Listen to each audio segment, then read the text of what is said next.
The Song of the Lark ******** The Song of the Lark by Willa Cather, 1915 edition.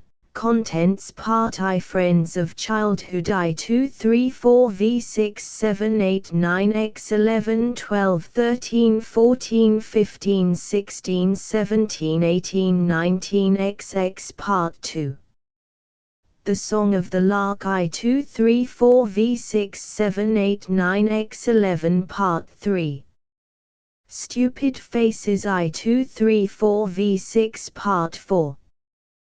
The Ancient People I 2 3 4 V 6 7 8 Part VDR. Archie's Venture I 2 3 4 V Part 6.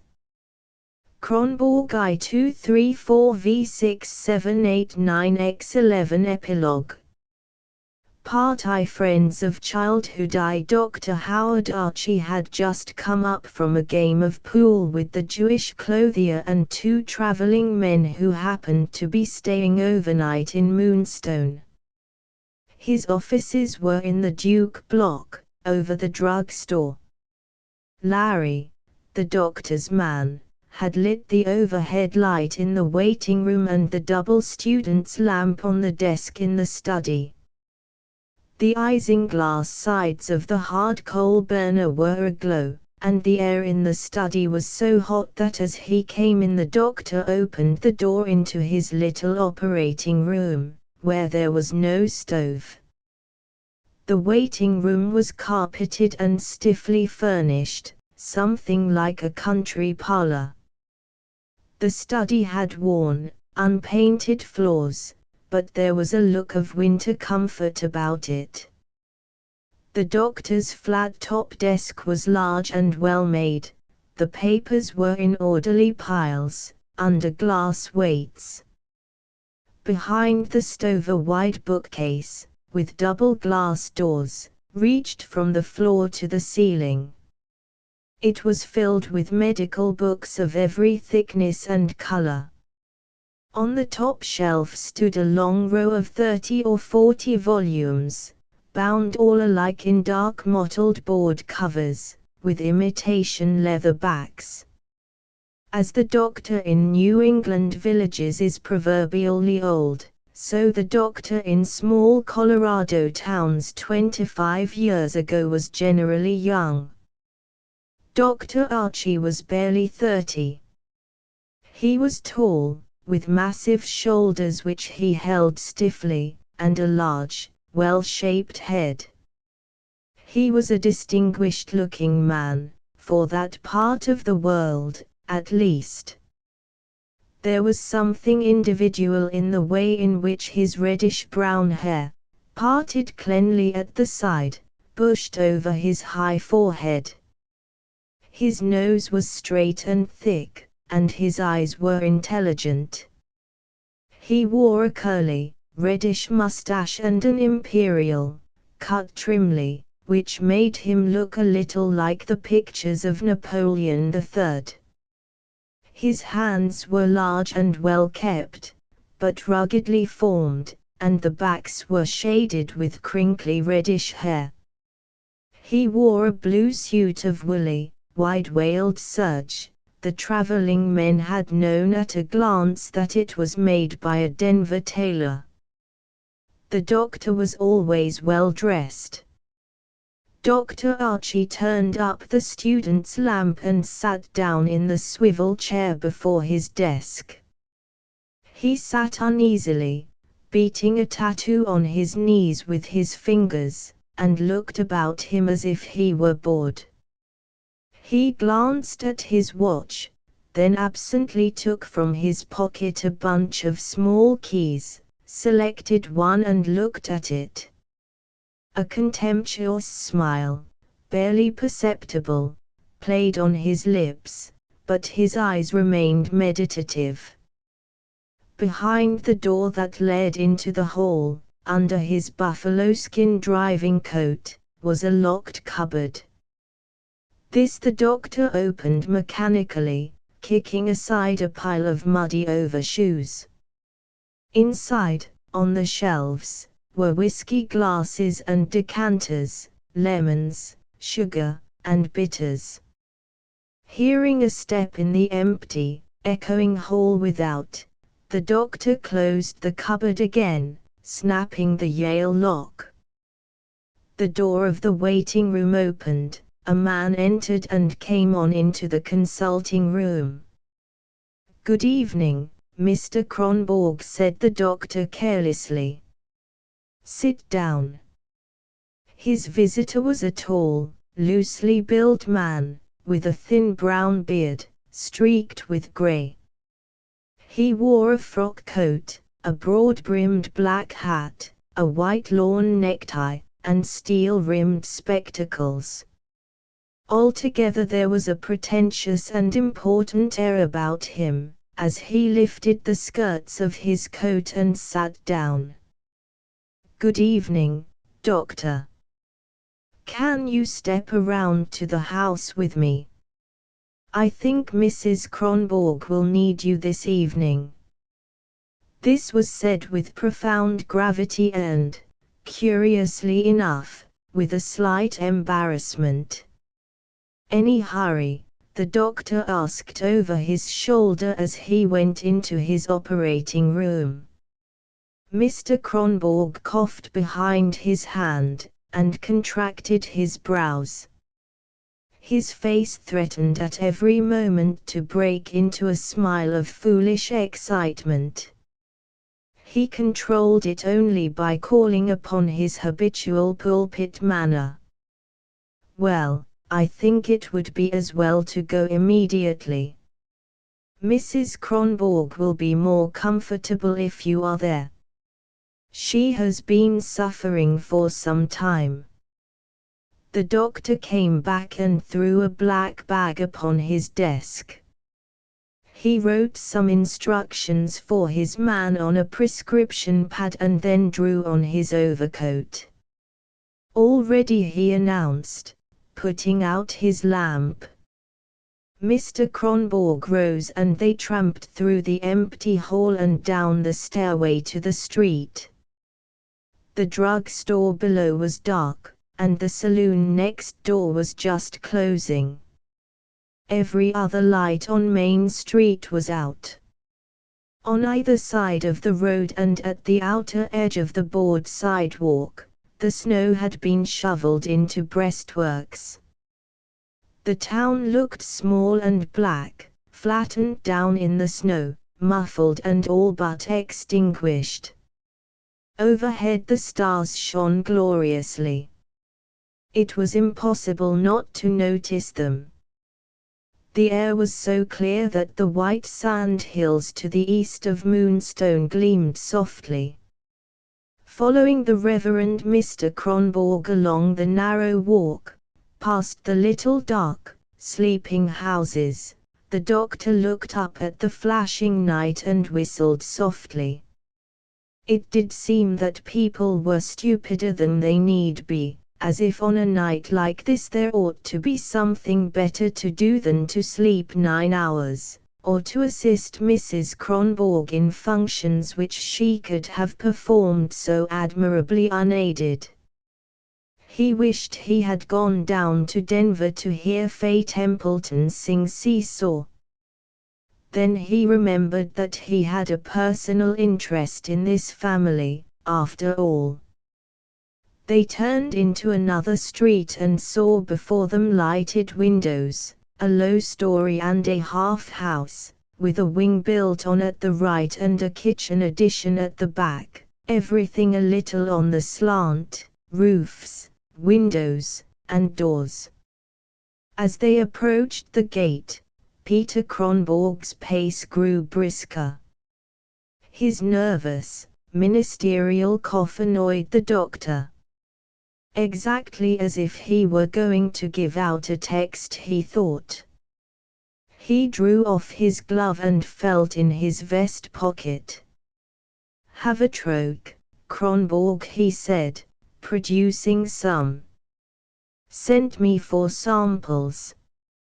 Very good for a rough throat." "Ah, thank you, thank you. I was in something of a hurry." I neglected to put on my overshoes. Here we are, Doctor. Kronborg opened his front door, seemed delighted to be at home again. The front hall was dark and cold. The hat rack was hung with an astonishing number of children's hats and caps and cloaks. They were even piled on the table beneath the hat rack. Under the table was a heap of rubbers and overshoes.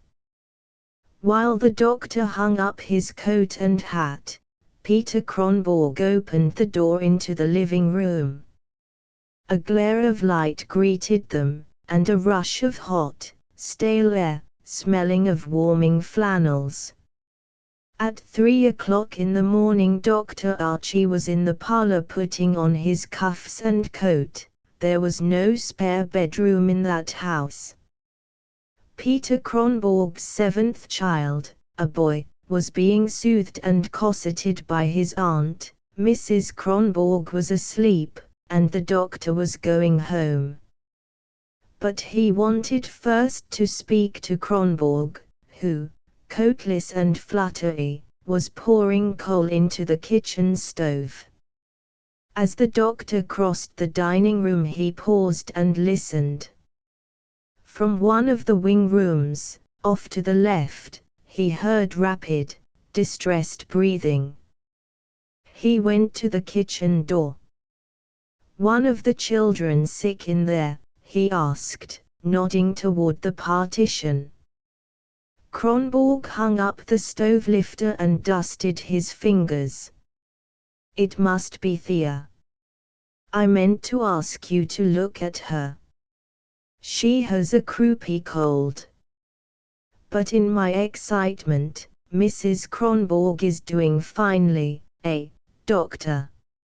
Not many of your patients with such a constitution, I expect."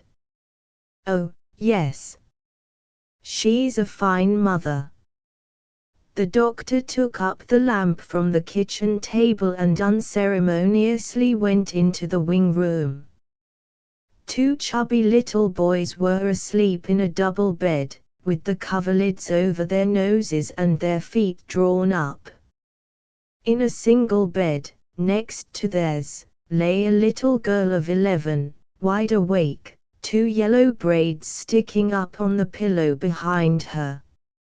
Her face was scarlet and her eyes were blazing. The doctor shut the door behind him. "Feel pretty sick, Thea?" he asked as he took out his thermometer. "Why didn't you call somebody?" She looked at him with greedy affection. "I thought you were here," she spoke between quick breaths. "There is a new baby, isn't there?" Which?" repeated the doctor. "Brother or sister?" He smiled and sat down on the edge of the bed. "Brother," he said, taking her hand. "Open." "Good.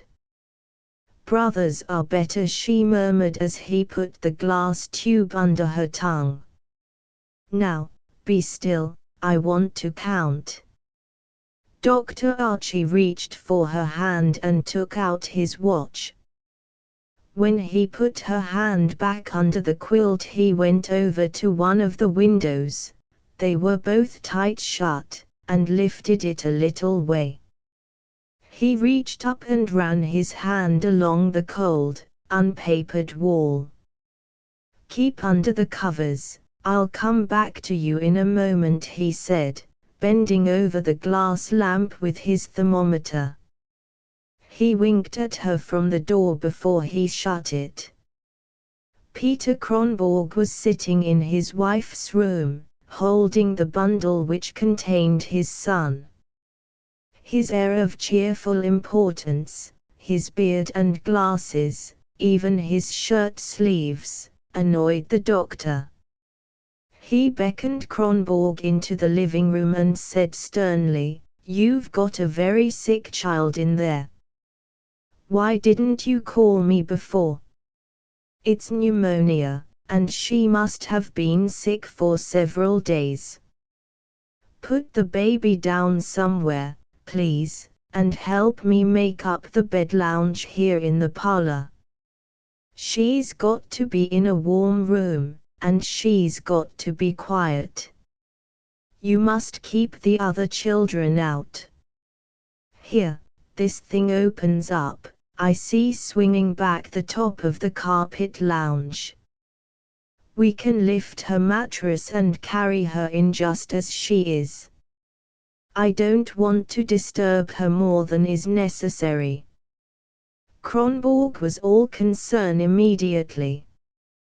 The two men took up the mattress and carried the sick child into the parlor.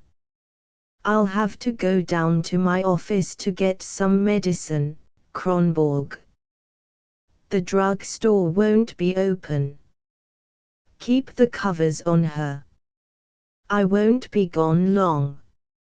Shake down the stove and put on a little coal, but not too much, so it'll catch quickly, I mean. Find an old sheet for me, and put it there to warm. The doctor caught his coat and hurried out into the dark street. Nobody was stirring yet, and the cold was bitter. He was tired and hungry and in no mild humor. The idea, he muttered, to be such an ass at his age, about the 7th. And to feel no responsibility about the little girl. Silly old goat. The baby would have got into the world somehow, they always do. But a nice little girl like that, she's worth the whole litter. Where she ever got it from? He turned into the Duke block and ran up the stairs to his office. Thea Kronborg, meanwhile, was wondering why she happened to be in the parlor, where nobody but company, usually visiting preachers, ever slept. She had moments of stupor when she did not see anything, and moments of excitement when she felt that something unusual and pleasant was about to happen, when she saw everything clearly in the red light from the isinglass sides of the hard coal burner, the nickel trimmings on the stove itself, the pictures on the wall, which she thought very beautiful, the flowers on the Brussels carpet, Journey's daily studies which stood open on the upright piano. She forgot, for the time being, all about the new baby. When she heard the front door open, it occurred to her that the pleasant thing which was going to happen was Dr. Archie himself. He came in and warmed his hands at the stove. As he turned to her, she threw herself wearily toward him, half out of her bed. She would have tumbled to the floor had he not caught her. He gave her some medicine and went to the kitchen for something he needed. She drowsed and lost the sense of his being there. When she opened her eyes again, he was kneeling before the stove, spreading something dark and sticky on a white cloth, with a big spoon, batter, perhaps. Presently she felt him taking off her nightgown. He wrapped the hot plaster about her chest. There seemed to be straps which he pinned over her shoulders. Then he took out a thread and needle and began to sew her up in it. That, she felt, was too strange. She must be dreaming anyhow, so she succumbed to her drowsiness. Thea had been moaning with every breath since the doctor came back, but she did not know it. She did not realize that she was suffering pain. When she was conscious at all, she seemed to be separated from her body, to be perched on top of the piano, or on the hanging lamp, watching the doctor sew her up. It was perplexing and unsatisfactory, like dreaming. She wished she could waken up and see what was going on. The doctor thanked God that he had persuaded Peter Kronborg to keep out of the way. He could do better by the child if he had her to himself. He had no children of his own. His marriage was a very unhappy one. As he lifted and undressed Thea, he thought to himself what a beautiful thing a little girl's body was, like a flower. It was so neatly and delicately fashioned, so soft, and so milky white.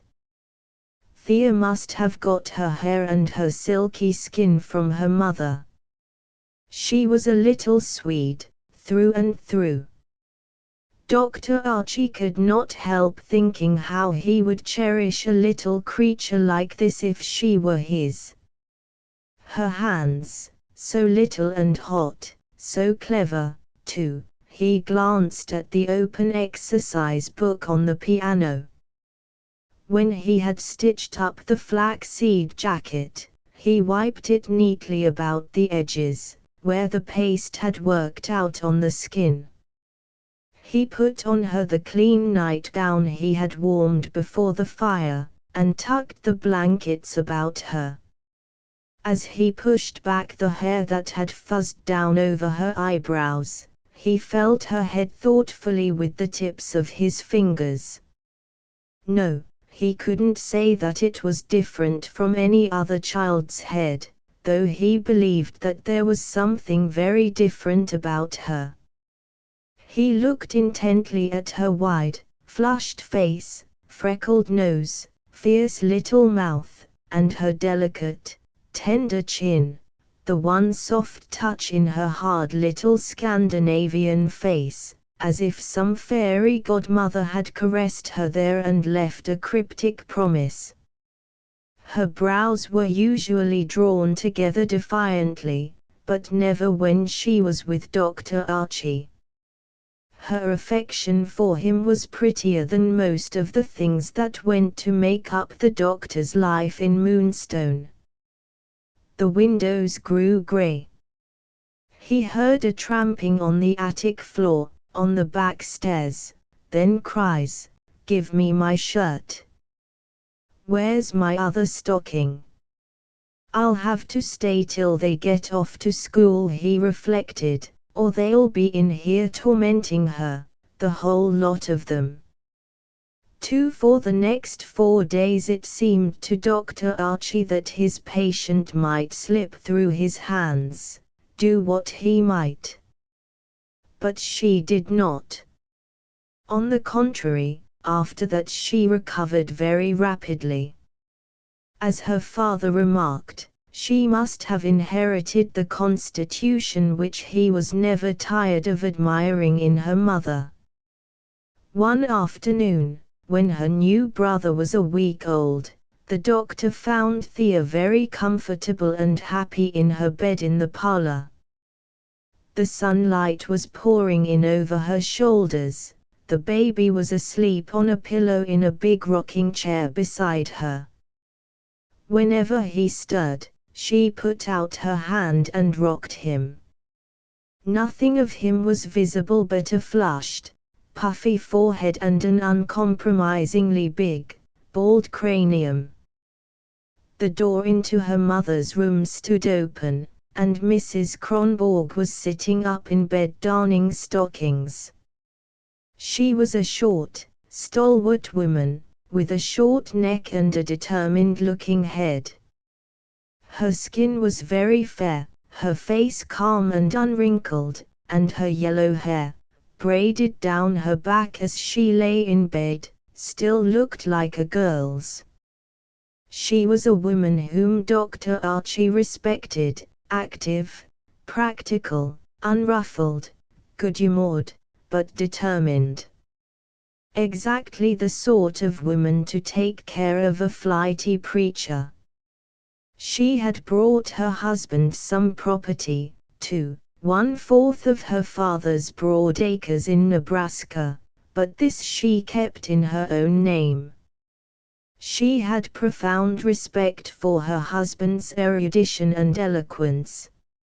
She sat under his preaching with deep humility, and was as much taken in by his stiff shirt and white neckties as if she had not ironed them herself by lamplight the night before they appeared correct and spotless in the pulpit.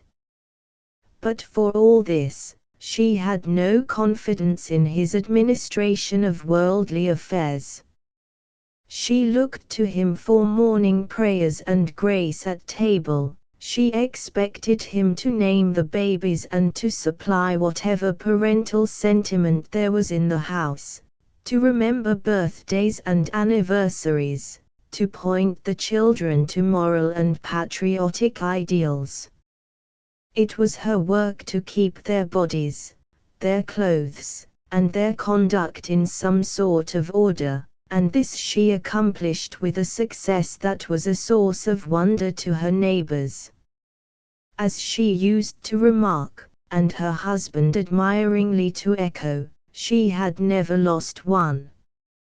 With all his flightiness, Peter Kronborg appreciated the matter-of-fact, punctual way in which his wife got her children into the world and along in it. He believed, and he was right in believing, that the sovereign state of Colorado was much indebted to Mrs. Kronborg and women like her. Mrs. Kronborg believed that the size of every family was decided in heaven. More modern views would not have startled her, they would simply have seemed foolish, thin chatter, like the boasts of the men who built the Tower of Babel, or like Axel's plan to breed ostriches in the chicken yard. From what evidence Mrs. Kronborg formed her opinions on this and other matters, it would have been difficult to say, but once formed, they were unchangeable. She would no more have questioned her convictions than she would have questioned revelation. Calm and even-tempered, naturally kind, she was capable of strong prejudices, and she never forgave. When the doctor came in to see Thea, Mrs. Kronborg was reflecting that the washing was a week behind, and deciding what she had better do about it.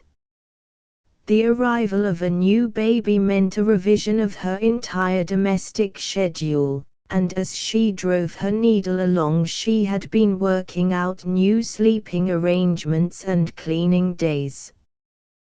The doctor had entered the house without knocking, after making noise enough in the hall to prepare his patients. Thea was reading, her book propped up before her in the sunlight. "Mustn't do that, bad for your eyes," he said, as Thea shut the book quickly and slipped it under the covers. Mrs. Kronborg called from her bed, "Bring the baby here, doctor, and have that chair." She wanted him in there for company. Before the doctor picked up the baby, he put a yellow paper bag down on Thea's coverlid and winked at her. They had a code of winks and grimaces. When he went in to chat with her mother, Thea opened the bag cautiously, trying to keep it from crackling. She drew out a long bunch of white grapes, with a little of the sawdust in which they had been packed still clinging to them. They were called Malaga grapes in Moonstone, and once or twice during the winter the leading grocer got a keg of them. They were used mainly for table decoration, about Christmas time. Thea had never had more than one grape at a time before. When the doctor came back she was holding the almost transparent fruit up in the sunlight, feeling the pale green skin softly with the tips of her fingers. She did not thank him, She only snapped her eyes at him in a special way which he understood, and, when he gave her his hand, put it quickly and shyly under her cheek, as if she were trying to do so without knowing it, and without his knowing it. Dr. Archie sat down in the rocking chair.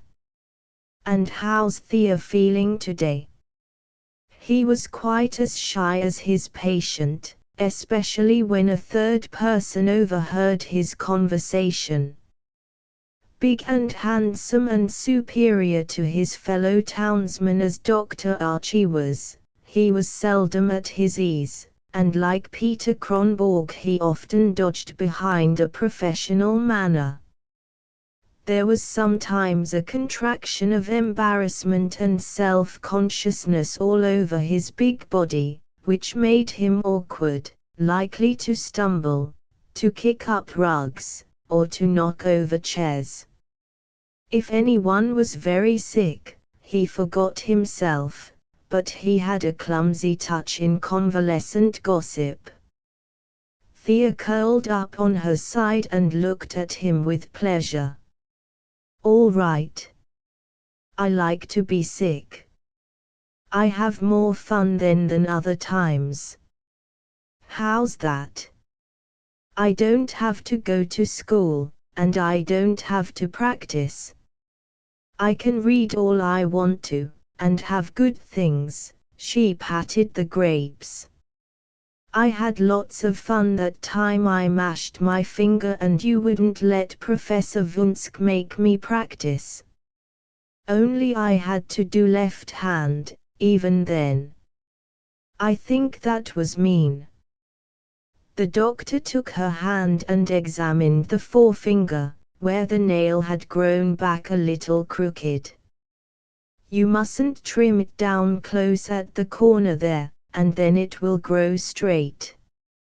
You won't want it crooked when you're a big girl and wear rings and have sweethearts." She made a mocking little face at him and looked at his new scarf pin. "That's the prettiest one you ever had. I wish you'd stay a long while and let me look at it." "What is it?" Dr. Archie laughed. "It's an opal. Spanish Johnny brought it up for me from Chihuahua in his shoe. I had it set in Denver, and I wore it today for your benefit." Thea had a curious passion for jewelry. She wanted every shining stone she saw, and in summer she was always going off into the sand hills to hunt for crystals and agates and bits of pink chalcedony. She had 2 cigar boxes full of stones that she had found or traded for, and she imagined that they were of enormous value. She was always planning how she would have them set. "What are you reading?" The doctor reached under the covers and pulled out a book of Byron's poems. "Do you like this?" She looked confused, turned over a few pages rapidly, and pointed to "My Native Land, Good Night." "That," she said sheepishly. "How about Maid of Athens?" She blushed and looked at him suspiciously. "I like." There was a sound of revelry, she muttered. The doctor laughed and closed the book. It was clumsily bound in padded leather and had been presented to the Reverend Peter Kronborg by his Sunday school class as an ornament for his parlor table. "Come into the office someday, and I'll lend you a nice book. You can skip the parts you don't understand. You can read it in vacation. Perhaps you'll be able to understand all of it by then." Thea frowned and looked fretfully toward the piano. "In vacation I have to practice 4 hours every day, and then there'll be Thor to take care of." She pronounced it Tor. Thor. "Oh, you've named the baby Thor," exclaimed the doctor. Thea frowned again, still more fiercely, and said quickly, "That's a nice name, only maybe it's a little old-fashioned." She was very sensitive about being thought a foreigner, and was proud of the fact that, in town, her father always preached in English, very bookish English, at that, one might add. Born in an old Scandinavian colony in Minnesota, Peter Kronborg had been sent to a small divinity school in Indiana by the women of a Swedish evangelical mission, who were convinced of his gifts and who skimped and begged and gave church suppers to get the long, lazy youth through the seminary. He could still speak enough Swedish to exhort and to bury the members of his country church out at Copper Hole, and he wielded in his moonstone pulpit a somewhat pompous English vocabulary he had learned out of books at college. He always spoke of the infant Saviour, our Heavenly Father, etc. The poor man had no natural, spontaneous human speech. If he had his sincere moments, they were perforce inarticulate.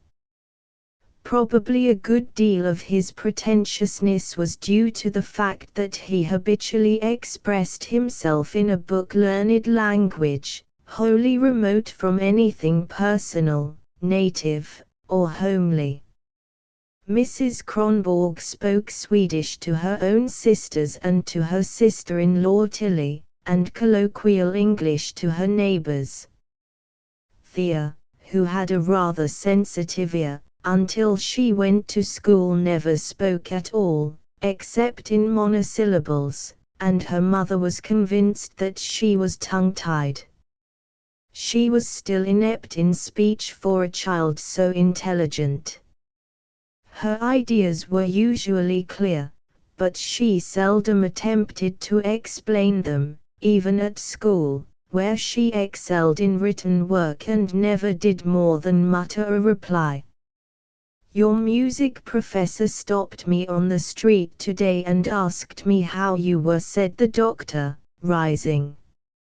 "He'll be sick himself, trotting around in this slush with no overcoat or overshoes." "He's poor," said Thea simply. The doctor sighed. "I'm afraid he's worse than that." "Is he always all right when you take your lessons?" "Never acts as if he'd been drinking." Thea looked angry and spoke excitedly. "He knows a lot.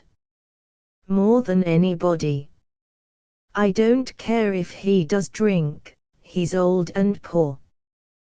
Her voice shook a little. Mrs. Kronborg spoke up from the next room. "He's a good teacher, doctor. It's good for us he does drink. He'd never be in a little place like this if he didn't have some weakness. These women that teach music around here don't know nothing. I wouldn't have my child wasting time with them. If Professor Vunsk goes away, Thea'll have nobody to take from. He's careful with his scholars, he don't use bad language. Mrs. Kohler is always present when Thea takes her lesson. It's all right." Mrs. Kronborg spoke calmly and judicially. One could see that she had thought the matter out before. "I'm glad to hear that, Mrs. Kronborg. I wish we could get the old man off his bottle and keep him tidy. Do you suppose if I gave you an old overcoat you could get him to wear it?" The doctor went to the bedroom door and Mrs. Kronborg looked up from her darning. "Why, yes, I guess he'd be glad of it. He'll take most anything from me.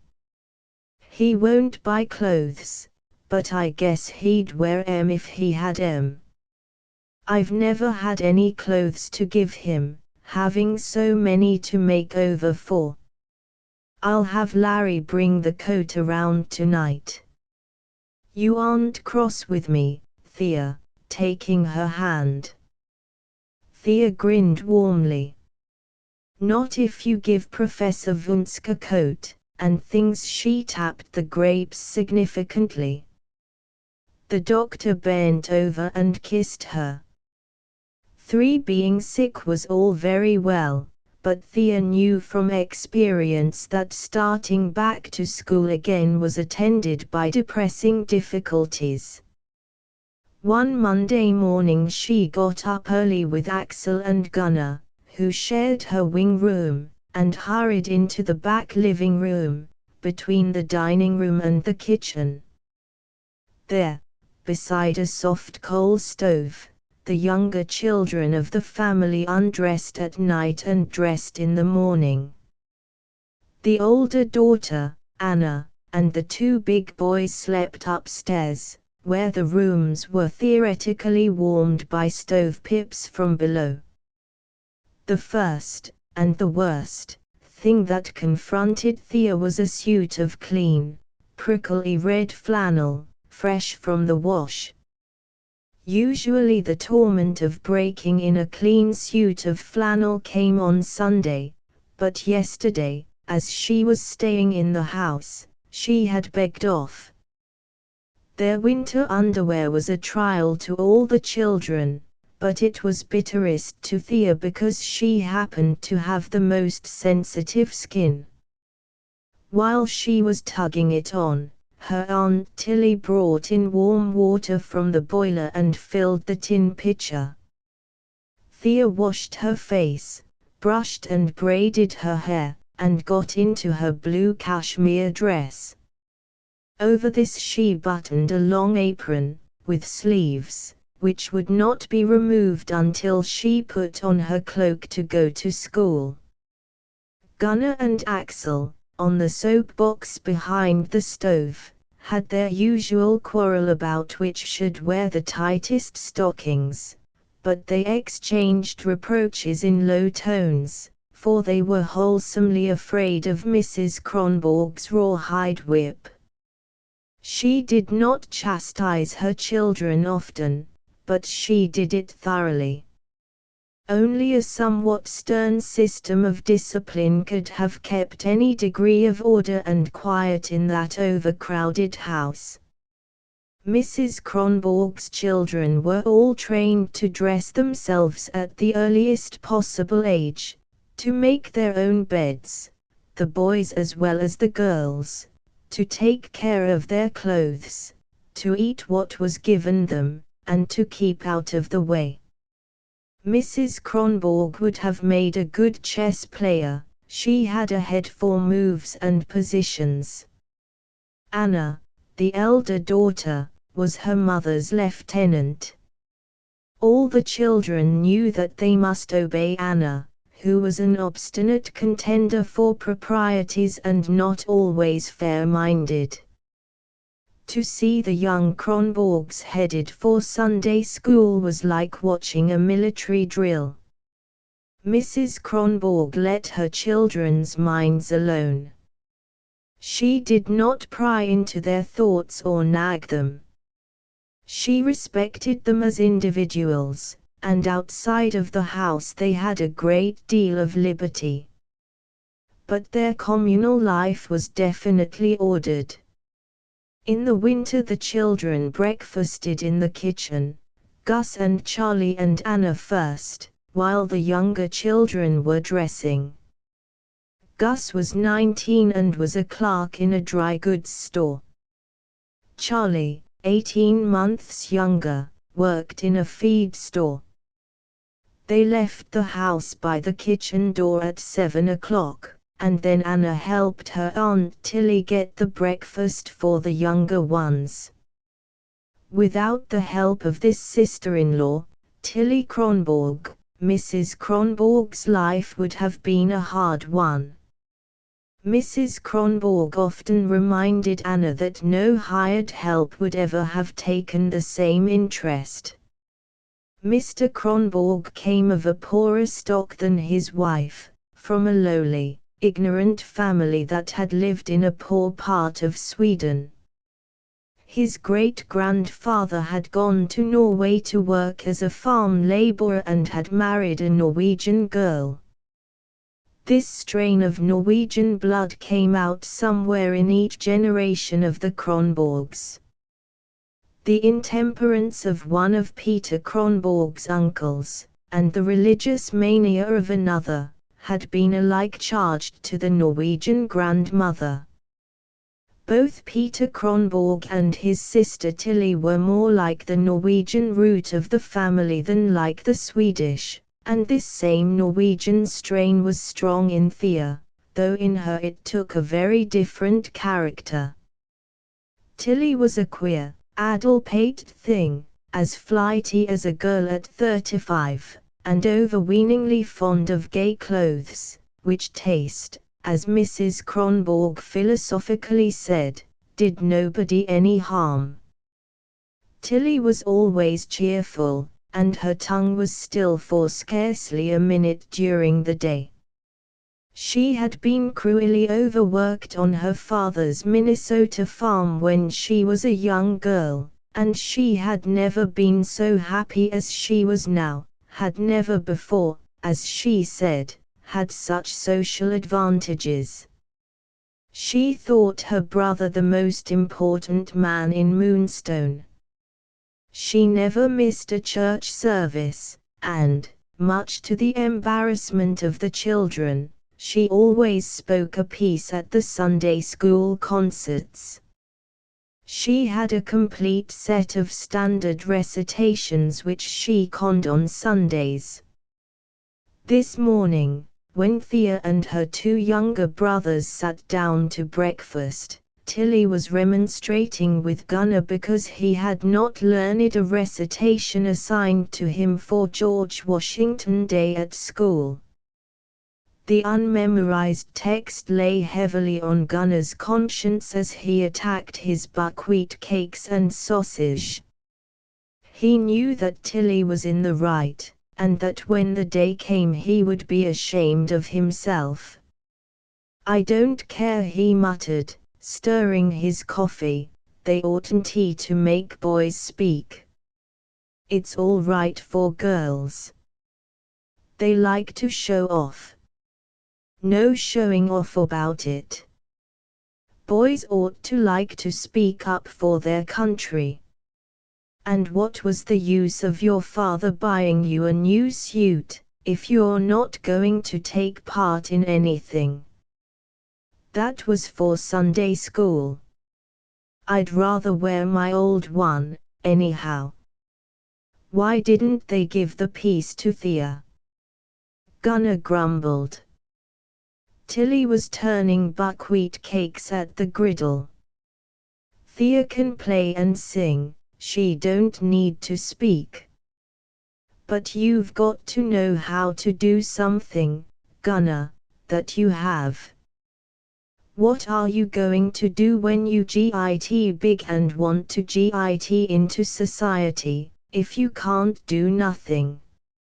Everybody'll say, can you sing? Can you play?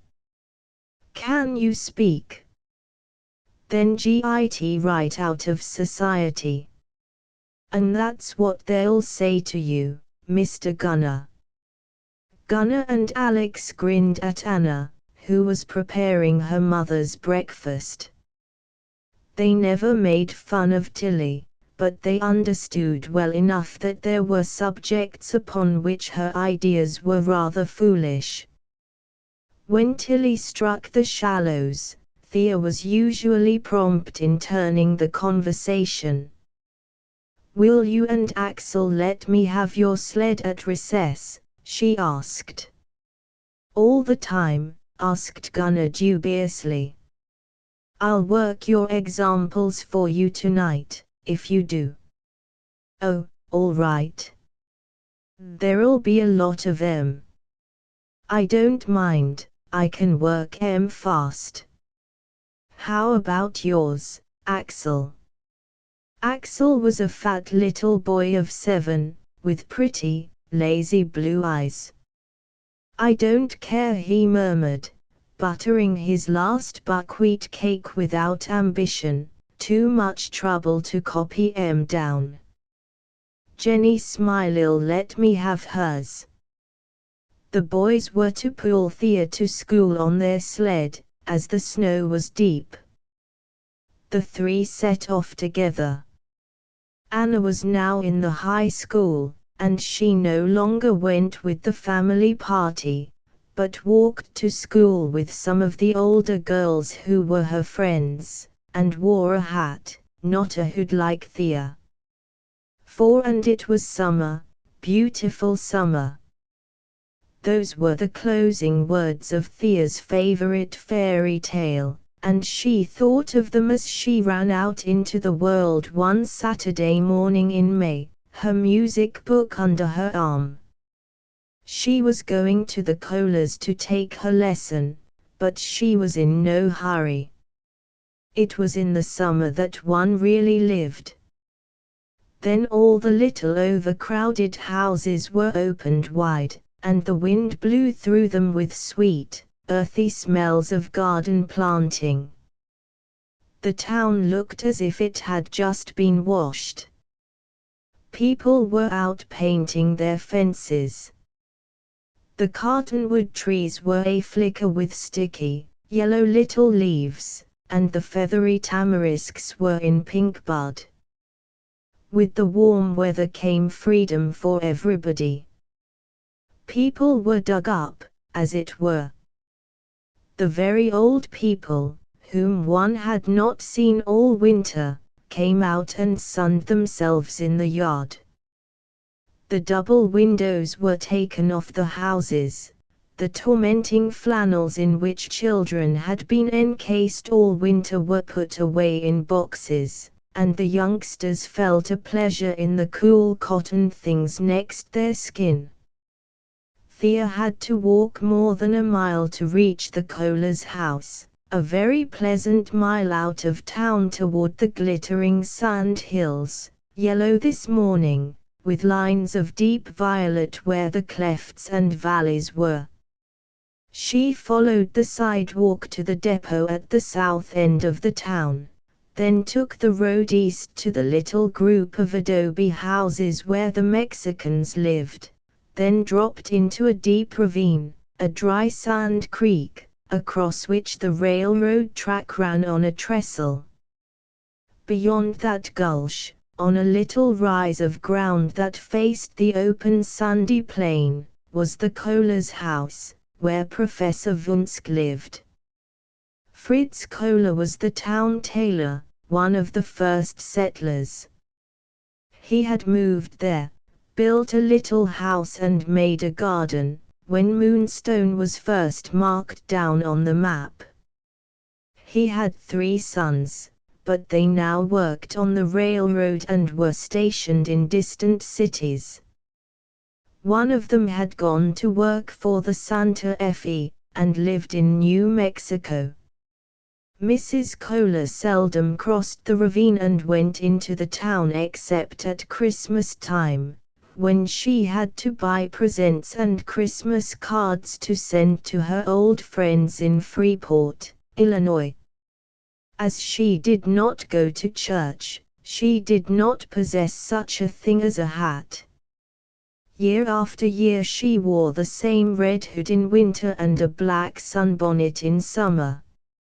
She made her own dresses, the skirts came barely to her shoe tops, and were gathered as full as they could possibly be to the waistband. She preferred men's shoes, and usually wore the cast-offs of one of her sons. She had never learned much English, and her plants and shrubs were her companions. She lived for her men and her garden.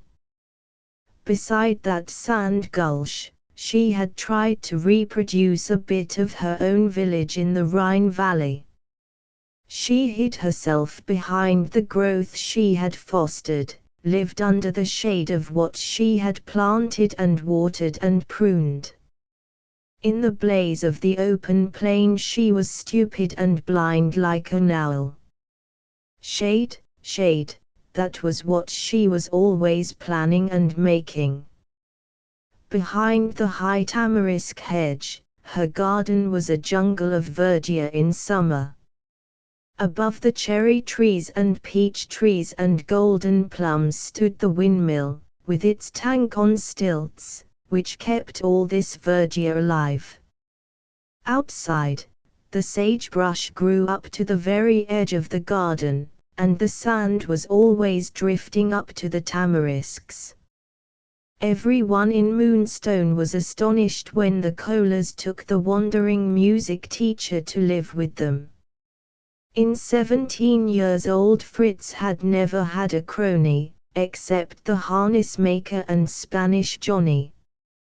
This Wunsk came from God knew where, followed Spanish Johnny into town when that wanderer came back from one of his tramps. Wunsk played in the dance orchestra, tuned pianos, and gave lessons. When Mrs. Kohler rescued him, he was sleeping in a dirty, unfurnished room over one of the saloons, and he had only 2 shirts in the world. Once he was under her roof, the old woman went at him as she did at her garden.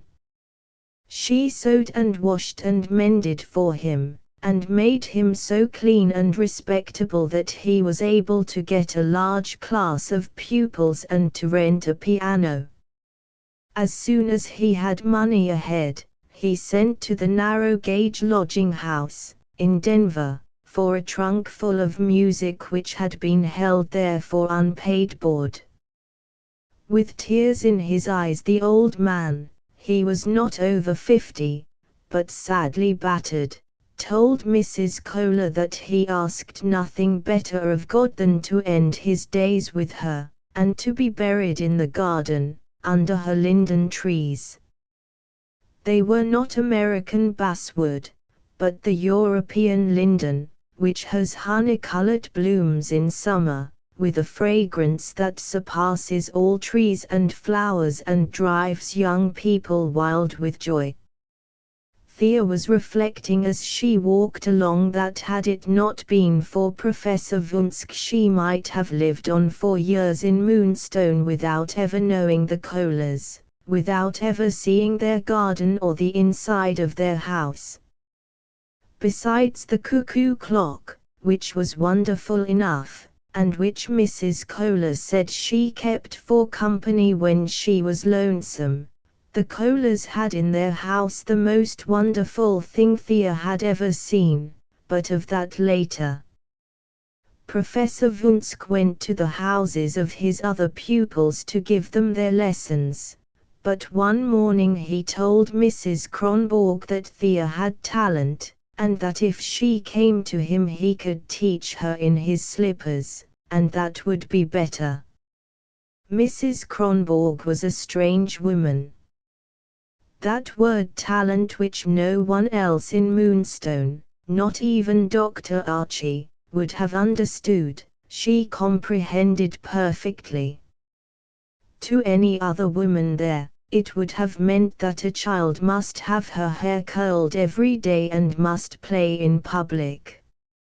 Mrs. Kronborg knew it meant that Thea must practice 4 hours a day.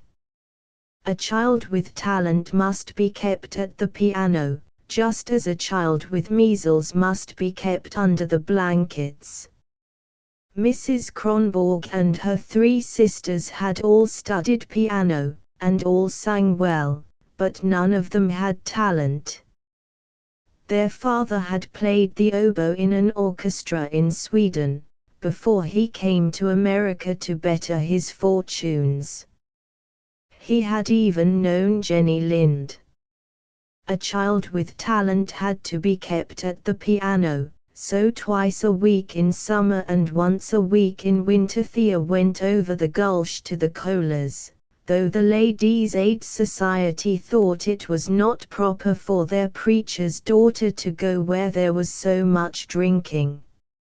Not that the Kohler sons ever so much as looked at a glass of beer. They were ashamed of their old folks and got out into the world as fast as possible, had their clothes made by a Denver tailor and their necks shaved up under their hair, and forgot the past. Old Fritz and Wunsk, however, indulged in a friendly bottle pretty often. The two men were like comrades. Perhaps the bond between them was the glass wherein lost hopes are found. Perhaps it was common memories of another country. Perhaps it was the grapevine in the garden, knotty, fibrous shrub, full of homesickness and sentiment, which the Germans have carried around the world with them. As Thea approached the house, she peeped between the pink sprays of the tamarisk hedge and saw the Professor and Mrs. Kohler in the garden, spading and raking. The garden looked like a relief map now, and gave no indication of what it would be in August, such a jungle. Pole beans and potatoes and corn and leeks and kale and red cabbage. There would even be vegetables for which there is no American name. Mrs. Kohler was always getting by mail packages of seeds from Freeport and from the old country. Then the flowers. There were big sunflowers for the canary bird, tiger lilies and phlox and zinnias and ladies' slippers and portulaca and hollyhocks, giant hollyhocks. Beside the fruit trees there was a great umbrella-shaped catalpa, and a balm of Gilead, 2 lindens, and even a ginkgo, a rigid, pointed tree with leaves shaped like butterflies, which shivered, but never bent to the wind. This morning Thea saw to her delight that the 2 oleander trees, one white and one red, had been brought up from their winter quarters in the cellar. There is hardly a German family in the most arid parts of Utah, New Mexico, Arizona, but has its oleander trees. However loutish the American-born sons of the family may be, there was never one who refused to give his muscle to the back-breaking task of getting those tub trees down into the cellar in the fall and up into the sunlight in the spring. They may strive to avert the day, but they grapple with the tub at last. When Thea entered the gate, her professor leaned his spade against the white post that supported the turreted dove house, and wiped his face with his shirt sleeve. Some way he never managed to have a handkerchief about him. Wunsk was short and stocky, with something rough and bear-like about his shoulders. His face was a dark, bricky red, deeply creased rather than wrinkled, and the skin was like loose leather over his neckband. He wore a brass collar button but no collar. His hair was cropped close, iron gray bristles on a bullet-like head. His eyes were always suffused and bloodshot. He had a coarse, scornful mouth, and irregular, yellow teeth, much worn at the edges. His hands were square and red, seldom clean, but always alive, impatient, even sympathetic. Morgan he greeted his pupil in a businesslike way, put on a black alpaca coat, and conducted her at once to the piano in Mrs. Kohler's sitting room.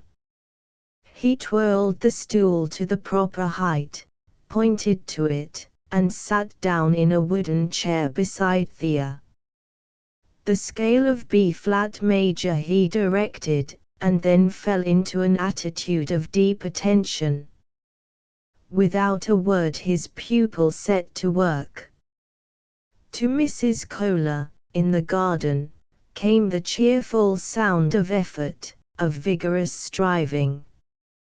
Unconsciously she wielded her rake more lightly. Occasionally she heard the teacher's voice. Scale of E minor. Witter, witter.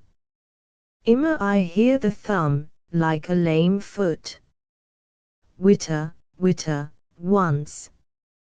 Schon. The chords, quick.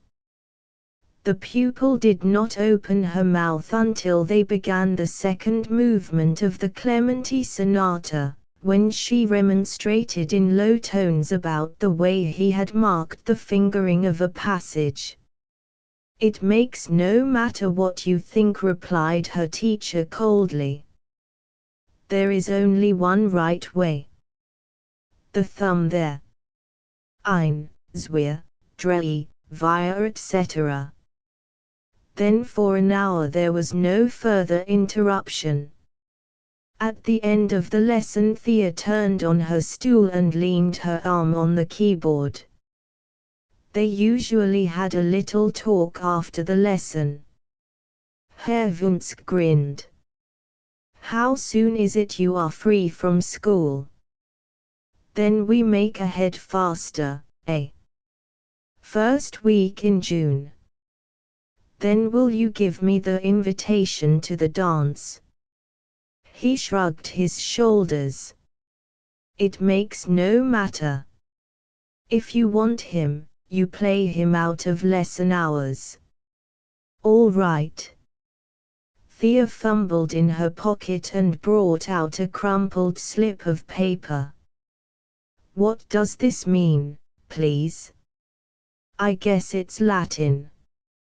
Wunsk blinked at the line penciled on the paper. Where from you get this? He asked gruffly. Out of a book Dr. Archie gave me to read. It's all English but that. Did you ever see it before? She asked, watching his face.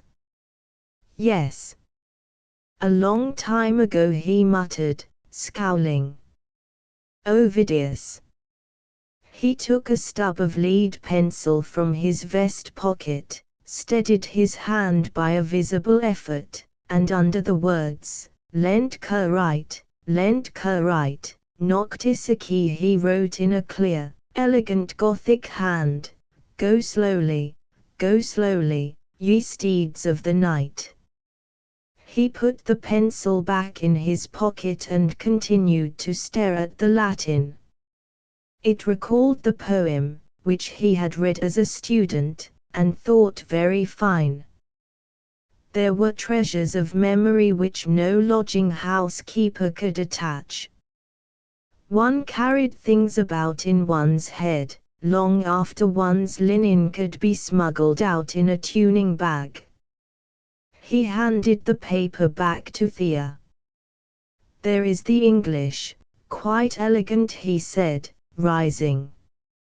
Mrs. Kohler stuck her head in at the door, and Thea slid off the stool. Come in, Mrs. Kohler, she called, and show me the piece picture. The old woman laughed, pulled off her big gardening gloves, and pushed Thea to the lounge before the object of her delight. The piece picture, which hung on the wall and nearly covered one whole end of the room, was the handiwork of Fritz Kohler. He had learned his trade under an old-fashioned tailor in Magdeburg who required from each of his apprentices a thesis, that is, before they left his shop. Each apprentice had to copy in cloth some well-known German painting, stitching bits of colored stuff together on a linen background, a kind of mosaic. The pupil was allowed to select his subject, and Fritz Kohler had chosen a popular painting of Napoleon's retreat from Moscow. The gloomy emperor and his staff were represented as crossing a stone bridge, and behind them was the blazing city, the walls and fortresses done in grey cloth with orange tongues of flame darting about the domes and minarets. Napoleon rode his white horse, Murat, in oriental dress, a bay charger. Thea was never tired of examining this work, of hearing how long it had taken Fritz to make it, how much it had been admired, and what narrow escapes it had had from moths and fire. Silk, Mrs. Kohler explained, would have been much easier to manage than woolen cloth, in which it was often hard to get the right shades. The reins of the horses, the wheels of the spurs, the brooding eyebrows of the emperor, Murat's fierce mustaches, the great shadows of the god, were all worked out with the minutest fidelity. Thea's admiration for this picture had ended her to Mrs. Kohler. It was now many years since she used to point out its wonders to her own little boys. As Mrs. Kohler did not go to church, she never heard any singing, except the songs that floated over from Mexican Town, and Thea often sang for her after the lesson was over. This morning Vunsk pointed to the piano. "On Sunday, when I go by the church, I hear you sing something." Thea obediently sat down on the stool again and began, "Come, ye disconsolate." Vunsk listened thoughtfully, his hands on his knees. Such a beautiful child's voice. Old Mrs. Kohler's face relaxed in a smile of happiness, she half closed her eyes. A big fly was darting in and out of the window. The sunlight made a golden pool on the rag carpet and bathed the faded cretonne pillows on the lounge, under the peace picture. "Earth has no sorrow that heaven cannot heal," the song died away. "That is a good thing to remember," Vunsk shook himself. "You believe that?" looking quizzically at Thea. She became confused and pecked nervously at a black key with her middle finger. "I don't know. I guess so," she murmured. Her teacher rose abruptly. "Remember, for next time, thirds. You ought to get up earlier." That night the air was so warm that Fritz and Herr Vunsk had their after-supper pipe in the grape arbor, smoking in silence while the sound of fiddles and guitars came across the ravine from Mexican Town. Long after Fritz and his old Paulina had gone to bed, Vunsk sat motionless in the arbor, looking up through the woolly vine leaves at the glittering machinery of heaven. "Lendka right, Noctisaki." That line awoke many memories. He was thinking of youth, of his own, so long gone by, and of his pupils, just beginning. He would even have cherished hopes for her, except that he had become superstitious. He believed that whatever he hoped for was destined not to be, that his affection brought ill fortune, especially to the young, that if he held anything in his thoughts, he harmed it. He had taught in music schools in St. Louis and Kansas City, where the shallowness and complacency of the young misses had maddened him. He had encountered bad manners and bad faith, had been the victim of sharpers of all kinds, was dogged by bad luck. He had played in orchestras that were never paid and wandering opera troupes which disbanded penniless. And there was always the old enemy, more relentless than the others.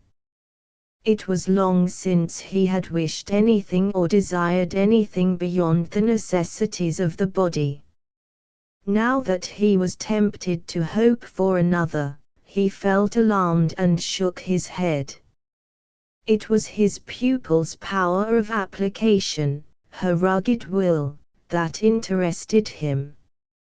He had lived for so long among people whose sole ambition was to get something for nothing that he had learned not to look for seriousness in anything.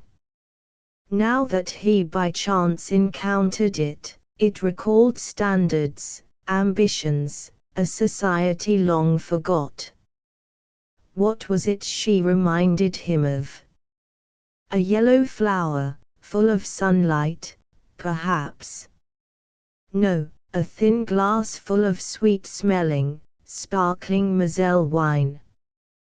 He seemed to see such a glass before him in the arbor, to watch the bubbles rising and breaking, like the silent discharge of energy in the nerves and brain, the rapid fluorescence in young blood. Vunsk felt ashamed and dragged his slippers along the path to the kitchen, his eyes on the ground.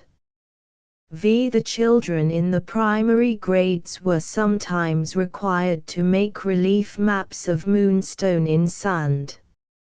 Had they used colored sands, as the Navajo medicine men do in their sand mosaics, they could easily have indicated the social classifications of moonstone, since these conformed to certain topographical boundaries, and every child understood them perfectly. The main business street ran, of course, through the center of the town. To the west of this street lived all the people who were, as Tilly Kronborg said, in society. Sylvester Street, the third parallel with Main Street on the west, was the longest in town, and the best dwellings were built along it. Far out at the north end, nearly a mile from the courthouse and its cottonwood grove, was Dr. Arch's house, its big yard and garden surrounded by a white paling fence. The Methodist church was in the center of the town, facing the courthouse square. The Kronborgs lived half a mile south of the church, on the long street that stretched out like an arm to the depot settlement. This was the first street west of Main, and was built up only on one side. The preacher's house faced the backs of the brick and frame store buildings and a drawer full of sunflowers and scraps of old iron. The sidewalk which ran in front of the Kronborgs' house was the one continuous sidewalk to the depot, and all the trainmen and roundhouse employees passed the front gate every time they came uptown. Thea and Mrs. Kronborg had many friends among the railroad men, who often paused to chat across the fence, and of one of these we shall have more to say. In the part of Moonstone that lay east of Main Street, toward the deep ravine which, farther south, wound by Mexican Town, lived all the humbler citizens, the people who voted but did not run for office. The houses were little story-and-a-half cottages, with none of the fussy architectural efforts that marked those on Sylvester Street. They nestled modestly behind their cottonwoods and Virginia creeper. Their occupants had no social pretensions to keep up. There were no half-glass front doors with doorbells, or formidable parlors behind closed shutters. Here the old women washed in the backyard, and the men sat in the front doorway and smoked their pipes. The people on Sylvester Street scarcely knew that this part of the town existed. Thea liked to take Thor and her express wagon and explore these quiet, shady streets, where the people never tried to have lawns or to grow elms and pine trees, but let the native timber have its way and spread in luxuriance. She had many friends there, old women who gave her a yellow rose or a spray of trumpet vine and appeased Thor with a cookie or a donut. They called Thea that preacher's girl, but the demonstrative was misplaced, for when they spoke of Mr. Kronborg they called him the Methodist preacher. Dr. Archie was very proud of his yard and garden, which he worked himself. He was the only man in Moonstone who was successful at growing rambler roses, and his strawberries were famous. One morning when Thea was downtown on an errand, the doctor stopped her, took her hand and went over her with a quizzical eye, as he nearly always did when they met. "You haven't been up to my place to get any strawberries yet, Thea. They're at their best just now. Mrs. Archie doesn't know what to do with them all. Come up this afternoon. Just tell Mrs. Archie I sent you. Bring a big basket and pick till you are tired." When she got home, Thea told her mother that she didn't want to go, because she didn't like Mrs. Archie. "She is certainly one queer woman," Mrs. Kronborg assented, "but he's asked you so often, I guess you'll have to go this time. She won't bite you." After dinner Thea took a basket, put Thor in his baby buggy, and set out for Dr. Archie's house at the other end of town. As soon as she came within sight of the house, she slackened her pace. She approached it very slowly, stopping often to pick dandelions and sand peas for Thor to crush up in his fist. It was his wife's custom, as soon as Dr. Archie left the house in the morning, to shut all the doors and windows to keep the dust out, and to pull down the shades to keep the sun from fading the carpets. She thought, too, that neighbors were less likely to drop in if the house was closed up. She was one of those people who are stingy without motive or reason, even when they can gain nothing by it. She must have known that skimping the doctor in heat and food made him more extravagant than he would have been had she made him comfortable. He never came home for lunch, because she gave him such miserable scraps and shreds of food. No matter how much milk he bought, he could never get thick cream for his strawberries. Even when he watched his wife lift it from the milk in smooth, ivory-colored blankets, she managed, by some sleight of hand, to dilute it before it got to the breakfast table. The butcher's favorite joke was about the kind of meat he sold Mrs. Archie.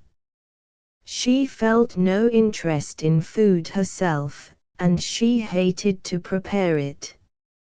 She liked nothing better than to have Dr. Archie go to Denver for a few days. He often went chiefly because he was hungry, and to be left alone to eat canned salmon and to keep the house shut up from morning until night.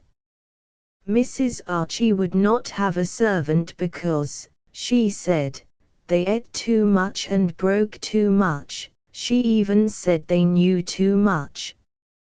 She used what mind she had in devising shifts to minimize her housework.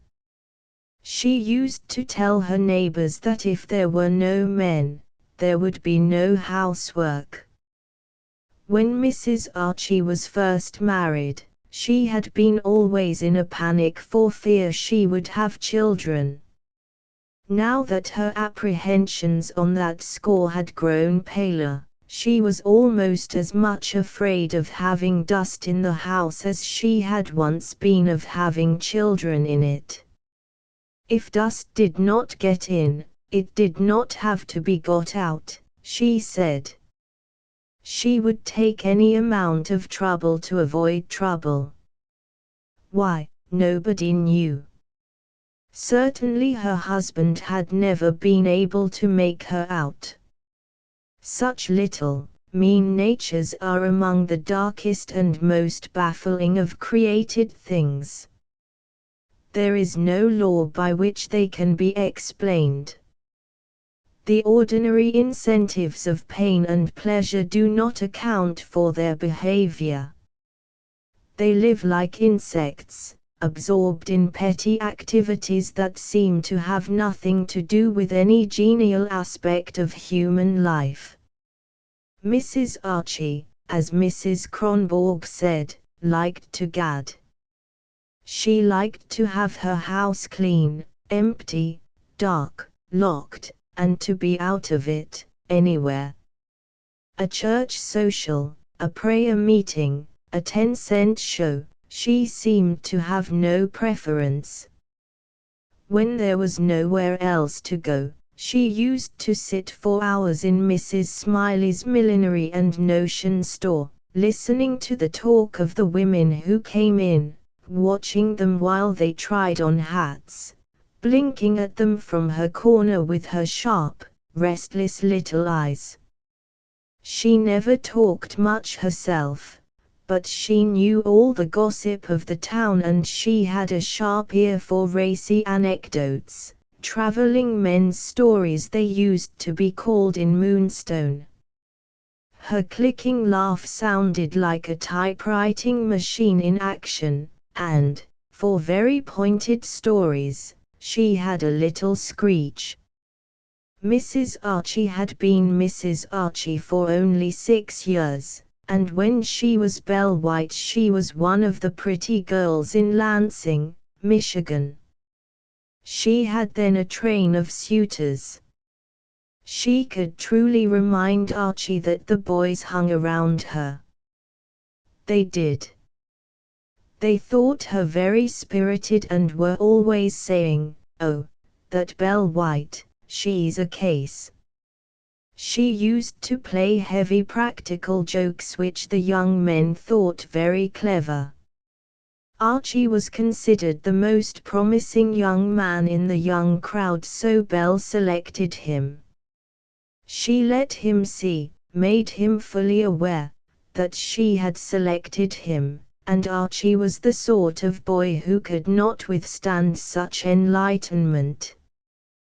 Belle's family were sorry for him. On his wedding day her sisters looked at the big, handsome boy, he was 24, as he walked down the aisle with his bride, and then they looked at each other. His besotted confidence, his sober, radiant face, his gentle, protecting arm, made them uncomfortable. Well, they were glad that he was going west at once, to fulfill his doom where they would not be onlookers. Anyhow, they consoled themselves, they had got Belle off their hands. More than that, Belle seemed to have got herself off her hands. Her reputed prettiness must have been entirely the result of determination, of a fierce little ambition. Once she had married, fastened herself on someone, come to port, it vanished like the ornamental plumage which drops away from some birds after the mating season. The one aggressive action of her life was over. She began to shrink in face and stature. Of her harum-scarum spirit there was nothing left but the little screech.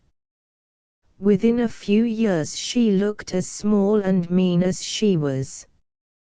Thor's chariot crept along.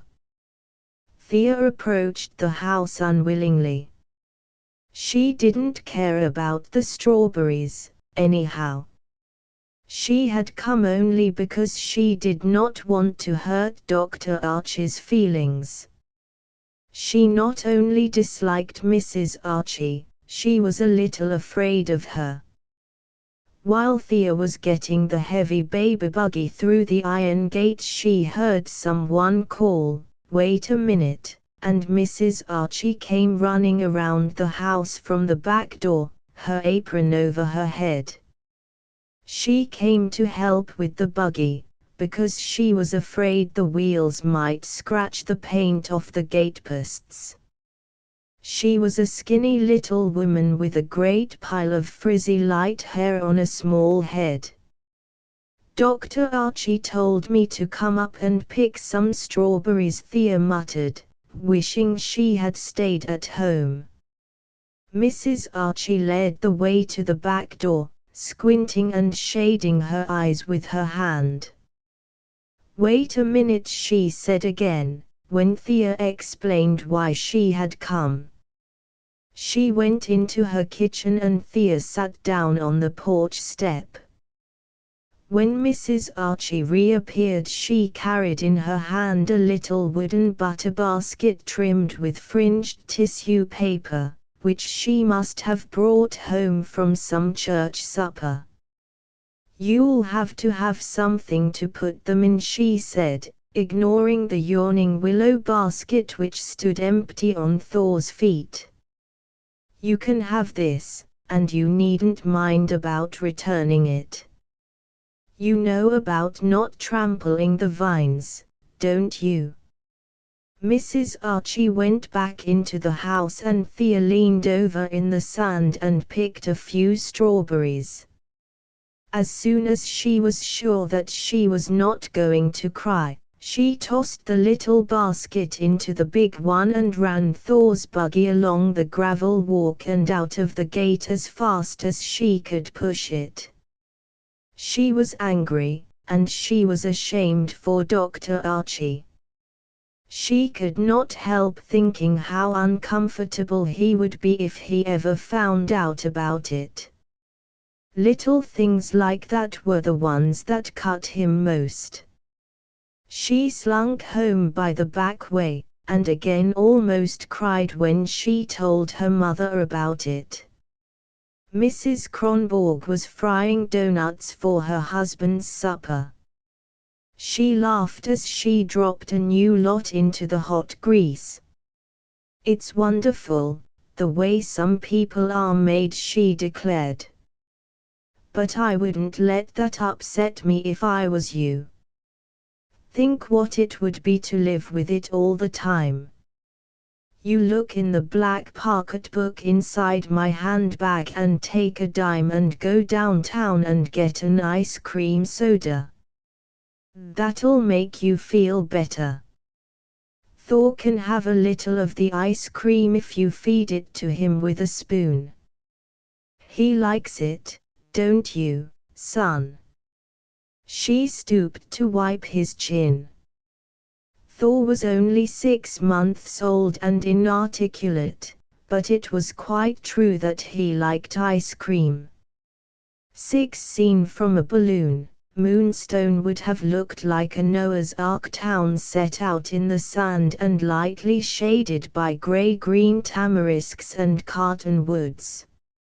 A few people were trying to make soft maples grow in their turfed lawns, but the fashion of planting incongruous trees from the North Atlantic states had not become general then, and the frail, brightly painted desert town was shaded by the light-reflecting, wind-loving trees of the desert, whose roots are always seeking water and whose leaves are always talking about it, making the sound of rain. The long porous roots of the cottonwood are irrepressible. They break into the wells as rats do into granaries, and thieve the water. The long street which connected Moonstone with the depot settlement traversed in its course a considerable stretch of rough open country, staked out in lots but not built up at all, a weedy hiatus between the town and the railroad.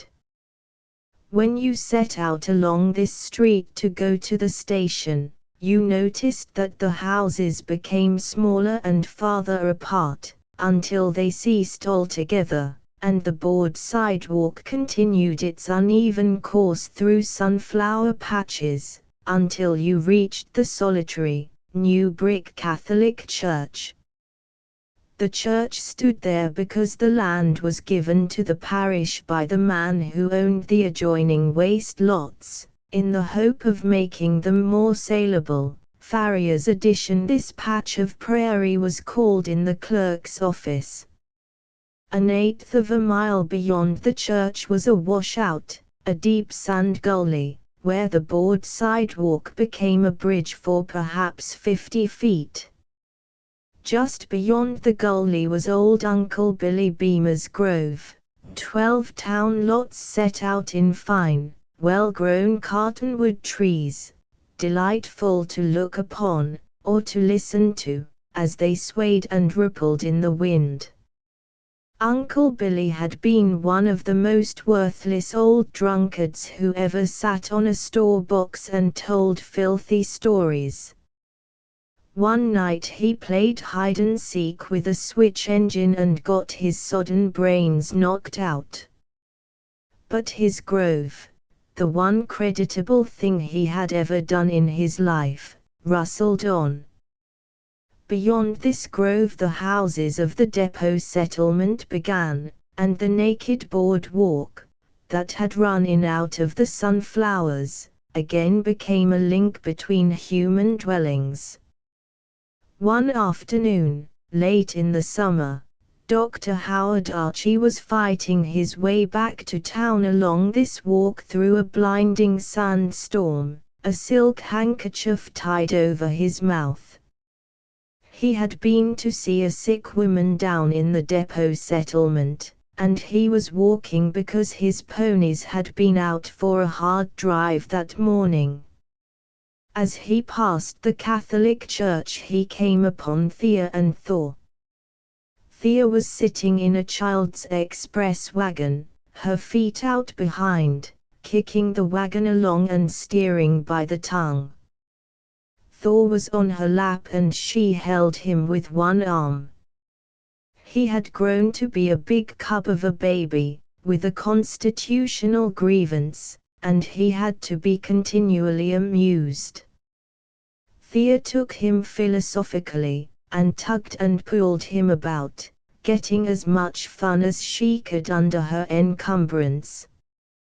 Her hair was blowing about her face, and her eyes were squinting so intently at the uneven board sidewalk in front of her that she did not see the doctor until he spoke to her. "Look out, Thea. You'll steer that youngster into the ditch." The wagon stopped. Thea released the tongue, wiped her hot, sandy face, and pushed back her hair. "Oh, no, I won't. I never ran off but once, and then he didn't get anything but a bump.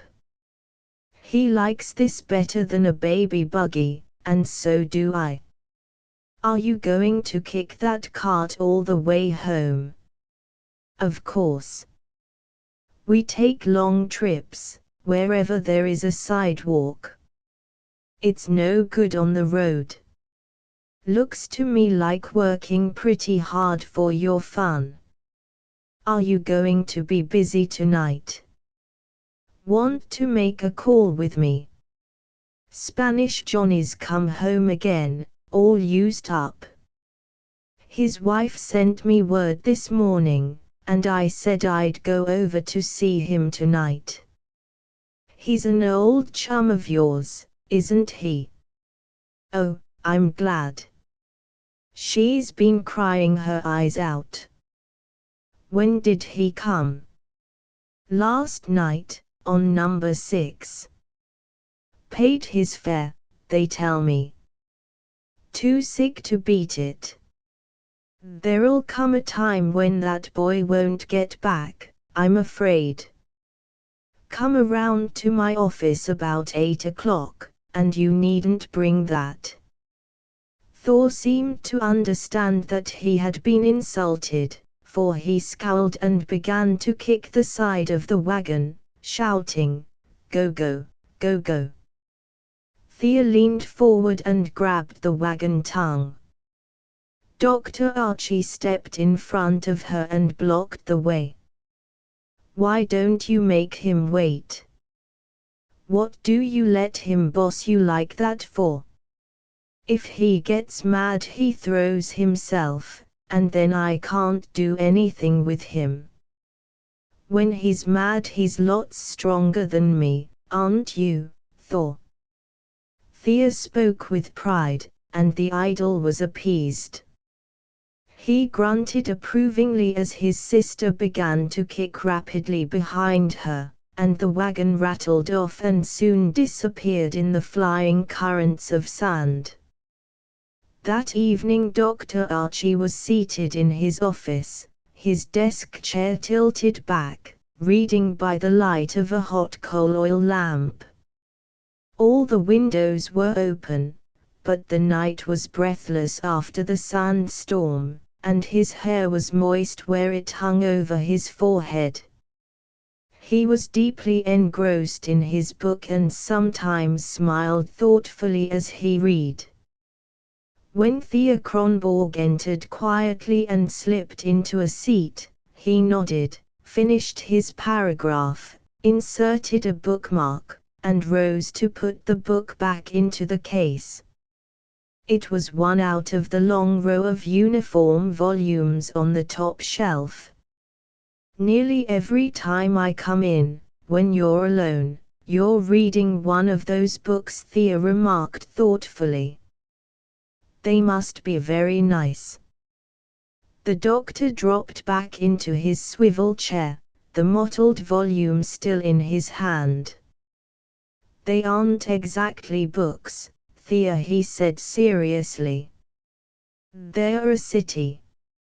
A history, you mean? Yes, and no. They're a history of a live city, not a dead one. A Frenchman undertook to write about a whole city full of people, all the kinds he knew. And he got them nearly all in, I guess. Yes, it's very interesting. You'll like to read it someday, when you're grown up. Thea leaned forward and made out the title on the back, A Distinguished Provincial in Paris. It doesn't sound very interesting. Perhaps not, but it is.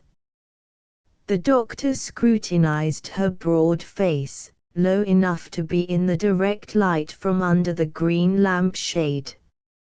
Yes, he went on with some satisfaction, I think you'll like them someday.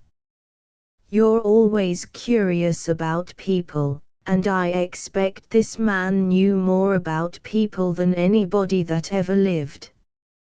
City people or country people? Both. People are pretty much the same everywhere. Oh, no, they're not. The people who go through in the dining car aren't like us. What makes you think they aren't, my girl? Their clothes. Thea shook her head. No, it's something else. I don't know. Her eyes shifted under the doctor's searching gaze and she glanced up at the row of books. How soon will I be old enough to read them? Soon enough, little girl. The doctor patted her hand and looked at her index finger.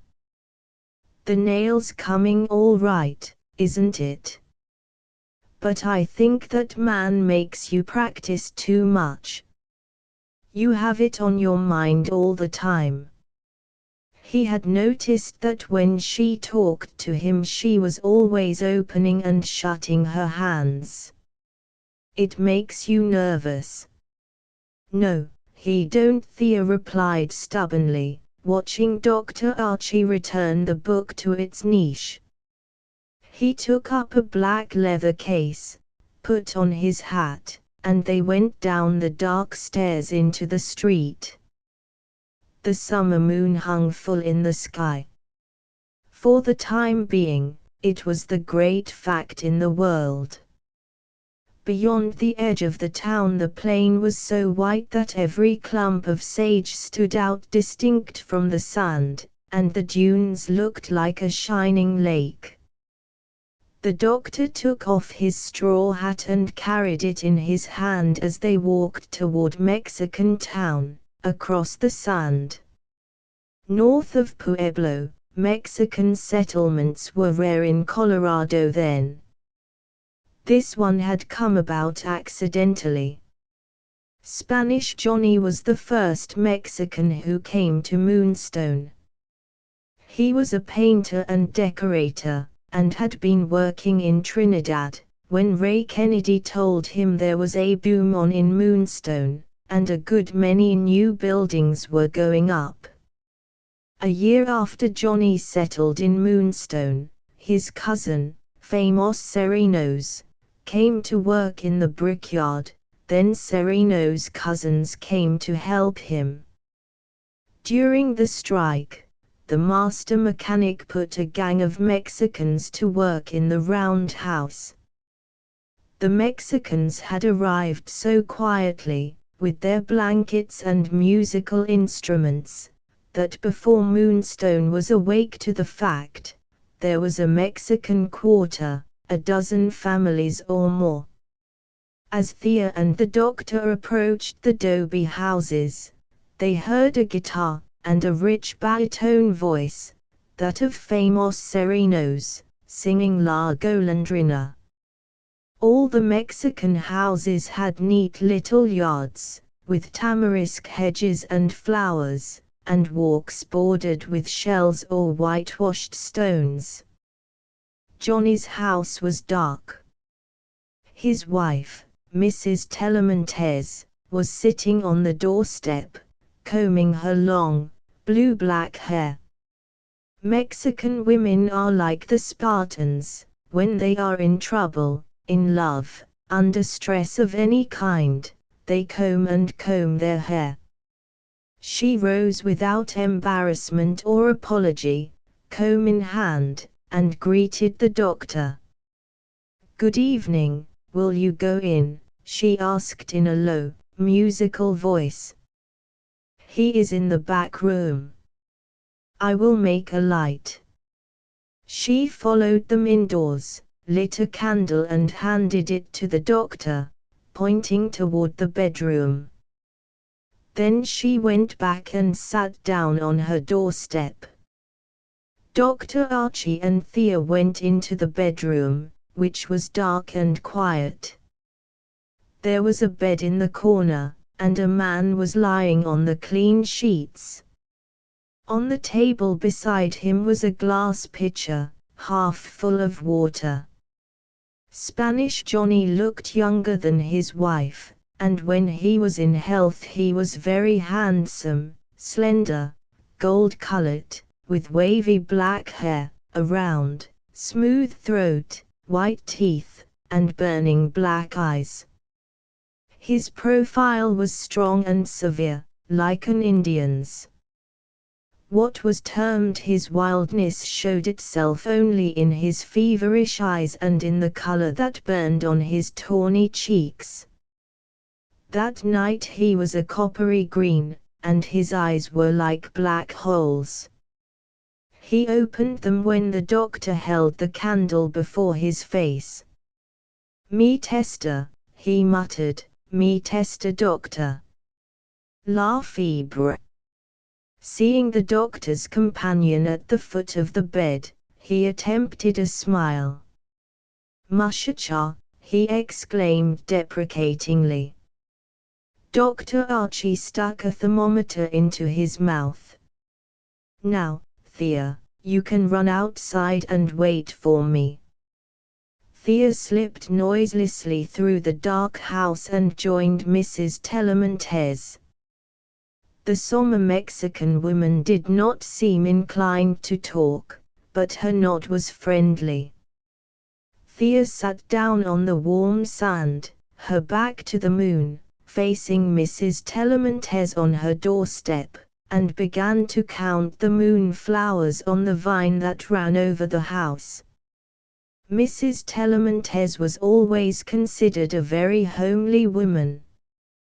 Her face was of a strongly marked type not sympathetic to Americans. Such long, oval faces, with a full chin, a large, mobile mouth, a high nose, are not uncommon in Spain. Mrs. Tellamantez could not write her name, and could read but little. Her strong nature lived upon itself. She was chiefly known in Moonstone for her forbearance with her incorrigible husband. Nobody knew exactly what was the matter with Johnny, and everybody liked him. His popularity would have been unusual for a white man, for a Mexican it was unprecedented. His talents were his undoing. He had a high, uncertain tenor voice, and he played the mandolin with exceptional skill. Periodically he went crazy. There was no other way to explain his behavior. He was a clever workman, and, when he worked, as regular and faithful as a burro. Then some night he would fall in with a crowd at the saloon and begin to sing. He would go on until he had no voice left, until he wheezed and rasped. Then he would play his mandolin furiously, and drink until his eyes sank back into his head. At last, when he was put out of the saloon at closing time, and could get nobody to listen to him, he would run away, along the railroad track, straight across the desert. He always managed to get aboard a freight somewhere. Once beyond Denver, he played his way southward from saloon to saloon until he got across the border.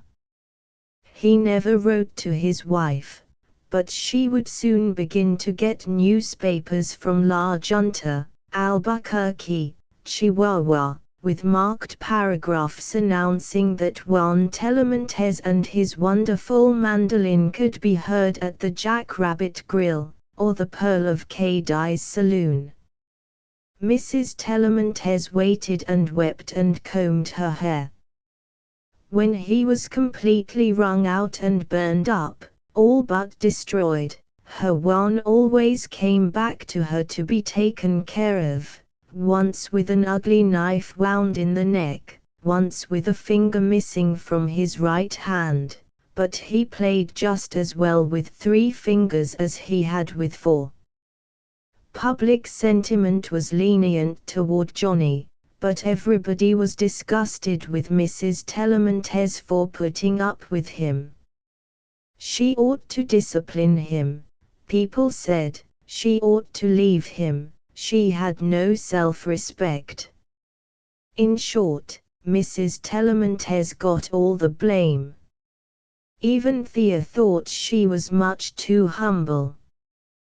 Tonight, as she sat with her back to the moon, looking at the moonflowers and Mrs. Tellamantez's somber face, she was thinking that there is nothing so sad in the world as that kind of patience and resignation. It was much worse than Johnny's craziness. She even wondered whether it did not help to make Johnny crazy. People had no right to be so passive and resigned. She would like to roll over and over in the sand and screech at Mrs. Tellamantez. She was glad when the doctor came out. The Mexican woman rose and stood respectful and expectant. The doctor held his hat in his hand and looked kindly at her. "Same old thing, Mrs. Tellamantez. He's no worse than he's been before. I've left some medicine. Don't give him anything but toast water until I see him again. You're a good nurse, you'll get him out." Dr. Archie smiled encouragingly. He glanced about the little garden and wrinkled his brows. I can't see what makes him behave so. He's killing himself, and he's not a rowdy sort of fellow. Can't you tie him up some way? Can't you tell when these fits are coming on? Mrs. Tellamantez put her hand to her forehead. The saloon, doctor, the excitement, that is what makes him. People listen to him, and it excites him. The doctor shook his head. Maybe. He's too much for my calculations. I don't see what he gets out of it. He is always fooled. The Mexican woman spoke rapidly and tremulously, her long underlip quivering. He is good at heart, but he has no head. He fools himself. You do not understand in this country, you are progressive. But he has no judgment, and he is fooled. She stooped quickly, took up one of the white conch shells that bordered the walk, and, with an apologetic inclination of her head, held it to Dr. Archie's ear. Listen, doctor. You hear something in there. You hear the sea, and yet the sea is very far from here. You have judgment, and you know that. But he is fooled. To him, it is the sea itself. A little thing is big to him. She bent and placed the shell in the white row, with its fellows. Thea took it up softly and pressed it to her own ear. The sound in it startled her, it was like something calling one. So that was why Johnny ran away. There was something awe-inspiring about Mrs. Tellamantez and her shell. Thea caught Dr. Archie's hand and squeezed it hard as she skipped along beside him back toward Moonstone. She went home, and the doctor went back to his lamp and his book. He never left his office until after midnight. If he did not play whist or pool in the evening, he read. It had become a habit with him to lose himself. Thea's 12th birthday had passed a few weeks before her memorable call upon Mrs. Tellamantez. There was a worthy man in Moonstone who was already planning to marry Thea as soon as she should be old enough. His name was Ray Kennedy, his age was 30, and he was conductor on a freight train, his run being from Moonstone to Denver. Ray was a big fellow, with a square, open American face, a rock chin, and features that one would never happen to remember. He was an aggressive idealist, a free thinker, and, like most railroad men, deeply sentimental. Thea liked him for reasons that had to do with the adventurous life he had led in Mexico and the Southwest, rather than for anything very personal. She liked him, too, because he was the only one of her friends who ever took her to the Sand Hills. The Sand Hills were a constant tantalization. She loved them better than anything near Moonstone, and yet she could so seldom get to them. The first dunes were accessible enough. They were only a few miles beyond the colas, and she could run out there any day when she could do her practicing in the morning and get Thor off her hands for an afternoon. But the real hills, the turquoise hills, the Mexicans called them, were 10 good miles away, and one reached them by a heavy, sandy road. Dr. Archie sometimes took Thea on his long drives, but as nobody lived in the sand hills, he never had calls to make in that direction. Ray Kennedy was her only hope of getting there. This summer Thea had not been to the hills once, though Ray had planned several Sunday expeditions. Once Thor was sick, and once the organist in her father's church was away and Thea had to play the organ for the 3 Sunday services.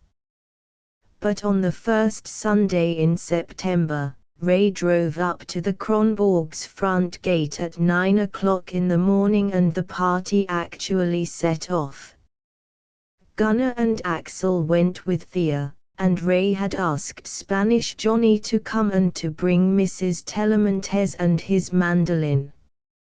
Ray was artlessly fond of music, especially of Mexican music. He and Mrs. Telemontes had got up the lunch between them, and they were to make coffee in the desert. When they left Mexican Town, Thea was on the front seat with Ray and Johnny, and Gunnar and Axel sat behind with Mrs. Telemontes.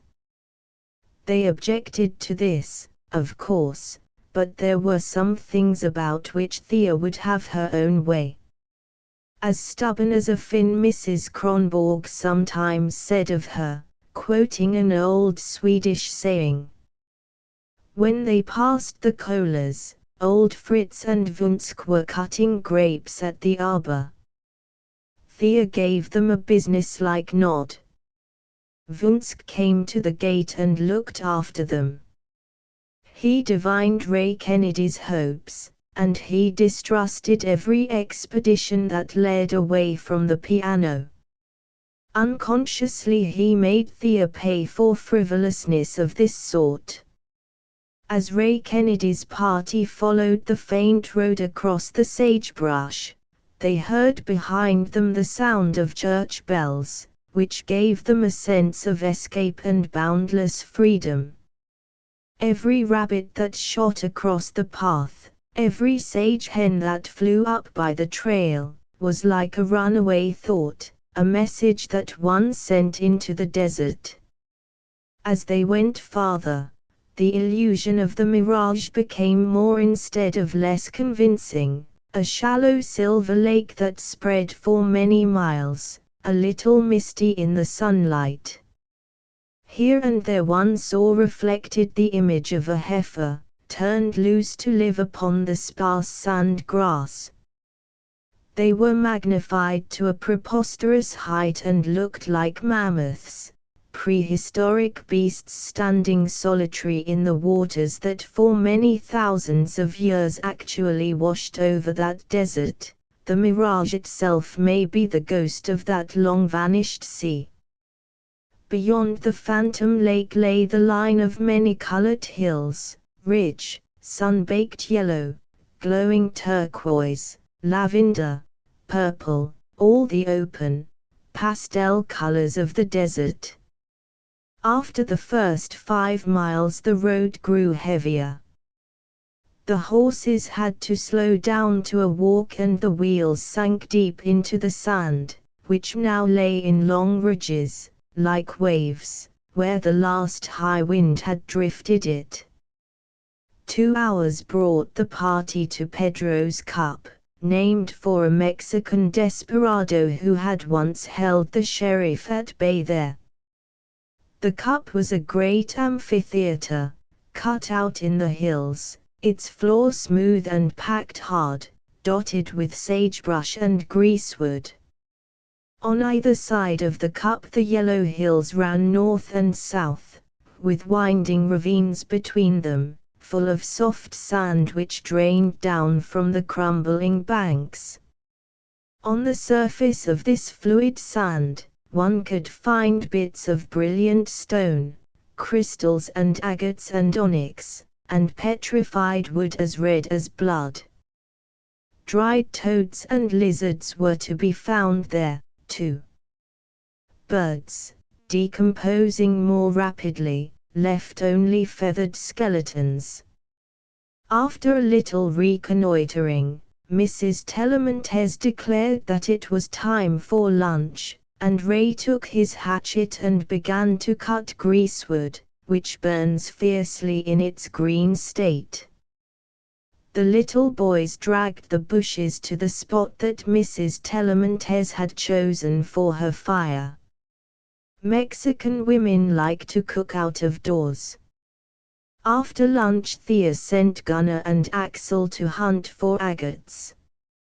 If you see a rattlesnake, run. Don't try to kill it, she enjoined. Gunnar hesitated. If Ray would let me take the hatchet, I could kill one all right. Mrs. Tellamantez smiled and said something to Johnny in Spanish. Yes, her husband replied, translating, they say in Mexico, kill a snake but never hurt his feelings. Down in the hot country, Mushachar turning to Thea, people keep a pet snake in the house to kill rats and mice. They call him the house snake. They keep a little mat for him by the fire, and at night he curl up there and sit with the family, just as friendly. Gunnar sniffed with disgust. Well, I think that's a dirty Mexican way to keep house, so there. Johnny shrugged his shoulders. Perhaps, he muttered.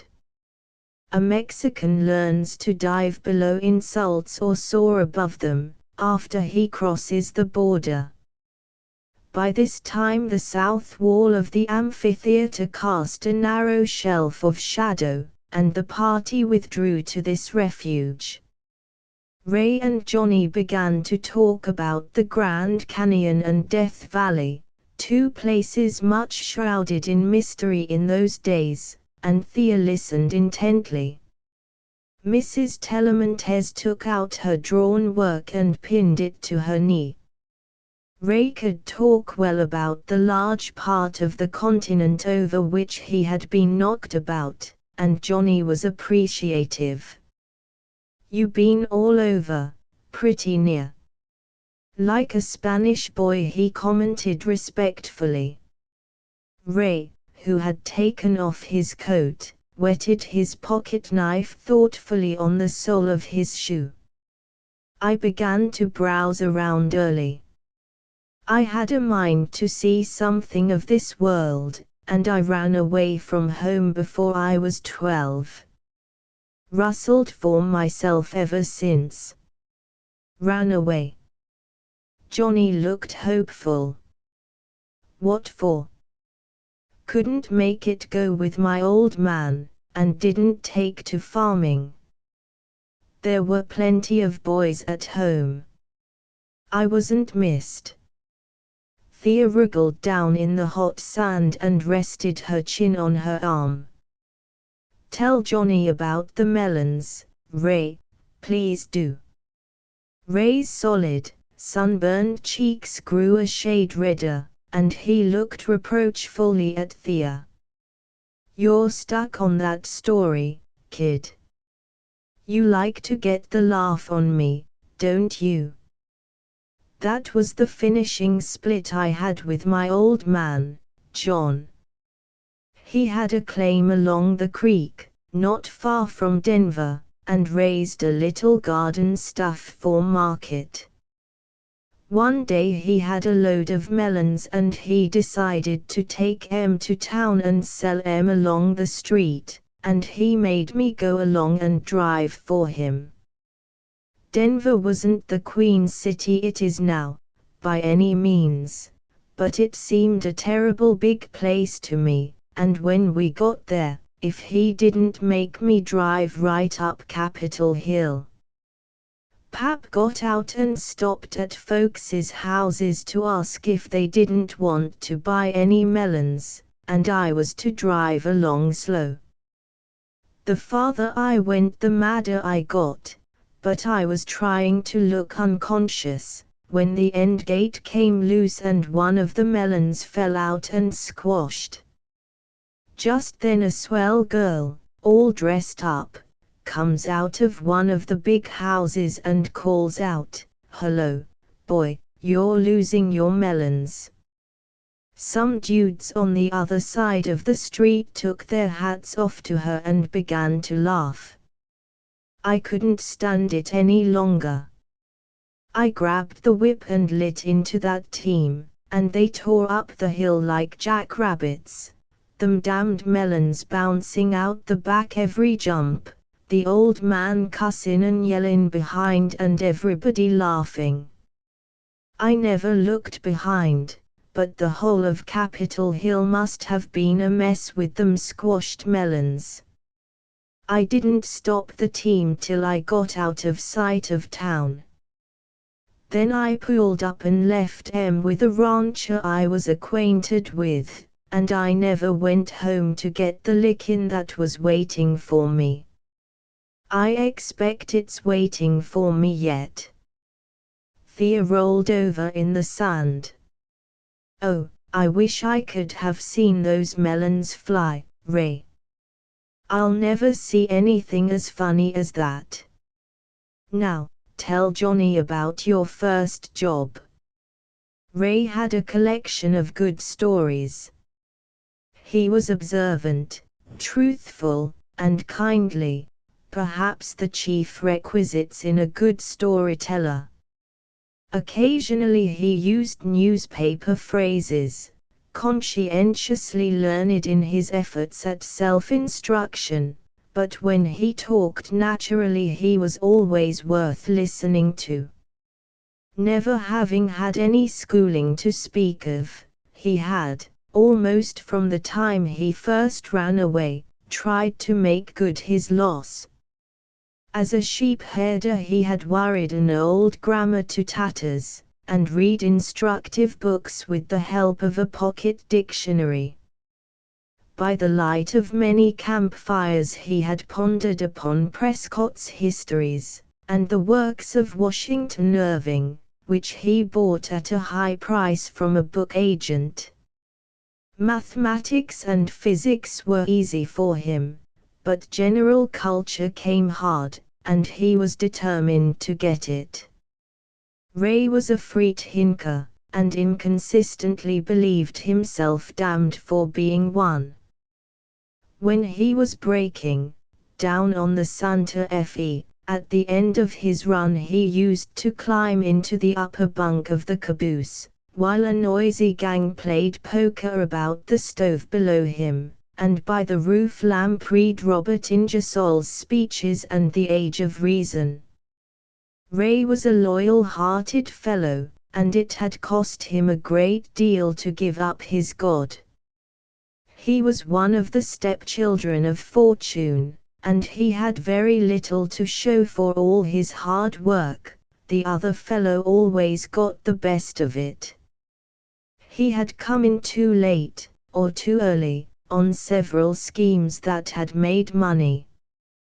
He brought with him from all his wanderings a good deal of information, more or less correct in itself, but unrelated, and therefore misleading, a high standard of personal honor, a sentimental veneration for all women, bad as well as good, and a bitter hatred of Englishmen.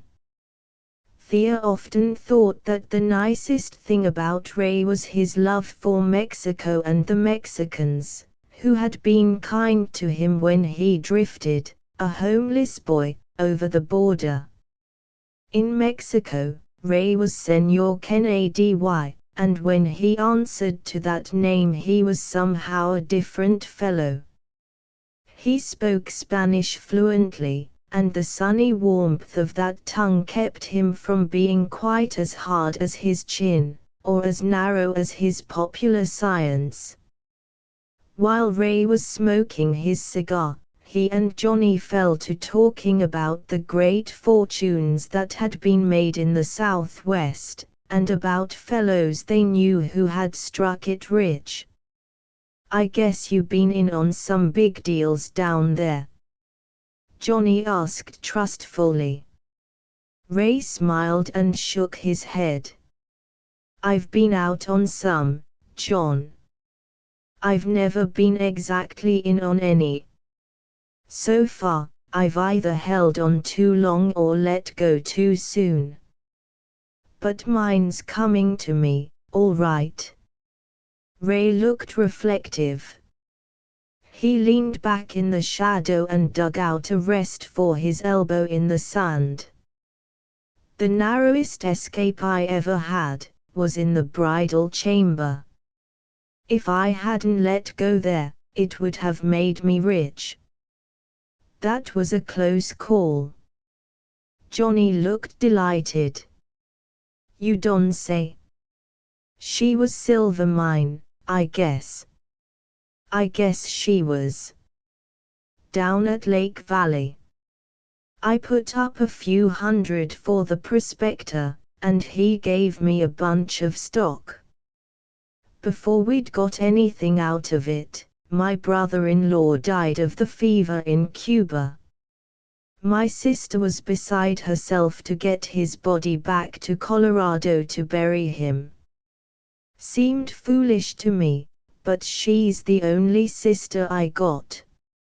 It's expensive for dead folks to travel, and I had to sell my stock in the mine to raise the money to get Elmer on the move. 2 months afterward, the boys struck that big pocket in the rock, full of virgin silver. They named her the bridal chamber. It wasn't ore, you remember. It was pure, soft metal you could have melted right down into dollars. The boys cut it out with chisels. If old Elmer hadn't played that trick on me, I'd have been in for about 50,000. That was a close call, Spanish. I recollect.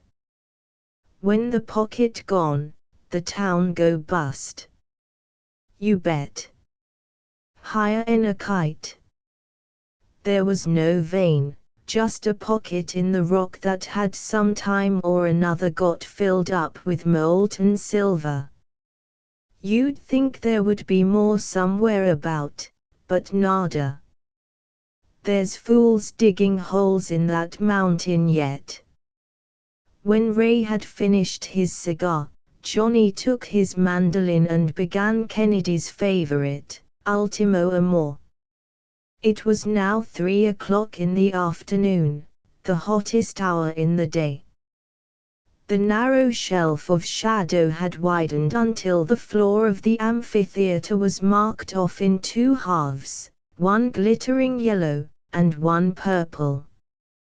The little boys had come back and were making a robber's cave to enact the bold deeds of Pedro the Bandit.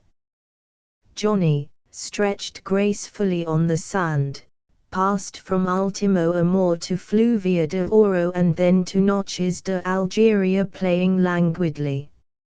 Everyone was busy with his own thoughts. Mrs. Telemontes was thinking of the square in the little town in which she was born, of the white church steps, with people genuflecting as they passed, and the round-topped acacia trees, and the band playing in the plaza. Ray Kennedy was thinking of the future, dreaming the large Western dream of easy money, of a fortune kicked up somewhere in the hills, an oil well, a gold mine, a ledge of copper. He always told himself, when he accepted a cigar from a newly married railroad man, that he knew enough not to marry until he had found his ideal, and could keep her like a queen. He believed that in the yellowhead over there in the sand he had found his ideal, and that by the time she was old enough to marry, he would be able to keep her like a queen. He would kick it up from somewhere, when he got loose from the railroad. Thea, stirred by tales of adventure, of the Grand Canyon and Death Valley, was recalling a great adventure of her own. Early in the summer her father had been invited to conduct a reunion of old frontiersmen, up in Wyoming, near Laramie, and he took Thea along with him to play the organ and sing patriotic songs. There they stayed at the house of an old ranchman who told them about a ridge up in the hills called Laramie Plain, where the wagon trails of the 49ers and the Mormons were still visible. The old man even volunteered to take Mr. Kronborg up into the hills to see this place, though it was a very long drive to make in one day. Thea had begged frantically to go along, and the old rancher, flattered by her rapt attention to his stories, had interceded for her. They set out from Laramie before daylight, behind a strong team of mules. All the way there was much talk of the 49ers.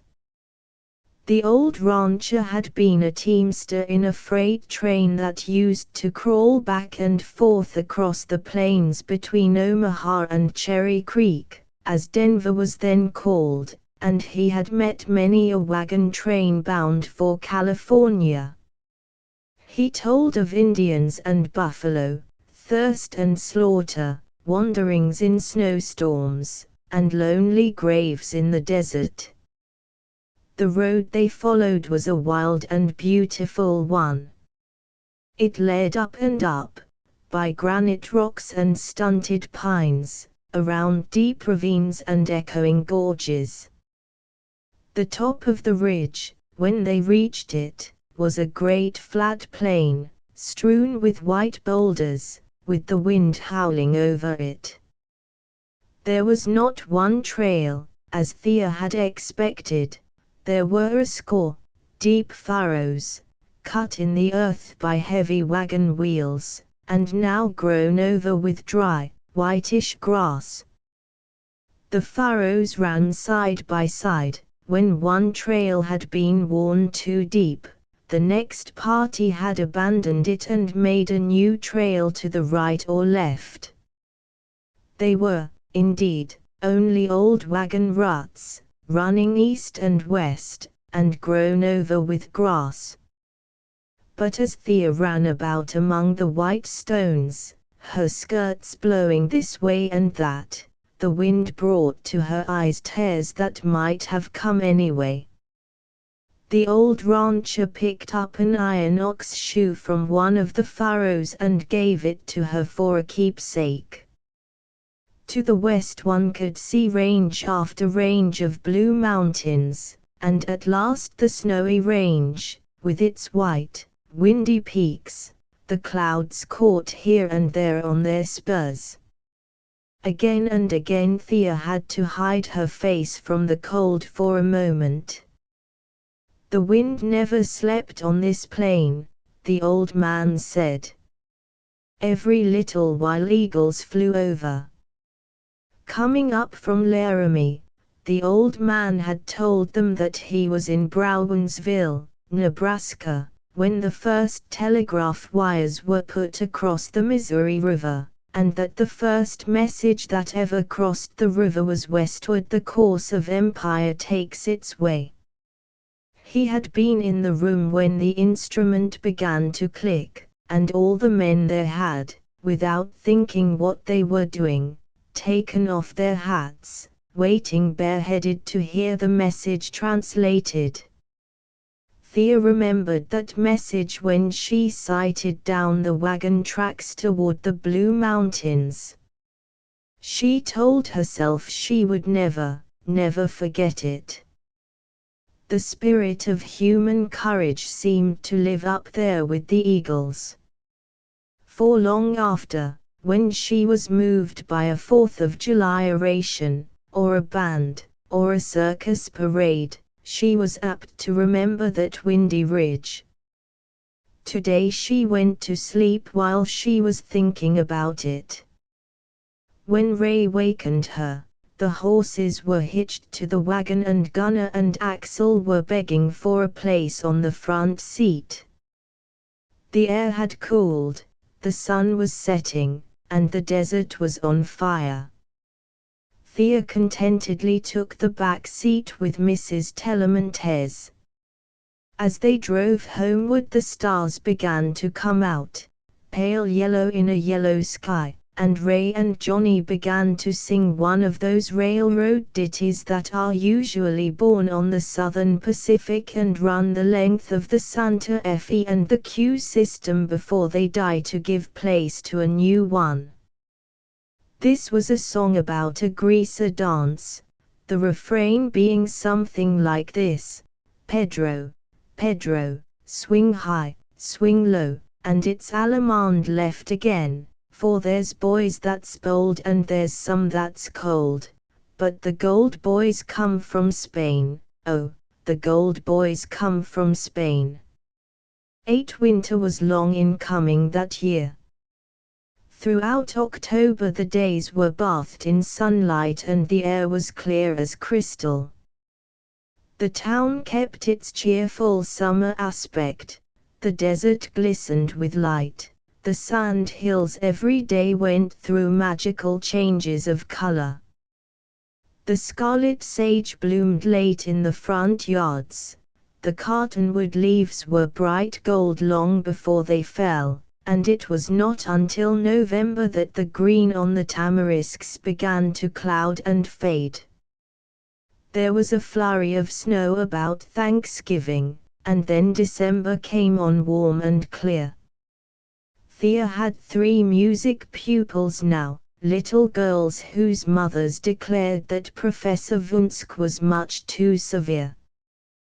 They took their lessons on Saturday, and this, of course, cut down her time for play. She did not really mind this because she was allowed to use the money. Her pupils paid her 25 cents a lesson, to fit up a little room for herself upstairs in the half-story. It was the end room of the wing, and was not plastered, but was snugly lined with soft pine. The ceiling was so low that a grown person could reach it with the palm of the hand, and it sloped down on either side. There was only one window, but it was a double one and went to the floor. In October, while the days were still warm, Thea and Tilly papered the room, walls and ceiling in the same paper, small red and brown roses on a yellowish ground. Thea bought a brown cotton carpet, and her big brother, Gus, put it down for her one Sunday. She made white cheesecloth curtains and hung them on a tape. Her mother gave her an old walnut dresser with a broken mirror, and she had her own dumpy walnut single bed, and a blue washbowl and pitcher which she had drawn at a church fair lottery. At the head of her bed she had a tall round wooden hat crate, from the clothing store. This, standing on end and draped with cretonne, made a fairly steady table for her lantern. She was not allowed to take a lamp upstairs, so Ray Kennedy gave her a railroad lantern by which she could read at night. In winter this loft room of Thea's was bitterly cold, but against her mother's advice, and Tilly's, she always left her window open a little way. Mrs. Kronborg declared that she had no patience with American physiology, though the lessons about the injurious effects of alcohol and tobacco were well enough for the boys. Thea asked Dr. Archie about the window, and he told her that a girl who sang must always have plenty of fresh air, or her voice would get husky, and that the cold would harden her throat.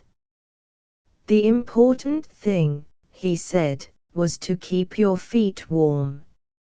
On very cold nights Thea always put a brick in the oven after supper, and when she went upstairs she wrapped it in an old flannel petticoat and put it in her bed. The boys, who would never heat bricks for themselves, sometimes carried off Thea's, and thought it a good joke to get ahead of her. When Thea first plunged in between her red blankets, the cold sometimes kept her awake for a good while, and she comforted herself by remembering all she could of polar explorations of fat, calf-bound volume her father had bought from a book agent, and by thinking about the members of Greeley's party, how they lay in their frozen sleeping bags, each man hoarding the warmth of his own body and trying to make it last as long as possible against the oncoming cold that would be everlasting. After half an hour or so, a warm wave crept over her body and round, sturdy legs. She glowed like a little stove with the warmth of her own blood, and the heavy quilts and red blankets grew warm wherever they touched her, though her breath sometimes froze on the coverlid. Before daylight, her internal fires went down a little, and she often wakened to find herself drawn up into a tight ball, somewhat stiff in the legs. But that made it all the easier to get up. The acquisition of this room was the beginning of a new era in Thea's life. It was one of the most important things that ever happened to her. Hitherto, except in summer, when she could be out of doors, she had lived in constant turmoil: the family, the day school, the Sunday school. The clamor about her drowned the voice within herself. In the end of the wing, separated from the other upstairs sleeping rooms by a long, cold, unfinished lumber room, her mind worked better. She thought things out more clearly. Pleasant plans and ideas occurred to her which had never come before. She had certain thoughts which were like companions, ideas which were like older and wiser friends. She left them there in the morning, when she finished dressing in the cold, and at night, when she came up with her lantern and shut the door after a busy day, she found them awaiting her. There was no possible way of heating the room, but that was fortunate, for otherwise it would have been occupied by one of her older brothers. From the time when she moved up into the wing, Thea began to live a double life. During the day, when the hours were full of tasks, she was one of the Kronborg children, but at night she was a different person. On Friday and Saturday nights she always read for a long while after she was in bed. She had no clock, and there was no one to nag her. Ray Kennedy, on his way from the depot to his boarding house, often looked up and saw Thea's light burning when the rest of the house was dark, and felt cheered as by a friendly greeting. He was a faithful soul, and many disappointments had not changed his nature. He was still, at heart, the same boy who, when he was 16, had settled down to freeze with his sheep in a Wyoming blizzard, and had been rescued only to play the losing game of fidelity to other charges. Ray had no very clear idea of what might be going on in Thea's head, but he knew that something was. He used to remark to Spanish Johnny, "That girl is developing something fine." Thea was patient with Ray, even in regard to the liberties he took with her name. Outside the family, everyone in Moonstone, except Vunsk and Dr. Archie, called her the A, but this seemed cold and distant to Ray, so he called her the.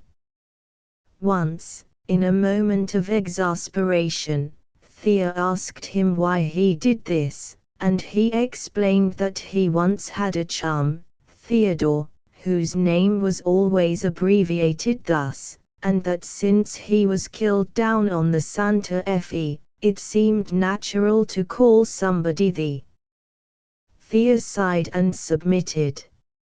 She was always helpless before homely sentiment and usually changed the subject. It was the custom for each of the different Sunday schools in Moonstone to give a concert on Christmas Eve. But this year all the churches were to unite and give, as was announced from the pulpits, a semi-sacred concert of picked talent at the Opera House. The Moonstone Orchestra, under the direction of Professor Wunsk, was to play, and the most talented members of each Sunday school were to take part in the program. Thea was put down by the committee for instrumental. This made her indignant, for the vocal numbers were always more popular. Thea went to the president of the committee and demanded hotly if her rival, Lily Fisher, were going to sing. The president was a big, florid, powdered woman, a fierce WCTU worker, one of Thea's natural enemies. Her name was Johnson, her husband kept the livery stable, and she was called Mrs. Livery Johnson, to distinguish her from other families of the same surname. Mrs. Johnson was a prominent Baptist, and Lily Fisher was the Baptist prodigy. There was a not very Christian rivalry between the Baptist church and Mr. Kronborg's church. When Thea asked Mrs. Johnson whether her rival was to be allowed to sing, Mrs. Johnson, with an eagerness which told how she had waited for this moment, replied that Lily was going to recite to be obliging, and to give other children a chance to sing.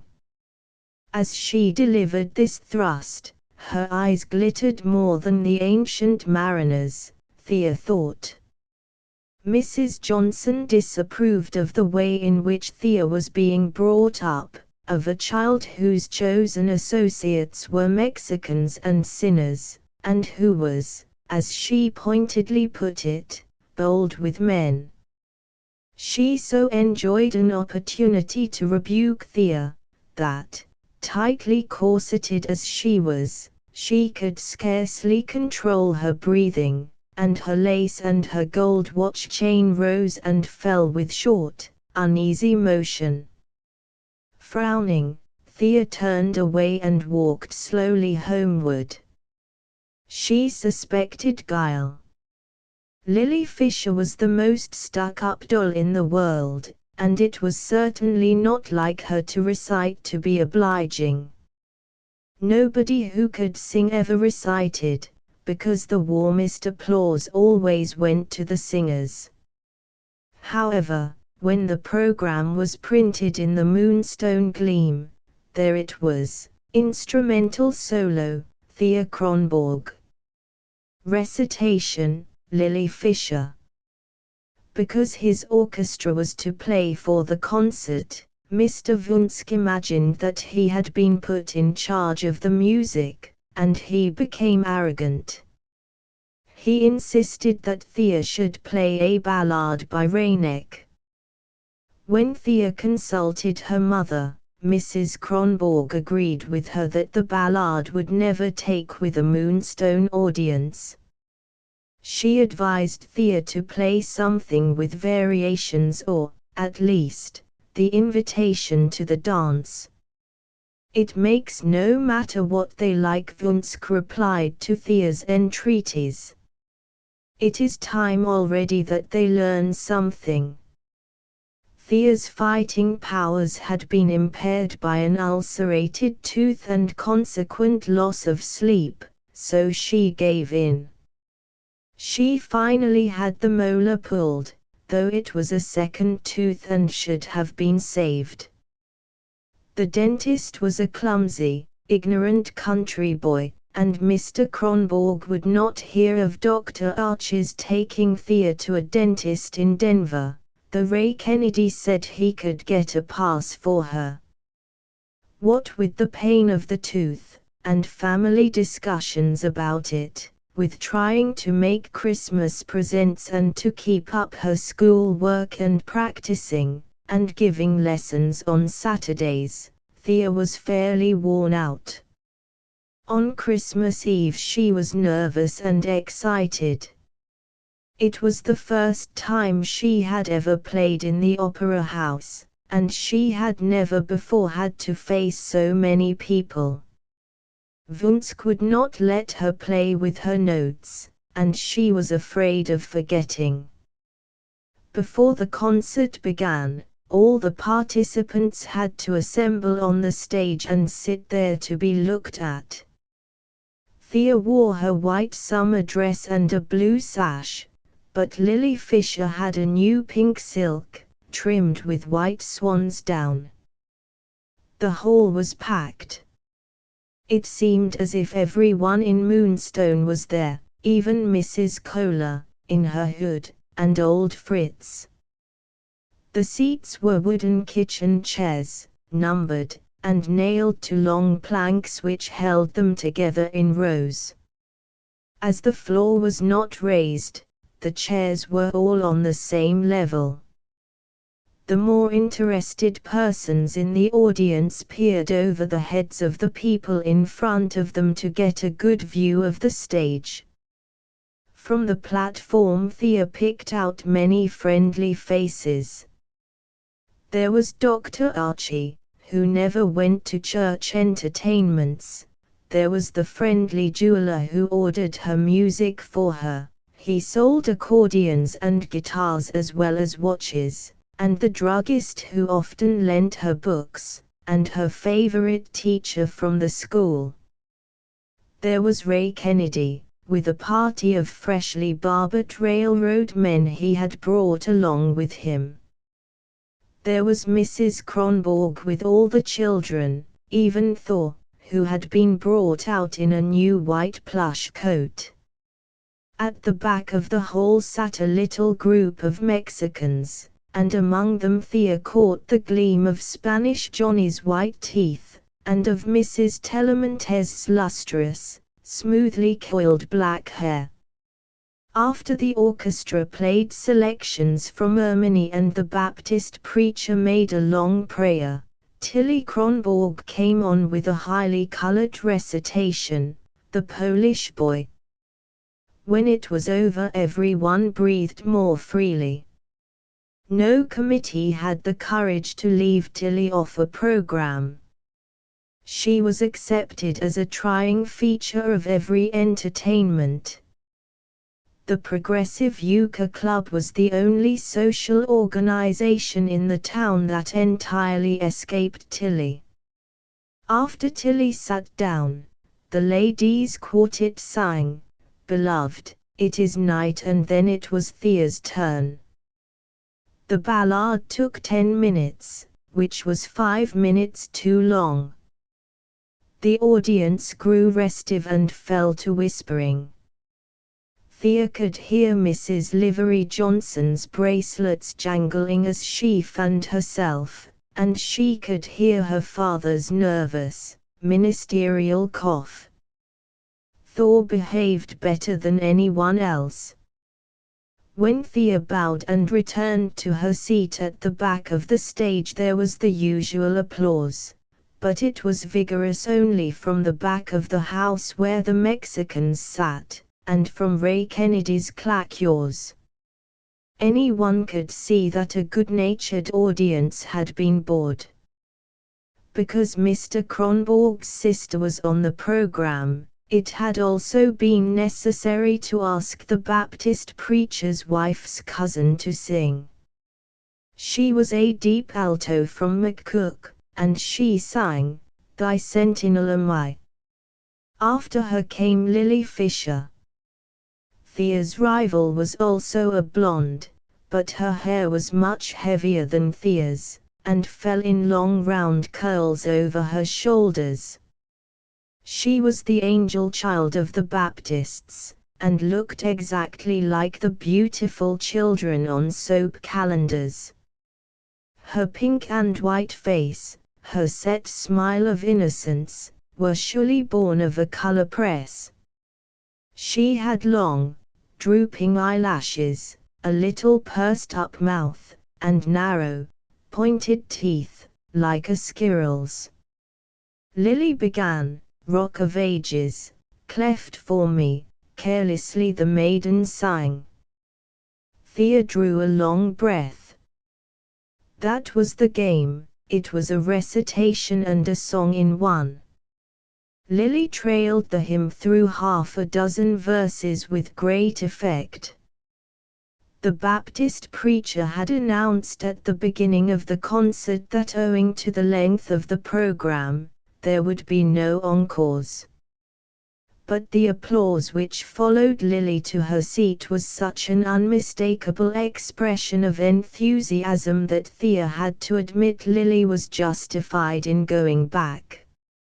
She was attended this time by Mrs. Livery Johnson herself, crimson with triumph and gleaming-eyed, nervously rolling and unrolling a sheet of music. She took off her bracelets and played Lily's accompaniment.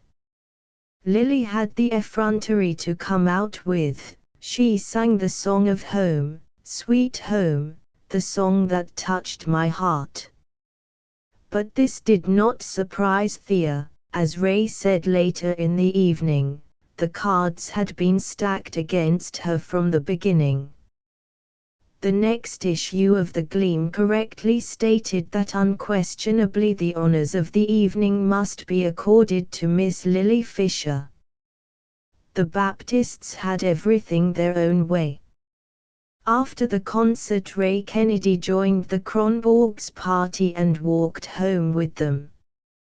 Thea was grateful for his silent sympathy, even while it irritated her.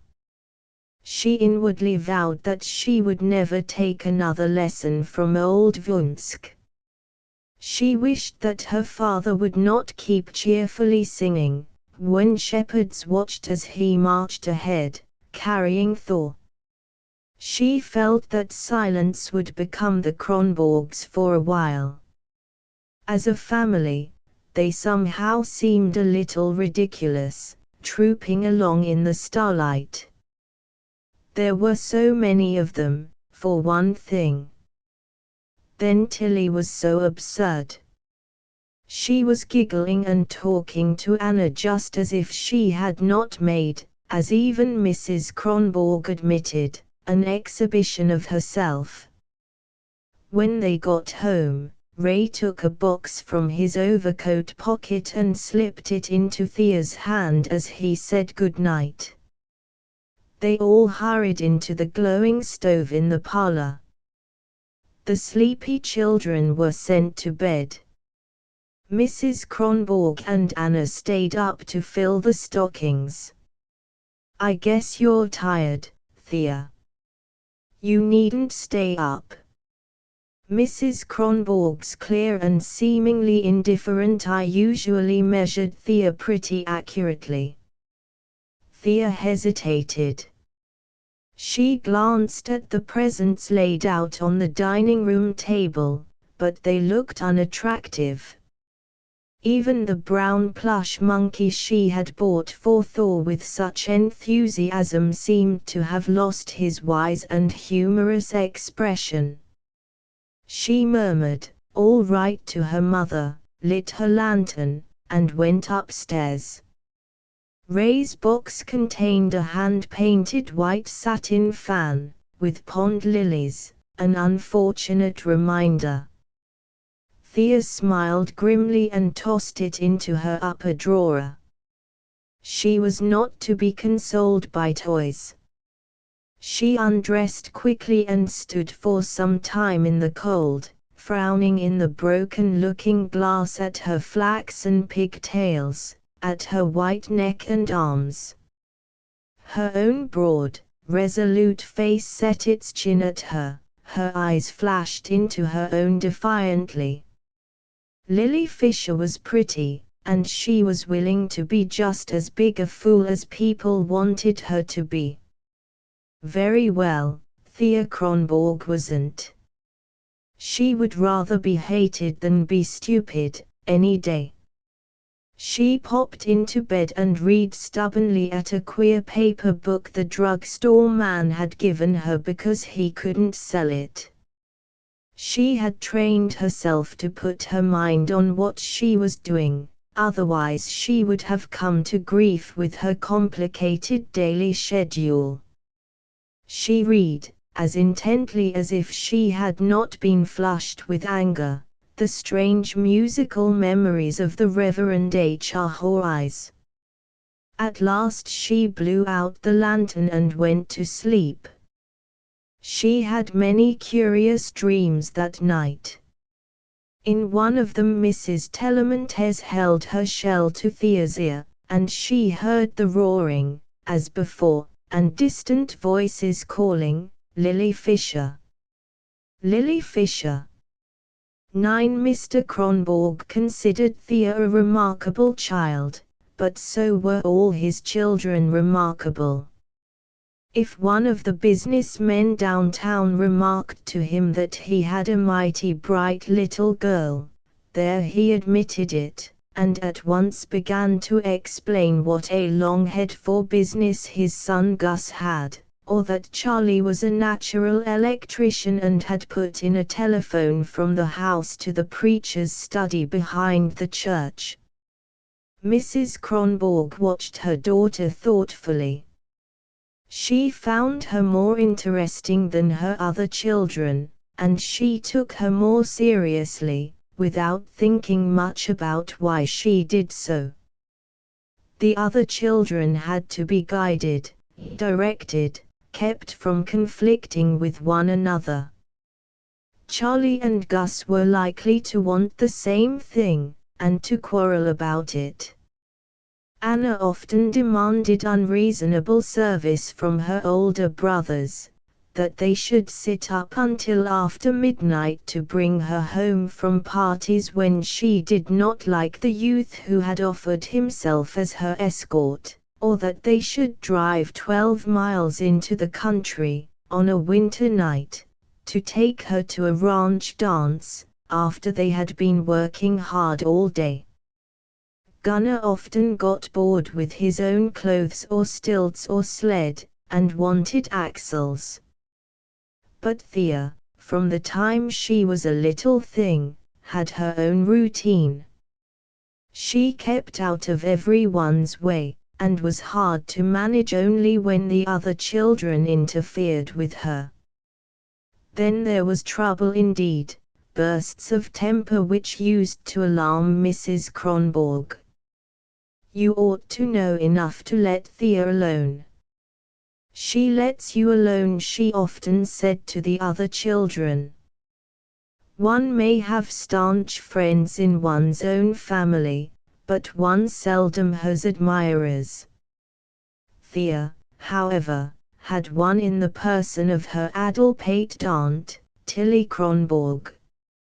In older countries, where dress and opinions and manners are not so thoroughly standardized as in our own West, there is a belief that people who are foolish about the more obvious things of life are apt to have peculiar insight into what lies beyond the obvious. The old woman who can never learn not to put the kerosene can on the stove, may yet be able to tell fortunes, to persuade a backward child to grow, to cure warts, or to tell people what to do with a young girl who has gone melancholy. Tilly's mind was a curious machine. When she was awake it went round like a wheel when the belt has slipped off, and when she was asleep she dreamed follies. But she had intuitions. She knew, for instance, that Thea was different from the other Kronborgs, worthy though they all were. Her romantic imagination found possibilities in her niece. When she was sweeping or ironing, or turning the ice cream freezer at a furious rate, she often built up brilliant futures for Thea, adapting freely the latest novel she had read. Tilly made enemies for her niece among the church people because, at sewing societies and church suppers, she sometimes spoke vauntingly, with a toss of her head, just as if Thea's wonderfulness were an accepted fact in Moonstone, like Mrs. Archer's stinginess, or Mrs. Livery Johnson's duplicity. People declared that, on this subject, Tilly made them tired. Tilly belonged to a dramatic club that once a year performed in the Moonstone Opera House such plays as Among the Breakers and The Veteran of 1812. Tilly played character parts, the flirtatious old maid or the spiteful intrigant. She used to study her parts up in the attic at home. While she was committing the lines, she got Gunnar or Anna to hold the book for her, but when she began to bring out the expression as she said, she used, very timorously, to ask Thea to hold the book. Thea was usually, not always, agreeable about it. Her mother had told her that, since she had some influence with Tilly, it would be a good thing for them all if she could tone her down a shade and keep her from taking on any worse than need be. Thea would sit on the foot of Tilly's bed, her feet tucked under her, and stare at the silly text. "I wouldn't make so much fuss, there, Tilly," she would remark occasionally, "I don't see the point in it," or, "What do you pitch your voice so high for? It don't carry half as well." "I don't see how it comes Thea is so patient with Tilly," Mrs. Kronborg more than once remarked to her husband. "She ain't patient with most people, but it seems like she's got a peculiar patience for Tilly." Tilly always coaxed Thea to go behind the scenes with her when the club presented a play, and help her with her makeup. Thea hated it, but she always went. She felt as if she had to do it. There was something in Tilly's adoration of her that compelled her. There was no family impropriety that Thea was so much ashamed of as Tilly's acting, and yet she was always being dragged in to assist her. Tilly simply had her, there. She didn't know why, but it was so. There was a string in her somewhere that Tilly could pull, a sense of obligation to Tilly's misguided aspirations. The saloon keepers had some such feeling of responsibility toward Spanish Johnny. The dramatic club was the pride of Tilly's heart, and her enthusiasm was the principal factor in keeping it together. Sick or well, Tilly always attended rehearsals, and was always urging the young people, who took rehearsals lightly, to stop fooling and begin now.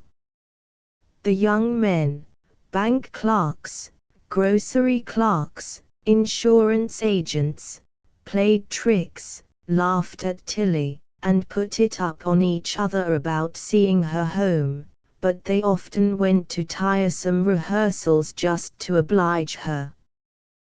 They were good-natured young fellows. Their trainer and stage manager was young Upping, the jeweler who ordered Thea's music for her. Though barely 30, he had followed half a dozen professions, and had once been a violinist in the orchestra of the Andrews Opera Company, then well known in little towns throughout Colorado and Nebraska. By one amazing indiscretion Tilly very nearly lost her hold upon the Moonstone Drama Club. The club had decided to put on the drummer boy of Shiloh, a very ambitious undertaking because of the many supers needed and the scenic difficulties of the act which took place in Andersonville prison. The members of the club consulted together in Tilly's absence as to who should play the part of the drummer boy.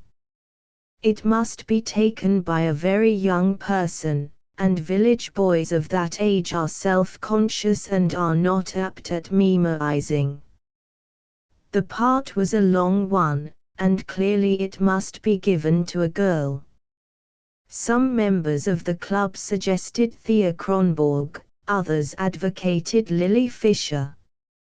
Lily's partisans urged that she was much prettier than Thea, and had a much sweeter disposition. Nobody denied these facts. But there was nothing in the least boyish about Lily, and she sang all songs and played all parts alike. Lily's simper was popular, but it seemed not quite the right thing for the heroic drummer boy. Upping, the trainer, talked to one and another. Lily's all right for girl parts, he insisted, but you've got to get a girl with some ginger in her for this. Thea's got the voice, too. When she sings, just before the battle, Mother, she'll bring down the house. When all the members of the club had been privately consulted, they announced their decision to Tilly at the first regular meeting that was called to cast the parts. They expected Tilly to be overcome with joy, but, on the contrary, she seemed embarrassed. "I'm afraid Thea hasn't got time for that," she said jerkily. "She is always so busy with her music. Guess you'll have to get somebody else." The club lifted its eyebrows. Several of Lily Fisher's friends coughed. Mr. Upping flushed. The stout woman who always played the injured wife called Tilly's attention to the fact that this would be a fine opportunity for her niece to show what she could do. Her tone was condescending. Tilly threw up her head and laughed. There was something sharp and wild about Tilly's laugh, when it was not a giggle. "Oh, I guess Thea hasn't got time to do any showing off. Her time to show off ain't come yet. I expect she'll make us all sit up when it does. No use asking her to take the part. She'd turn her nose up at it. I guess they'd be glad to get her in the Denver Dramatics, if they could." The company broke up into groups and expressed their amazement. Of course all Swedes were conceited, but they would never have believed that all the conceit of all the Swedes put together would reach such a pitch as this. They confided to each other that Tilly was just a little off on the subject of her niece and agreed that it would be as well not to excite her further. Tilly got a cold reception at rehearsals for a long while afterward, and Thea had a crop of new enemies without even knowing it. Ex-Vunsk and old Fritz and Spanish Johnny celebrated Christmas together, so riotously that Vunsk was unable to give Thea her lesson the next day. In the middle of the vacation week, Thea went to the Kohlers through a soft, beautiful snowstorm. The air was a tender blue-gray, like the color on the doves that flew in and out of the white dove house on the post in the Kohlers' garden. The sand hills looked dim and sleepy. The tamarisk hedge was full of snow, like a foam of blossoms drifted over it. When Thea opened the gate, old Mrs. Kohler was just coming in from the chicken yard, with 5 fresh eggs in her apron and a pair of old top boots on her feet. She called Thea to come and look at a bantam egg, which she held up proudly. Her bantam hens were remiss in zeal, and she was always delighted when they accomplished anything. She took Thea into the sitting room, very warm and smelling of food, and brought her a plate full of little Christmas cakes, made according to old and hallowed formulae, and put them before her while she warmed her feet. Then she went to the door of the kitchen stairs and called, "Herr Wunsk, Herr Wunsk." Wunsk came down wearing an old wadded jacket, with a velvet collar. The brown silk was so worn that the wadding stuck out almost everywhere. He avoided Thea's eyes when he came in, nodded without speaking, and pointed directly to the piano stool. He was not so insistent upon the scales as usual, and throughout the little sonata of Mozart's she was studying, he remained languid and absent-minded. His eyes looked very heavy, and he kept wiping them with one of the new silk handkerchiefs Mrs. Kohler had given him for Christmas. When the lesson was over he did not seem inclined to talk. Thea, loitering on the stool, reached for a tattered book she had taken off the music rest when she sat down. It was a very old Leipzig edition of the piano score of Gluck's Orpheus. She turned over the pages curiously. "Is it nice?" she asked. "It is the most beautiful opera ever made," Wunsk declared solemnly. "You know the story, eh? How, when she died, Orpheus went down below for his wife." "Oh, yes, I know. I didn't know there was an opera about it, though. Do people sing this now?" "Abj. What else? You like to try? See." He drew her from the stool and sat down at the piano. Turning over the leaves to the third act, he handed the score to Thea. "Listen, I play it through and you get the rhythms. 1, 2, 3, 4. He played through Orpheus' Lament, then pushed back his cuffs with awakening interest and nodded at Thea. "Now, vom Blatt, mit mir. Ich hab sie verloren, all mein Glück ist nun dahin." Wunsk sang the aria with much feeling. It was evidently one that was very dear to him. "Noch einmal, alone, yourself." He played the introductory measures, then nodded at her vehemently, and she began, Ich hab sie verloren. When she finished, Wunsk nodded again. "Schon," he muttered as he finished the accompaniment softly. He dropped his hands on his knees and looked up at Thea. "That is very fine, eh? There is no such beautiful melody in the world.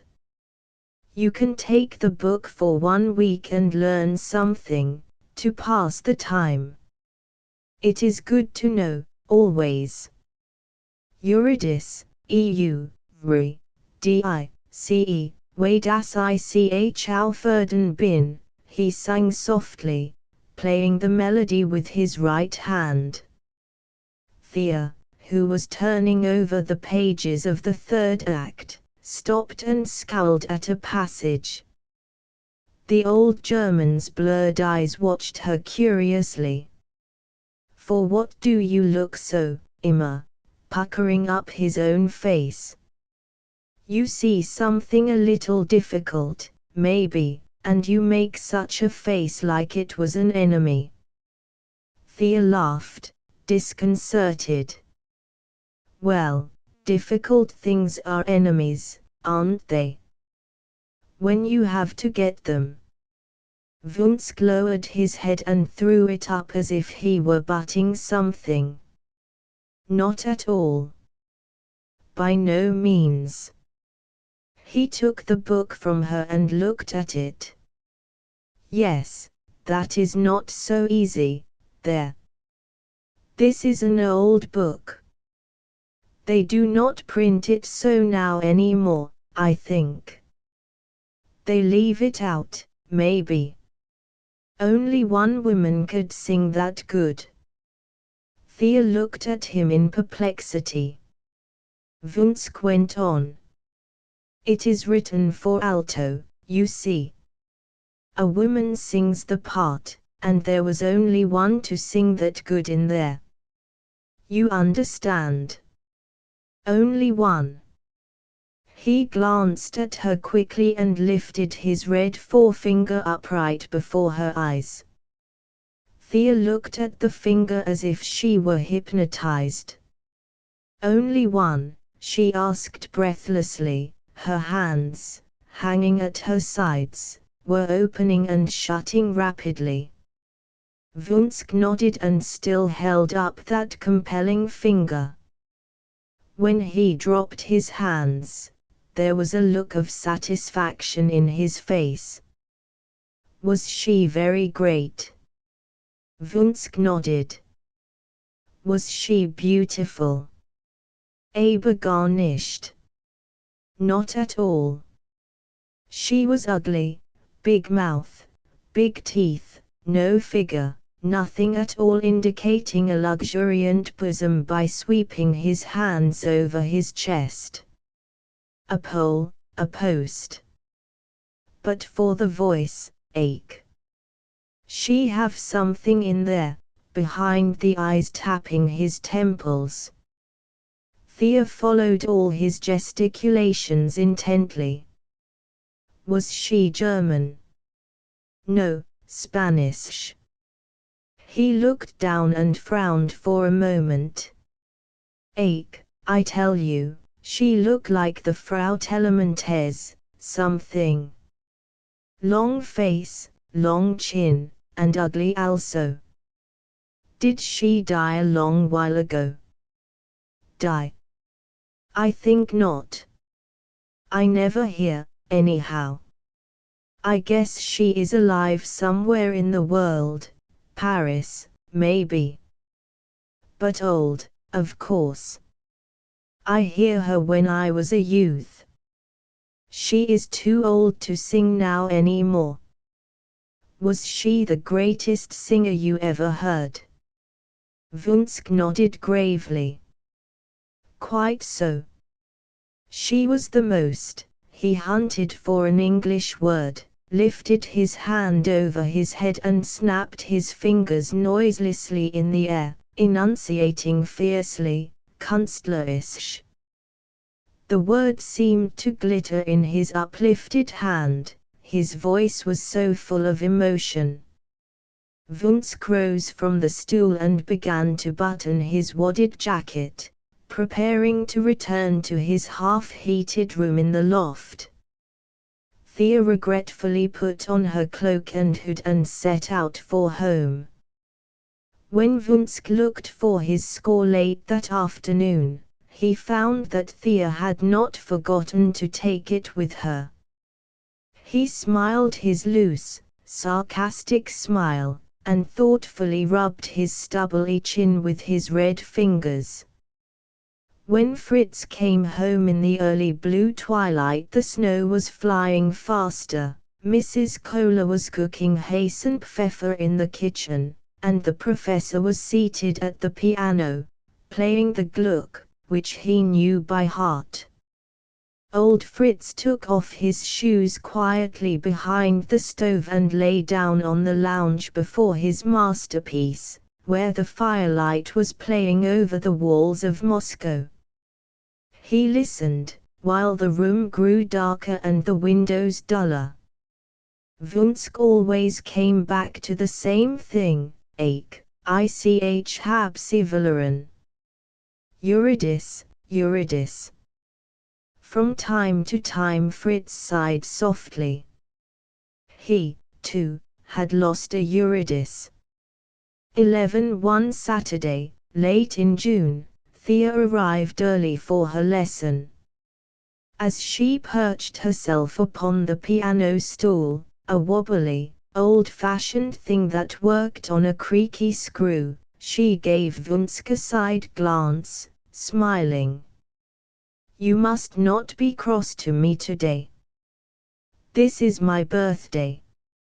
So, he pointed to the keyboard.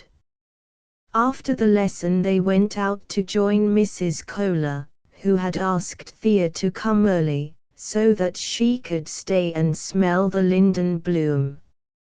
It was one of those still days of intense light, when every particle of mica in the soil flashed like a little mirror, and the glare from the plain below seemed more intense than the rays from above.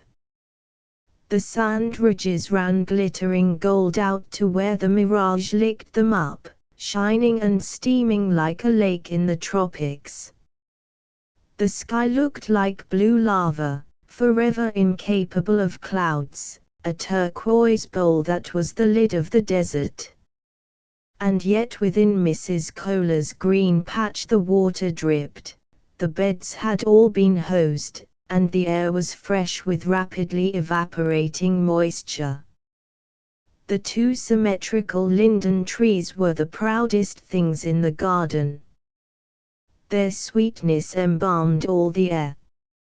At every turn of the paths, whether one went to see the hollyhocks or the bleeding heart, or to look at the purple morning glories that ran over the bean poles, wherever one went, the sweetness of the lindens struck one afresh and one always came back to them. Under the round leaves, where the waxen yellow blossoms hung, bevies of wild bees were buzzing. The tamarisks were still pink, and the flower beds were doing their best in honor of the Linden Festival. The white dove house was shining with a fresh coat of paint, and the pigeons were crooning contentedly, flying down often to drink at the drip from the water tank. Mrs. Kohler, who was transplanting pansies, came up with her trowel and told Thea it was lucky to have your birthday when the lindens were in bloom, and that she must go and look at the sweet peas. Vunsk accompanied her, and as they walked between the flower beds he took Thea's hand. "Es flusten uns Sprich in die Blumen," he muttered. "You know that von Hein. Im Enden Sommermorgen." He looked down at Thea and softly pressed her hand. "No, I don't know it." "What does flusten mean?" "Flusten, to whisper. You must begin now to know such things. That is necessary." "How many birthdays?" 13. "I'm in my teens now." "But how can I know words like that? I only know what you say at my lessons. They don't teach German at school. How can I learn?" "It is always possible to learn when one likes," said Vunsk. His words were peremptory, as usual, but his tone was mild, even confidential. "There is always a way. And if someday you are going to sing, it is necessary to know well the German language." Thea stooped over to pick a leaf of rosemary. How did Vunsk know that, when the very roses on her wallpaper had never heard it? "But am I going to?" she asked, still stooping. "That is for you to say," returned Vunsk coldly. "You would better marry some Jacob here and keep the house for him, maybe. That is as one desires." Thea flashed up at him a clear, laughing look. "No, I don't want to do that." You know, she brushed his coat sleeve quickly with her yellow head. "Only how can I learn anything here? It's so far from Denver. Vunska's loose lower lip curled in amusement. Then, as if he suddenly remembered something, he spoke seriously. Nothing is far and nothing is near, if one desires. The world is little, people are little, human life is little. There is only one big thing, desire. And before it, when it is big, all is little. It brought Columbus across the sea in a little boat, doomed so Witter. Vunsk made a grimace, took his pupil's hand and drew her toward the grape arbor. Hereafter I will more speak to you in German. Now, sit down and I will teach you for your birthday that little song. Ask me the words you do not know already. Now, Immeltenden Sommermorgen. Thea memorized quickly because she had the power of listening intently. In a few moments she could repeat the 8 lines for him. Vunsk nodded encouragingly and they went out of the arbor into the sunlight again. As they went up and down the gravel paths between the flower beds, the white and yellow butterflies kept darting before them, and the pigeons were washing their pink feet at the drip and crooning in their husky bass. Over and over again Vunsk made her say the lines to him. You see, it is nothing. If you learn a great many of the Lieder, you will know the German language already. Witter, none. He would incline his head gravely and listen. Immeltenden Sommermorgen ich im Garten herum, es flüstern und sprechen die Blumen, ich aber, ich want stumm. Es flüstern und sprechen die Blumen und schauen mitleidig Mädchen, sehe unsere Schwester nicht bös, du trauriger, blasser Mann. In the soft shining summer morning I wandered the garden within. The flowers they whispered and murmured, but I wandered dumb. The flowers they whisper and murmur, and me with compassion they scan. Oh, be not harsh to our sister, thou sorrowful, death-pale man. Vunsk had noticed before that when his pupil read anything in verse the character of her voice changed altogether. It was no longer the voice which spoke the speech of Moonstone. It was a soft, rich contralto, and she read quietly. The feeling was in the voice itself, not indicated by emphasis or change of pitch. She repeated the little verses musically, like a song, and the entreaty of the flowers was even softer than the rest, as the shy speech of flowers might be, and she ended with the voice suspended, almost with a rising inflection. It was a nature voice, Vunsk told himself, breathed from the creature and apart from language, like the sound of the wind in the trees, or the murmur of water. What is it the flowers mean when they ask him not to be harsh to their sister, eh? He asked, looking down at her curiously and wrinkling his dull red forehead. Thea glanced at him in surprise. I suppose he thinks they are asking him not to be harsh to his sweetheart, or some girl they remind him of. And why trauriger, blasser Mann? They had come back to the grape arbor, and Thea picked out a sunny place on the bench, where a tortoise-shell cat was stretched at full length. She sat down, bending over the cat and teasing his whiskers.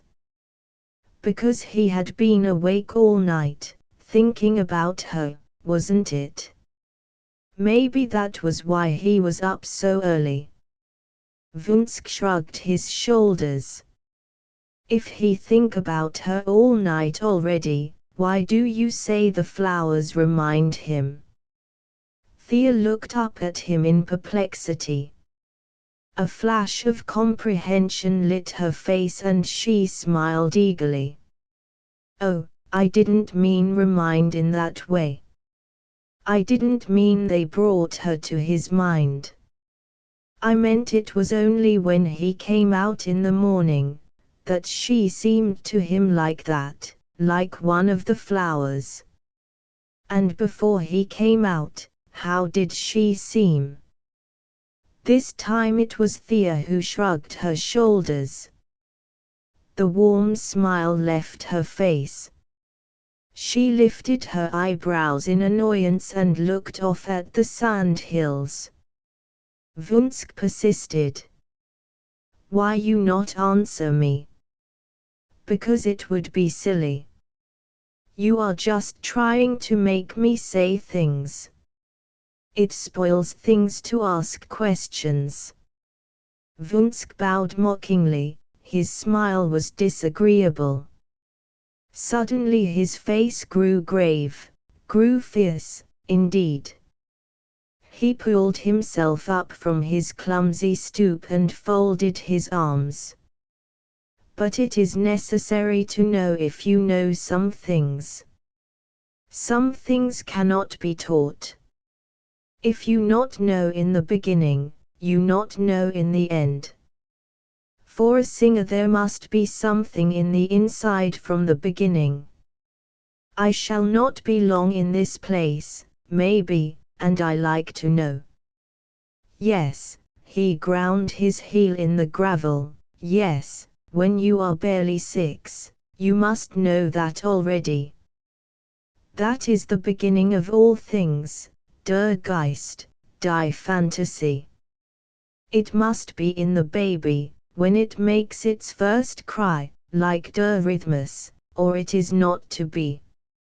You have some voice already, and if in the beginning, when you are with things to play, you know that what you will not tell me, then you can learn to sing, maybe.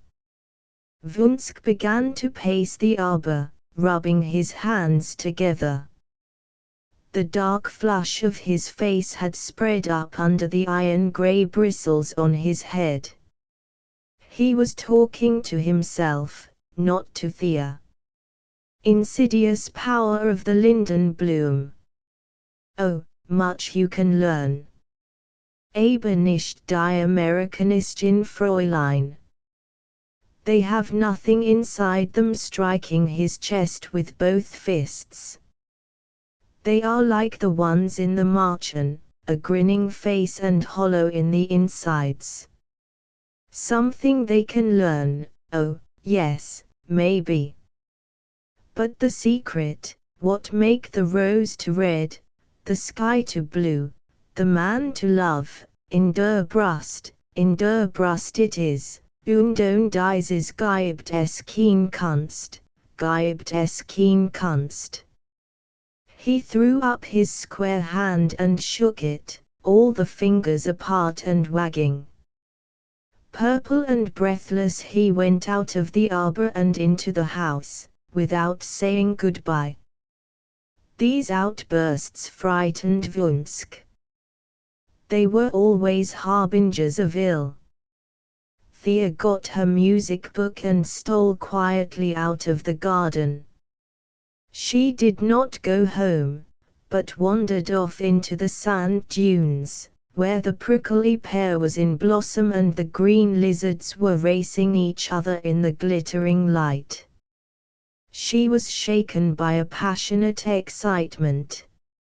She did not altogether understand what Vunsk was talking about, and yet, in a way she knew.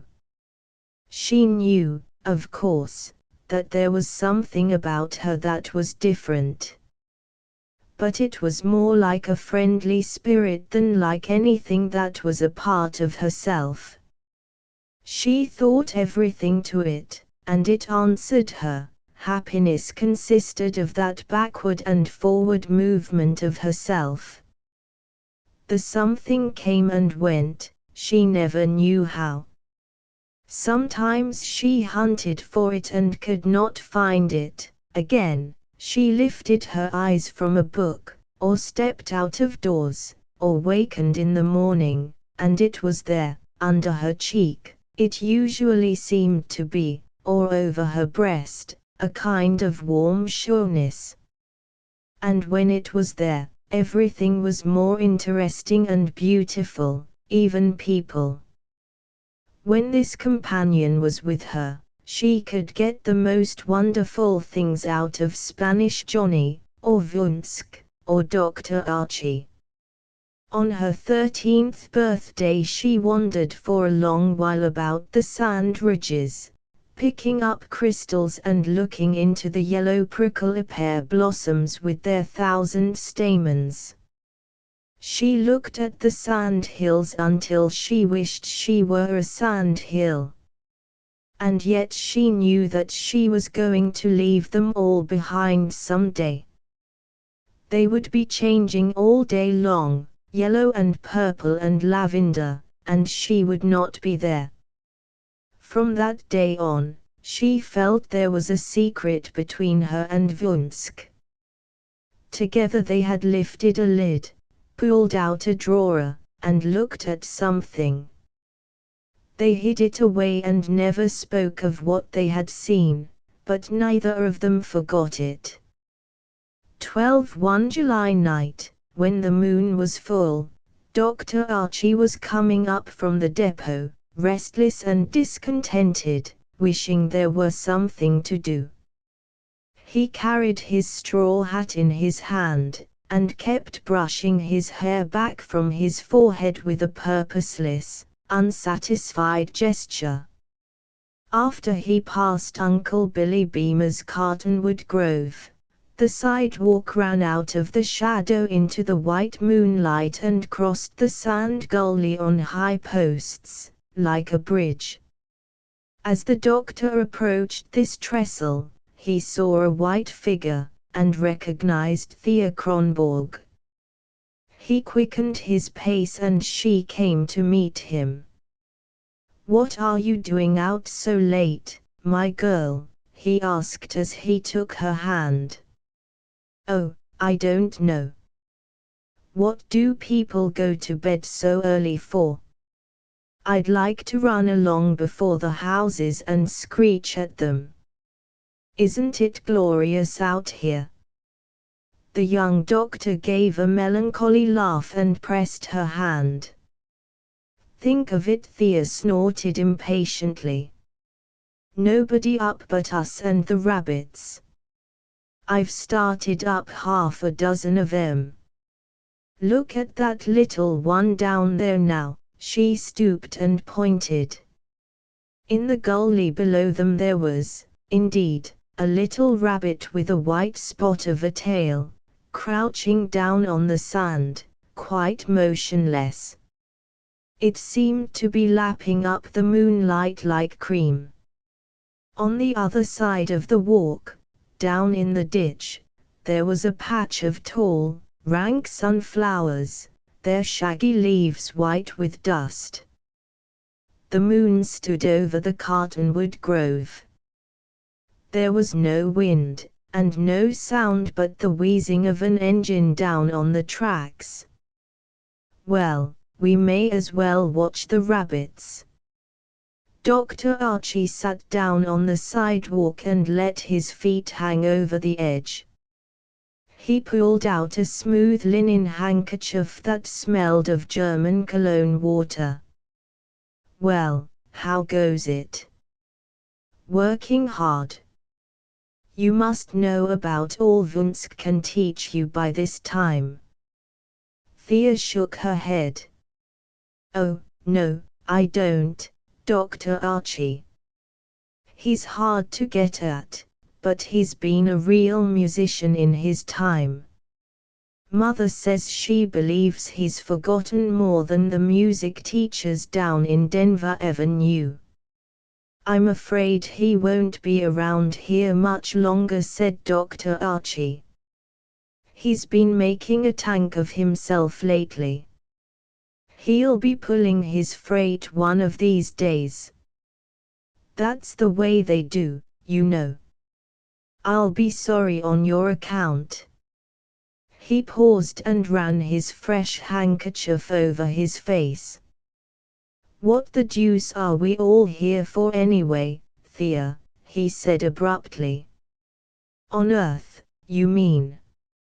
Thea asked in a low voice. Well, primarily, yes. But secondarily, why are we in Moonstone?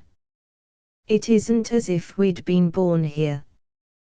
You were, but Vunsk wasn't, and I wasn't. I suppose I'm here because I married as soon as I got out of medical school and had to get a practice quick. If you hurry things, you always get left in the end. I don't learn anything here, and as for the people, in my own town in Michigan, now, there were people who liked me on my father's account, who had even known my grandfather. That meant something. But here it's all like the sand, blows north one day and south the next. We're all a lot of gamblers without much nerve, playing for small stakes. The railroad is the one real fact in this country.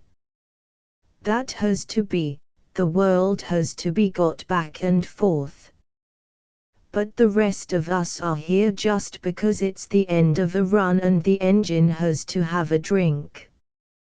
Someday I'll get up and find my hair turning grey, and I'll have nothing to show for it. Thea slid closer to him and caught his arm. No, no, I won't let you get grey. You've got to stay young for me. I'm getting young now, too. Archie laughed. Getting? Yes. People aren't young when they're children. Look at Thor, now, he's just a little old man. But Gus has a sweetheart, and he's young.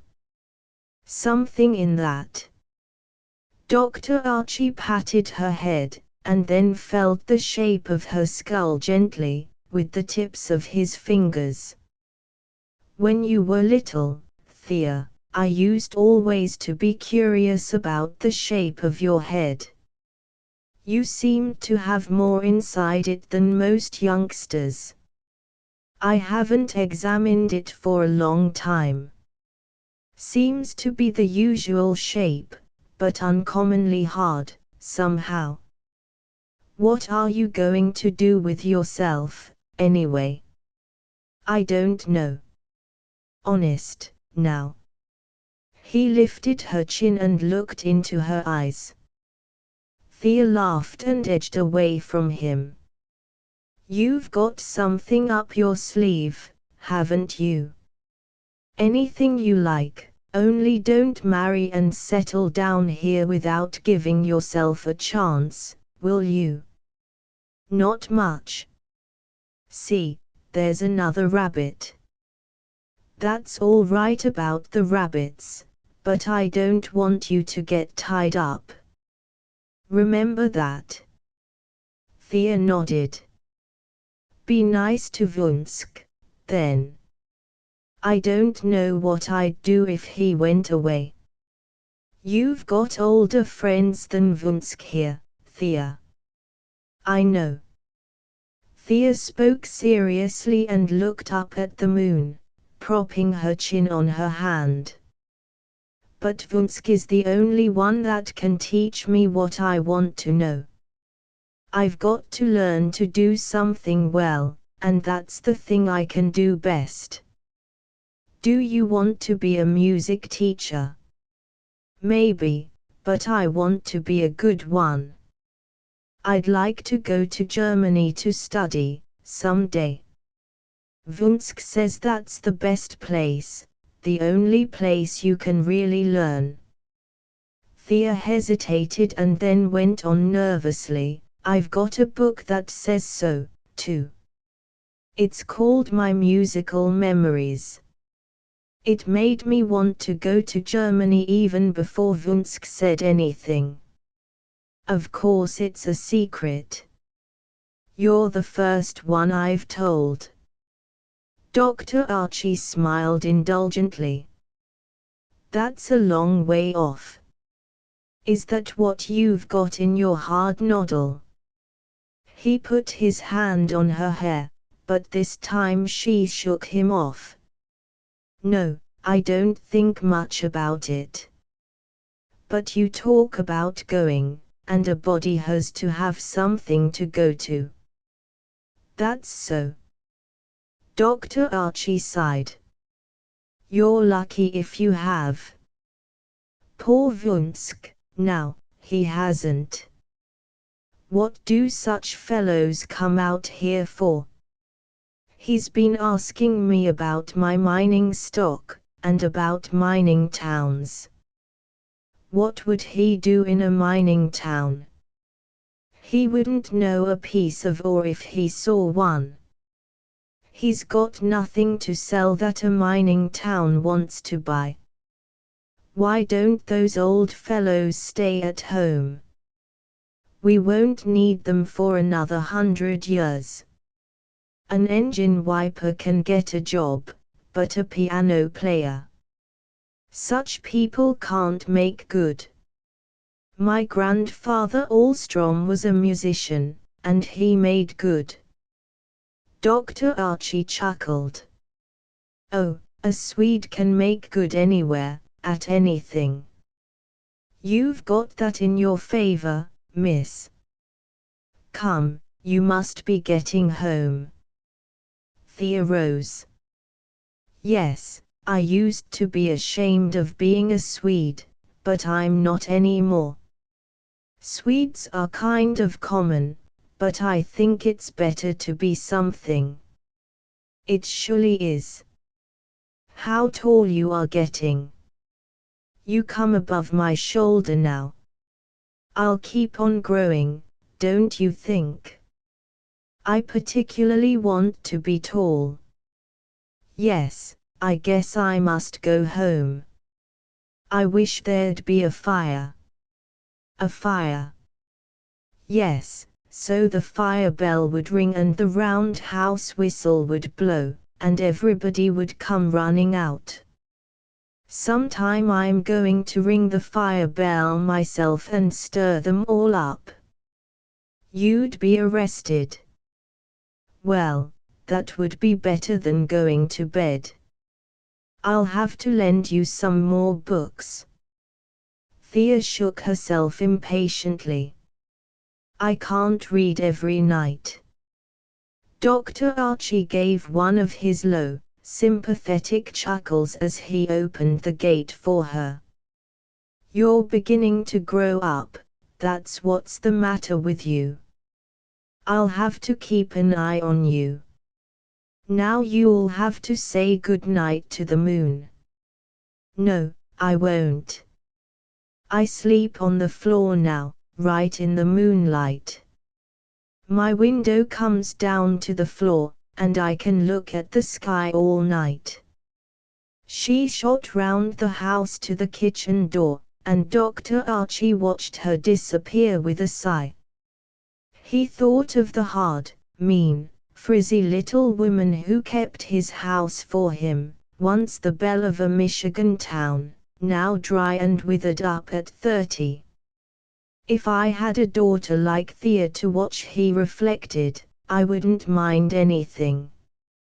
I wonder if all of my life's going to be a mistake just because I made a big one then. Hardly seems fair. Howard Archie was respected rather than popular in Moonstone. Everyone recognized that he was a good physician, and a progressive Western town likes to be able to point to a handsome, well-set-up, well-dressed man among its citizens. But a great many people thought Archie distant, and they were right. He had the uneasy manner of a man who is not among his own kind, and who has not seen enough of the world to feel that all people are in some sense his own kind.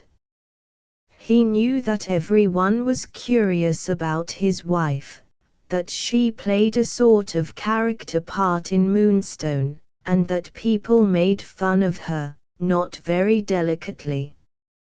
Her own friends, most of them women who were distasteful to Archie, liked to ask her to contribute to church charities, just to see how mean she could be. The little, lopsided cake at the church supper, the cheapest pincushion, the skimpiest apron at the bazaar, were always Mrs. Archie's contribution. All this hurt the doctor's pride. But if there was one thing he had learned, it was that there was no changing Belle's nature. He had married a mean woman, and he must accept the consequences. Even in Colorado he would have had no pretext for divorce, and, to do him justice, he had never thought of such a thing. The tenets of the Presbyterian Church in which he had grown up, though he had long ceased to believe in them, still influenced his conduct and his conception of propriety. To him there was something vulgar about divorce. A divorced man was a disgraced man, at least, he had exhibited his hurt, and made it a matter for common gossip. Respectability was so necessary to Archie that he was willing to pay a high price for it. As long as he could keep up a decent exterior, he could manage to get on, and if he could have concealed his wife's littleness from all his friends, he would scarcely have complained. He was more afraid of pity than he was of any unhappiness. Had there been another woman for whom he cared greatly, he might have had plenty of courage, but he was not likely to meet such a woman in Moonstone. There was a puzzling timidity in Archie's make-up. The thing that held his shoulders stiff, that made him resort to a mirthless little laugh when he was talking to dull people, that made him sometimes stumble over rugs and carpets, had its counterpart in his mind. He had not the courage to be an honest thinker. He could comfort himself by evasions and compromises. He consoled himself for his own marriage by telling himself that other people's were not much better. In his work he saw pretty deeply into marital relations in Moonstone, and he could honestly say that there were not many of his friends whom he envied. Their wives seemed to suit them well enough, but they would never have suited him.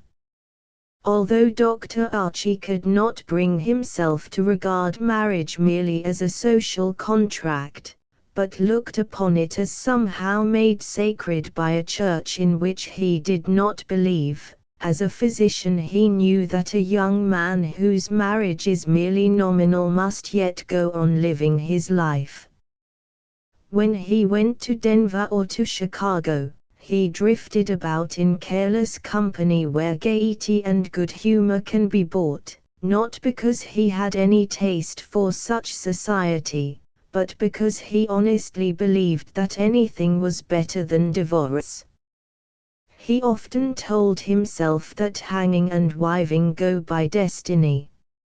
If wiving went badly with a man, and it did oftener than not, then he must do the best he could to keep up appearances and help the tradition of domestic happiness along. The Moonstone gossips, assembled in Mrs. Smiley's millinery and notion store, often discussed Dr. Archie's politeness to his wife, and his pleasant manner of speaking about her. Nobody has ever got a thing out of him yet, they agreed. And it was certainly not because no one had ever tried. When he was down in Denver, feeling a little jolly, Archie could forget how unhappy he was at home, and could even make himself believe that he missed his wife. He always bought her presents, and would have liked to send her flowers if she had not repeatedly told him never to send her anything but bulbs, which did not appeal to him in his expansive moments. At the Denver Athletic Club banquets, or at dinner with his colleagues at the Brown Palace Hotel, he sometimes spoke sentimentally about little Mrs. Archie, and he always drank the toast to our wives, God bless them, with gusto. The determining factor about Dr. Archie was that he was romantic. He had married Belle White because he was romantic, too romantic to know anything about women, except what he wished them to be, or to repulse a pretty girl who had set her cap for him. At medical school, though he was a rather wild boy in behavior, he had always disliked coarse jokes and vulgar stories. In his old Flint's Physiology there was still a poem he had pasted there when he was a student, some verses by Dr. Oliver Wendell Holmes about the ideals of the medical profession. After so much and such disillusioning experience with it, he still had a romantic feeling about the human body, a sense that finer things dwelt in it than could be explained by anatomy. He never jested about birth or death or marriage, and did not like to hear other doctors do it. He was a good nurse, and had a reverence for the bodies of women and children. When he was tending them, one saw him at his best. Then his constraint and self-consciousness fell away from him. He was easy, gentle, competent, master of himself and of other people.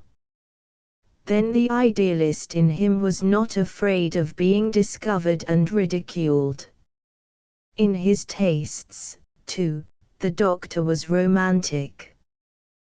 Though he read Balzac all the year through, he still enjoyed the Waverley novels as much as when he had first come upon them, in thick leather-bound volumes, in his grandfather's library. He nearly always read Scott on Christmas and holidays, because it brought back the pleasures of his boyhood so vividly. He liked Scott's women. Constance de Beverley and the minstrel girl in The Fair Maid of Perth, not the Duchesse de Langeais, were his heroines. But better than anything that ever got from the heart of a man into printer's ink, he loved the poetry of Robert Burns. Death and Dr. Hornbook and the Jolly Beggars. Burns's reply to his tailor he often read aloud to himself in his office, late at night, after a glass of hot toddy. He used to read Tam O'Shanter to Thea Kronborg, and he got her some of the songs, set to the old airs for which they were written. He loved to hear her sing them. Sometimes when she sang, "Oh, would thou in the chord blast," the doctor and even Mr. Kronborg joined in. Thea never minded if people could not sing, she directed them with her head and somehow carried them along. When her father got off the pitch she let her own voice out and covered him. 13 At the beginning of June, when school closed, Thea had told Vunsk that she didn't know how much practicing she could get in this summer because Thor had his worst teeth still to cut. My God, all last summer he was doing that. Vunsk exclaimed furiously. I know, but it takes them 2 years. And Thor is slow, Thea answered reprovingly. The summer went well beyond her hopes, however. She told herself that it was the best summer of her life, so far. Nobody was sick at home, and her lessons were uninterrupted. Now that she had 4 pupils of her own and made $1 a week, her practicing was regarded more seriously by the household. Her mother had always arranged things so that she could have the parlor 4 hours a day in summer. Thor proved a friendly ally. He behaved handsomely about his molars, and never objected to being pulled off into remote places in his cart. When Thea dragged him over the hill and made a camp under the shade of a bush or a bank, he would waddle about and play with his blocks, or bury his monkey in the sand and dig him up again. Sometimes he got into the cactus and set up a howl, but usually he let his sister read peacefully, while he coated his hands and face, first with an all-day sucker and then with gravel. Life was pleasant and uneventful until the 1st of September, when Vunsk began to drink so hard that he was unable to appear when Thea went to take her midweek lesson, and Mrs. Kohler had to send her home after a tearful apology. On Saturday morning she set out for the Kohlers again, but on her way, when she was crossing the ravine, she noticed a woman sitting at the bottom of the gulch, under the railroad trestle. She turned from her path and saw that it was Mrs. Tellamantez, and she seemed to be doing drawn work. Then Thea noticed that there was something beside her, covered up with a purple and yellow Mexican blanket. She ran up the gulch and called to Mrs. Tellamantez. The Mexican woman held up a warning finger. Thea glanced at the blanket and recognized a square red hand which protruded. The middle finger twitched slightly. "Is he hurt?" she gasped. Mrs. Tellamantez shook her head. "No, very sick." "He knows nothing," she said quietly, folding her hands over her drawn work. Thea learned that Vunsk had been out all night, that this morning Mrs. Kohler had gone to look for him and found him under the trestle covered with dirt and cinders. Probably he had been trying to get home and had lost his way. Mrs. Tellamantez was watching beside the unconscious man while Mrs. Kohler and Johnny went to get help. "You better go home now, I think," said Mrs. Tellamantez, enclosing her narration. Thea hung her head and looked wistfully toward the blanket. "Couldn't I just stay till they come?" she asked. "I'd like to know if he's very bad." "Bad enough," sighed Mrs. Tellamantez, taking up her work again. Thea sat down under the narrow shade of one of the trestle posts and listened to the locusts rasping in the hot sand while she watched Mrs. Tellamantez evenly draw her threads. The blanket looked as if it were over a heap of bricks. "I don't see him breathing any," she said anxiously. "Yes, he breathes," said Mrs. Tellamantez, not lifting her eyes. It seemed to Thea that they waited for hours. At last they heard voices, and a party of men came down the hill and up the gulch. Dr. Archie and Fritz Kohler came first, behind were Johnny and Ray, and several men from the roundhouse. Ray had the canvas litter that was kept at the depot for accidents on the road. Behind them trailed half a dozen boys who had been hanging round the depot. When Ray saw Thea, he dropped his canvas roll and hurried forward. "Better run along home," This is ugly business. Ray was indignant that anybody who gave Thea music lessons should behave in such a manner. Thea resented both his proprietary tone and his superior virtue. I won't. I want to know how bad he is. I'm not a baby, she exclaimed indignantly, stamping her foot into the sand. Dr. Archie, who had been kneeling by the blanket, got up and came toward Thea, dusting his knees. He smiled and nodded confidentially. He'll be all right when we get him home. But he wouldn't want you to see him like this, poor old chap. Understand? Now, Skip. Thea ran down the gulch and looked back only once, to see them lifting the canvas litter with Vunsk upon it, still covered with the blanket. The men carried Vunsk up the hill and down the road to the Kohlers. Mrs. Kohler had gone home and made up a bed in the sitting room, as she knew the litter could not be got round the turn in the narrow stairway. Vunsk was like a dead man. He lay unconscious all day. Ray Kennedy stayed with him till 2 o'clock in the afternoon, when he had to go out on his run. It was the first time he had ever been inside the Kohlers' house, and he was so much impressed by Napoleon that the peace picture formed a new bond between him and Thea. Dr. Archie went back at 6 o'clock, and found Mrs. Kohler and Spanish Johnny with Vunsk, who was in a high fever, muttering and groaning. There ought to be someone here to look after him tonight, Mrs. Kohler, he said. I'm on a confinement case, and I can't be here, but there ought to be somebody. He may get violent. Mrs. Kohler insisted that she could always do anything with Vunsk, but the doctor shook his head and Spanish Johnny grinned.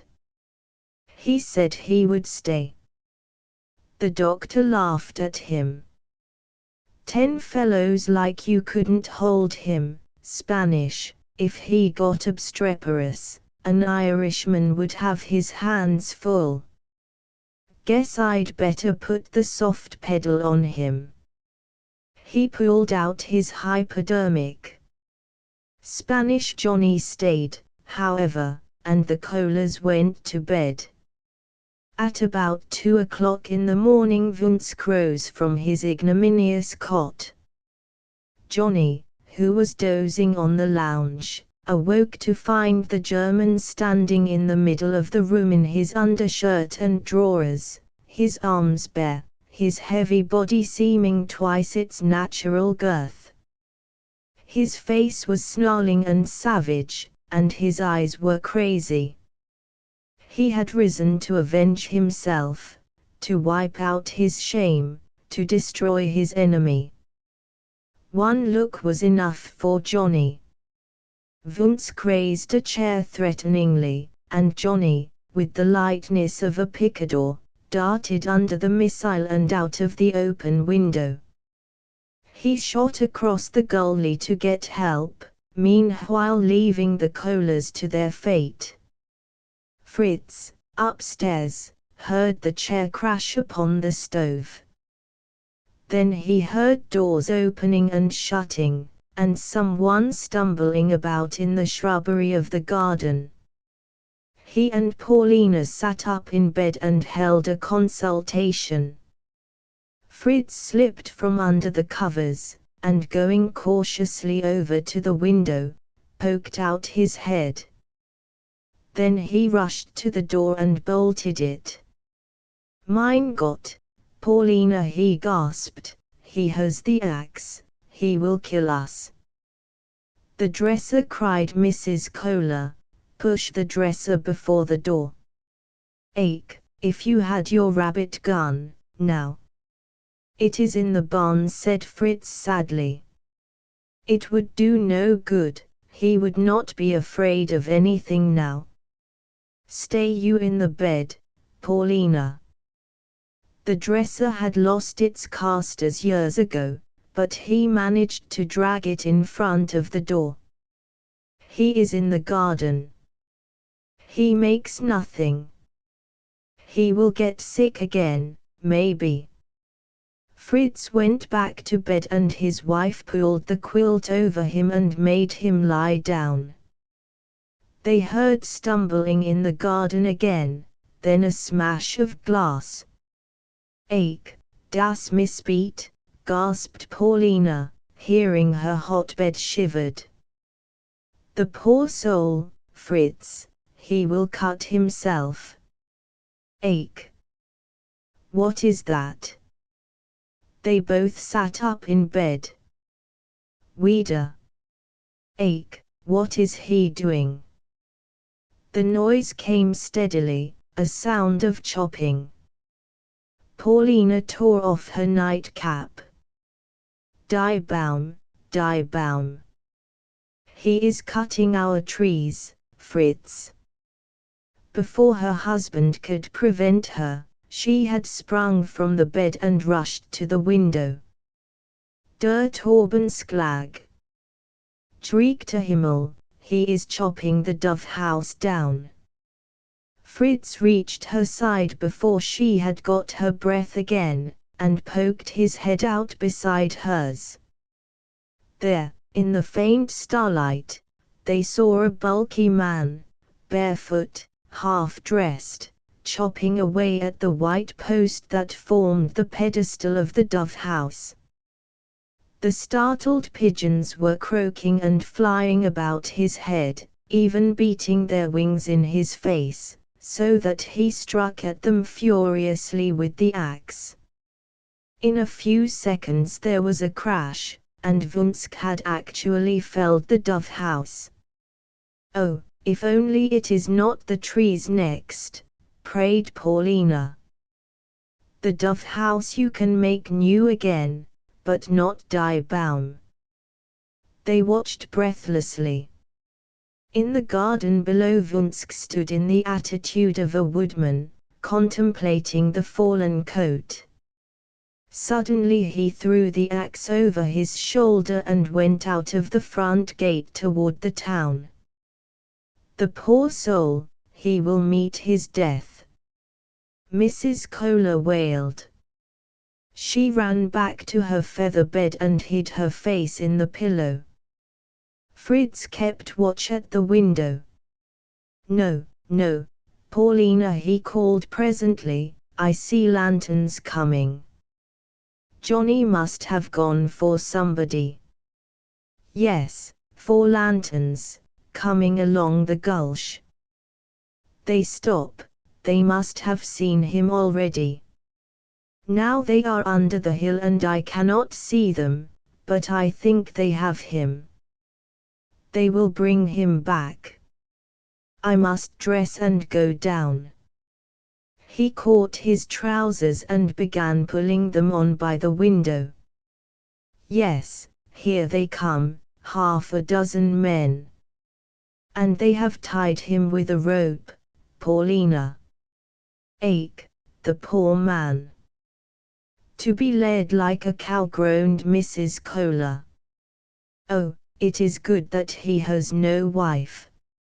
She was reproaching herself for nagging Fritz when he drank himself into foolish pleasantry or mild sulks, and felt that she had never before appreciated her blessings. Vunsk was in bed for 10 days, during which time he was gossiped about and even preached about in Moonstone. The Baptist preacher took a shot at the fallen man from his pulpit, Mrs. Livery Johnson nodding approvingly from her pew. The mothers of Vunska's pupils sent him notes informing him that their daughters would discontinue their music lessons. The old maid who had rented him her piano sent the town dray for her contaminated instrument, and ever afterward declared that Vunsk had ruined its tone and scarred its glossy finish. The Kohlers were unremitting in their kindness to their friend. Mrs. Kohler made him soups and broths without stint, and Fritz repaired the dove house and mounted it on a new post, lest it might be a sad reminder. As soon as Vunsk was strong enough to sit about in his slippers and wadded jacket, he told Fritz to bring him some stout thread from the shop. When Fritz asked what he was going to sew, he produced the tattered score of Orpheus and said he would like to fix it up for a little present. Fritz carried it over to the shop and stitched it into pasteboards, covered with dark suiting cloth. Over the stitches he glued a strip of thin red leather which he got from his friend, the harness maker.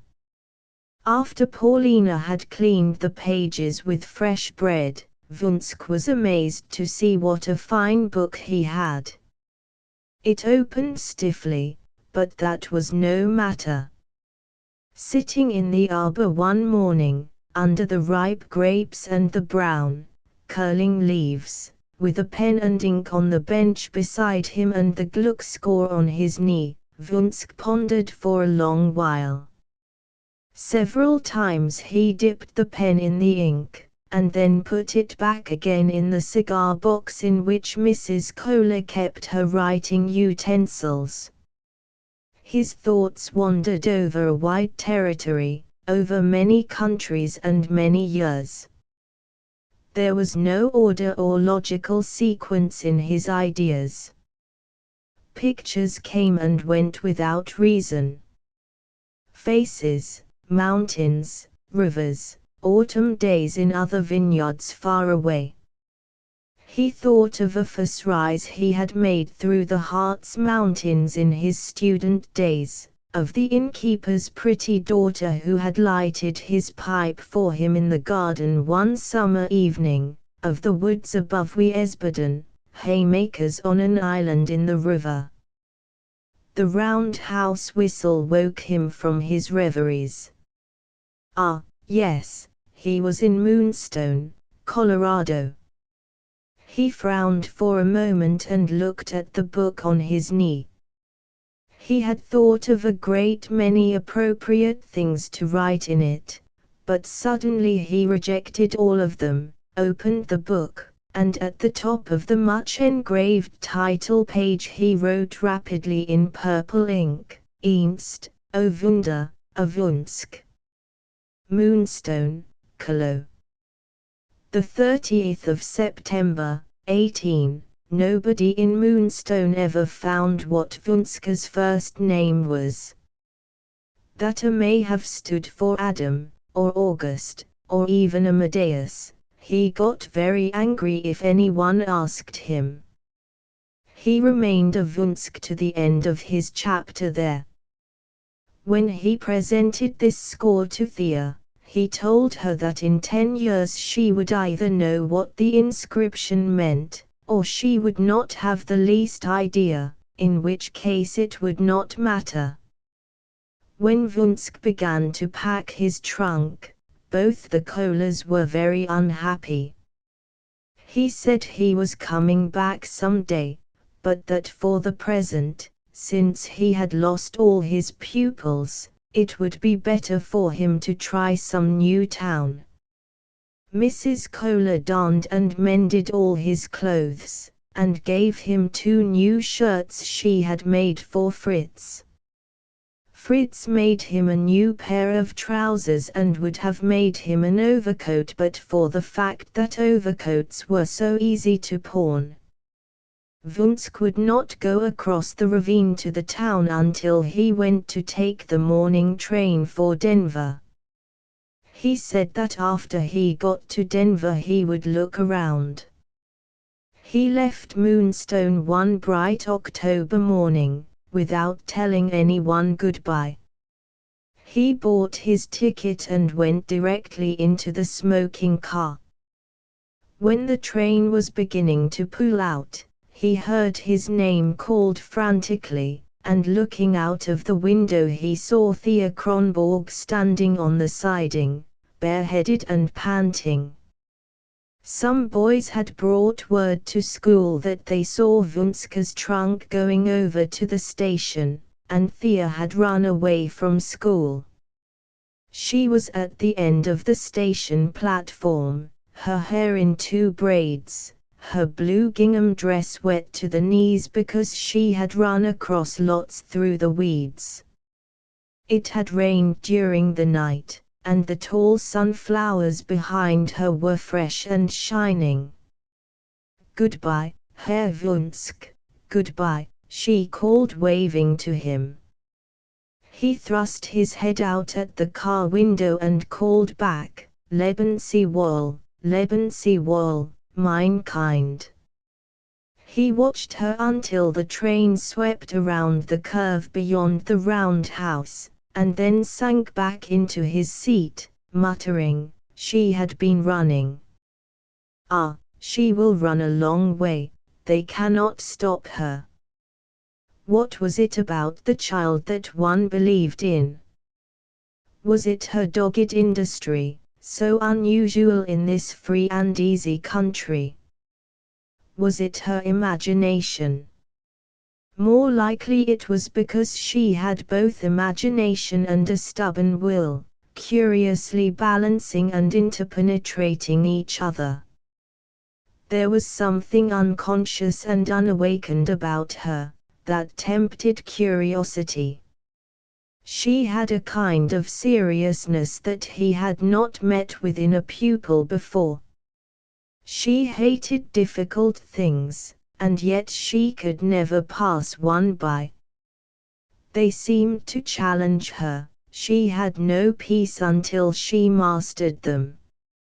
She had the power to make a great effort, to lift a weight heavier than herself. Wunsk hoped he would always remember her as she stood by the track, looking up at him, her broad eager face, so fair in color, with its high cheekbones, yellow eyebrows and greenish hazel eyes. It was a face full of light and energy, of the unquestioning hopefulness of first youth. Yes, she was like a flower full of sun, but not the soft German flowers of his childhood. He had it now, the comparison he had absently reached for before. She was like the yellow prickly pear blossoms that open there in the desert, thornier and sturdier than the maiden flowers he remembered, not so sweet, but wonderful. That night Mrs. Kohler brushed away many a tear as she got supper and set the table for 2. When they sat down, Fritz was more silent than usual. People who have lived long together need a third at table. They know each other's thoughts so well that they have nothing left to say. Mrs. Kohler stirred and stirred her coffee and clattered the spoon, but she had no heart for her supper. She felt, for the first time in years, that she was tired of her own cooking. She looked across the glass lamp at her husband and asked him if the butcher liked his new overcoat, and whether he had got the shoulders right in a ready-made suit he was patching over for Ray Kennedy. After supper Fritz offered to wipe the dishes for her, but she told him to go about his business, and not to act as if she were sick or getting helpless. When her work in the kitchen was all done, she went out to cover the oleanders against frost, and to take a last look at her chickens. As she came back from the hen house she stopped by one of the linden trees and stood resting her hand on the trunk. He would never come back, the poor man, she knew that. He would drift on from new town to new town, from catastrophe to catastrophe. He would hardly find a good home for himself again. He would die at last in some rough place, and be buried in the desert or on the wild prairie, far enough from any linden tree. Fritz, smoking his pipe on the kitchen doorstep, watched his Paulina and guessed her thoughts. He, too, was sorry to lose his friend. But Fritz was getting old, he had lived a long while and had learned to lose without struggle. 14 Mother, said Peter Kronborg to his wife one morning about 2 weeks after Wunska's departure, how would you like to drive out to Copper Hole with me today? Mrs. Kronborg said she thought she would enjoy the drive. She put on her grey cashmere dress and gold watch and chain, as befitted a minister's wife, and while her husband was dressing she packed a black oilcloth satchel with such clothing as she and Thor would need overnight. Copper Hole was a settlement 15 miles northwest of Moonstone where Mr. Kronborg preached every Friday evening. There was a big spring there and a creek and a few irrigating ditches. It was a community of discouraged agriculturists who had disastrously experimented with dry farming. Mr. Kronborg always drove out one day and back the next, spending the night with one of his parishioners. Often, when the weather was fine, his wife accompanied him. Today they set out from home after the midday meal, leaving Tilly in charge of the house. Mrs. Kronborg's maternal feeling was always garnered up in the baby, whoever the baby happened to be. If she had the baby with her, the others could look out for themselves. Thor, of course, was not, accurately speaking, a baby any longer. In the matter of nourishment he was quite independent of his mother, though this independence had not been won without a struggle. Thor was conservative in all things, and the whole family had anguished with him when he was being weaned. Being the youngest, he was still the baby for Mrs. Kronborg, though he was nearly 4 years old and sat up boldly on her lap this afternoon, holding on to the ends of the lines and shouting "Mup, mup, horsey." His father watched him affectionately and hummed him tunes in the jovial way that was sometimes such a trial to Thea. Mrs. Kronborg was enjoying the sunshine and the brilliant sky and all the faintly marked features of the dazzling, monotonous landscape. She had a rather unusual capacity for getting the flavor of places and of people. Although she was so enmeshed in family cares most of the time, she could emerge serene when she was away from them. For a mother of 7, she had a singularly unprejudiced point of view. She was, moreover, a fatalist, and as she did not attempt to direct things beyond her control, she found a good deal of time to enjoy the ways of man and nature. When they were well upon their road, out where the first lean pasture lands began and the sand grass made a faint showing between the sagebrushes, Mr. Kronborg dropped his tune and turned to his wife. "Mother, I've been thinking about something." "I guessed you had." "What is it?" She shifted Thor to her left knee, where he would be more out of the way. "Well, it's about Thea.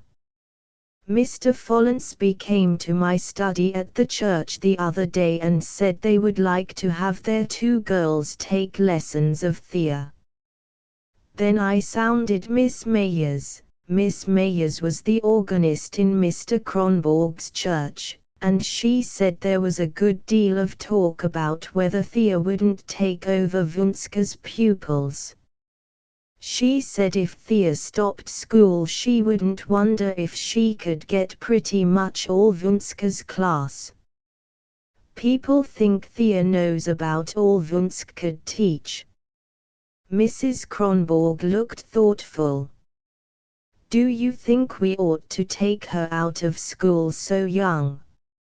She is young, but next year would be her last year anyway. She's far along for her age. And she can't learn much under the principal we've got now, can she? No, I'm afraid she can't, his wife admitted. She frets a good deal and says that man always has to look in the back of the book for the answers. She hates all that diagramming they have to do, and I think myself it's a waste of time. Mr. Kronborg settled himself back into the seat and slowed the mare to a walk. You see, it occurs to me that we might raise Thea's prices, so it would be worth her while. 75 cents for hour lessons, 50 cents for half-hour lessons. If she got, say 2/3 of Wunska's class, that would bring her in upwards of $10 a week. Better pay than teaching a country school, and there would be more work in vacation than in winter. Steady work 12 months in the year, that's an advantage. And she'd be living at home, with no expenses. There'd be talk if you raised her prices, said Mrs. Kronborg dubiously. At first there would.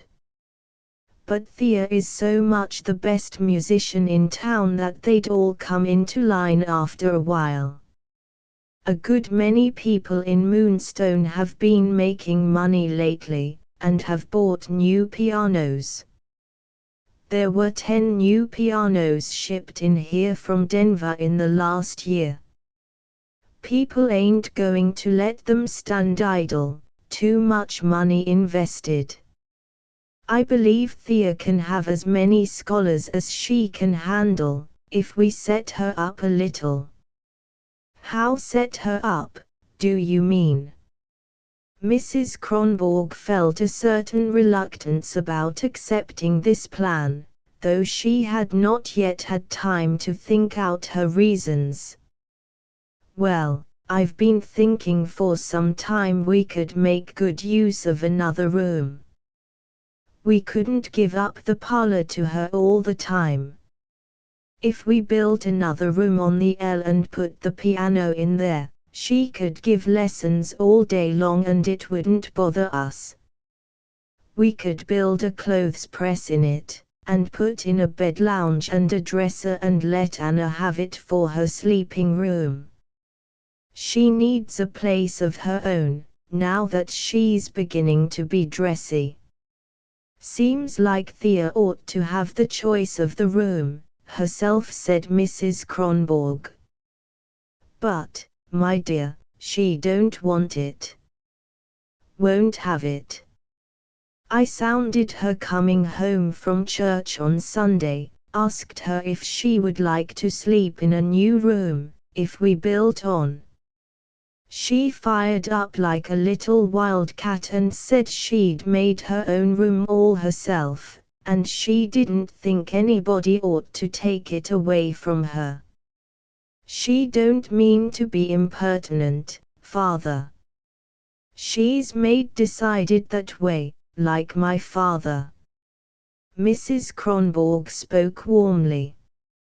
I never have any trouble with the child. I remember my father's ways and go at her carefully. Thea's all right. Mr. Kronborg laughed indulgently and pinched Thor's full cheek.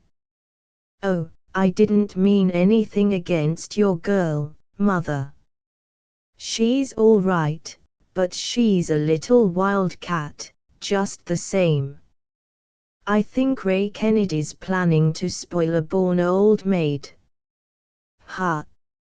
She'll get something a good sight better than Ray Kennedy, you see. Thea's an awful smart girl.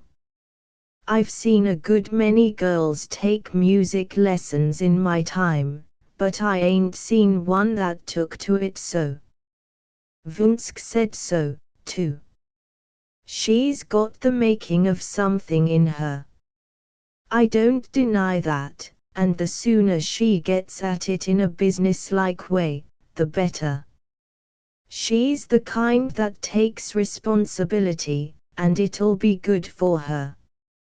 Mrs. Kronborg was thoughtful. In some ways it will, maybe. But there's a good deal of strain about teaching youngsters, and she's always worked so hard with the scholars she has. I've often listened to her pounding it into em. I don't want to work her too hard. She's so serious that she's never had what you might call any real childhood. Seems like she ought to have the next few years sort of free and easy. She'll be tied down with responsibilities soon enough. Mr. Kronborg patted his wife's arm. Don't you believe it, Mother? Thea is not the marrying kind. I've watched em. Anna will marry before long and make a good wife, but I don't see Thea bringing up a family. She's got a good deal of her mother in her, but she hasn't got all.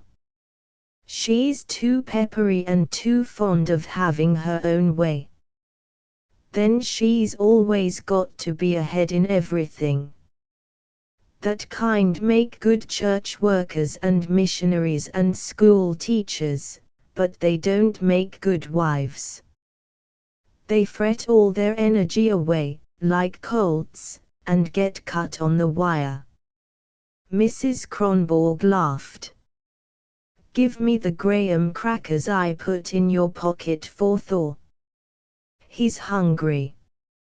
You're a funny man, Peter. A body wouldn't think, to hear you, you was talking about your own daughters. I guess you see through em. Still, even if Thea ain't apt to have children of her own, I don't know as that's a good reason why she should wear herself out on other people's. That's just the point, Mother. A girl with all that energy has got to do something, same as a boy, to keep her out of mischief. If you don't want her to marry Ray, let her do something to make herself independent. Well, I'm not against it. It might be the best thing for her. I wish I felt sure she wouldn't worry. She takes things hard. She nearly cried herself sick about Vunska's going away. She's the smartest child of them all, Peter, by a long ways. Peter Kronborg smiled. There you go, Anna. That's you all over again. Now, I have no favorites, they all have their good points. But you with a twinkle, always did go in for brains. Mrs. Kronborg chuckled as she wiped the cracker crumbs from Thor's chin and fists. Well, you're mighty conceited, Peter. But I don't know as I ever regretted it. I prefer having a family of my own to fussing with other folks' children, that's the truth. Before the Kronborgs reached Copper Hole, Thea's destiny was pretty well mapped out for her. Mr. Kronborg was always delighted to have an excuse for enlarging the house. Mrs. Kronborg was quite right in her conjecture that there would be unfriendly comment in Moonstone when Thea raised her prices for music lessons. People said she was getting too conceited for anything. Mrs. Livery Johnson put on a new bonnet and paid up all her back calls to have the pleasure of announcing in each parlor she entered that her daughters, at least, would never pay professional prices to Thea Kronborg. Thea raised no objection to quitting school. She was now in the high room as it was called, in next to the highest class, and was studying geometry and beginning Caesar. She no longer recited her lessons to the teacher she liked, but to the principal, a man who belonged, like Mrs. Livery Johnson, to the camp of Thea's natural enemies. He taught school because he was too lazy to work among grown-up people, and he made an easy job of it. He got out of real work by inventing useless activities for his pupils, such as the tree diagramming system. Thea had spent hours making trees out of the Natopsis Hamlet's soliloquy, Cato on Immortality. She agonized under this waste of time, and was only too glad to accept her father's offer of liberty. So Thea left school the 1st of November. By the 1st of January she had 8 one-hour pupils and 10 half-hour pupils, and there would be more in the summer. She spent her earnings generously. She bought a new Brussels carpet for the parlor, and a rifle for Gunnar and Axel, and an imitation tiger skin coat and cap for Thor. She enjoyed being able to add to the family possessions, and thought Thor looked quite as handsome in his spots as the rich children she had seen in Denver. Thor was most complacent in his conspicuous apparel. He could walk anywhere by this time, though he always preferred to sit, or to be pulled in his cart. He was a blissfully lazy child, and had a number of long, dull plays, such as making nests for his china duck and waiting for her to lay him an egg. Thea thought him very intelligent, and she was proud that he was so big and burly. She found him restful, loved to hear him call her sitter and really liked his companionship, especially when she was tired. On Saturday, for instance, when she taught from 9 in the morning until 5 in the afternoon, she liked to get off in a corner with Thor after supper, away from all the bathing and dressing and joking and talking that went on in the house, and ask him about his duck, or hear him tell one of his rambling stories. 15 By the time Thea's 15th birthday came round, she was established as a music teacher in Moonstone. The new room had been added to the house early in the spring, and Thea had been giving her lessons there since the middle of May. She liked the personal independence which was accorded her as a wage earner. The family questioned her comings and goings very little. She could go buggy riding with Ray Kennedy, for instance, without taking Gunnar or Axel. She could go to Spanish Johnny's and sing part songs with the Mexicans, and nobody objected. Thea was still under the first excitement of teaching, and was terribly in earnest about it. If a pupil did not get on well, she fumed and fretted. She counted until she was hoarse. She listened to scales in her sleep. Vunsk had taught only one pupil seriously, but Thea taught 20. The duller they were, the more furiously she poked and prodded them. With the little girls she was nearly always patient, but with pupils older than herself, she sometimes lost her temper. One of her mistakes was to let herself in for a calling down from Mrs. Livery Johnson. That lady appeared at the Kronborgs one morning and announced that she would allow no girl to stamp her foot at her daughter Grace. She added that Thea's bad manners with the older girls were being talked about all over town, and that if her temper did not speedily improve she would lose all her advanced pupils. Thea was frightened. She felt she could never bear the disgrace, if such a thing happened. Besides, what would her father say, after he had gone to the expense of building an addition to the house?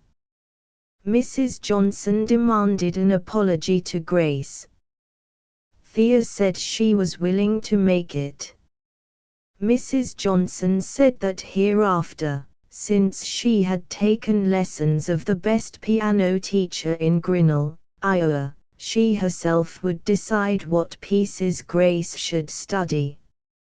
Thea readily consented to that, and Mrs. Johnson rustled away to tell a neighbor woman that Thea Kronborg could be meek enough when you went at her right. Thea was telling Ray about this unpleasant encounter as they were driving out to the sand hills the next Sunday. She was stuffing you, all right, Ray reassured her. There's no general dissatisfaction among your scholars. She just wanted to get in a knock. I talked to the piano tuner the last time he was here, and he said all the people he tuned for expressed themselves very favorably about your teaching. I wish you didn't take so much pains with them, myself. But I have to, Ray. They're all so dumb. They've got no ambition, Thea exclaimed irritably. Jenny Smiley is the only one who isn't stupid. She can read pretty well, and she has such good hands. But she don't care a rap about it. She has no pride. Ray's face was full of complacent satisfaction as he glanced sidewise at Thea, but she was looking off intently into the mirage, at one of those mammoth cattle that are nearly always reflected there. Do you find it easier to teach in your new room? He asked. Yes, I'm not interrupted so much. Of course, if I ever happen to want to practice at night, that's always the night Anna chooses to go to bed early. It's a darned shame, you didn't cop that room for yourself. I'm sore at the padre about that. He ought to give you that room. You could fix it up so pretty. I didn't want it, honest I didn't. Father would have let me have it. I like my own room better. Somehow I can think better in a little room. Besides, up there I am away from everybody, and I can read as late as I please and nobody nags me. A growing girl needs lots of sleep, Ray providently remarked. Thea moved restlessly on the buggy cushions. They need other things more, she muttered. Oh, I forgot. I brought something to show you. Look here, it came on my birthday. Wasn't it nice of him to remember? She took from her pocket a postcard, bent in the middle and folded, and handed it to Ray. On it was a white dove, perched on a wreath of very blue forget-me-nots, and birthday greetings in gold letters. Under this was written, from Avunsk. Ray turned the card over, examined the postmark, and then began to laugh. Concord, Kansas. He has my sympathy. Why, is that a poor town? It's the jumping-off place, no town at all. Some houses dumped down in the middle of a cornfield. You get lost in the corn. Not even a saloon to keep things going, sell whiskey without a license at the butcher shop, beer on ice with the liver and beef steak. I wouldn't stay there over Sunday for a $10 bill. Oh, dear. What do you suppose he's doing there? Maybe he just stopped off there a few days to tune pianos, Thea suggested hopefully. Ray gave her back the card. He's headed in the wrong direction. What does he want to get back into a grass country for? Now, there are lots of good live towns down on the Santa Fe, and everybody down there is musical. He could always get a job playing in saloons if he was dead broke. I've figured out that I've got no years of my life to waste in a Methodist country where they raise pork. We must stop on our way back and show this card to Mrs. Kohler. She misses him so. By the way, I hear the old woman goes to church every Sunday to hear you sing. Fritz tells me he has to wait till 2 o'clock for his Sunday dinner these days. The church people ought to give you credit for that, when they go for you. Thea shook her head and spoke in a tone of resignation. They'll always go for me, just as they did for Vunsk. It wasn't because he drank they went for him, not really. It was something else. You want to salt your money down, and go to Chicago and take some lessons. Then you come back, and wear a long feather and high heels and put on a few airs, and that'll fix 'em. That's what they like. I'll never have money enough to go to Chicago.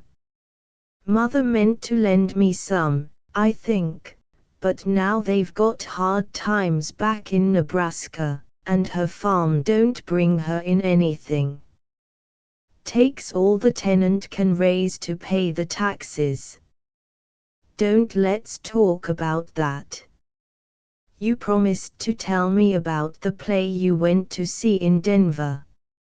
Anyone would have liked to hear Ray's simple and clear account of the performance he had seen at the Tabor Grand Opera House, Maggie Mitchell in Little Barefoot, and anyone would have liked to watch his kind face. Ray looked his best out of doors, when his thick red hands were covered by gloves, and the dull red of his sunburned face somehow seemed right in the light and wind. He looked better, too, with his hat on. His hair was thin and dry, with no particular color or character, regular Willoughboy hair as he himself described it. His eyes were pale beside the reddish bronze of his skin. They had the faded look often seen in the eyes of men who have lived much in the sun and wind and who have been accustomed to train their vision upon distant objects. Ray realized that Thea's life was dull and exacting, and that she missed Vunsk. He knew she worked hard, that she put up with a great many little annoyances, and that her duties as a teacher separated her more than ever from the boys and girls of her own age. He did everything he could to provide recreation for her.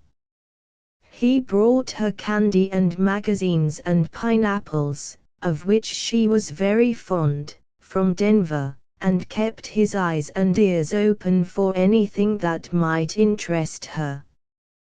He was, of course, living for Thea. He had thought it all out carefully and had made up his mind just when he would speak to her. When she was 17, then he would tell her his plan and ask her to marry him. He would be willing to wait 2, or even 3 years, until she was 20, if she thought best. By that time he would surely have got in on something: copper, oil, gold, silver, sheep, something. Meanwhile, it was pleasure enough to feel that she depended on him more and more, that she leaned upon his steady kindness. He never broke faith with himself about her, he never hinted to her of his hopes for the future, never suggested that she might be more intimately confidential with him, or talked to her of the thing he thought about so constantly. He had the chivalry which is perhaps the proudest possession of his race. He had never embarrassed her by so much as a glance. Sometimes, when they drove out to the sand hills, he let his left arm lie along the back of the buggy seat, but it never came any nearer to Thea than that, never touched her. He often turned to her a face full of pride and frank admiration, but his glance was never so intimate or so penetrating as Dr. Arch's. His blue eyes were clear and shallow, friendly, uninquiring. He rested Thea because he was so different, because, though he often told her interesting things, he never set lively fancies going in her head, because he never misunderstood her, and because he never, by any chance, for a single instant, understood her. Yes, with Ray she was safe, by him she would never be discovered. 16 The pleasantest experience Thea had that summer was a trip that she and her mother made to Denver in Ray Kennedy's caboose. Mrs. Kronborg had been looking forward to this excursion for a long while, but as Ray never knew at what hour his freight would leave Moonstone, it was difficult to arrange. The callboy was as likely to summon him to start on his run at 12 o'clock midnight as at 12 o'clock noon. The first week in June started out with all the scheduled trains running on time, and a light freight business. Tuesday evening Ray, after consulting with the dispatcher, stopped at the Kronborg's front gate to tell Mrs. Kronborg, who was helping Tilly water the flowers, that if she and Thea could be at the depot at 8 o'clock the next morning, he thought he could promise them a pleasant ride and get them into Denver before 9 o'clock in the evening. Mrs. Kronborg told him cheerfully, across the fence, that she would take him up on it, and Ray hurried back to the yards to scrub out his car. The one complaint Ray's brakesman had to make of him was that he was too fussy about his caboose. His former brakesman had asked to be transferred because, he said, Kennedy was as fussy about his car as an old maid about her bird cage. Joe Giddy, who was braking with Ray now, called him the bride because he kept the caboose and bunks so clean. It was properly the brakesman's business to keep the car clean, but when Ray got back to the depot, Giddy was nowhere to be found. Muttering that all his brakesmen seemed to consider him easy, Ray went down to his car alone. He built a fire in the stove and put water on to heat while he got into his overalls and jumper. Then he set to work with a scrubbing brush and plenty of soap and cleaner. He scrubbed the floor and seats, blacked the stove, put clean sheets on the bunks, and then began to demolish Giddy's picture gallery. Ray found that his brakesmen were likely to have what he termed a taste for the nude in art, and Giddy was no exception. Ray took down half a dozen girls in tights and ballet skirts, premiums for cigarette coupons, and some racy calendars advertising saloons and sporting clubs, which had cost Giddy both time and trouble. He even removed Giddy's particular pet, a naked girl lying on a couch with her knee carelessly poised in the air. Underneath the picture was printed the title, The Odalisque. Giddy was under the happy delusion that this title meant something wicked. There was a wicked look about the consonants, but Ray, of course, had looked it up, and Giddy was indebted to the dictionary for the privilege of keeping his lady. If odalisque had been what Ray called an objectionable word, he would have thrown the picture out in the first place. Ray even took down a picture of Mrs. Langley in evening dress, because it was entitled The Jersey Lily and because there was a small head of Edward VII, then Prince of Wales, in one corner. Albert Edward's conduct was a popular subject of discussion among railroad men in those days, and as Ray pulled the tacks out of this lithograph he felt more indignant with the English than ever. He deposited all these pictures under the mattress of Giddy's bunk, and stood admiring his clean car in the lamplight. The walls now exhibited only a wheat field, advertising agricultural implements, a map of Colorado, and some pictures of race horses and hunting dogs. At this moment Giddy, freshly shaved and shampooed, his shirt shining with the highest polish known to Chinese laundrymen, his straw hat tipped over his right eye, thrust his head in at the door. "What in hell?" he brought out furiously. His good-humored, sunburned face seemed fairly to swell with amazement and anger. "That's all right," Giddy Ray called in a conciliatory tone. "Nothing injured. I'll put 'em all up again as I found 'em. Going to take some ladies down in the car tomorrow." Giddy scowled. He did not dispute the propriety of Ray's measures, if there were to be ladies on board, but he felt injured. "I suppose you'll expect me to behave like a YMCA secretary," he growled. "I can't do my work and serve tea at the same time." "No need to have a tea party," said Ray with determined cheerfulness. "Mrs. Kronborg will bring the lunch, and it will be a darned good one." Giddy lounged against the car, holding his cigar between two thick fingers. "Then I guess she'll get it," he observed knowingly. "I don't think your musical friend is much on the grub box.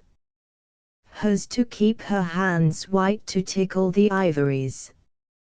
Giddy had nothing against Thea, but he felt cantankerous and wanted to get a rise out of Kennedy. "Every man to his own job," Ray replied agreeably, pulling his white shirt on over his head. Giddy emitted smoke disdainfully. "I suppose so. The man that gets her will have to wear an apron and bake the pancakes. Well, some men like to mess about the kitchen." He paused, but Ray was intent on getting into his clothes as quickly as possible. Giddy thought he could go a little further. "Of course, I don't dispute your right to haul women in this car if you want to, but personally, so far as I'm concerned, I'd a good deal rather drink a can of tomatoes and do without the women and their lunch. I was never much enslaved to hard-boiled eggs, anyhow. You'll eat 'em tomorrow, all the same." Ray's tone had a steely glitter as he jumped out of the car, and Giddy stood aside to let him pass.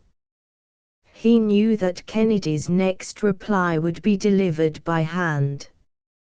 He had once seen Ray beat up a nasty fellow for insulting a Mexican woman who helped about the grub car in the work train, and his fists had worked like two steel hammers.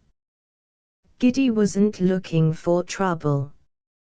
At 8 o'clock the next morning Ray greeted his ladies and helped them into the car.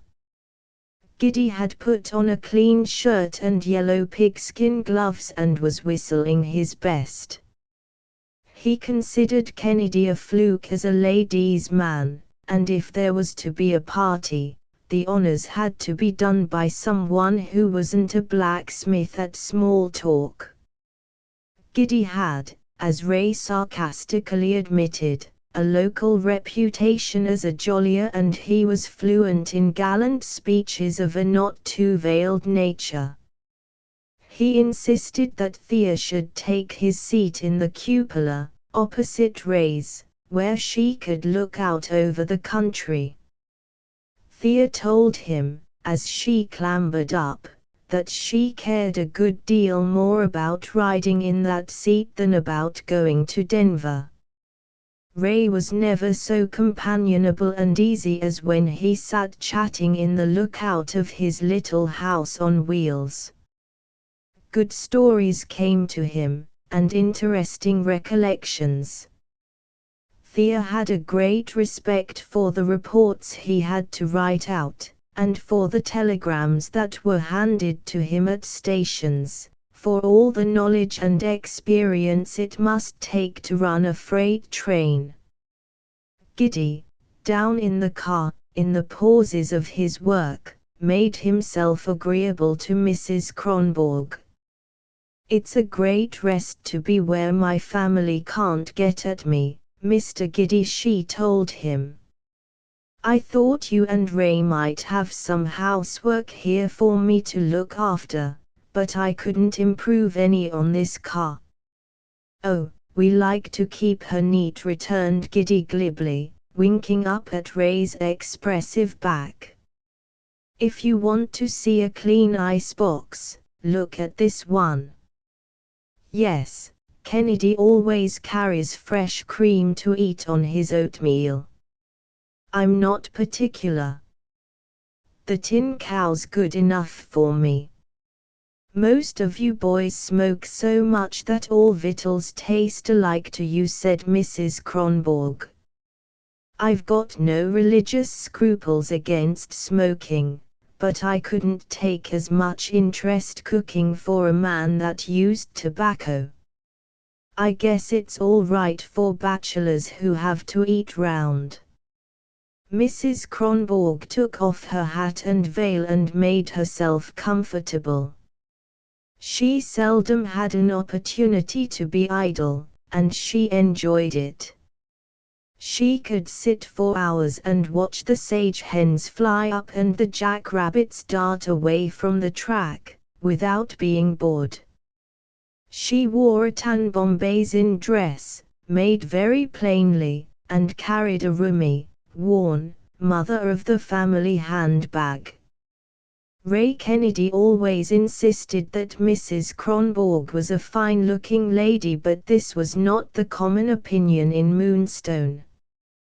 Ray had lived long enough among the Mexicans to dislike fussiness, to feel that there was something more attractive in ease of manner than in absent-minded concern about hairpins and dabs of lace. He had learned to think that the way a woman stood, moved, sat in her chair, looked at you, was more important than the absence of wrinkles from her skirt. Ray had, indeed, such unusual perceptions in some directions, that one could not help wondering what he would have been if he had ever, as he said, had half a chance. He was right. Mrs. Kronborg was a fine-looking woman.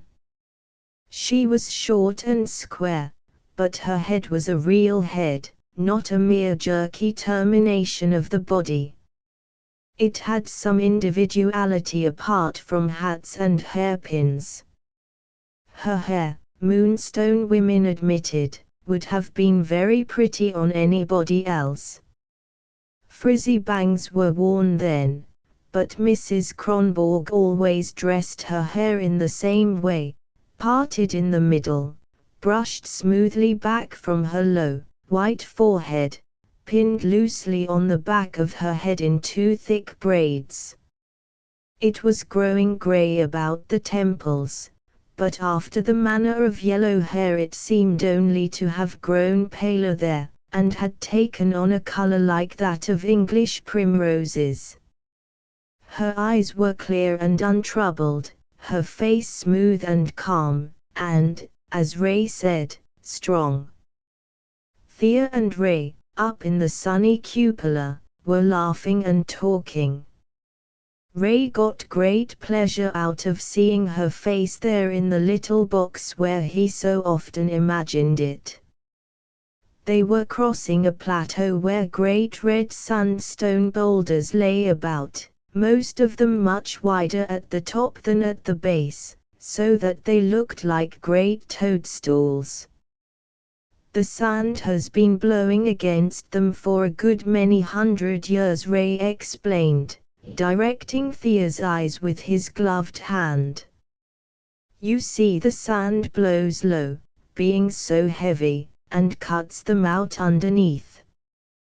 Wind and sand are pretty high-class architects. That's the principle of most of the cliff-dweller remains down at Canyon de Chelly. The sandstorms had dug out big depressions in the face of a cliff, and the Indians built their houses back in that depression. You told me that before, Ray, and of course you know. But the geography says their houses were cut out of the face of the living rock, and I like that better. Ray sniffed. What nonsense does get printed?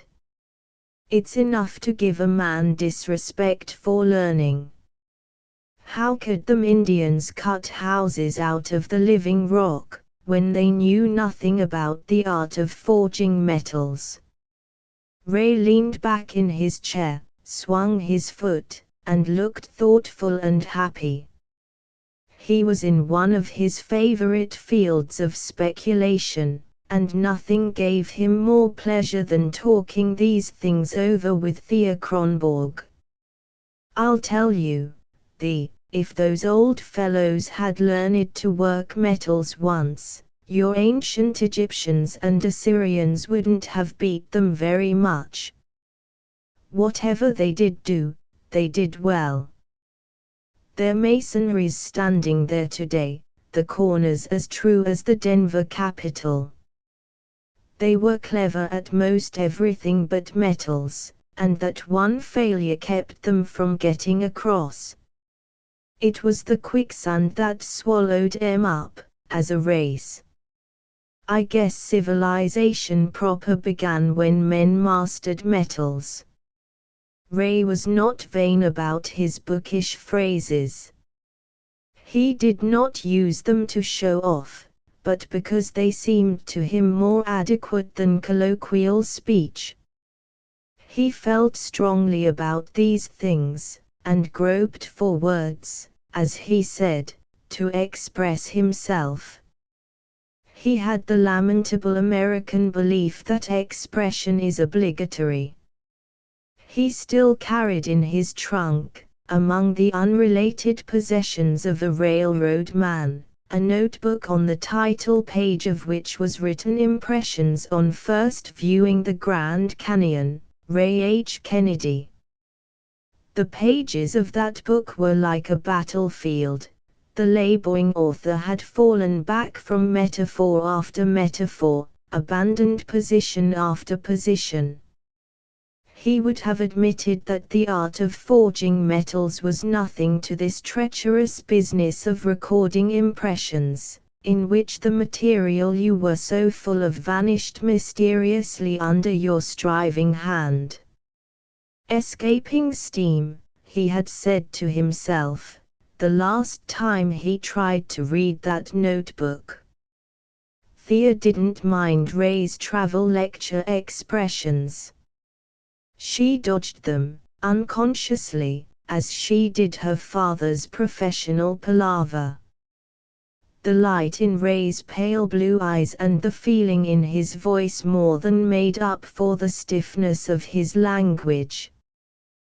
Were the cliff dwellers really clever with their hands, Ray, or do you always have to make allowance and say, "That was pretty good for an Indian"? She asked.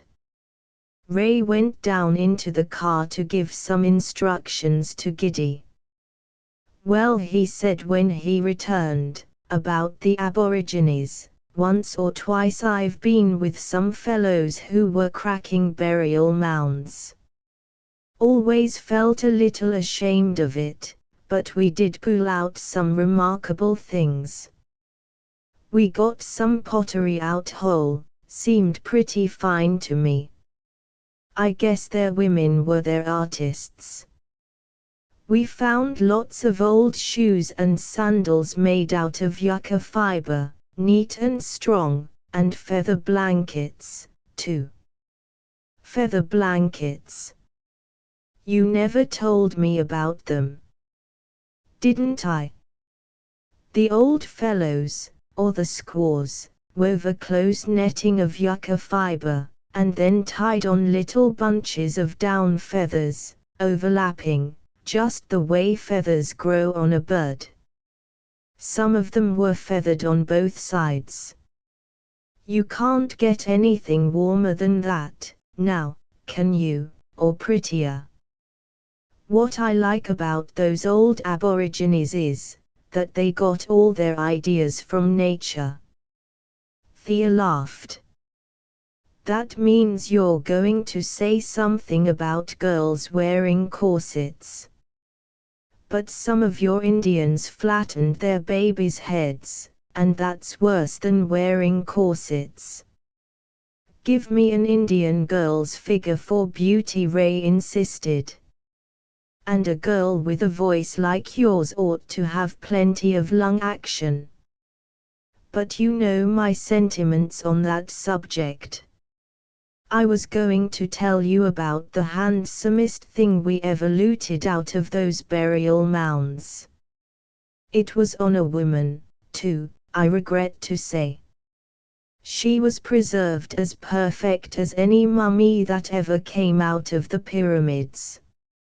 She had a big string of turquoises around her neck, and she was wrapped in a fox fur cloak, lined with little yellow feathers that must have come off wild canaries.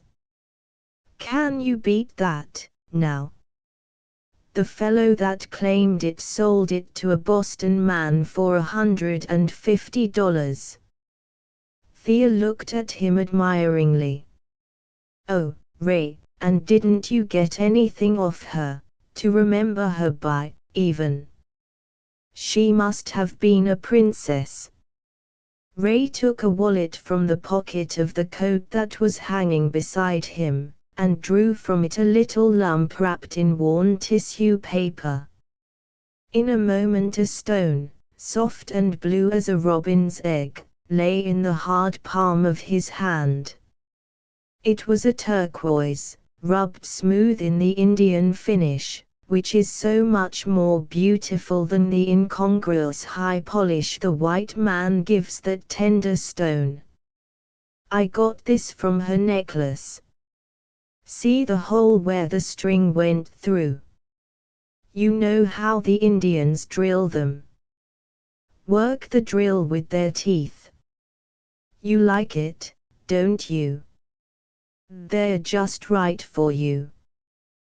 Blue and yellow are the Swedish colors." Ray looked intently at her head, bent over his hand, and then gave his whole attention to the track.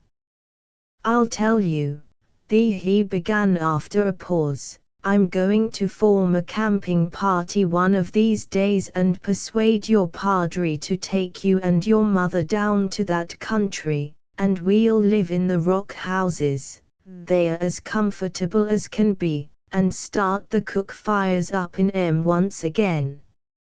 I'll go into the burial mounds and get you more keepsakes than any girl ever had before." Ray had planned such an expedition for his wedding journey, and it made his heart thump to see how Thea's eyes kindled when he talked about it. "I've learned more down there about what makes history," he went on, "than in all the books I've ever read. When you sit in the sun and let your heels hang out of a doorway that drops 1,000 feet, ideas come to you. You begin to feel what the human race has been up against from the beginning. There's something mighty elevating about those old habitations. You feel like it's up to you to do your best, on account of those fellows having it so hard. You feel like you owed them something." At Wasiwapa, Ray got instructions to sidetrack until 36 went by. After reading the message, he turned to his guests. "I'm afraid this will hold us up about 2 hours, Mrs. Kronborg, and we won't get into Denver till near midnight." "That won't trouble me," said Mrs. Kronborg contentedly. "They know me at the YWCA, and they'll let me in any time of night. I came to see the country, not to make time. I've always wanted to get out at this white place and look around, and now I'll have a chance." "What makes it so white?" "Some kind of chalky rock." Ray sprang to the ground and gave Mrs. Kronborg his hand. "You can get soil of any color in Colorado, match most any ribbon." While Ray was getting his train onto a side track, Mrs. Kronborg strolled off to examine the post office and station house. These, with the water tank, made up the town. The station agent batched and raised chickens. He ran out to meet Mrs. Kronborg, clutched at her feverishly, and began telling her at once how lonely he was and what bad luck he was having with his poultry. She went to his chicken yard with him, and prescribed for gapes. Wasiwapa seemed a dreary place enough to people who looked for verdure, a brilliant place to people who liked color. Beside the station house there was a bluegrass plot, protected by a red plank fence, and 6 fly-bitten box elder trees, not much larger than bushes, were kept alive by frequent hosings from the water plug. Over the windows some dusty morning glory vines were trained on strings. All the country about was broken up into low chalky hills, which were so intensely white, and spotted so evenly with sage, that they looked like white leopards crouching. White dust powdered everything, and the light was so intense that the station agent usually wore blue glasses. Behind the station there was a watercourse, which roared in flood time, and a basin in the soft white rock where a pool of alkali water flashed in the sun like a mirror. The agent looked almost as sick as his chickens, and Mrs. Kronborg at once invited him to lunch with her party. He had, he confessed, a distaste for his own cooking, and lived mainly on soda crackers and canned beef. He laughed apologetically when Mrs. Kronborg said she guessed she'd look about for a shady place to eat lunch.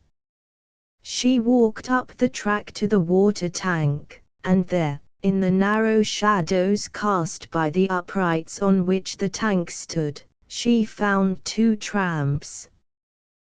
They sat up and stared at her, heavy with sleep. When she asked them where they were going, they told her to the coast. They rested by day and traveled by night, walked the ties unless they could steal a ride, they said, adding that these western roads were getting strict. Their faces were blistered, their eyes bloodshot, and their shoes looked fit only for the trash pile. "I suppose you're hungry?" Mrs. Kronborg asked. "I suppose you both drink," she went on thoughtfully, not censoriously. The huskier of the two hobos, a bushy, bearded fellow, rolled his eyes and said, "I wonder." But the other, who was old and spare, with a sharp nose and watery eyes, sighed. "Some has one affliction, some another," he said. Mrs. Kronborg reflected. "Well," she said at last, "you can't get liquor here, anyway.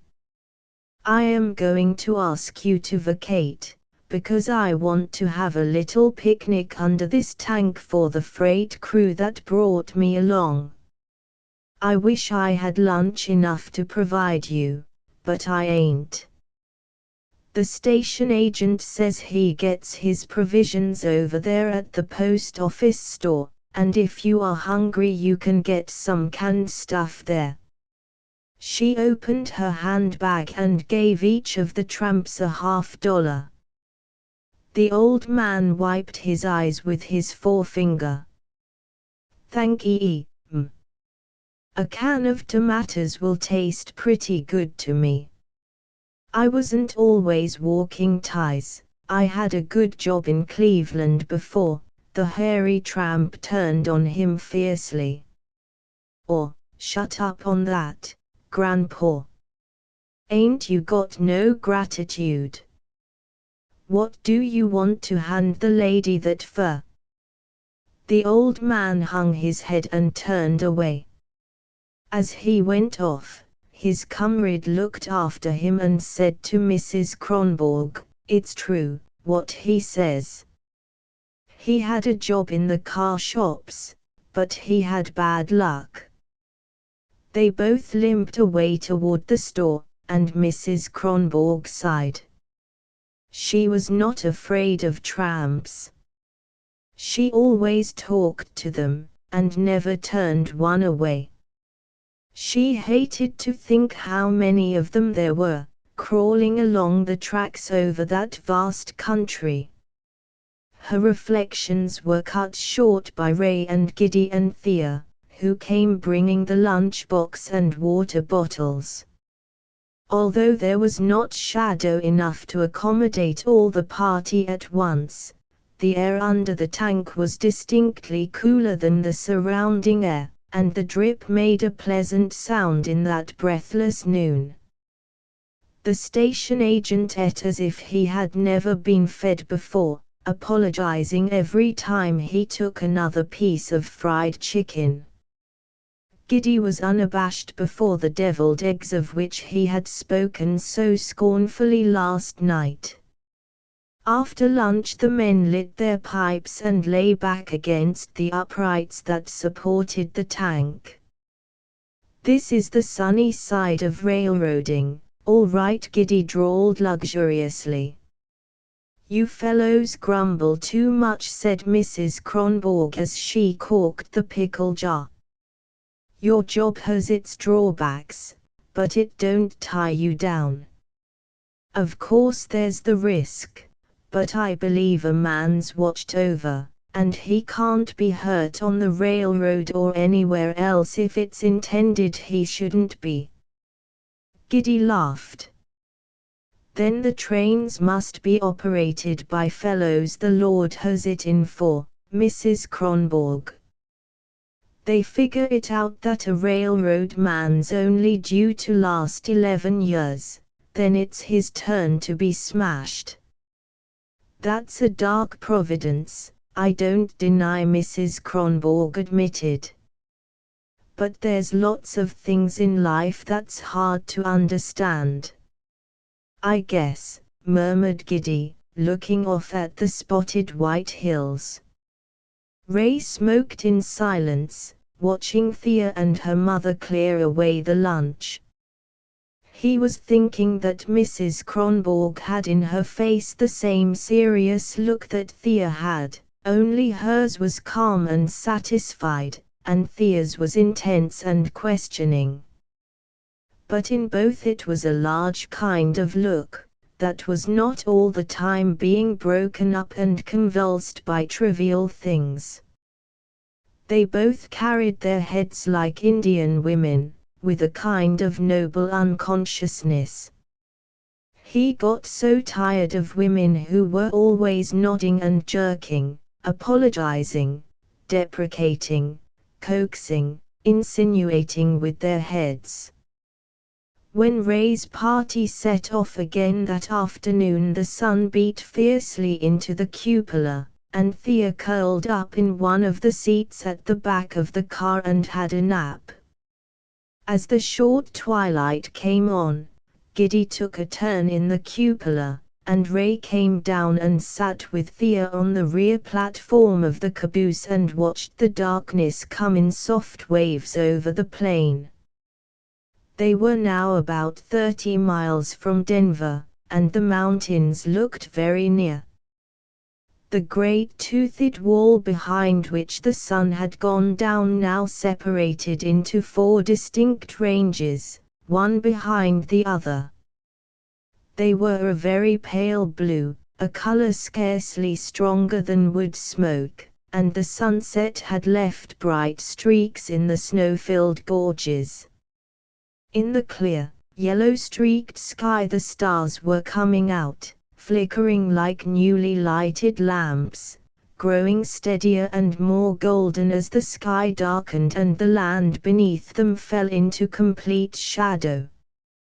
It was a cool, restful darkness that was not black or forbidding, but somehow open and free, the night of high plains where there is no moistness or mistiness in the atmosphere.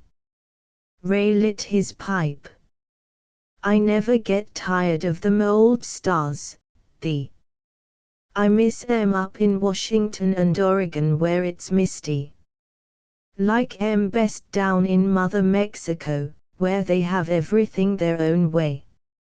I'm not for any country where the stars are dim. Ray paused and drew on his pipe. I don't know as I ever really noticed 'em much till that first year I herded sheep up in Wyoming. That was the year the blizzard caught me. And you lost all your sheep, didn't you, Ray? Thea spoke sympathetically. Was the man who owned them nice about it? Yes, he was a good loser. But I didn't get over it for a long while. Sheep are so damned resigned. Sometimes, to this day, when I'm dog-tired, I try to save them sheep all night long. It comes kind of hard on a boy when he first finds out how little he is, and how big everything else is. Thea moved restlessly toward him and dropped her chin on her hand, looking at a low star that seemed to rest just on the rim of the earth. I don't see how you stood it. I don't believe I could.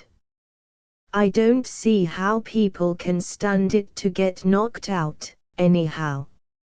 She spoke with such fierceness that Ray glanced at her in surprise. She was sitting on the floor of the car, crouching like a little animal about to spring. No occasion for you to see, he said warmly. There'll always be plenty of other people to take the knocks for you. That's nonsense, Ray. Thea spoke impatiently and leaned lower still, frowning at the red star. Everybody's up against it for himself, succeeds or fails, himself. In one way, yes, Ray admitted, knocking the sparks from his pipe out into the soft darkness that seemed to flow like a river beside the car. But when you look at it another way, there are a lot of halfway people in this world who help the winners win, and the failures fail. If a man stumbles, there's plenty of people to push him down.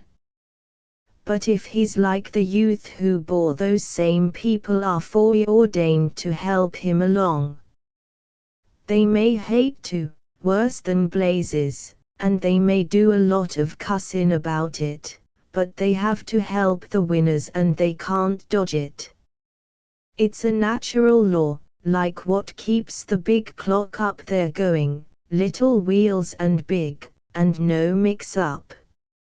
Ray's hand and his pipe were suddenly outlined against the sky. Ever occur to you, that they have to be on time, close enough to make time? The dispatcher up there must have a long head. Pleased with his similitude, Ray went back to the lookout.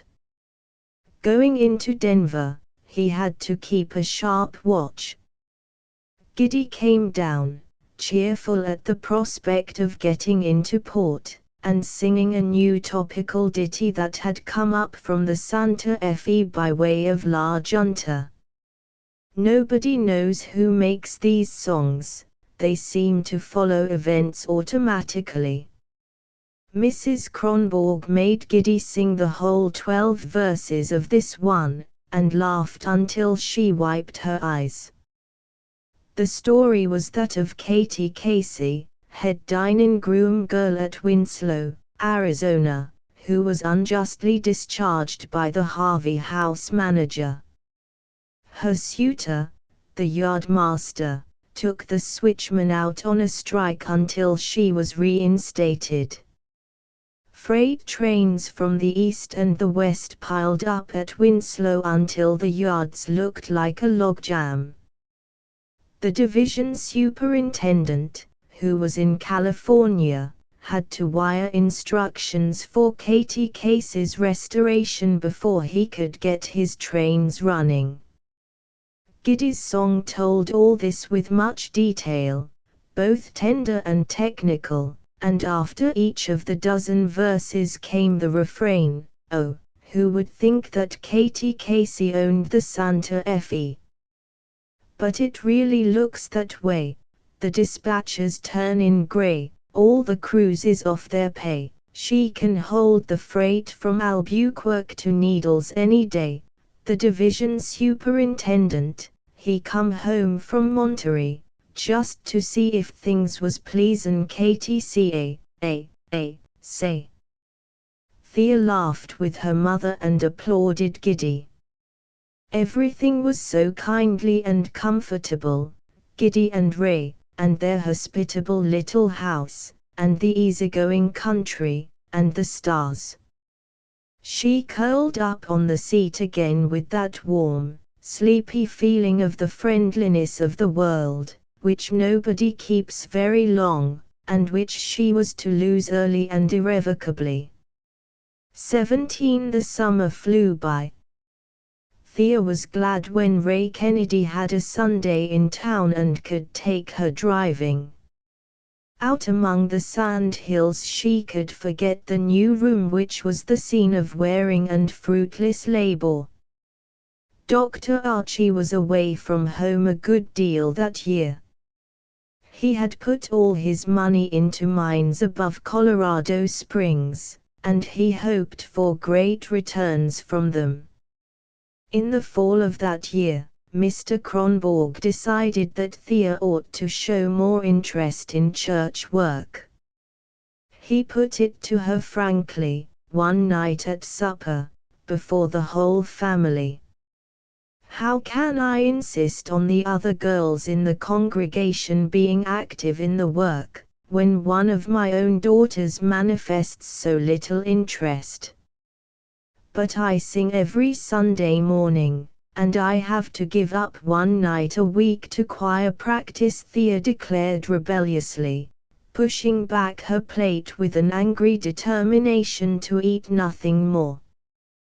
"One night a week is not enough for the pastor's daughter," her father replied.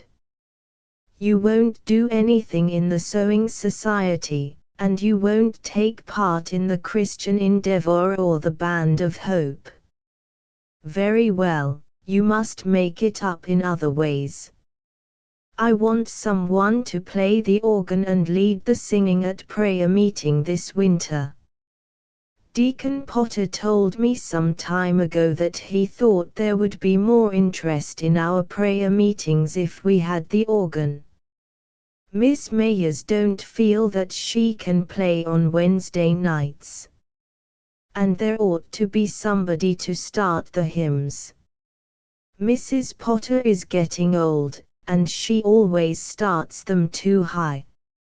It won't take much of your time, and it will keep people from talking." This argument conquered Thea, though she left the table sullenly. The fear of the tongue, that terror of little towns, is usually felt more keenly by the minister's family than by other households. Whenever the Kronborgs wanted to do anything, even to buy a new carpet, they had to take counsel together as to whether people would talk. Mrs. Kronborg had her own conviction that people talked when they felt like it, and said what they chose, no matter how the minister's family conducted themselves. But she did not impart these dangerous ideas to her children. Thea was still under the belief that public opinion could be placated, that if you clucked often enough, the hens would mistake you for one of themselves. Mrs. Kronborg did not have any particular zest for prayer meetings, and she stayed at home whenever she had a valid excuse. Thor was too old to furnish such an excuse now, so every Wednesday night, unless one of the children was sick, she trudged off with Thea, behind Mr. Kronborg. At first Thea was terribly bored.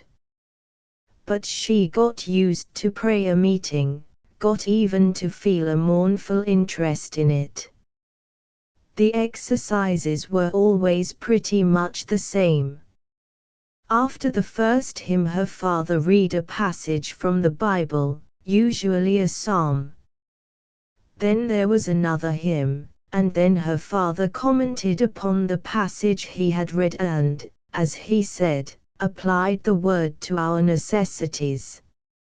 After a third hymn, the meeting was declared open, and the old men and women took turns at praying and talking. Mrs. Kronborg never spoke in meeting. She told people firmly that she had been brought up to keep silent and let the men talk, but she gave respectful attention to the others, sitting with her hands folded in her lap. The prayer meeting audience was always small. The young and energetic members of the congregation came only once or twice a year, to keep people from talking.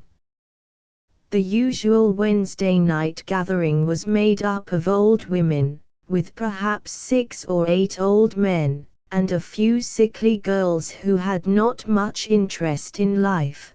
2 of them, indeed, were already preparing to die.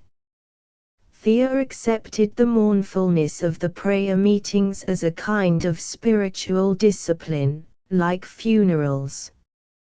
She always read late after she went home and felt a stronger wish than usual to live and to be happy. The meetings were conducted in the Sunday school room, where there were wooden chairs instead of pews, an old map of Palestine hung on the wall, and the bracket lamps gave out only a dim light.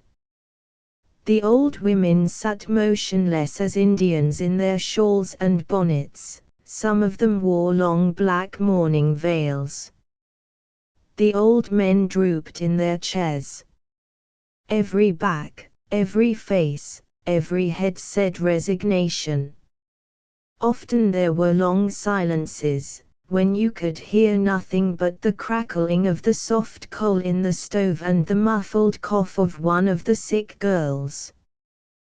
There was one nice old lady, tall, erect, self-respecting, with a delicate white face and a soft voice.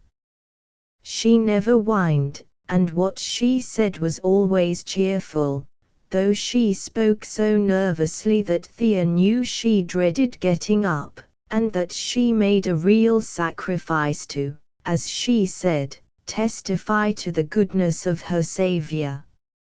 She was the mother of the girl who coughed, and Thea used to wonder how she explained things to herself. There was, indeed, only one woman who talked because she was, as Mr. Kronborg said, tonguey. The others were somehow impressive. They told about the sweet thoughts that came to them while they were at their work, how, amid their household tasks, they were suddenly lifted by the sense of a divine presence. Sometimes they told of their first conversion, of how in their youth that higher power had made itself known to them. Old Mr. Carson, the carpenter, who gave his services as janitor to the church, used often to tell how, when he was a young man and a scoffer, bent on the destruction of both body and soul, his Savior had come to him in the Michigan woods and had stood, it seemed to him, beside the tree he was felling, and how he dropped his axe and knelt in prayer to him who died for us upon the tree. Thea always wanted to ask him more about it, about his mysterious wickedness, and about the vision. Sometimes the old people would ask for prayers for their absent children. Sometimes they asked their brothers and sisters in Christ to pray that they might be stronger against temptations. One of the sick girls used to ask them to pray that she might have more faith in the times of depression that came to her, when all the way before seemed dark. She repeated that husky phrase so often, that Thea always remembered it. One old woman, who never missed a Wednesday night, and who nearly always took part in the meeting, came all the way up from the depot settlement. She always wore a black crocheted fascinator over her thin white hair, and she made long, tremulous prayers, full of railroad terminology. She had 6 sons in the service of different railroads, and she always prayed for the boys on the road, who know not at what moment they may be cut off. When, in thy divine wisdom, their hour is upon them, may they, O our Heavenly Father, see only white lights along the road to eternity.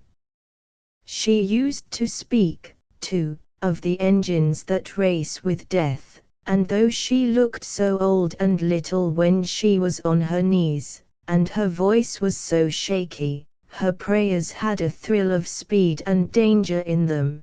They made one think of the deep black canyons, the slender trestles, the pounding trains. Thea liked to look at her sunken eyes that seemed full of wisdom, at her black thread gloves, much too long in the fingers and so meekly folded one over the other. Her face was brown, and worn away as rocks are worn by water. There are many ways of describing that color of age, but in reality it is not like parchment, or like any of the things it is said to be like. That brownness and that texture of skin are found only in the faces of old human creatures, who have worked hard and who have always been poor. One bitterly cold night in December the prayer meeting seemed to Thea longer than usual. The prayers and the talks went on and on. It was as if the old people were afraid to go out into the cold, or were stupefied by the hot air of the room. She had left a book at home that she was impatient to get back to. At last the doxology was sung, but the old people lingered about the stove to greet each other, and Thea took her mother's arm and hurried out to the frozen sidewalk, before her father could get away. The wind was whistling up the street and whipping the naked cottonwood trees against the telegraph poles and the sides of the houses. Thin snow clouds were flying overhead, so that the sky looked grey, with a dull phosphorescence. The icy streets and the shingle roofs of the houses were grey, too. All along the street, shutters banged or windows rattled, or gates wobbled, held by their latch but shaking on loose hinges. There was not a cat or a dog in Moonstone that night that was not given a warm shelter, the cats under the kitchen stove, the dogs in barns or coal sheds. When Thea and her mother reached home, their mufflers were covered with ice, where their breath had frozen. They hurried into the house and made a dash for the parlor and the hard coal burner, behind which Gunnar was sitting on a stool, reading his Jules Verne book. The door stood open into the dining room, which was heated from the parlor. Mr. Kronborg always had a lunch when he came home from prayer meeting, and his pumpkin pie and milk were set out on the dining table. Mrs. Kronborg said she thought she felt hungry, too, and asked Thea if she didn't want something to eat. "No, I'm not hungry, Mother. I guess I'll go upstairs." "I expect you've got some book up there," said Mrs. Kronborg, bringing out another pie. "You'd better bring it down here and read. Nobody'll disturb you, and it's terrible cold up in that loft." Thea was always assured that no one would disturb her if she read downstairs, but the boys talked when they came in, and her father fairly delivered discourses after he had been renewed by half a pie and a pitcher of milk. "I don't mind the cold. I'll take a hot brick up for my feet. I put one in the stove before I left, if one of the boys hasn't stolen it. Good night, Mother." Thea got her brick and lantern, and dashed upstairs through the windy loft. She undressed at top speed and got into bed with her brick. She put a pair of white knitted gloves on her hands, and pinned over her head a piece of soft flannel that had been one of Thor's long petticoats when he was a baby. Thus equipped, she was ready for business. She took from her table a thick paper-backed volume, one of the line of paper novels the druggist kept to sell to traveling men. She had bought it, only yesterday, because the first sentence interested her very much, and because she saw, as she glanced over the pages, the magical names of 2 Russian cities. The book was a poor translation of Anna Karenina. Thea opened it at a mark, and fixed her eyes intently upon the small print. The hymns, the sick girl, the resigned black figures were forgotten. It was the night of the ball in Moscow. Thea would have been astonished if she could have known how, years afterward, when she had need of them, those old faces were to come back to her, long after they were hidden away under the earth, that they would seem to her then as full of meaning, as mysteriously marked by destiny, as the people who danced the mazurka under the elegant Korsunsky. 18 Mr. Kronborg was too fond of his ease and too sensible to worry his children much about religion. He was more sincere than many preachers, but when he spoke to his family about matters of conduct it was usually with a regard for keeping up appearances. The church and church work were discussed in the family like the routine of any other business. Sunday was the hard day of the week with them, just as Saturday was the busy day with the merchants on Main Street. Revivals were seasons of extra work and pressure, just as threshing time was on the farms. Visiting elders had to be lodged and cooked for, the folding bed in the parlor was let down, and Mrs. Kronborg had to work in the kitchen all day long and attend the night meetings. During one of these revivals Thea's sister Anna professed religion with, as Mrs. Kronborg said, a good deal of fluster.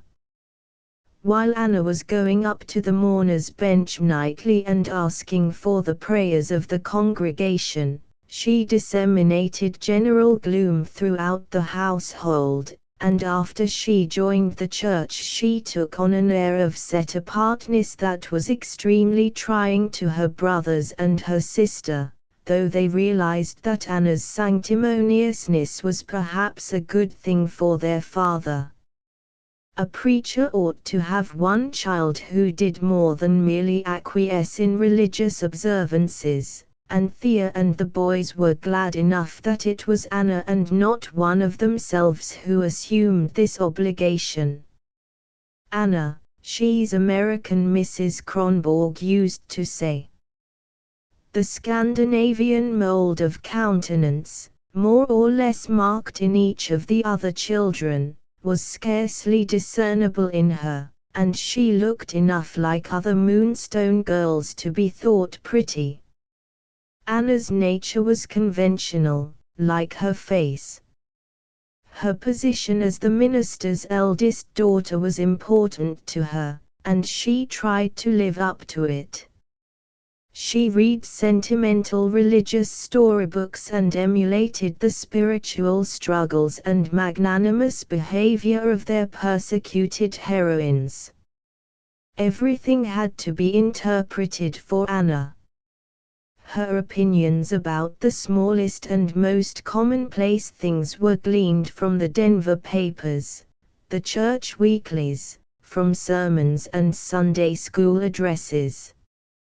Scarcely anything was attractive to her in its natural state, indeed, scarcely anything was decent until it was clothed by the opinion of some authority.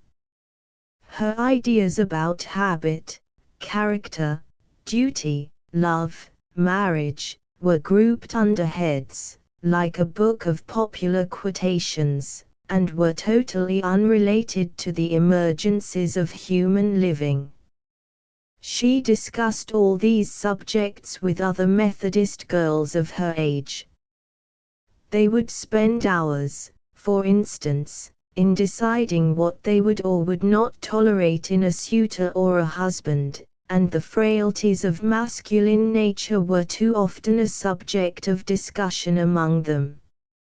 In her behavior Anna was a harmless girl, mild except where her prejudices were concerned, neat and industrious, with no graver fault than priggishness, but her mind had really shocking habits of classification. The wickedness of Denver and of Chicago, and even of Moonstone, occupied her thoughts too much.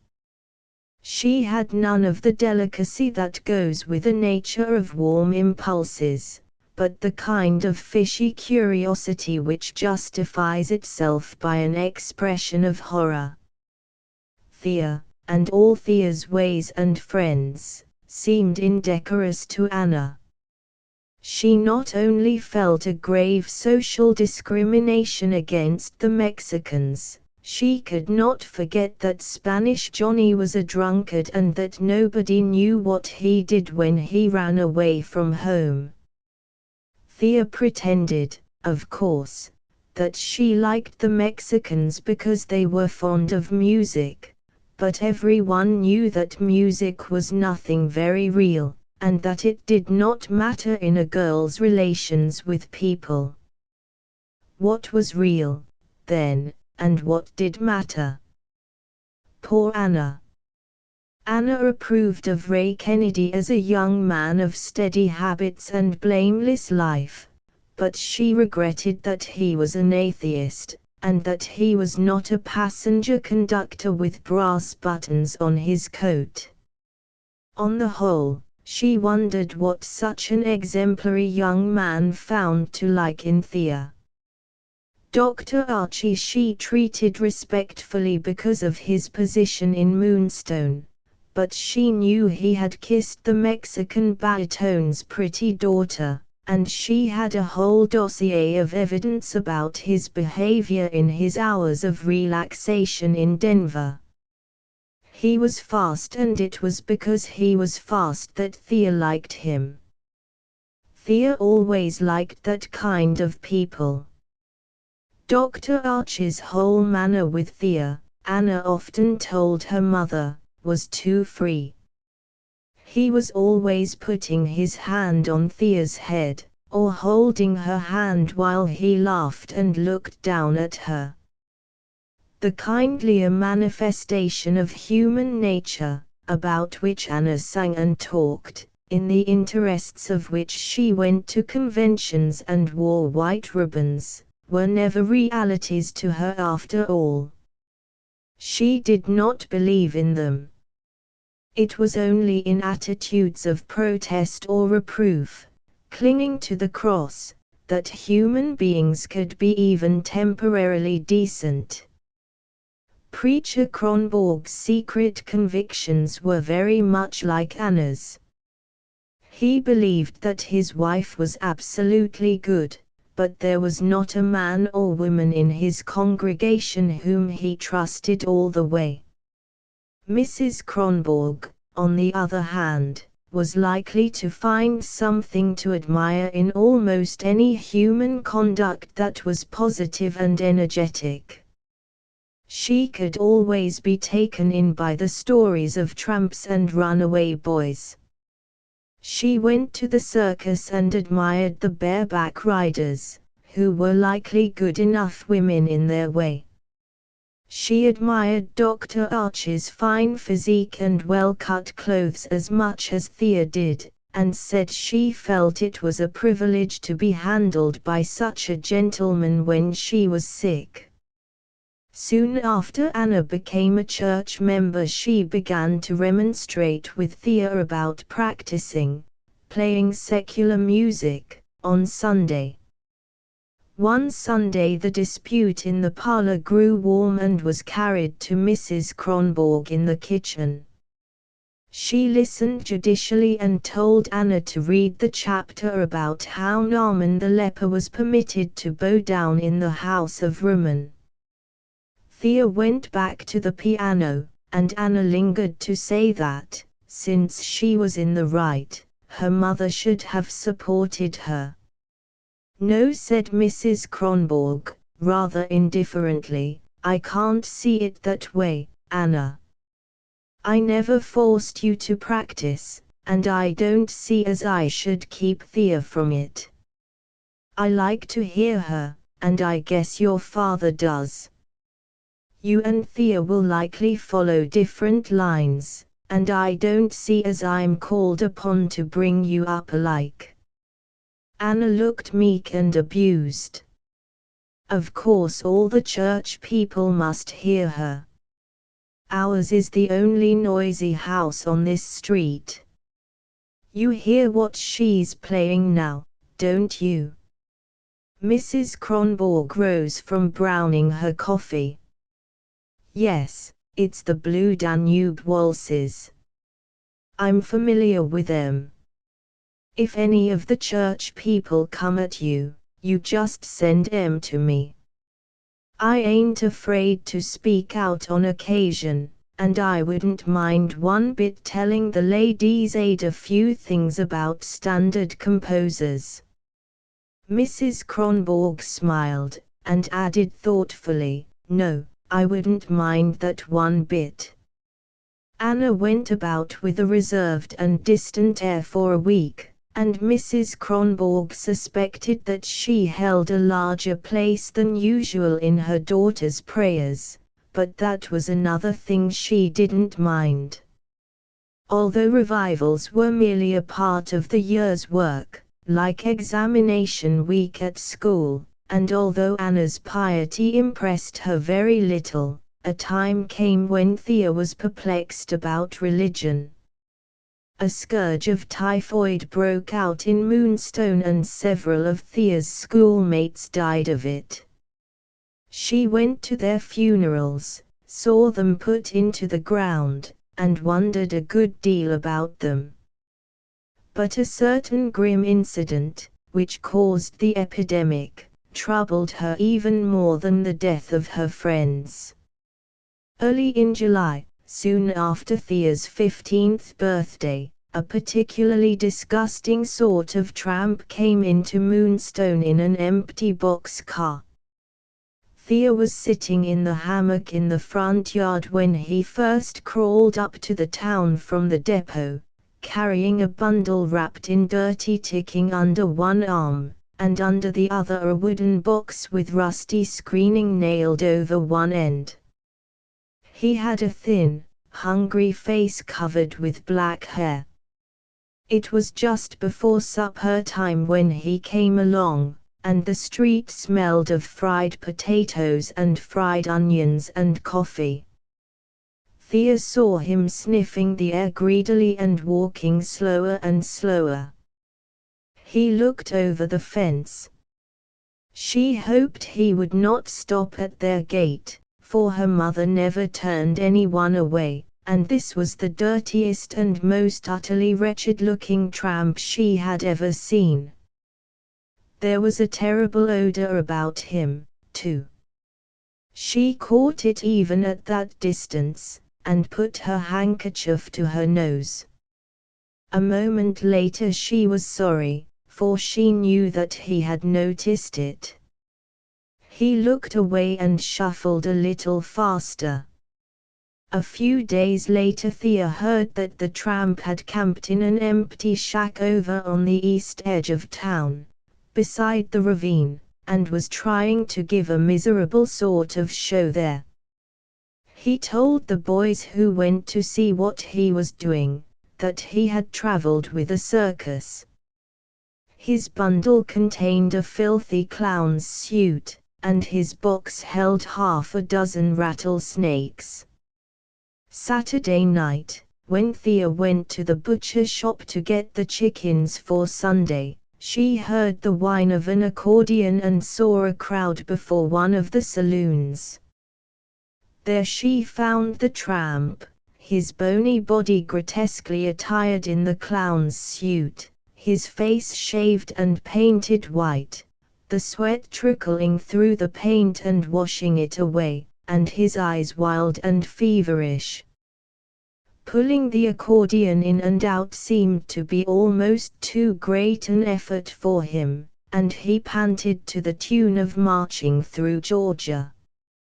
After a considerable crowd had gathered, the tramp exhibited his box of snakes, announced that he would now pass the hat, and that when the onlookers had contributed the sum of $1, he would eat one of these living reptiles. The crowd began to cough and murmur, and the saloon keeper rushed off for the marshal, who arrested the wretch for giving a show without a license and hurried him away to the calaboose. The calaboose stood in a sunflower patch, an old hut with a barred window and a padlock on the door. The tramp was utterly filthy and there was no way to give him a bath. The law made no provision to grub-stake vagrants, so after the constable had detained the tramp for 24 hours, he released him and told him to get out of town, and get quick. The fellow's rattlesnakes had been killed by the saloon keeper. He hid in a boxcar in the freight yard, probably hoping to get a ride to the next station, but he was found and put out. After that he was seen no more. He had disappeared and left no trace except an ugly, stupid word, chalked on the black paint of the 75-foot standpipe which was the reservoir for the Moonstone water supply, the same word, in another tongue, that the French soldier shouted at Waterloo to the English officer who bade the old guard surrender, a comment on life which the defeated, along the hard roads of the world, sometimes bawl at the victorious. A week after the tramp excitement had passed over, the city water began to smell and to taste. The Kronborgs had a well in their backyard and did not use city water, but they heard the complaints of their neighbors. At first people said that the town well was full of rotting cottonwood roots, but the engineer at the pumping station convinced the mayor that the water left the well untainted. Mayors reason slowly, but, the well being eliminated, the official mind had to travel toward the standpipe, there was no other track for it to go in. The standpipe amply rewarded investigation. The tramp had got even with Moonstone. He had climbed the standpipe by the handholds and let himself down into 75 feet of cold water, with his shoes and hat and roll of ticking. The city council had a mild panic and passed a new ordinance about tramps. But the fever had already broken out, and several adults and half a dozen children died of it. Thea had always found everything that happened in Moonstone exciting, disasters particularly so. It was gratifying to read sensational Moonstone items in the Denver paper. But she wished she had not chanced to see the tramp as he came into town that evening, sniffing the supper-laden air. His face remained unpleasantly clear in her memory, and her mind struggled with the problem of his behavior as if it were a hard page in arithmetic. Even when she was practicing, the drama of the tramp kept going on in the back of her head, and she was constantly trying to make herself realize what pitch of hatred or despair could drive a man to do such a hideous thing. She kept seeing him in his bedraggled clown suit, the white paint on his roughly shaven face, playing his accordion before the saloon. She had noticed his lean body, his high, bald forehead that sloped back like a curved metal lid. How could people fall so far out of fortune? She tried to talk to Ray Kennedy about her perplexity, but Ray would not discuss things of that sort with her. It was in his sentimental conception of women that they should be deeply religious, though men were at liberty to doubt and finally to deny. A picture called The Soul Awakened, popular in Moonstone parlors, pretty well interpreted Ray's idea of women's spiritual nature. One evening when she was haunted by the figure of the tramp, Thea went up to Dr. Archie's office. She found him sewing up 2 bad gashes in the face of a little boy who had been kicked by a mule. After the boy had been bandaged and sent away with his father, Thea helped the doctor wash and put away the surgical instruments. Then she dropped into her accustomed seat beside his desk and began to talk about the tramp. Her eyes were hard and green with excitement, the doctor noticed. "It seems to me, Dr. Archie, that the whole town's to blame. I'm to blame, myself. I know he saw me hold my nose when he went by. Father's to blame. If he believes the Bible, he ought to have gone to the calaboose and cleaned that man up and taken care of him. That's what I can't understand. Do people believe the Bible, or don't they? If the next life is all that matters, and we're put here to get ready for it, then why do we try to make money, or learn things, or have a good time? There's not one person in Moonstone that really lives the way the New Testament says. Does it matter, or don't it?" Dr. Archie swung round in his chair and looked at her, honestly and leniently. "Well, Thea, it seems to me like this. Every people has had its religion. All religions are good, and all are pretty much alike. But I don't see how we could live up to them in the sense you mean. I've thought about it a good deal, and I can't help feeling that while we are in this world we have to live for the best things of this world, and those things are material and positive. Now, most religions are passive, and they tell us chiefly what we should not do." The doctor moved restlessly, and his eyes hunted for something along the opposite wall. "See here, my girl, take out the years of early childhood and the time we spend in sleep and dull old age, and we only have about 20 able, waking years. That's not long enough to get acquainted with half the fine things that have been done in the world, much less to do anything ourselves. I think we ought to keep the commandments and help other people all we can, but the main thing is to live those 20 splendid years, to do all we can and enjoy all we can."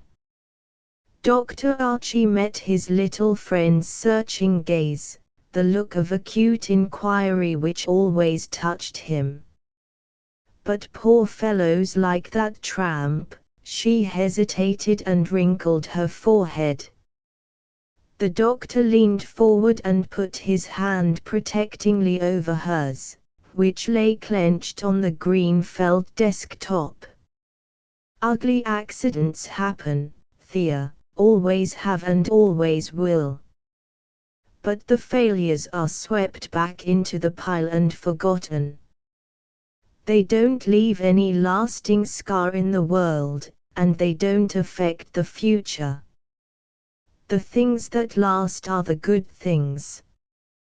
The people who forge ahead and do something, they really count."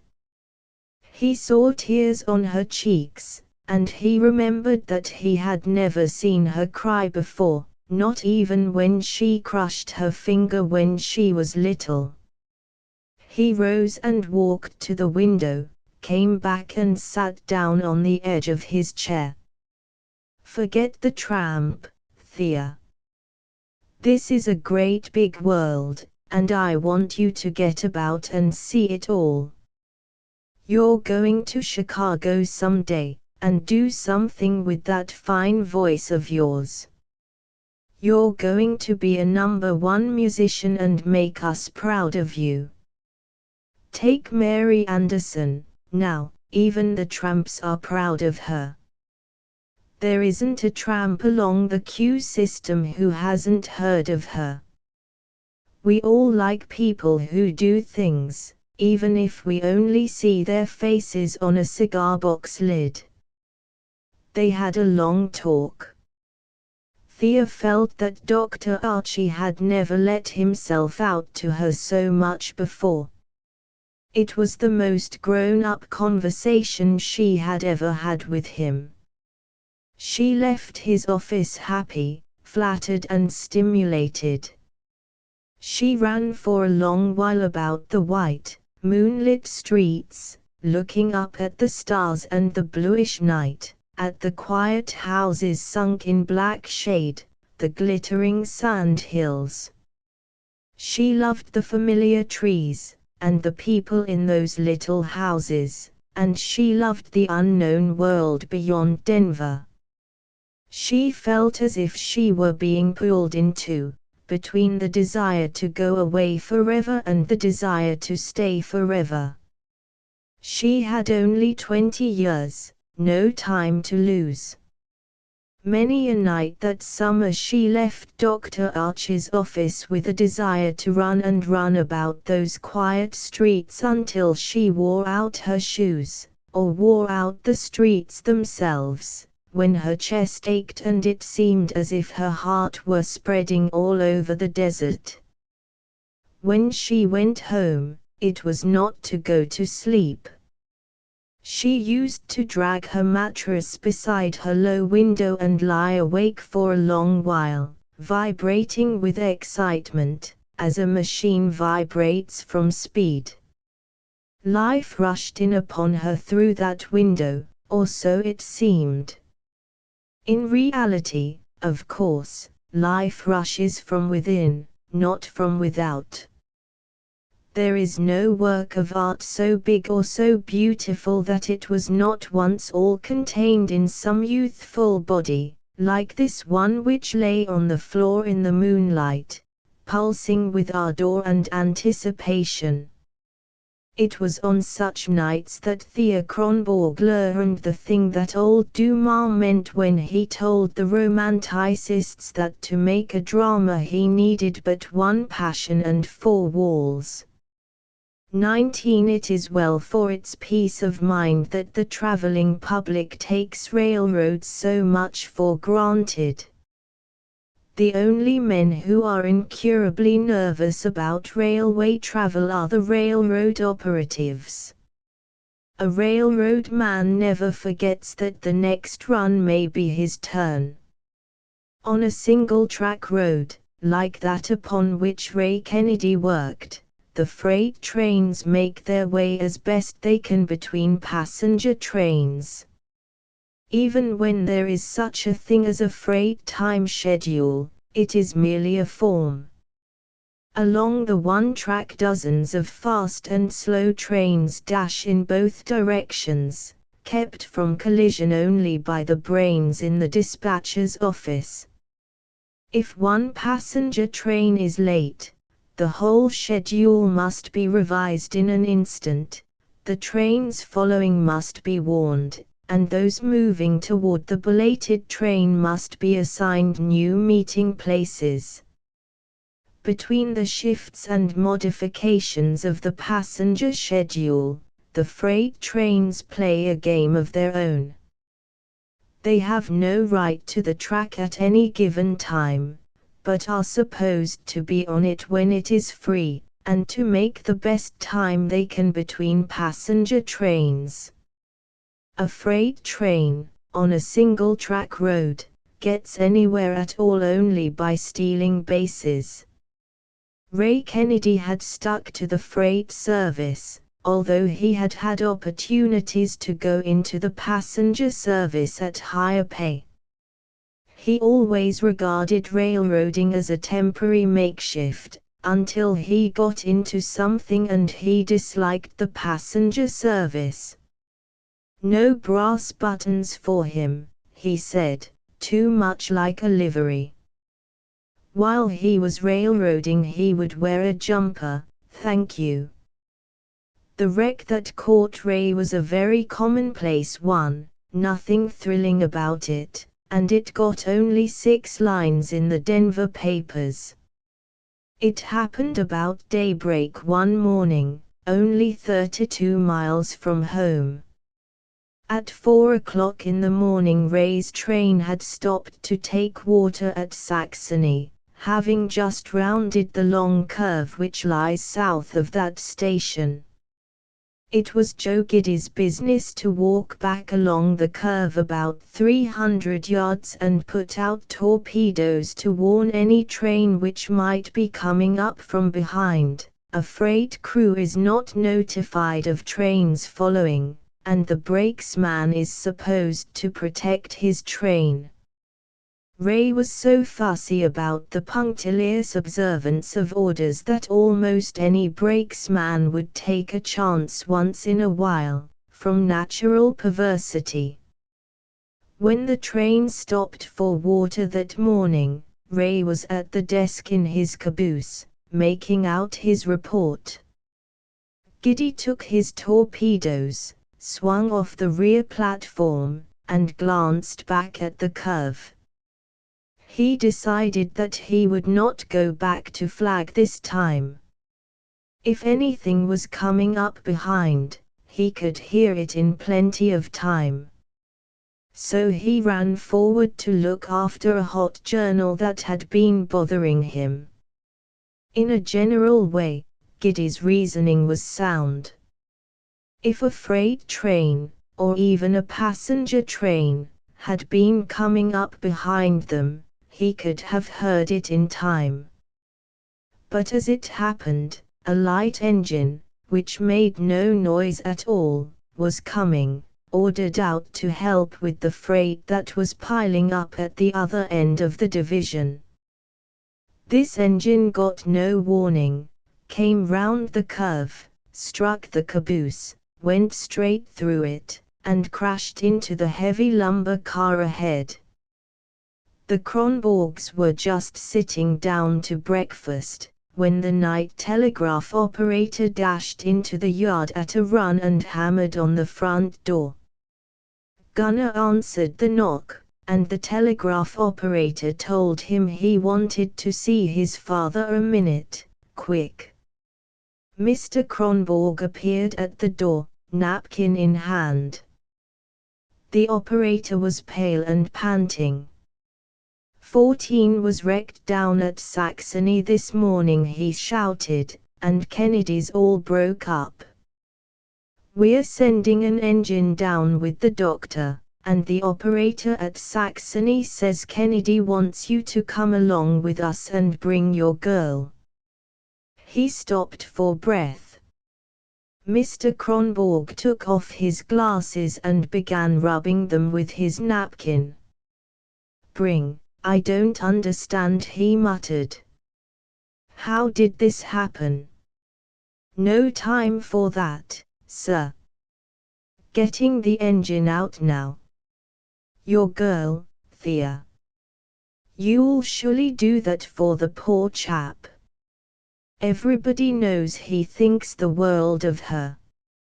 Seeing that Mr. Kronborg showed no indication of having made up his mind, the operator turned to Gunnar. Call your sister, kid. I'm going to ask the girl herself, he blurted out.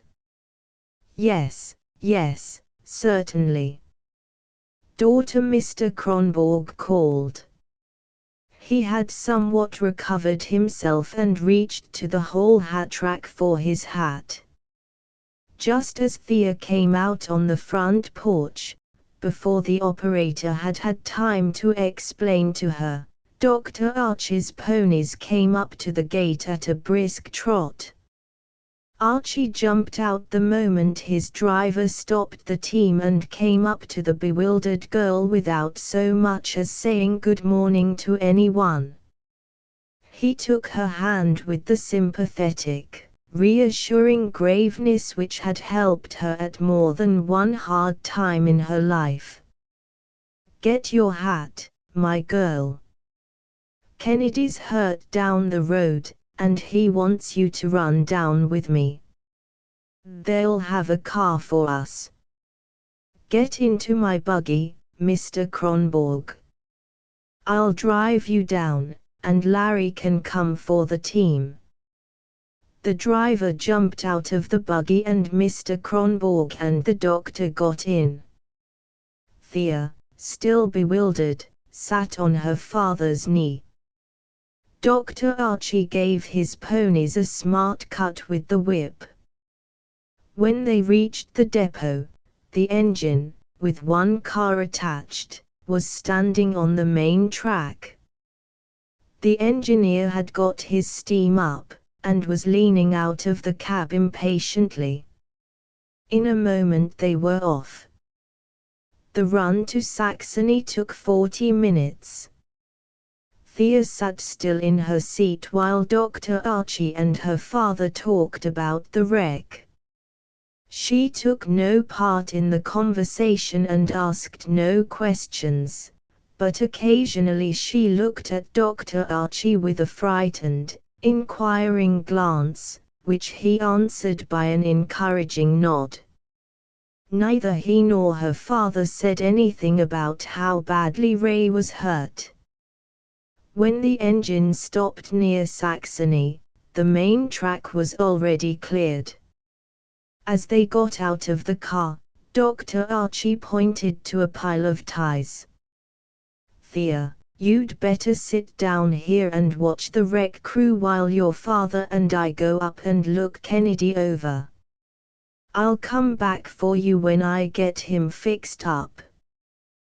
The two men went off up the sand gulch, and Thea sat down and looked at the pile of splintered wood and twisted iron that had lately been Ray's caboose.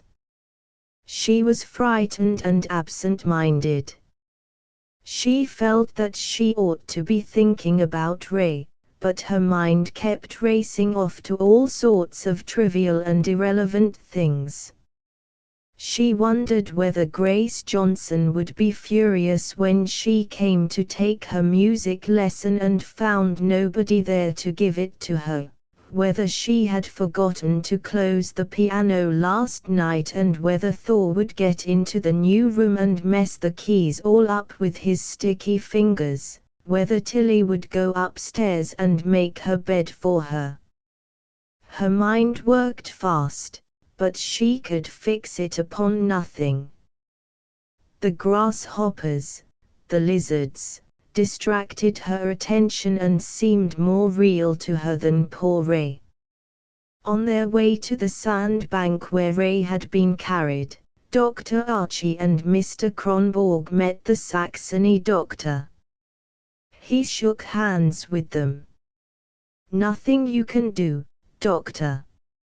I couldn't count the fractures. His back's broken, too. He wouldn't be alive now if he weren't so confoundedly strong, poor chap. No use bothering him.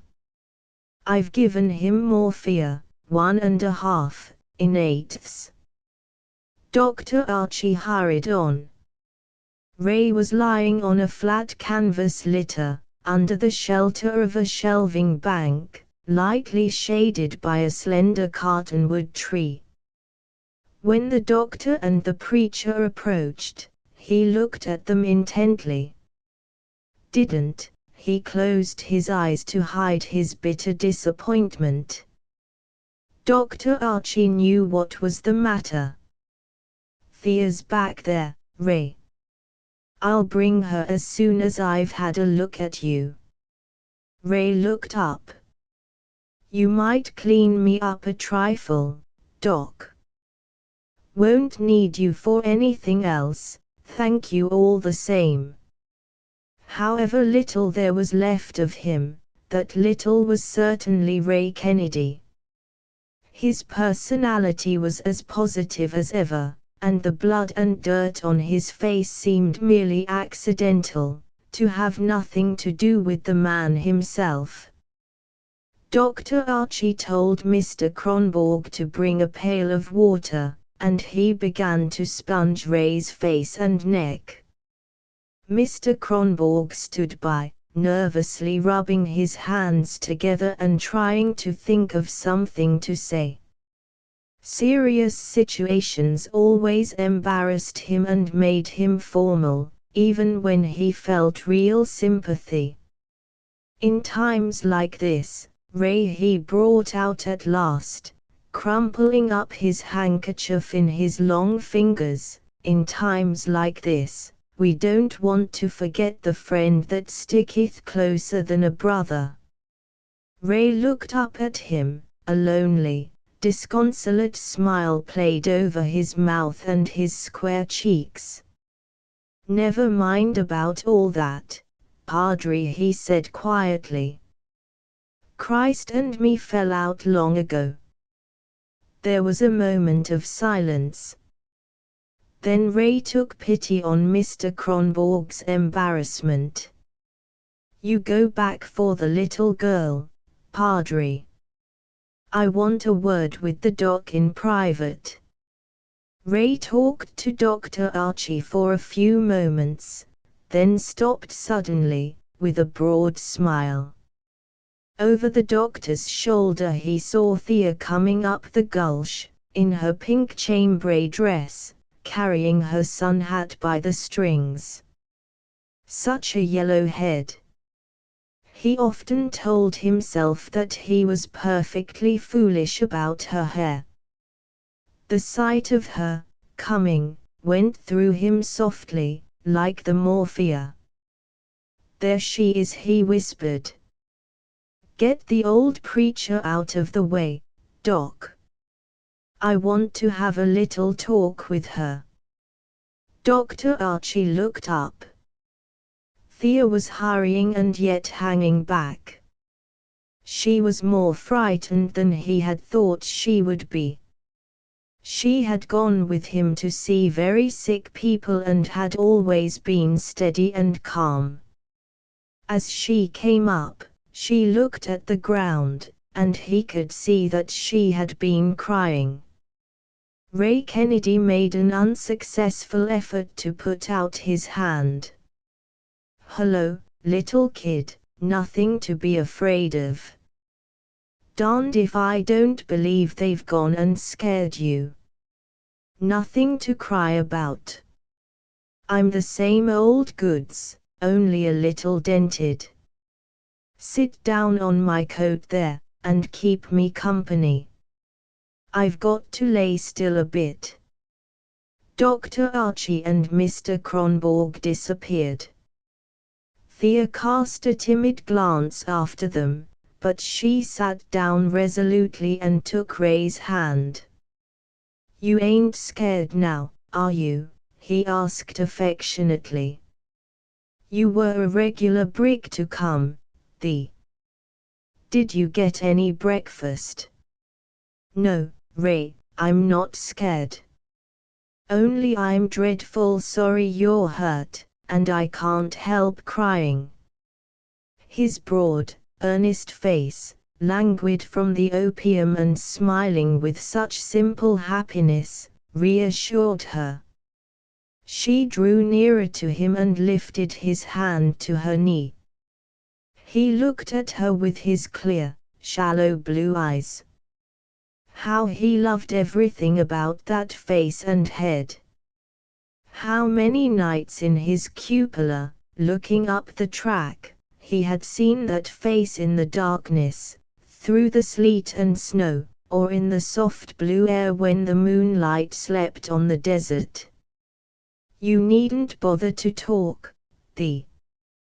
The doctor's medicine makes me sort of dopey. But it's nice to have company. Kind of cozy, don't you think? Pull my coat under you more. It's a darned shame I can't wait on you."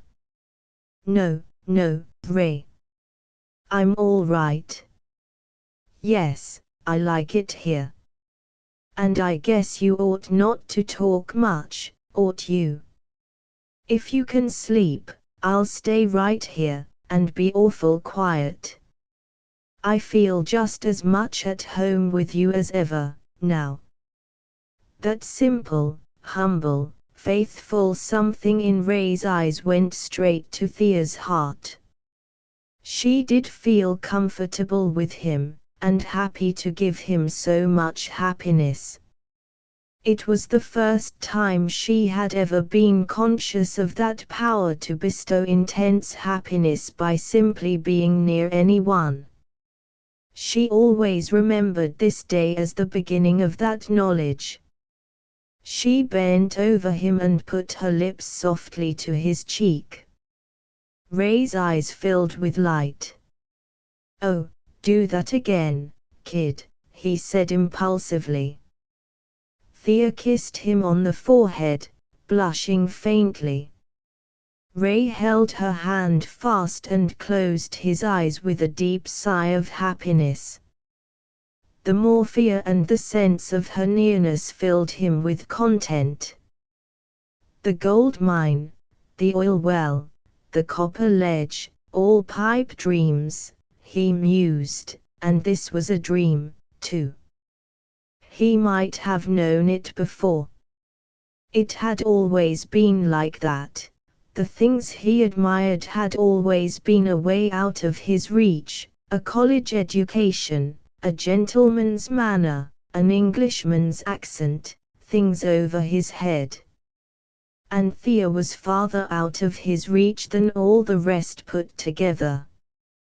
He had been a fool to imagine it, but he was glad he had been a fool. She had given him one grand dream. Every mile of his run, from Moonstone to Denver, was painted with the colors of that hope. Every cactus knew about it. But now that it was not to be, he knew the truth. Thea was never meant for any rough fellow like him. Hadn't he really known that all along, he asked himself. She wasn't meant for common men. She was like wedding cake, a thing to dream on. He raised his eyelids a little.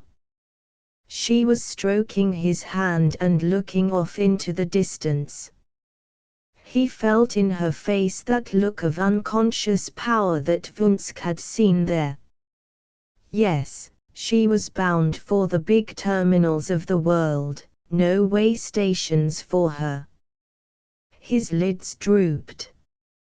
In the dark he could see her as she would be after a while, in a box at the Tabor Grand in Denver, with diamonds on her neck and a tiara in her yellow hair, with all the people looking at her through their opera glasses, and a United States Senator, maybe, talking to her. "Then you'll remember me." He opened his eyes, and they were full of tears. Thea leaned closer. "What did you say, Ray?" "I couldn't hear." "Then you'll remember me," he whispered. The spark in his eye, which is one's very self, caught the spark in hers that was herself, and for a moment they looked into each other's natures. Thea realized how good and how great-hearted he was, and he realized about her many things. When that elusive spark of personality retreated in each of them, Thea still saw in his wet eyes her own face, very small, but much prettier than the cracked glass at home had ever shown it. It was the first time she had seen her face in that kindest mirror a woman can ever find.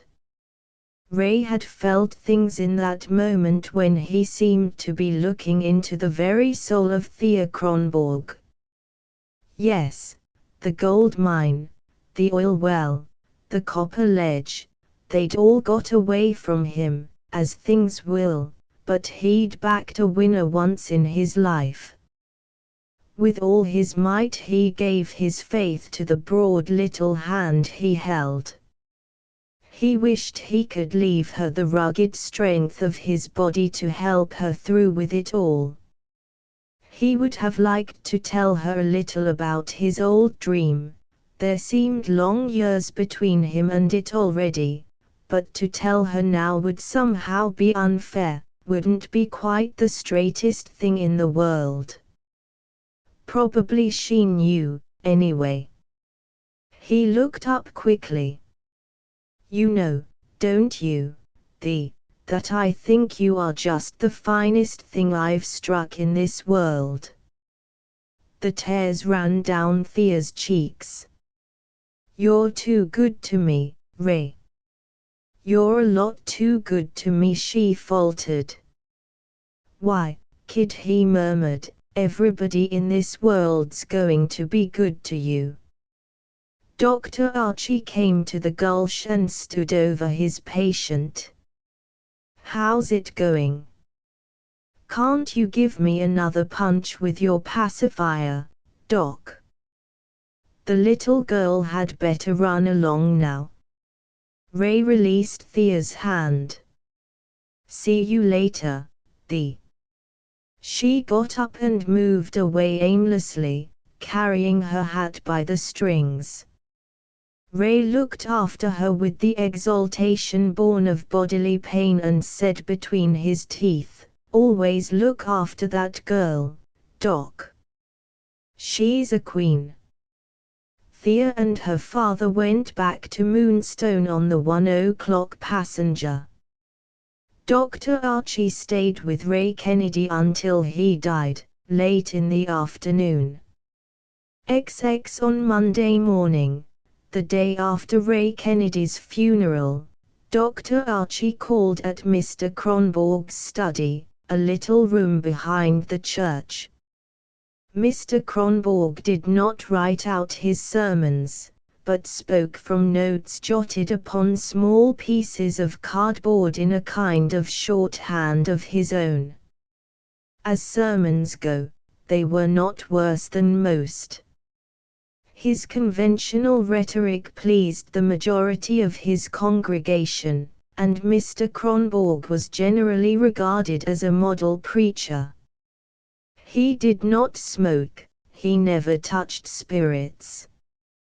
His indulgence in the pleasures of the table was an endearing bond between him and the women of his congregation. He ate enormously, with a zest which seemed incongruous with his spare frame. This morning the doctor found him opening his mail and reading a pile of advertising circulars with deep attention. Good morning, Mr. Kronborg, said Dr. Archie, sitting down. I came to see you on business. Poor Kennedy asked me to look after his affairs for him. Like most railroad men, he spent his wages, except for a few investments in mines which don't look to me very promising. But his life was insured for $600 in Thea's favor. Mr. Kronborg wound his feet about the standard of his desk chair. I assure you, Doctor, this is a complete surprise to me. Well, it's not very surprising to me, Dr. Archie went on. He talked to me about it the day he was hurt. He said he wanted the money to be used in a particular way, and in no other. Dr. Archie paused meaningly. Mr. Kronborg fidgeted. I am sure Thea would observe his wishes in every respect. No doubt, but he wanted me to see that you agreed to his plan. It seems that for some time Thea has wanted to go away to study music. It was Kennedy's wish that she should take this money and go to Chicago this winter. He felt that it would be an advantage to her in a business way, that even if she came back here to teach, it would give her more authority and make her position here more comfortable. Mr. Kronborg looked a little startled. She is very young, he hesitated, she is barely 17. Chicago is a long way from home. We would have to consider. I think, Dr. Archie, we had better consult Mrs. Kronborg. I think I can bring Mrs. Kronborg around, if I have your consent. I've always found her pretty level-headed. I have several old classmates practicing in Chicago. One is a throat specialist. He has a good deal to do with singers. He probably knows the best piano teachers and could recommend a boarding house where music students stay. I think Thea needs to get among a lot of young people who are clever like herself. Here she has no companions but old fellows like me. It's not a natural life for a young girl. She'll either get warped, or wither up before her time. If it will make you and Mrs. Kronborg feel any easier, I'll be glad to take Thea to Chicago and see that she gets started right. This throat man I speak of is a big fellow in his line, and if I can get him interested, he may be able to put her in the way of a good many things. At any rate, he'll know the right teachers. Of course, $600 won't take her very far, but even half the winter there would be a great advantage. I think Kennedy sized the situation up exactly. Perhaps, I don't doubt it. You are very kind, Dr. Archie. Mr. Kronborg was ornamenting his desk blotter with hieroglyphics. I should think Denver might be better. There we could watch over her. She is very young. Dr. Archie rose. Kennedy didn't mention Denver. He said Chicago, repeatedly. Under the circumstances, it seems to me we ought to try to carry out his wishes exactly, if Thea is willing. Certainly, certainly. Thea is conscientious. She would not waste her opportunities. Mr. Kronborg paused. If Thea were your own daughter, Doctor, would you consent to such a plan, at her present age? I most certainly should. In fact, if she were my daughter, I'd have sent her away before this. She's a most unusual child, and she's only wasting herself here. At her age she ought to be learning, not teaching. She'll never learn so quickly and easily as she will right now. Well, Doctor, you had better talk it over with Mrs. Kronborg. I make it a point to defer to her wishes in such matters. She understands all her children perfectly. I may say that she has all a mother's insight, and more. Dr. Archie smiled. Yes, and then some. I feel quite confident about Mrs. Kronborg. We usually agree. Good morning. Dr. Archie stepped out into the hot sunshine and walked rapidly toward his office, with a determined look on his face. He found his waiting room full of patients, and it was 1 o'clock before he had dismissed the last one. Then he shut his door and took a drink before going over to the hotel for his lunch. He smiled as he locked his cupboard. I feel almost as gay as if I were going to get away for a winter myself, he thought. Afterward Thea could never remember much about that summer, or how she lived through her impatience. She was to set off with Dr. Archie on the 15th of October, and she gave lessons until the 1st of September. Then she began to get her clothes ready, and spent whole afternoons in the village dressmaker's stuffy, littered little sewing room. Thea and her mother made a trip to Denver to buy the materials for her dresses. Ready-made clothes for girls were not to be had in those days. Miss Spencer, the dressmaker, declared that she could do handsomely by Thea if they would only let her carry out her own ideas. But Mrs. Kronborg and Thea felt that Miss Spencer's most daring productions might seem out of place in Chicago, so they restrained her with a firm hand.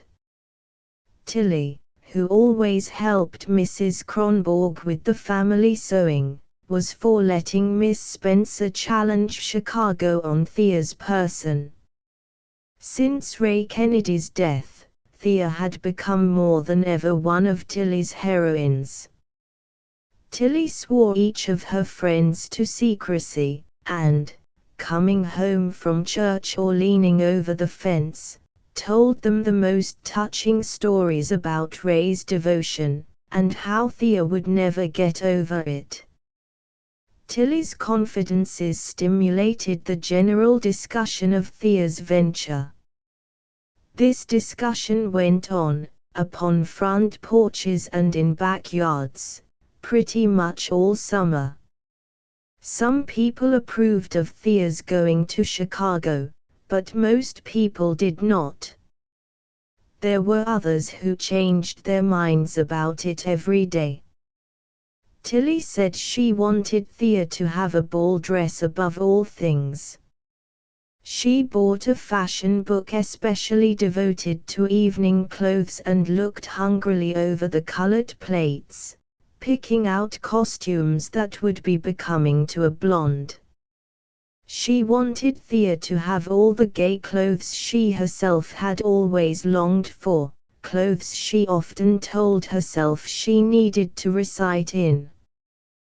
Tilly Thea used to cry impatiently, "Can't you see that if Miss Spencer tried to make one of those things, she'd make me look like a circus girl?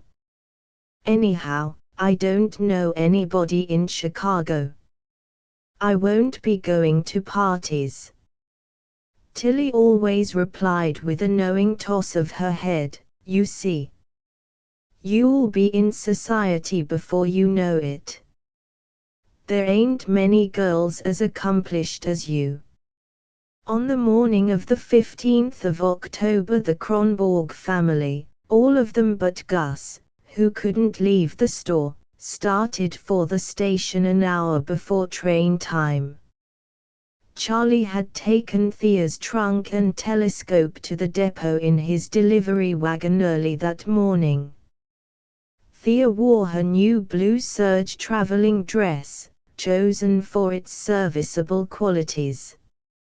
She had done her hair up carefully, and had put a pale blue ribbon around her throat, under a little lace collar that Mrs. Kohler had crocheted for her. As they went out of the gate, Mrs. Kronborg looked her over thoughtfully. Yes, that blue ribbon went very well with the dress, and with Thea's eyes. Thea had a rather unusual touch about such things, she reflected comfortably. Tilly always said that Thea was so indifferent to dress, but her mother noticed that she usually put her clothes on well. She felt the more at ease about letting Thea go away from home, because she had good sense about her clothes and never tried to dress up too much. Her coloring was so individual, she was so unusually fair, that in the wrong clothes she might easily have been conspicuous. It was a fine morning, and the family set out from the house in good spirits. Thea was quiet and calm. She had forgotten nothing, and she clung tightly to her handbag, which held her trunk key and all of her money that was not in an envelope pinned to her chemise. Thea walked behind the others, holding Thor by the hand, and this time she did not feel that the procession was too long. Thor was uncommunicative that morning, and would only talk about how he would rather get a sandburr in his toe every day than wear shoes and stockings. As they passed the cottonwood grove where Thea often used to bring him in his cart, she asked him who would take him for nice long walks after Sister went away. "Oh, I can walk in our yard," he replied unappreciatively. "I guess I can make a pond for my duck." Thea leaned down and looked into his face. "But you won't forget about Sister, will you?" Thor shook his head.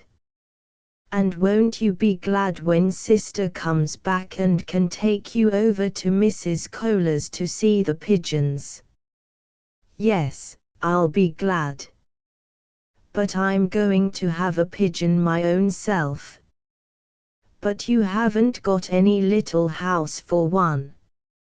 "Maybe Axel would make you a little house." "Oh, her can live in the barn, her can," Thor drawled indifferently. Thea laughed and squeezed his hand. She always liked his sturdy matter-of-factness. Boys ought to be like that, she thought. When they reached the depot, Mr. Kronborg paced the platform somewhat ceremoniously with his daughter. Any member of his flock would have gathered that he was giving her good counsel about meeting the temptations of the world.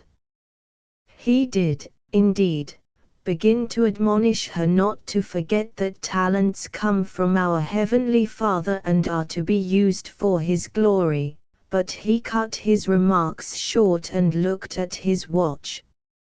He believed that Thea was a religious girl, but when she looked at him with that intent, that passionately inquiring gaze which used to move even Vunsk, Mr. Kronborg suddenly felt his eloquence fail.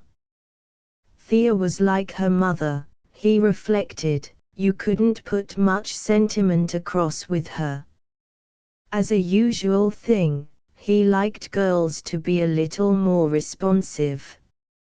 He liked them to blush at his compliments, as Mrs. Kronborg candidly said, Father could be very soft with the girls. But this morning he was thinking that hard-headedness was a reassuring quality in a daughter who was going to Chicago alone. Mr. Kronborg believed that big cities were places where people went to lose their identity and to be wicked.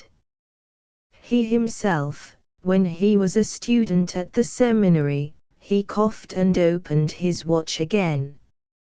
He knew, of course, that a great deal of business went on in Chicago, that there was an active board of trade, and that hogs and cattle were slaughtered there. But when, as a young man, he had stopped over in Chicago, he had not interested himself in the commercial activities of the city. He remembered it as a place full of cheap shows and dance halls and boys from the country who were behaving disgustingly. Dr. Archie drove up to the station about 10 minutes before the train was due. His man tied the ponies and stood holding the doctor's alligator skin bag, very elegant, Thea thought it. Mrs. Kronborg did not burden the doctor with warnings and cautions. She said again that she hoped he could get Thea a comfortable place to stay, where they had good beds, and she hoped the landlady would be a woman who'd had children of her own. I don't go much on old maids looking after girls, she remarked as she took a pin out of her own hat and thrust it into Thea's blue turban. You'll be sure to lose your hairpins on the train, Thea. It's better to have an extra one in case. She tucked in a little curl that had escaped from Thea's careful twist. "Don't forget to brush your dress often, and pin it up to the curtains of your berth tonight, so it won't wrinkle. If you get it wet, have a tailor press it before it draws." She turned Thea about by the shoulders and looked her over a last time. Yes, she looked very well. She wasn't pretty, exactly, her face was too broad and her nose was too big. But she had that lovely skin, and she looked fresh and sweet. She had always been a sweet-smelling child. Her mother had always liked to kiss her, when she happened to think of it. The train whistled in, and Mr. Kronborg carried the canvas telescope into the car. Thea kissed them all goodbye. Tilly cried, but she was the only one who did. They all shouted things up at the closed window of the Pullman car, from which Thea looked down at them as from a frame, her face glowing with excitement, her turban a little tilted in spite of 3 hairpins. She had already taken off her new gloves to save them. Mrs. Kronborg reflected that she would never see just that same picture again, and as Thea's car slid off along the rails, she wiped a tear from her eye. "She won't come back, a little girl," Mrs. Kronborg said to her husband as they turned to go home. "Anyhow, she's been a sweet one." While the Kronborg family were trooping slowly homeward, Thea was sitting in the Pullman, her telescope in the seat beside her, her handbag tightly gripped in her fingers. Dr. Archie had gone into the smoker. He thought she might be a little tearful, and that it would be kinder to leave her alone for a while.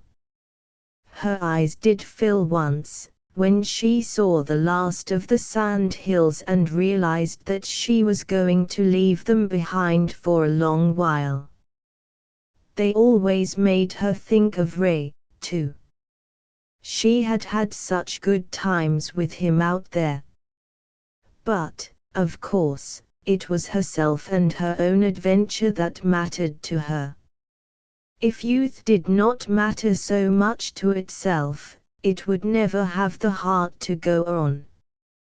Thea was surprised that she did not feel a deeper sense of loss at leaving her old life behind her. It seemed, on the contrary, as she looked out at the yellow desert speeding by, that she had left very little. Everything that was essential seemed to be right there in the car with her. She lacked nothing. She even felt more compact and confident than usual. She was all there, and something else was there, too, in her heart, was it, or under her cheek? Anyhow, it was about her somewhere, that warm sureness, that sturdy little companion with whom she shared a secret. When Dr. Archie came in from the smoker, she was sitting still, looking intently out of the window and smiling, her lips a little parted, her hair in a blaze of sunshine. The doctor thought she was the prettiest thing he had ever seen, and very funny, with her telescope and big handbag. She made him feel jolly, and a little mournful, too.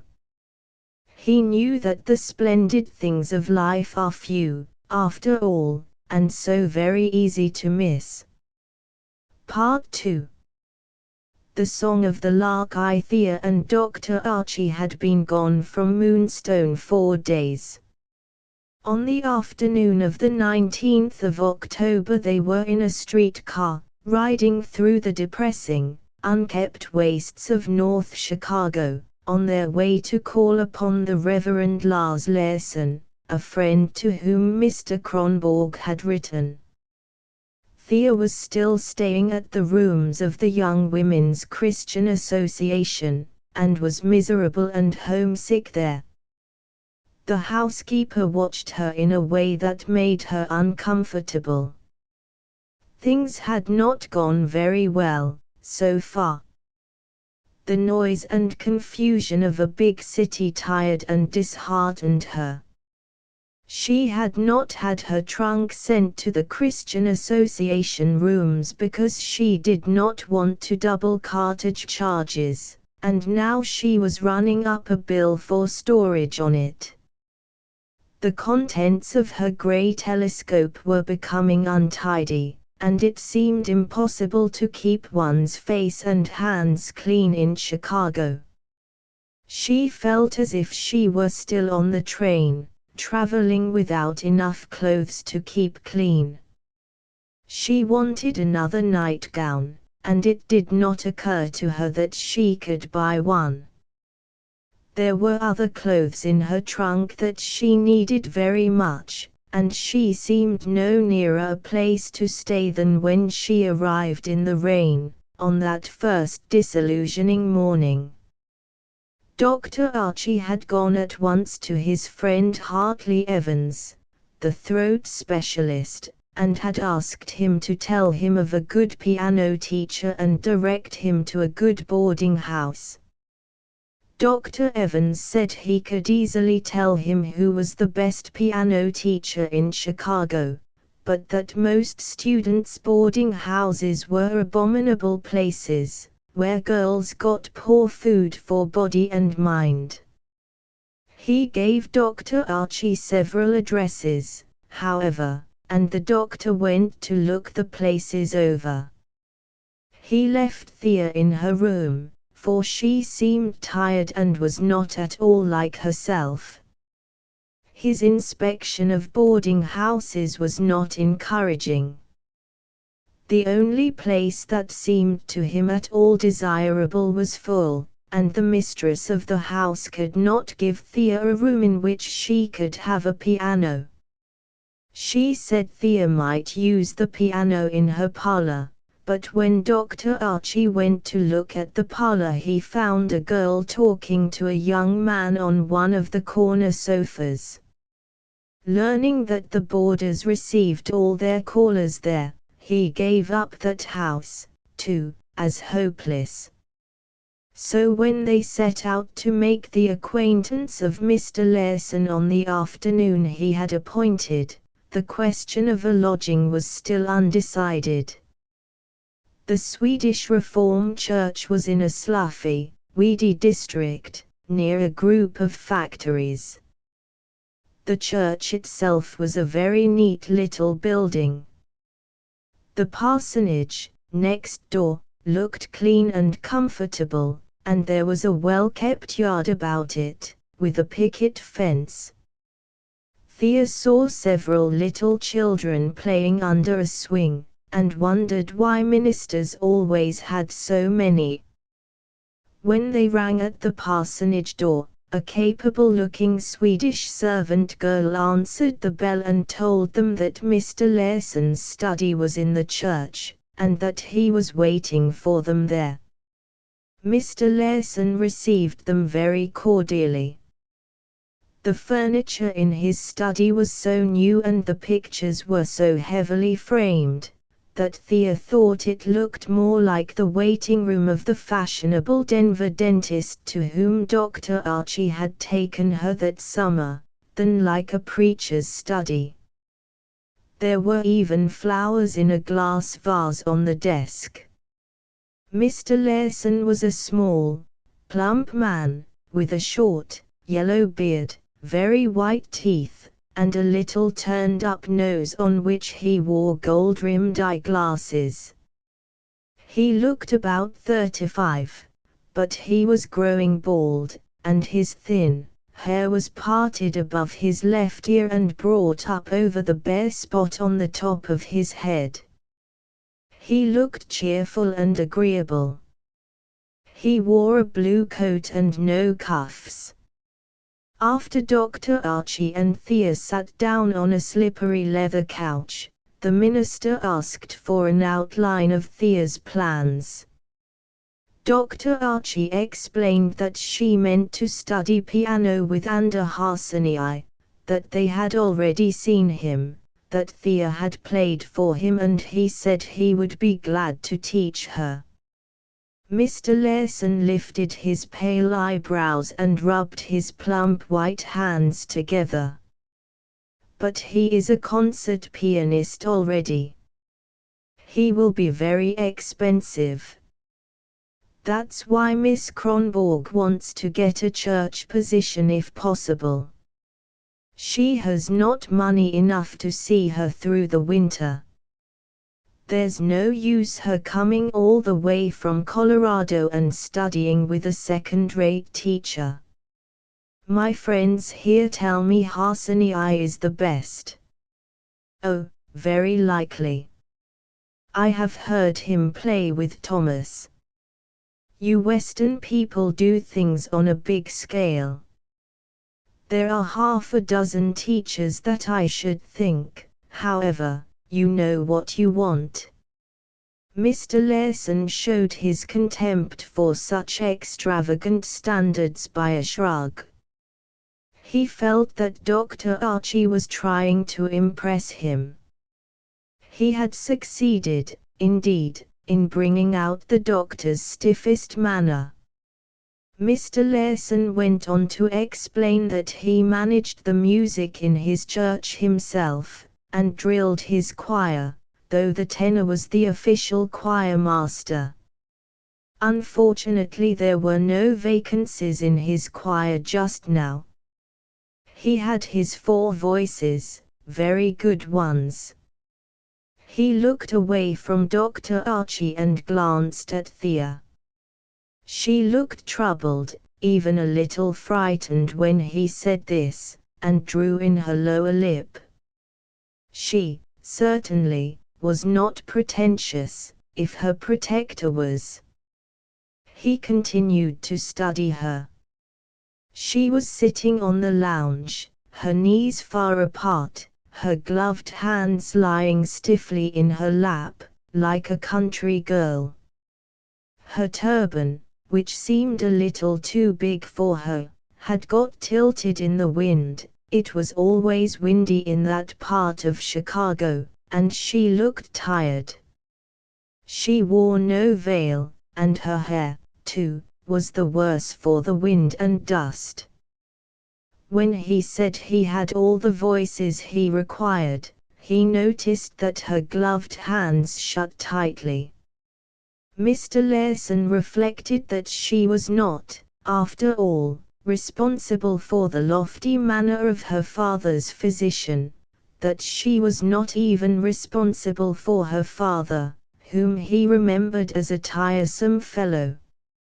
As he watched her tired, worried face, he felt sorry for her. "All the same, I would like to try your voice," he said, turning pointedly away from her companion. "I am interested in voices. Can you sing to the violin?" "I guess so," Thea replied dully. "I don't know. I never tried." Mr. Larson took his violin out of the case and began to tighten the keys. "We might go into the lecture room and see how it goes. I can't tell much about a voice by the organ. The violin is really the proper instrument to try a voice." He opened a door at the back of his study, pushed Thea gently through it, and looking over his shoulder to Dr. Archie said, "Excuse us, sir. We will be back soon." Dr. Archie chuckled. All preachers were alike, officious and on their dignity, liked to deal with women and girls, but not with men. He took up a thin volume from the minister's desk. To his amusement, it proved to be a book of devotional and kindred poems, by Mrs. Aurelia S. Larson. He looked them over, thinking that the world changed very little. He could remember when the wife of his father's minister had published a volume of verses, which all the church members had to buy and all the children were encouraged to read. His grandfather had made a face at the book and said, "Gooey body." Both ladies seemed to have chosen the same subjects, too: Jephthah's daughter, Rizpah, David's lament for Absalom, etc. The doctor found the book very amusing. The Reverend Lars Larson was a reactionary Swede. His father came to Iowa in the 60s, married a Swedish girl who was ambitious, like himself, and they moved to Kansas and took up land under the Homestead Act. After that, they bought land and leased it from the government, acquired land in every possible way. They worked like horses, both of them. Indeed, they would never have used any horse flesh they owned as they used themselves. They reared a large family and worked their sons and daughters as mercilessly as they worked themselves, all of them but Lars. Lars was the fourth son, and he was born lazy. He seemed to bear the mark of overstrain on the part of his parents. Even in his cradle he was an example of physical inertia, anything to lie still. When he was a growing boy, his mother had to drag him out of bed every morning, and he had to be driven to his chores. At school he had a model attendance record because he found getting his lessons easier than farm work. He was the only one of the family who went through the high school, and by the time he graduated he had already made up his mind to study for the ministry, because it seemed to him the least laborious of all callings. Insofar as he could see, it was the only business in which there was practically no competition, in which a man was not all the time pitted against other men who were willing to work themselves to death.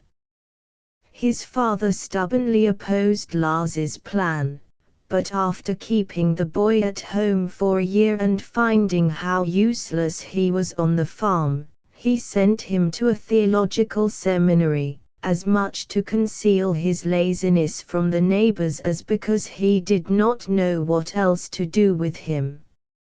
Larson, like Peter Kronborg, got on well in the ministry, because he got on well with the women. His English was no worse than that of most young preachers of American parentage, and he made the most of his skill with the violin. He was supposed to exert a very desirable influence over young people and to stimulate their interest in church work. He married an American girl, and when his father died he got his share of the property, which was very considerable. He invested his money carefully and was that rare thing, a preacher of independent means. His white, well-kept hands were his result, the evidence that he had worked out his life successfully in the way that pleased him. His Kansas brothers hated the sight of his hands. Larson liked all the softer things of life, insofar as he knew about them. He slept late in the morning, was fussy about his food, and read a great many novels, preferring sentimental ones. He did not smoke, but he ate a great deal of candy for his throat and always kept a box of chocolate drops in the upper right-hand drawer of his desk. He always bought season tickets for the symphony concerts, and he played his violin for women's culture clubs. He did not wear cuffs, except on Sunday, because he believed that a free wrist facilitated his violin practice. When he drilled his choir, he always held his hand with the little and index fingers curved higher than the other two, like a noted German conductor he had seen. On the whole, the Reverend Larson was not an insincere man. He merely spent his life resting and playing, to make up for the time his forebears had wasted grubbing in the earth. He was simple-hearted and kind. He enjoyed his candy and his children and his sacred cantatas. He could work energetically at almost any form of play. Dr. Archie was deep in the lament of Mary Magdalene when Mr. Larson and Thea came back to the study. From the minister's expression he judged that Thea had succeeded in interesting him. Mr. Larson seemed to have forgotten his hostility toward him, and addressed him frankly as soon as he entered. He stood holding his violin, and as Thea sat down he pointed to her with his bow. "I have just been telling Miss Kronborg that though I cannot promise her anything permanent, I might give her something for the next few months. My soprano is a young married woman and is temporarily indisposed. She would be glad to be excused from her duties for a while. I like Miss Kronborg's singing very much, and I think she would benefit by the instruction in my choir. Singing here might very well lead to something else. We pay our soprano only $8 a Sunday, but she always gets $10 for singing at funerals. Miss Kronborg has a sympathetic voice, and I think there would be a good deal of demand for her at funerals. Several American churches apply to me for a soloist on such occasions, and I could help her to pick up quite a little money that way." This sounded lugubrious to Dr. Archie, who had a physician's dislike of funerals, but he tried to accept the suggestion cordially. "Miss Kronborg tells me she is having some trouble getting located," Mr. Larson went on with animation, still holding his violin. "I would advise her to keep away from boarding houses altogether. Among my parishioners there are 2 German women, a mother and daughter. The daughter is a Swede by marriage, and clings to the Swedish church. They live near here, and they rent some of their rooms. They have now a large room vacant, and have asked me to recommend someone.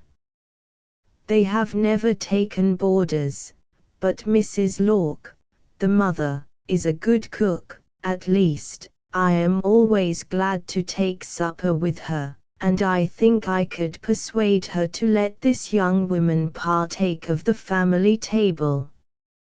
The daughter, Mrs. Anderson, is musical, too, and sings in the Mozart Society. I think they might like to have a music student in the house. You speak German, I suppose?" He turned to Thea. "Oh, no, a few words. I don't know the grammar," she murmured. Dr. Archie noticed that her eyes looked alive again, not frozen as they had looked all morning. "If this fellow can help her, it's not for me to be standoffish," he said to himself. "Do you think you would like to stay in such a quiet place, with old-fashioned people?" Mr. Larson asked. "I shouldn't think you could find a better place to work, if that's what you want. I think Mother would like to have me with people like that," Thea replied. "And I'd be glad to settle down most anywhere. I'm losing time." "Very well, there's no time like the present. Let us go to see Mrs. Lark and Mrs. Anderson." The minister put his violin in its case and caught up a black and white checked traveling cap that he wore when he rode his high Columbia wheel. The three left the church together. So Thea did not go to a boarding house after all. When Dr. Archie left Chicago, she was comfortably settled with Mrs. Lark, and her happy reunion with her trunk somewhat consoled her for his departure. Mrs. Lark and her daughter lived half a mile from the Swedish Reformed Church, in an old square frame house, with a porch supported by frail pillars, set in a damp yard full of big lilac bushes. The house, which had been left over from country times, needed paint badly, and looked gloomy and despondent among its smart Queen Anne neighbors. There was a big backyard with 2 rows of apple trees and a grape arbor, and a warped walk, 2 planks wide, which led to the coal bins at the back of the lot. Thea's room was on the 2nd floor, overlooking this backyard, and she understood that in the winter she must carry up her own coal and kindling from the bin. There was no furnace in the house, no running water except in the kitchen, and that was why the room rent was small. All the rooms were heated by stoves, and the lodgers pumped the water they needed from the cistern under the porch, or from the well at the entrance of the grape arbor.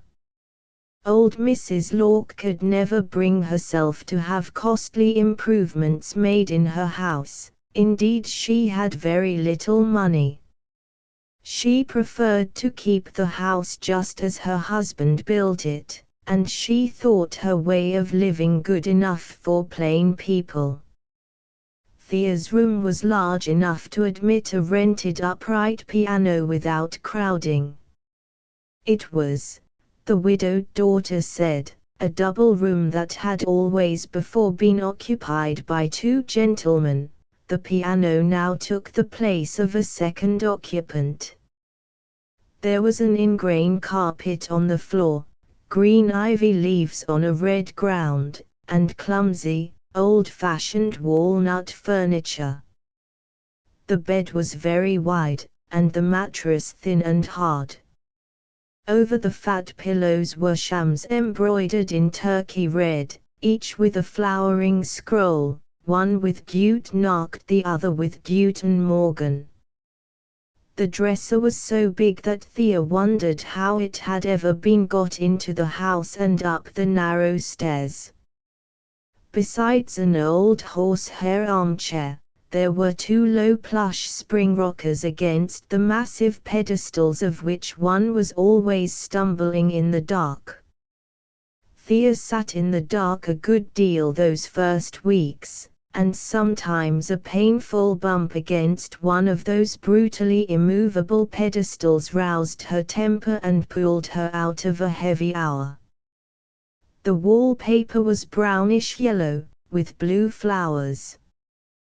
When it was put on, the carpet, certainly, had not been consulted. There was only one picture on the wall when Thea moved in, a large colored print of a brightly lighted church in a snowstorm, on Christmas Eve, with greens hanging about the stone doorway and arched windows. There was something warm and home-like about this picture, and Thea grew fond of it. One day, on her way into town to take her lesson, she stopped at a bookstore and bought a photograph of the Naples bust of Julius Caesar. This she had framed, and hung it on the big bare wall behind her stove. It was a curious choice, but she was at the age when people do inexplicable things. She had been interested in Caesar's commentaries when she left school to begin teaching, and she loved to read about great generals, but these facts would scarcely explain her wanting that grim bald head to share her daily existence. It seemed a strange freak, when she bought so few things, and when she had, as Mrs. Anderson said to Mrs. Lark, no pictures of the composers at all. Both the widows were kind to her, but Thea liked the mother better. Old Mrs. Lark was fat and jolly, with a red face, always shining as if she had just come from the stove, bright little eyes, and hair of several colors. Her own hair was one cast of iron gray, her switch another, and her false front still another. Her clothes always smelled of savory cooking, except when she was dressed for church or café klatsch, and then she smelled of bay rum or of the lemon verbena sprig which she tucked inside her puffy black kid glove.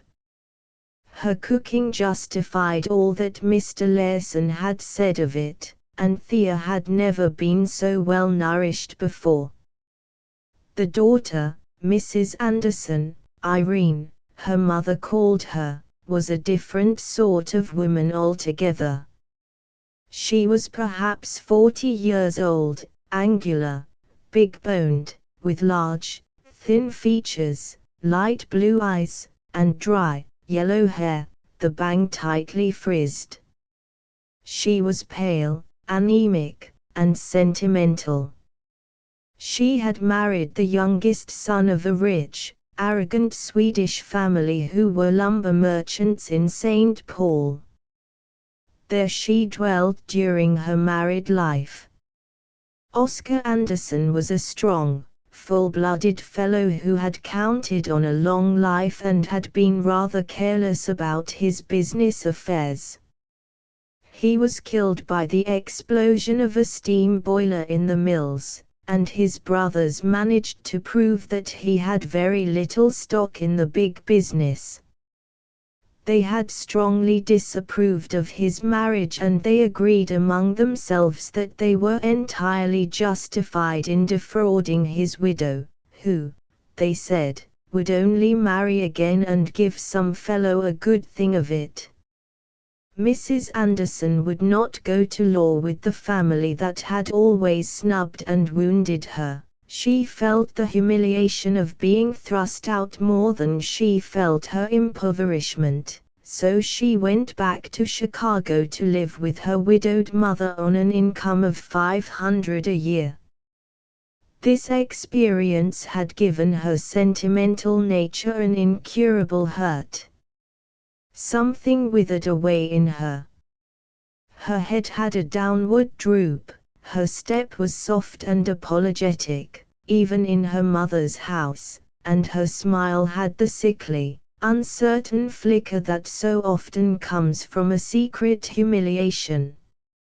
She was affable and yet shrinking, like one who has come down in the world, who has known better clothes, better carpets, better people, brighter hopes. Her husband was buried in the Anderson lot in St. Paul, with a locked iron fence around it. She had to go to his eldest brother for the key when she went to say goodbye to his grave. She clung to the Swedish church because it had been her husband's church. As her mother had no room for her household belongings, Mrs. Anderson had brought home with her only her bedroom set, which now furnished her own room at Mrs. Lark's. There she spent most of her time, doing fancy work or writing letters to sympathizing German friends in St. Paul, surrounded by keepsakes and photographs of the burly Oscar Anderson. Thea, when she was admitted to this room, and shown these photographs, found herself wondering, like the Anderson family, why such a lusty, gay-looking fellow ever thought he wanted this pallid, long-cheeked woman, whose manner was always that of withdrawing, and who must have been rather thin-blooded even as a girl. Mrs. Anderson was certainly a depressing person. It sometimes annoyed Thea very much to hear her insinuating knock on the door, her flurried explanation of why she had come, as she backed toward the stairs. Mrs. Anderson admired Thea greatly. She thought it a distinction to be even a temporary soprano, Thea called herself so quite seriously, in the Swedish church. She also thought it distinguished to be a pupil of Harseni's. She considered Thea very handsome, very Swedish, very talented. She fluttered about the upper floor when Thea was practicing. In short, she tried to make a heroine of her, just as Tilly Kronborg had always done, and Thea was conscious of something of the sort. When she was working and heard Mrs. Anderson tiptoeing past her door, she used to shrug her shoulders and wonder whether she was always to have a Tilly diving furtively about her in some disguise or other. At the dressmaker's, Mrs. Anderson recalled Tilly even more painfully. After her first Sunday in Mr. Larson's choir, Thea saw that she must have a proper dress for morning service. Her Moonstone party dress might do to wear in the evening, but she must have one frock that could stand the light of day. She, of course, knew nothing about Chicago dressmakers, so she let Mrs. Anderson take her to a German woman whom she recommended warmly. The German dressmaker was excitable and dramatic.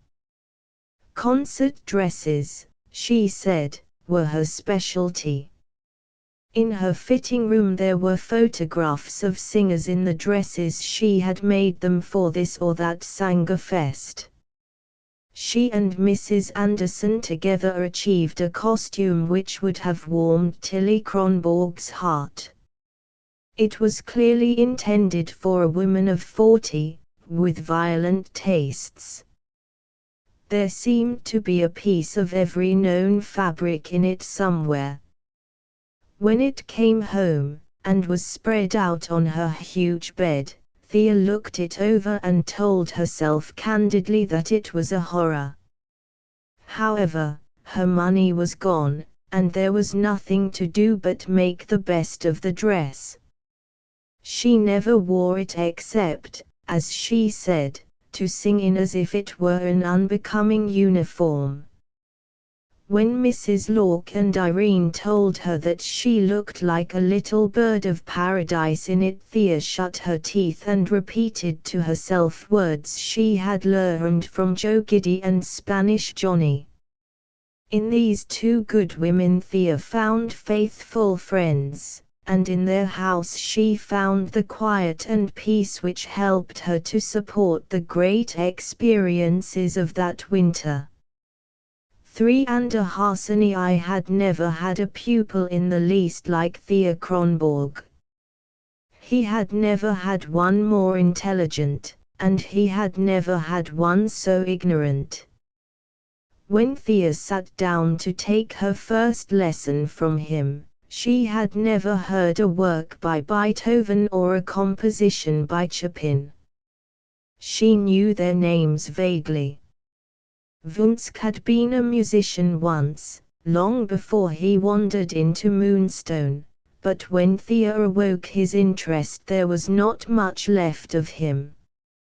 From him Thea had learned something about the works of Gluck and Bach, and he used to play her some of the compositions of Schumann. In his trunk he had a mutilated score of the F-sharp minor sonata, which he had heard Clara Schumann play at a festival in Leipzig. Though his powers of execution were at such a low ebb, He used to play at this sonata for his pupil and managed to give her some idea of its beauty. When Wunsch was a young man, it was still daring to like Schumann. Enthusiasm for his work was considered an expression of youthful waywardness. Perhaps that was why Wunsch remembered him best. Thea studied some of the Kindersonaten with him, as well as some little sonatas by Mozart and Clementi. But for the most part Wunsch stuck to Czerny and Hummel. Harsanyi found in Thea a pupil with sure, strong hands, one who read rapidly and intelligently, who had, he felt, a richly gifted nature. But she had been given no direction, and her ardor was unawakened. She had never heard a symphony orchestra. The literature of the piano was an undiscovered world to her. He wondered how she had been able to work so hard when she knew so little of what she was working toward.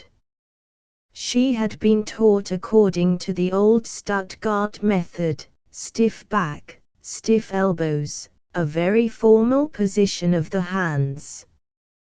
The best thing about her preparation was that she had developed an unusual power of work.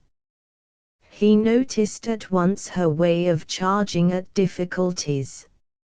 She ran to meet them as if they were foes she had long been seeking, seized them as if they were destined for her and she for them.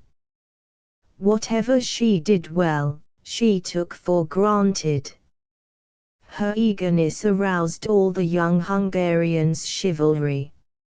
Instinctively one went to the rescue of a creature who had so much to overcome and who struggled so hard. He used to tell his wife that Miss Kronborg's hour took more out of him than half a dozen other lessons. He usually kept her long over time, he changed her lessons about so that he could do so, and often gave her time at the end of the day, when he could talk to her afterward and play for her a little from what he happened to be studying. It was always interesting to play for her. Sometimes she was so silent that he wondered, when she left him, whether she had got anything out of it. But a week later, 2 weeks later, she would give back his idea again in a way that set him vibrating. All this was very well for Harsanyi, an interesting variation in the routine of teaching.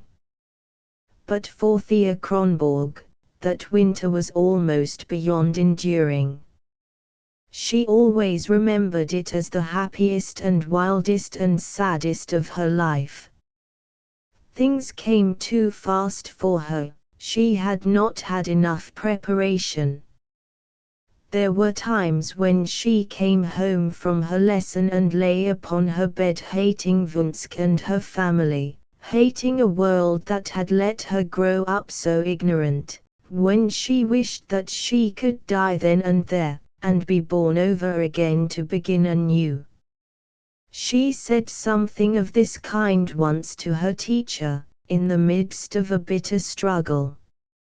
Harsanyi turned the light of his wonderful eye upon her. Poor fellow, he had but one, though that was set in such a handsome head, and said slowly, "Every artist makes himself born.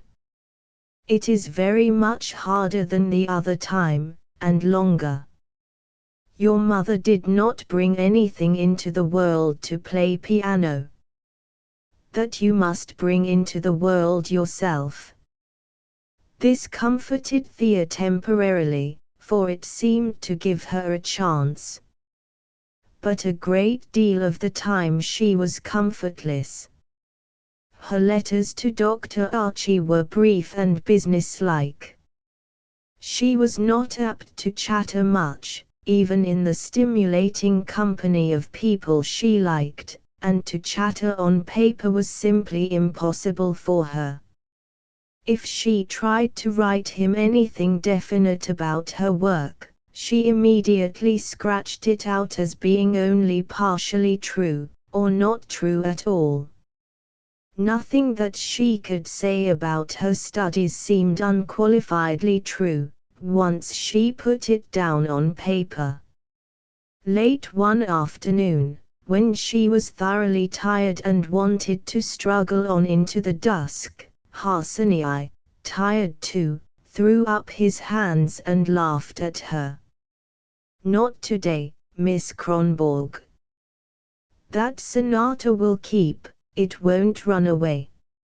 Even if you and I should not waken up tomorrow, it will be there." Thea turned to him fiercely. "No, it isn't here unless I have it, not for me," she cried passionately. "Only what I hold in my two hands is there for me." Harsanyi made no reply.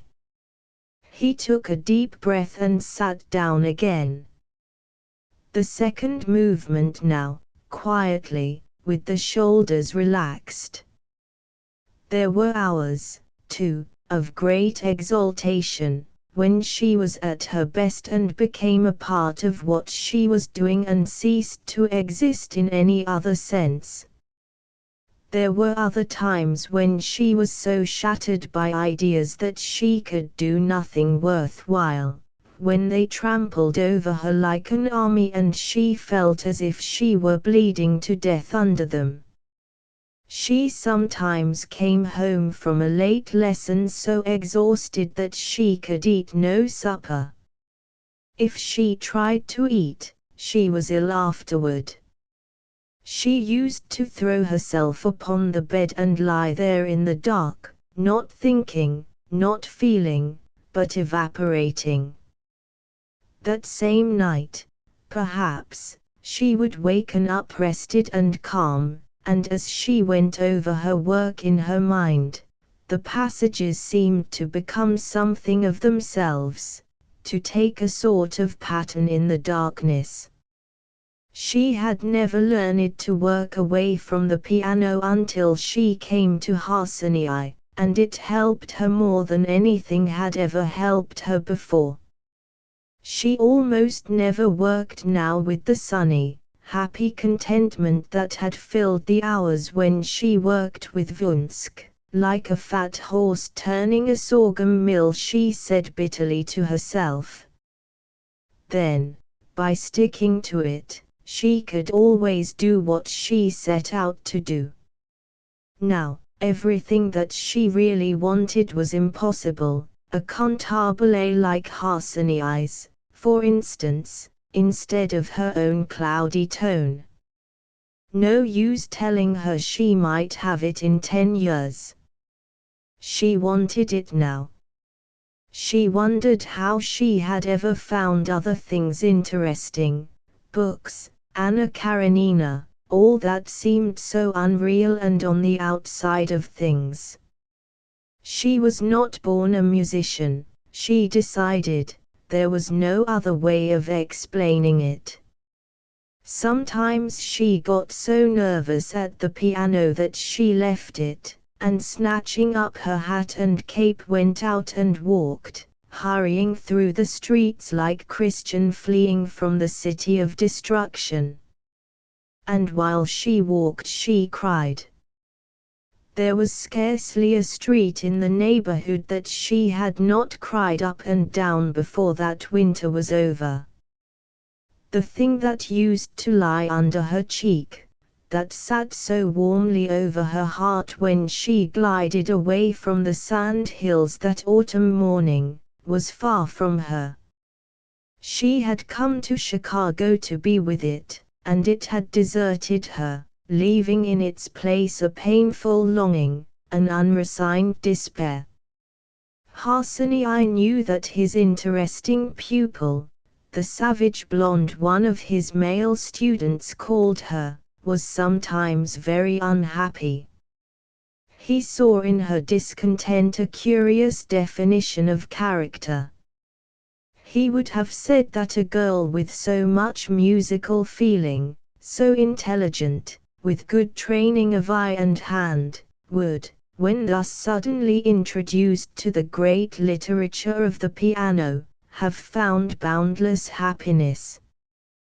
But he soon learned that she was not able to forget her own poverty in the richness of the world he opened to her.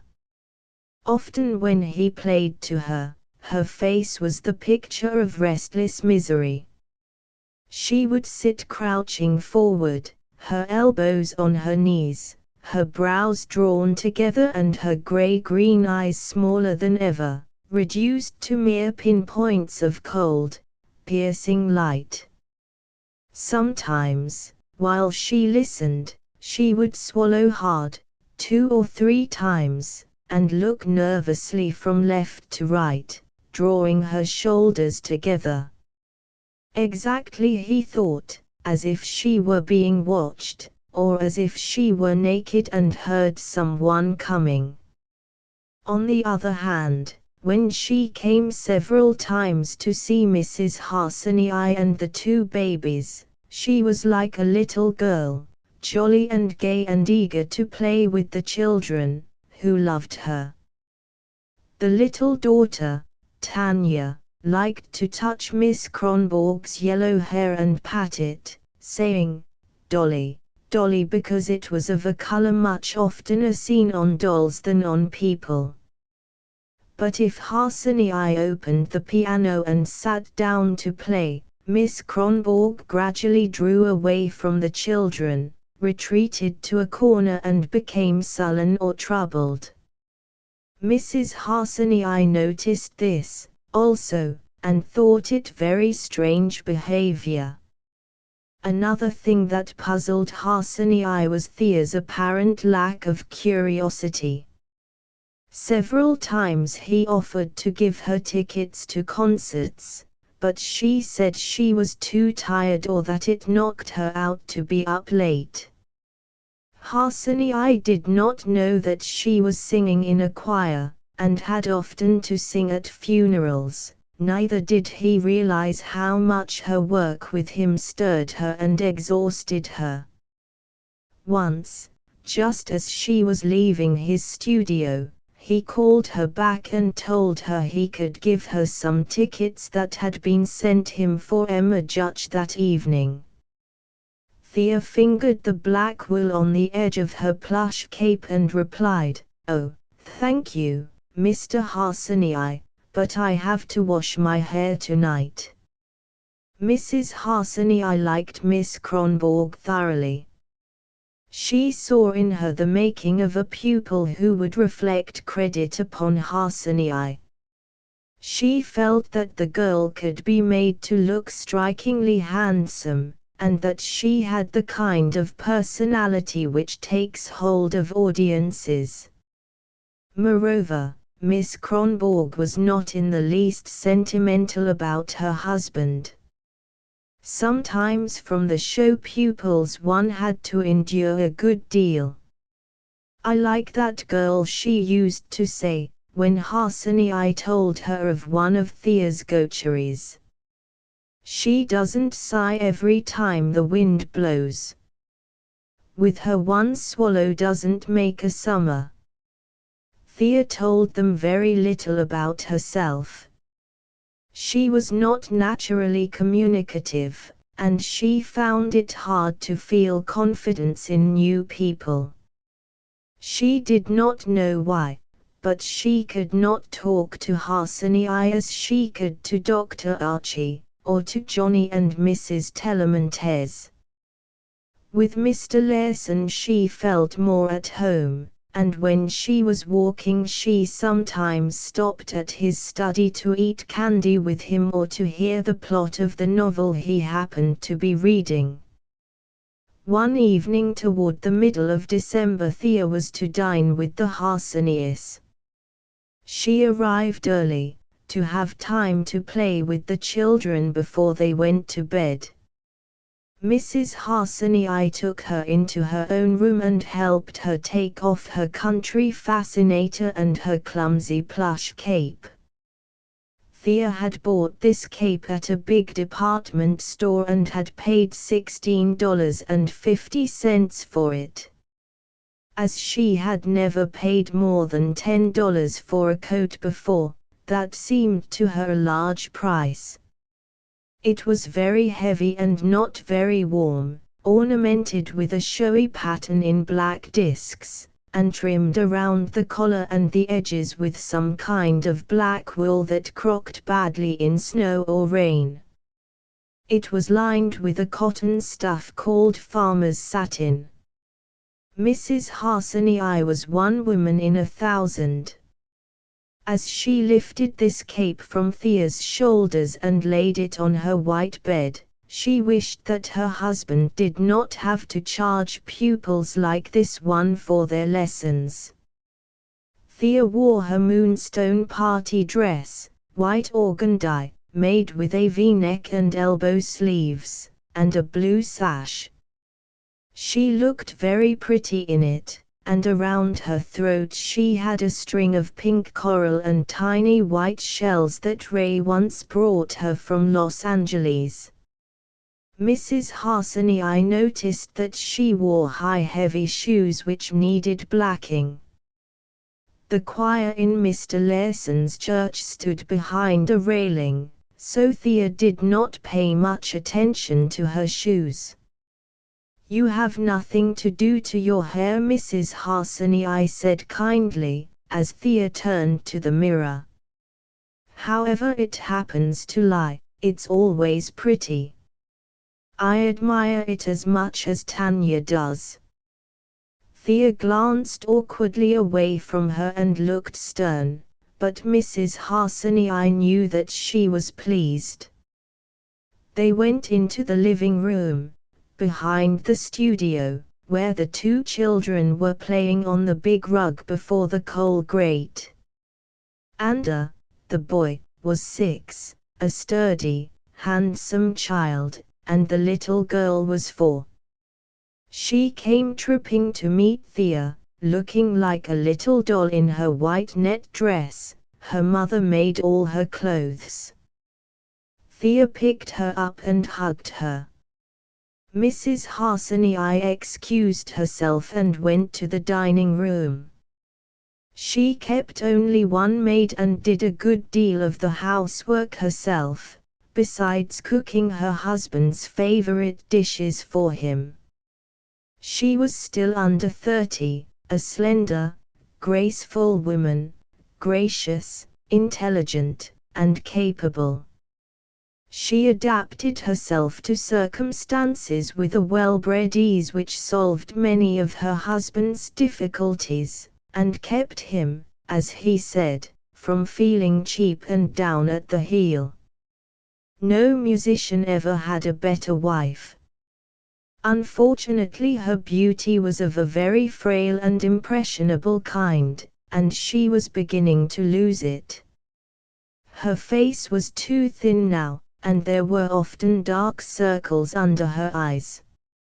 Left alone with the children, Thea sat down on Tanya's little chair. She would rather have sat on the floor, but was afraid of rumpling her dress, and helped them play cars with Anders' iron railway set. She showed him new ways to lay his tracks and how to make switches, set up his Noah's Ark village for stations, and packed the animals in the open coal cars to send them to the stockyards. They worked out their shipment so realistically that when Ander put the 2 little reindeer into the stock car, Tanya snatched them out and began to cry, saying she wasn't going to have all their animals killed.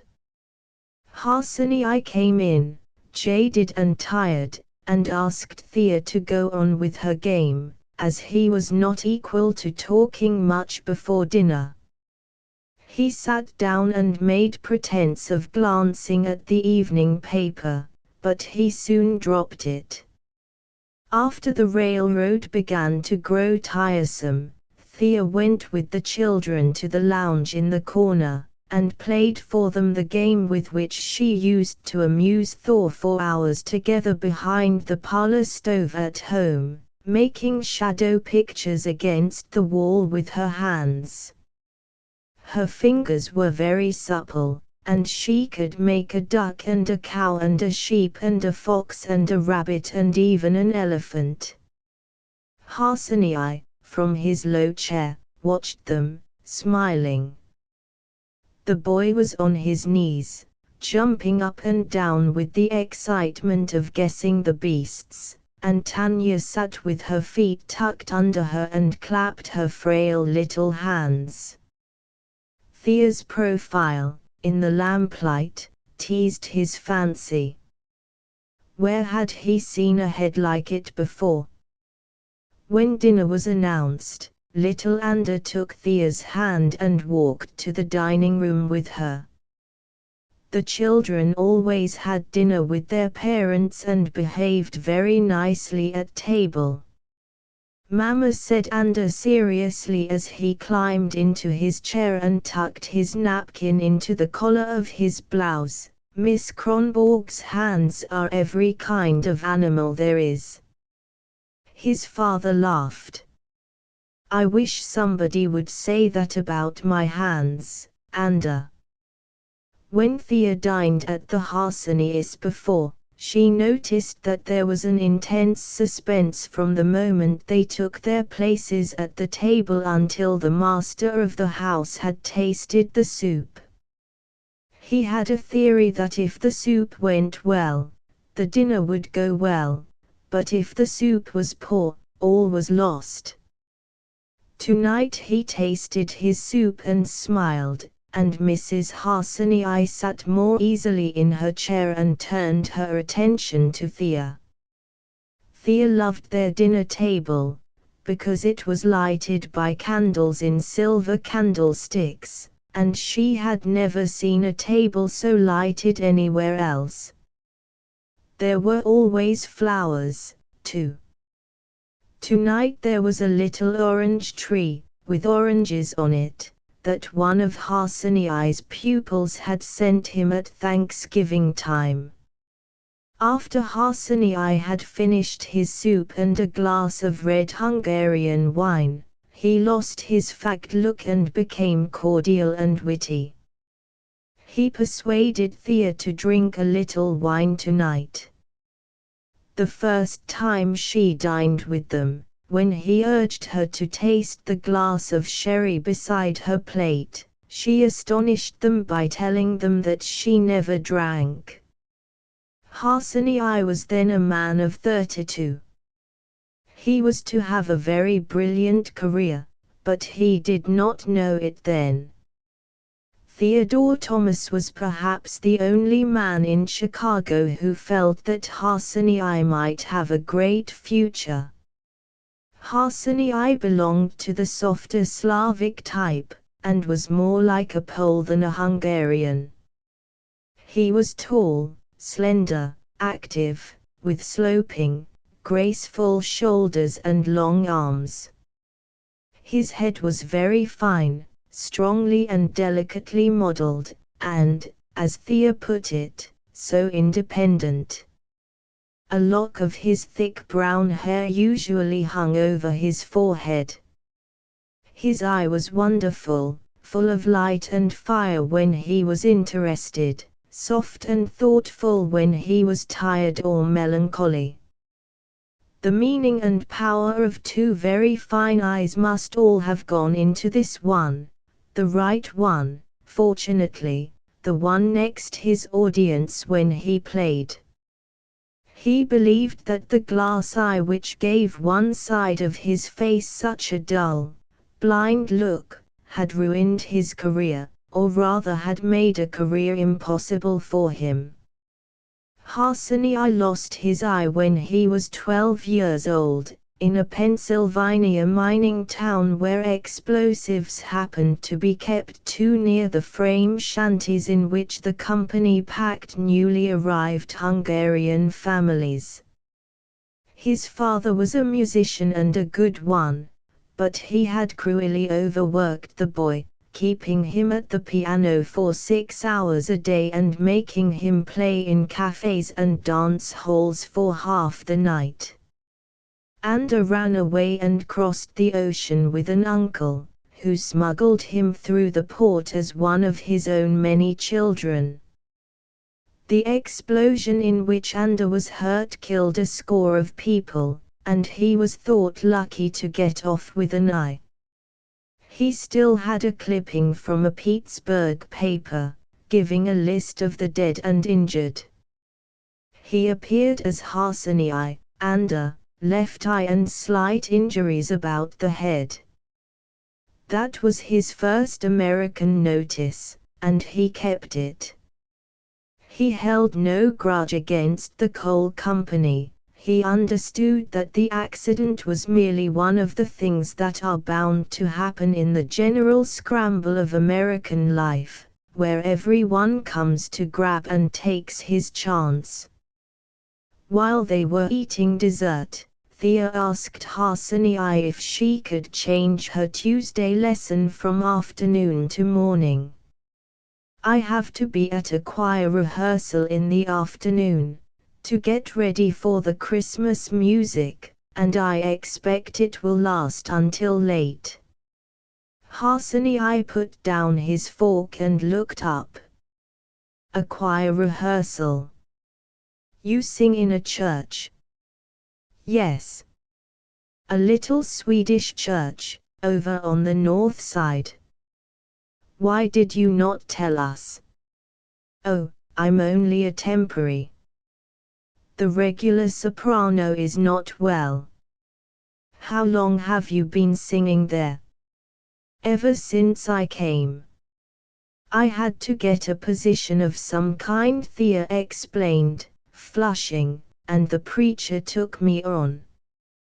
He runs the choir himself. He knew my father, and I guess he took me to oblige." Harsanyi tapped the tablecloth with the ends of his fingers. "But why did you never tell us? Why are you so reticent with us?" Thea looked shyly at him from under her brows. "Well, it's certainly not very interesting. It's only a little church. I only do it for business reasons." "What do you mean? Don't you like to sing? Don't you sing well?" "I like it well enough, but, of course, I don't know anything about singing. I guess that's why I never said anything about it. Anybody that's got a voice can sing in a little church like that." Harsanyi laughed softly, a little scornfully, Thea thought. "So you have a voice, have you?" Thea hesitated, looked intently at the candles and then at Harsanyi. "Yes," she said firmly, "I have got some, anyway." "Good girl," said Mrs. Harsanyi, nodding and smiling at Thea. "You must let us hear you sing after dinner." This remark seemingly closed the subject, and when the coffee was brought they began to talk of other things. Harsanyi asked Thea how she happened to know so much about the way in which freight trains are operated, and she tried to give him some idea of how the people in little desert towns live by the railway and order their lives by the coming and going of the trains. When they left the dining room the children were sent to bed and Mrs. Harsanyi took Thea into the studio. She and her husband usually sat there in the evening. Although their apartment seemed so elegant to Thea, it was small and cramped. The studio was the only spacious room. The Harsanyis were poor, and it was due to Mrs. Harsanyi's good management that their lives, even in hard times, moved along with dignity and order. She had long ago found out that bills or debts of any kind frightened her husband and crippled his working power. He said they were like bars on the windows, and shut out the future. They meant that just so many $100 worth of his life was debilitated and exhausted before he got to it. So Mrs. Harsanyi saw to it that they never owed anything. Harsanyi was not extravagant, though he was sometimes careless about money. Quiet and order and his wife's good taste were the things that meant most to him. After these, good food, good cigars, a little good wine. He wore his clothes until they were shabby, until his wife had to ask the tailor to come to the house and measure him for new ones. His neckties she usually made herself, and when she was in shops she always kept her eye open for silks in very dull or pale shades, greys and olives, warm blacks and browns. When they went into the studio, Mrs. Harsanyi took up her embroidery and Thea sat down beside her on a low stool, her hands clasped about her knees. While his wife and his pupil talked, Harsanyi sank into a chaise longue in which he sometimes snatched a few moments' rest between his lessons, and smoked. He sat well out of the circle of the lamplight, his feet to the fire. His feet were slender and well-shaped, always elegantly shod. Much of the grace of his movements was due to the fact that his feet were almost as sure and flexible as his hands. He listened to the conversation with amusement.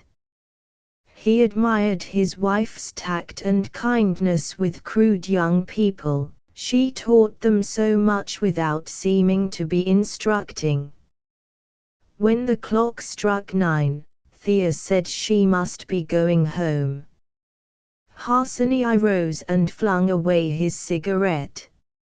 Not yet. We have just begun the evening. Now you are going to sing for us. I have been waiting for you to recover from dinner. Come, what shall it be? He crossed to the piano. Thea laughed and shook her head, locking her elbows still tighter about her knees. Thank you, Mr. Harsanyi, but if you really make me sing, I'll accompany myself. You couldn't stand it to play the sort of things I have to sing. As Harsanyi still pointed to the chair at the piano, she left her stool and went to it, while he returned to his chaise longue.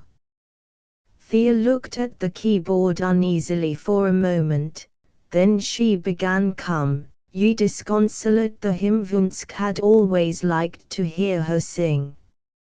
Mrs. Harsanyi glanced questioningly at her husband, but he was looking intently at the toes of his boots, shading his forehead with his long white hand. When Thea finished the hymn she did not turn around, but immediately began the 99. Mrs. Harsanyi kept trying to catch her husband's eye, but his chin only sank lower on his collar.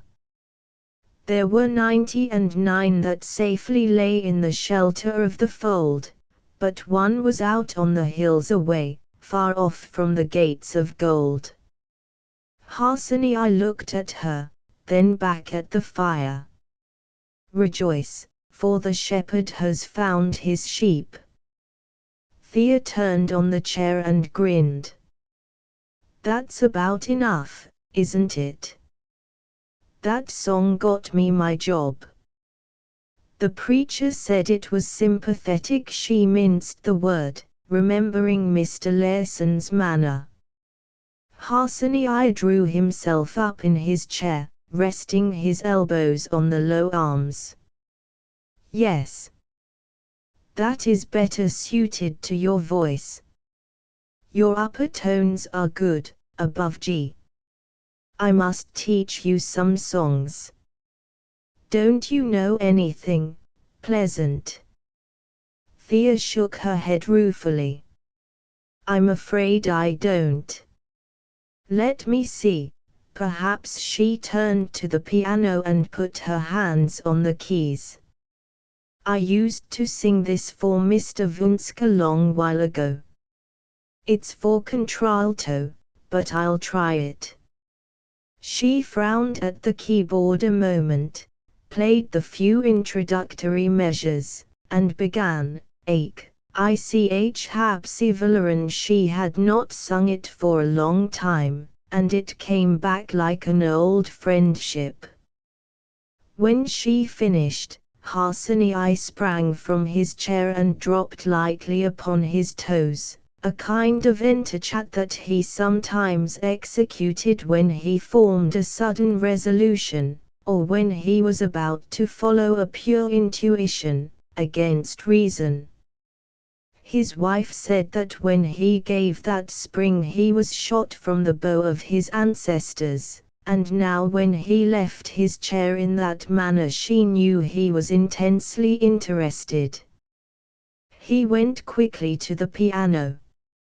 Sing that again. There is nothing the matter with your low voice, my girl. I will play for you. Let your voice out.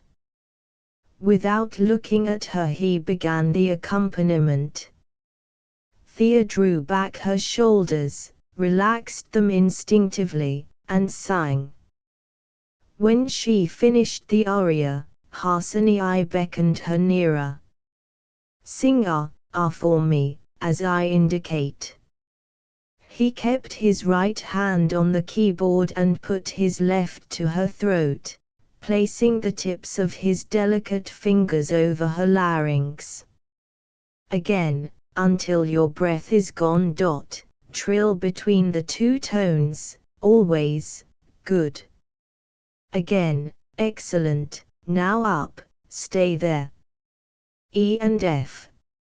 Not so good, is it? F is always a hard one. Now, try the half tone. That's right, nothing difficult about it. Now, pianissimo, Now, swell it, Again, follow my hand. Now, carry it down. Anybody ever tell you anything about your breathing? Mr. Larson says I have an unusually long breath, Thea replied with spirit. Harsani smiled. So you have. That was what I meant. Now, once more, carry it up and then down, He put his hand back to her throat and sat with his head bent, his one eye closed. He loved to hear a big voice throb in a relaxed, natural throat, and he was thinking that no one had ever felt this voice vibrate before.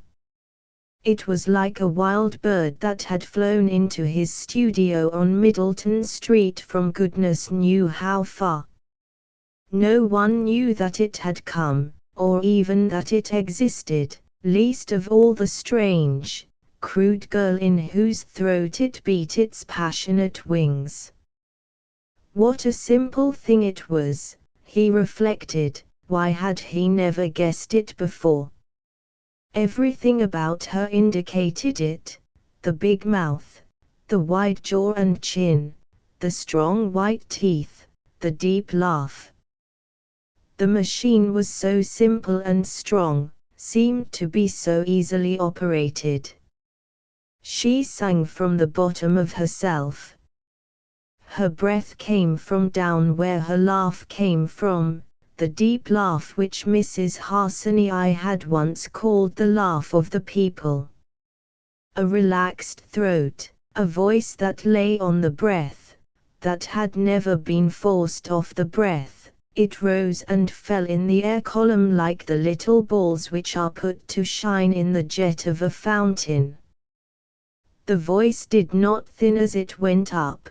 The upper tones were as full and rich as the lower, produced in the same way and as unconsciously, only with deeper breath. At last Harsanyi threw back his head and rose. "You must be tired, Miss Kronborg." When she replied, she startled him. He had forgotten how hard and full of burrs her speaking voice was. "No," she said, "singing never tires me."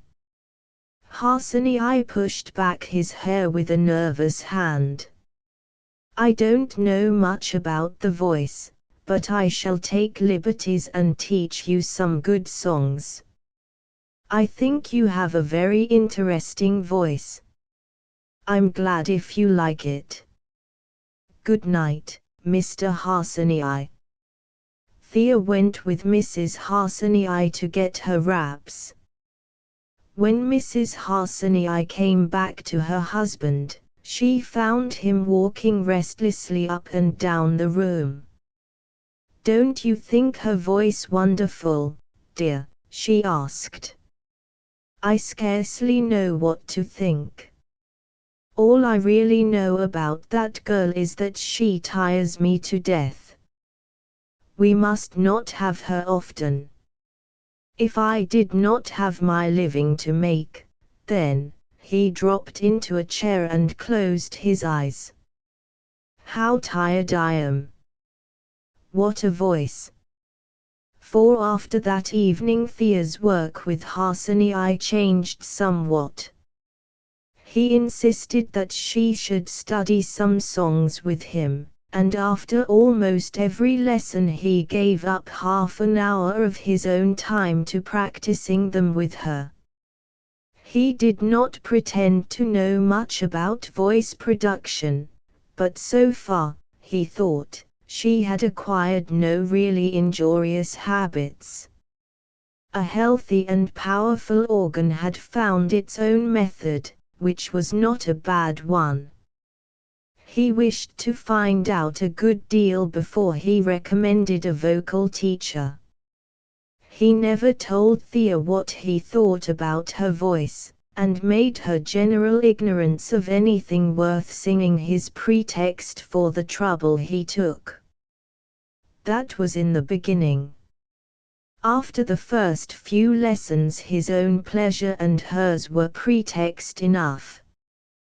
The singing came at the end of the lesson hour, and they both treated it as a form of relaxation.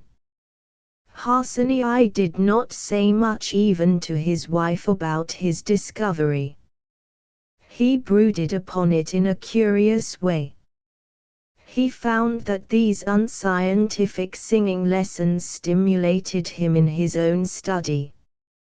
After Miss Kronborg left him he often lay down in his studio for an hour before dinner, with his head full of musical ideas, with an effervescence in his brain which he had sometimes lost for weeks together under the grind of teaching.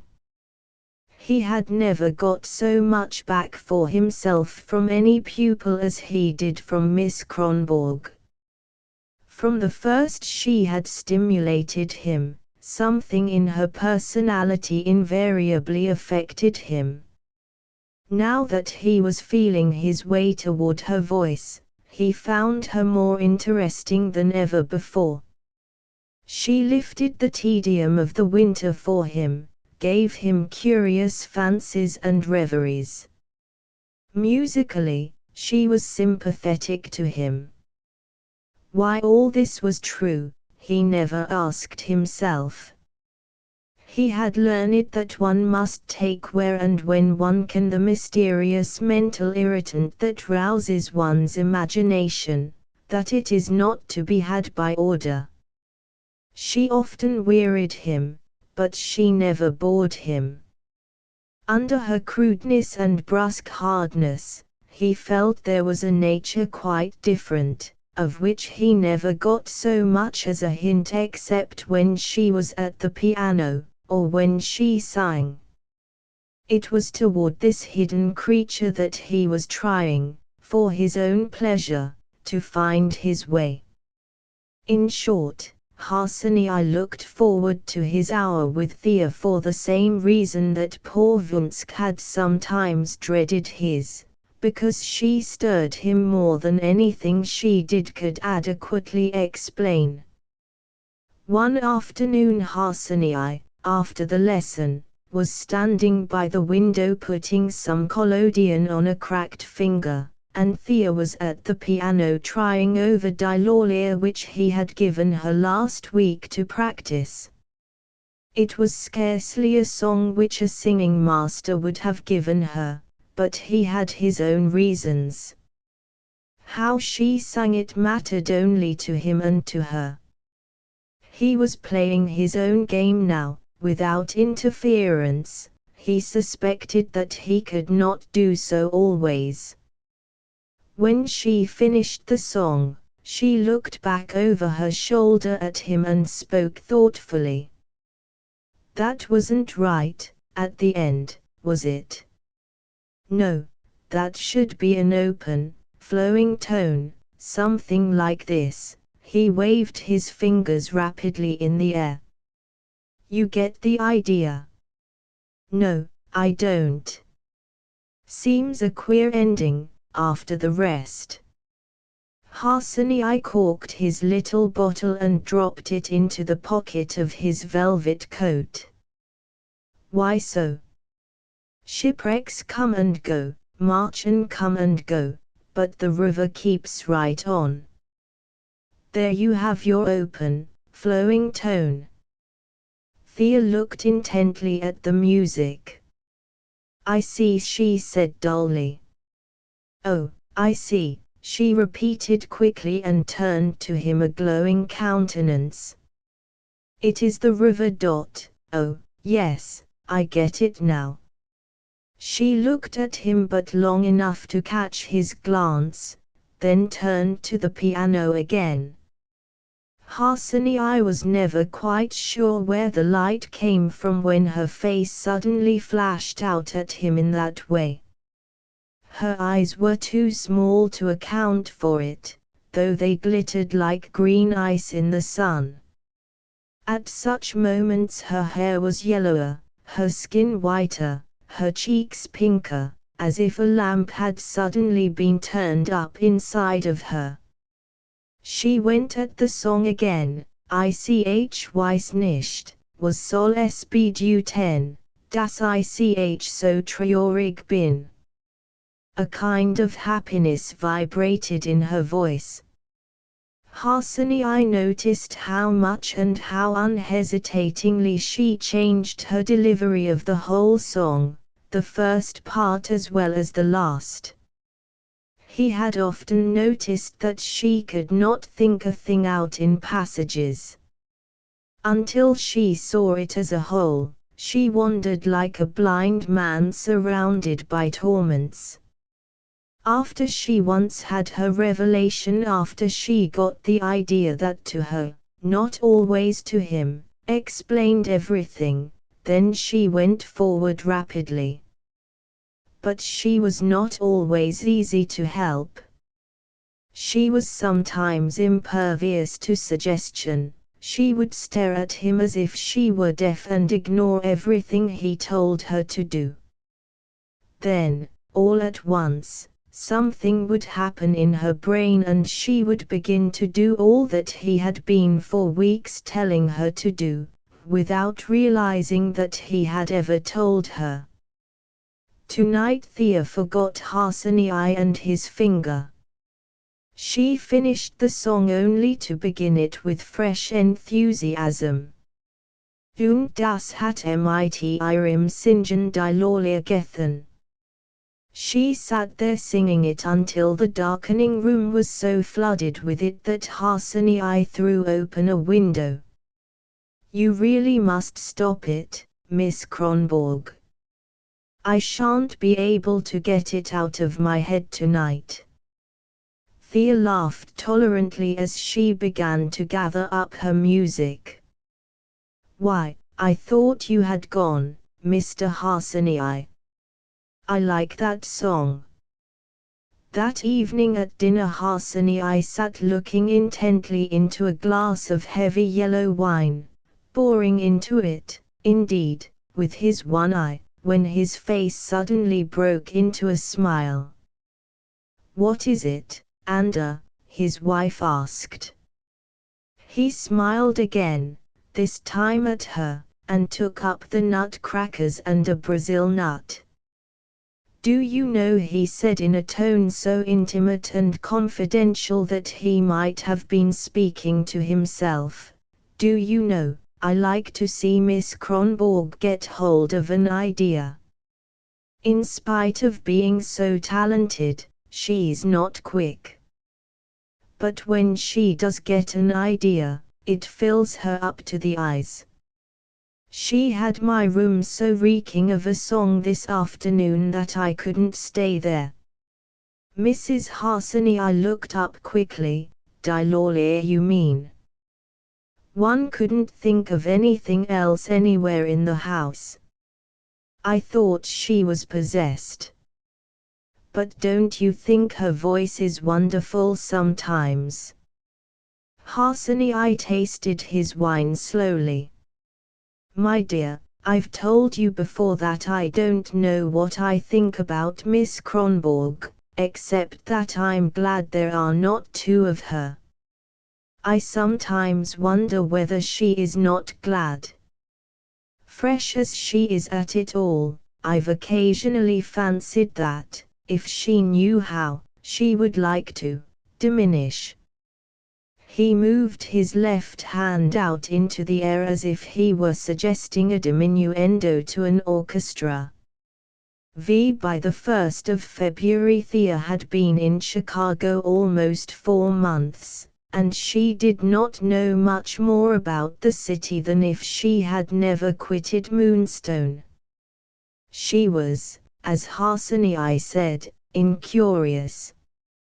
Her work took most of her time, and she found that she had to sleep a good deal. It had never before been so hard to get up in the morning. She had the bother of caring for her room, and she had to build her fire and bring up her coal. Her routine was frequently interrupted by a message from Mr. Larson summoning her to sing at a funeral. Every funeral took half a day, and the time had to be made up. When Mrs. Harsany asked her if it did not depress her to sing at funerals, she replied that she had been brought up to go to funerals and didn't mind. Thea never went into shops unless she had to, and she felt no interest in them. Indeed, she shunned them, as places where one was sure to be parted from one's money in some way. She was nervous about counting her change, and she could not accustom herself to having her purchases sent to her address. She felt much safer with her bundles under her arm. During this first winter Thea got no city consciousness. Chicago was simply a wilderness through which one had to find one's way. She felt no interest in the general briskness and zest of the crowds. The crash and scramble of that big, rich, uptent western city she did not take in at all, except to notice that the noise of the drays and streetcars tired her. The brilliant window displays, the splendid furs and stuffs, the gorgeous flower shops, the gay candy shops, she scarcely noticed.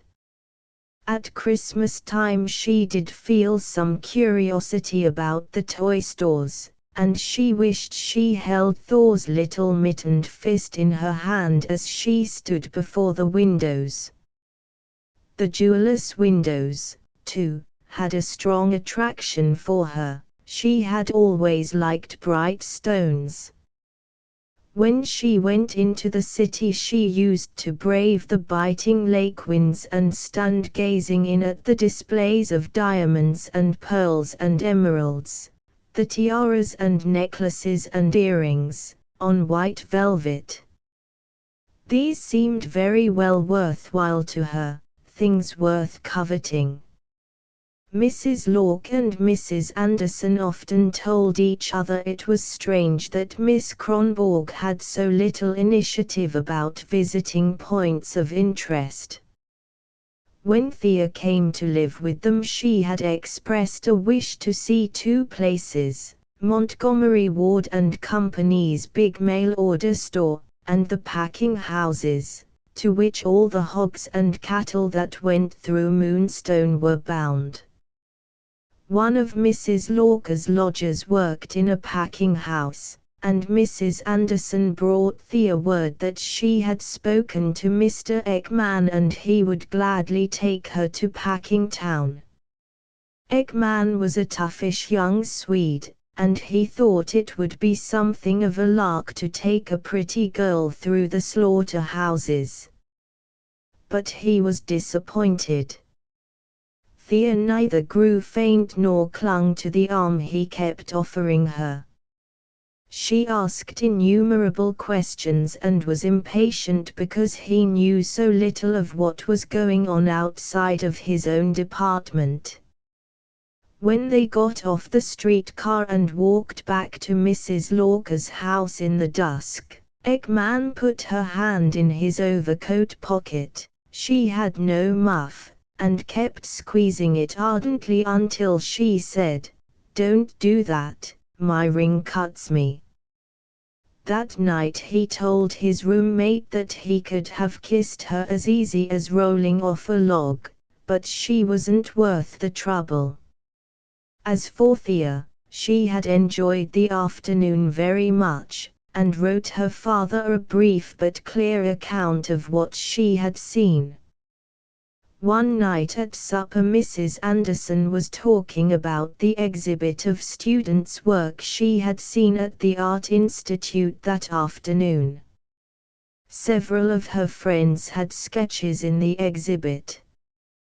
Thea, who always felt that she was behindhand in courtesy to Mrs. Anderson, thought that here was an opportunity to show interest without committing herself to anything. "Where is that, the institute?" she asked absently. Mrs. Anderson clasped her napkin in both hands. "The Art Institute. Our beautiful Art Institute on Michigan Avenue. Do you mean to say you have never visited it? Oh, is it the place with the big lions out in front? I remember, I saw it when I went to Montgomery Ward's. Yes, I thought the lions were beautiful. But the pictures? Didn't you visit the galleries?" "No. The sign outside said it was a payday. I've always meant to go back, but I haven't happened to be down that way since." Mrs. Lark and Mrs. Anderson looked at each other. The old mother spoke, fixing her shining little eyes upon Thea across the table. "Ah, but Miss Kronborg, there are old masters.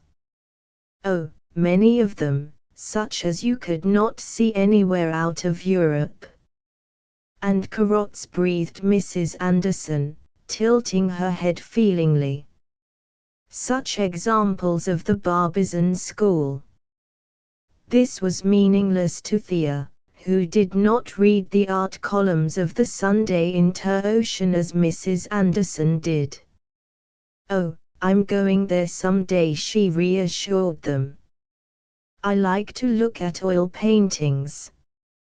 One bleak day in February, when the wind was blowing clouds of dirt like a Moonstone sandstorm, dirt that filled your eyes and ears and mouth, Thea fought her way across the unprotected space in front of the Art Institute and into the doors of the building. She did not come out again until the closing hour.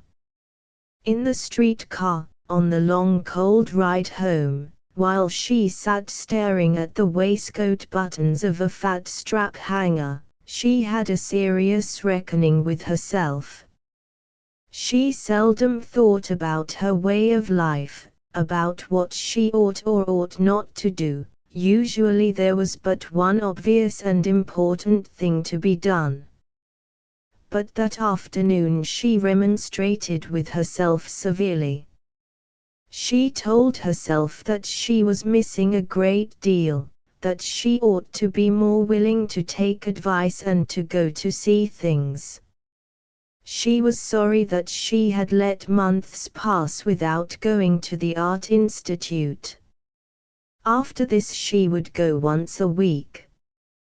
The Institute proved, indeed, a place of retreat, as the Sand Hills or the Kohler's Garden used to be, a place where she could forget Mrs. Anderson's tiresome overtures of friendship, the stout contralto in the choir whom she so unreasonably hated, and even, for a little while, the torment of her work. That building was a place in which she could relax and play, and she could hardly ever play now. On the whole, she spent more time with the casts than with the pictures. They were at once more simple and more perplexing, and some way they seemed more important, harder to overlook.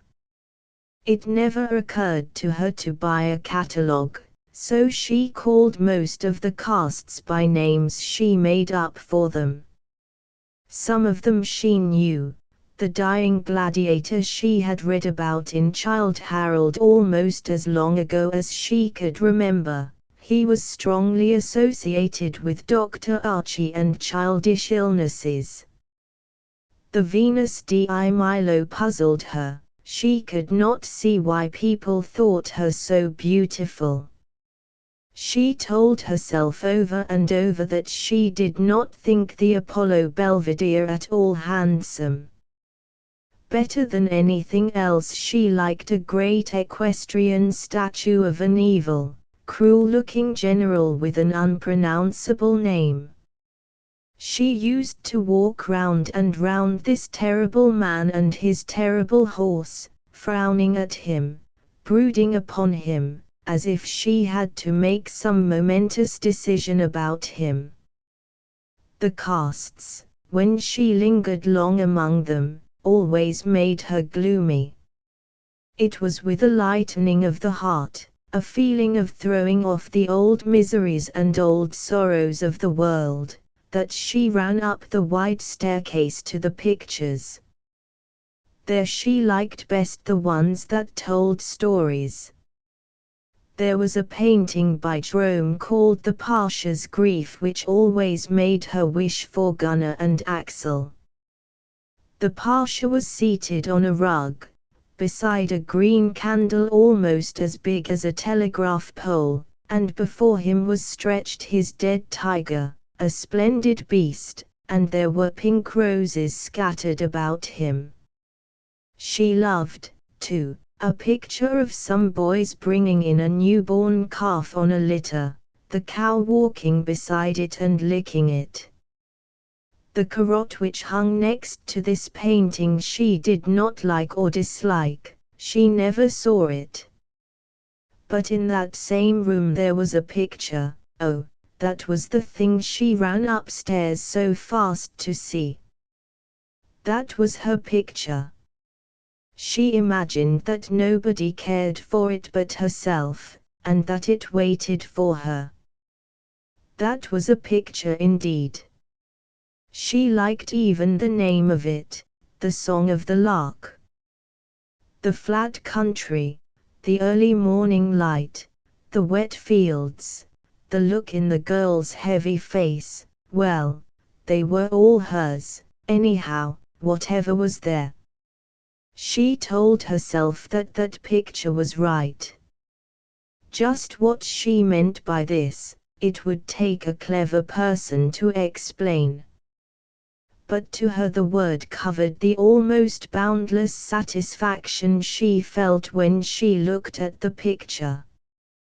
Before Thea had any idea how fast the weeks were flying, before Mr. Larson's permanent soprano had returned to her duties, spring came, windy, dusty, strident, shrill, a season almost more violent in Chicago than the winter from which it releases one, or the heat to which it eventually delivers one.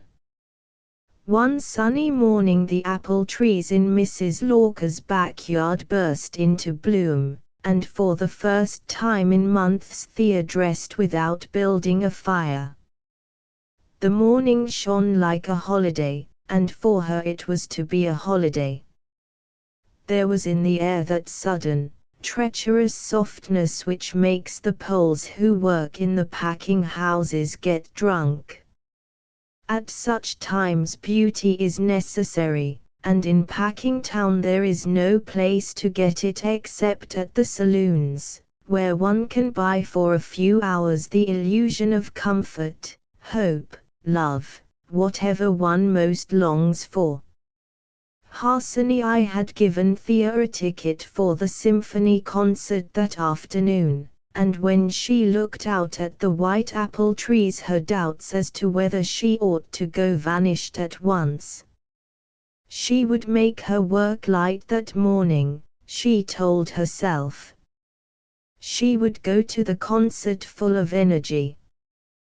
When she set off, after dinner, Mrs. Lark, who knew Chicago weather, prevailed upon her to take her cape. The old lady said that such sudden mildness, so early in April, presaged a sharp return of winter, and she was anxious about her apple trees. The concert began at 2:30, and Thea was in her seat in the auditorium at 10 minutes after 2, a fine seat in the first row of the balcony, on the side, where she could see the house as well as the orchestra. She had been to so few concerts that the great house, the crowd of people, and the lights, all had a stimulating effect. She was surprised to see so many men in the audience, and wondered how they could leave their business in the afternoon. During the first number Thea was so much interested in the orchestra itself, in the men, the instruments, the volume of sound, that she paid little attention to what they were playing. Her excitement impaired her power of listening. She kept saying to herself, "Now I must stop this foolishness and listen, I may never hear this again," but her mind was like a glass that is hard to focus. She was not ready to listen until the second number, Dvorak's Symphony in E minor, called on the program, from the New World. The first theme had scarcely been given out when her mind became clear, instant composure fell upon her, and with it came the power of concentration. This was music she could understand, music from the New World indeed. Strange how, as the first movement went on, it brought back to her that high tableland above Laramie, the grass-grown wagon trails, the faraway peaks of the snowy range, the wind and the eagles, that old man and the first telegraph message. When the first movement ended, Thea's hands and feet were cold as ice. She was too much excited to know anything except that she wanted something desperately, and when the English horns gave out the theme of the Largo, she knew that what she wanted was exactly that. Here were the sand hills, the grasshoppers and locusts, all the things that wakened and chirped in the early morning, the reaching and reaching of high plains, the immeasurable yearning of all flat lands. There was home in it, too, first memories, first mornings long ago, the amazement of a new soul in a new world, a soul new and yet old, that had dreamed something despairing, something glorious, in the dark before it was born, a soul obsessed by what it did not know, under the cloud of a past it could not recall. If Thea had had much experience in concert going, and had known her own capacity, she would have left the hall when the symphony was over. But she sat still, scarcely knowing where she was, because her mind had been far away and had not yet come back to her. She was startled when the orchestra began to play again, the entry of the gods into Walla. She heard it as people hear things in their sleep. She knew scarcely anything about the Wagner operas. She had a vague idea that Rheingold was about the strife between gods and men. She had read something about it in Mr. Hoiser's book long ago. Too tired to follow the orchestra with much understanding, she crouched down in her seat and closed her eyes.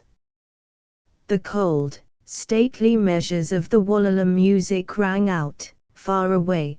The rainbow bridge throbbed out into the air, under it the wailing of the Rhine daughters and the singing of the Rhine. But Thea was sunk in twilight, it was all going on in another world. So it happened that with a dull, almost listless ear she heard for the first time that troubled music, ever darkening, ever brightening, which was to flow through so many years of her life. When Thea emerged from the concert hall, Mrs. Lorca's predictions had been fulfilled. A furious gale was beating over the city from Lake Michigan. The streets were full of cold, hurrying, angry people, running for streetcars and barking at each other. The sun was setting in a clear, windy sky that flamed with red as if there were a great fire somewhere on the edge of the city. For almost the first time Thea was conscious of the city itself, of the congestion of life all about her, of the brutality and power of those streams that flowed in the streets, threatening to drive one under. People jostled her, ran into her, poked her aside with their elbows, uttering angry exclamations. She got on the wrong car and was roughly ejected by the conductor at a windy corner, in front of a saloon. She stood there dazed and shivering. The cars passed, screaming as they rounded curves, but either they were full to the doors, or were bound for places where she did not want to go. Her hands were so cold that she took off her tight kid gloves. The street lights began to gleam in the dusk. A young man came out of the saloon and stood eyeing her questioningly while he lit a cigarette. "Looking for a friend tonight?" he asked. Thea drew up the collar of her cape and walked on a few paces. The young man shrugged his shoulders and drifted away.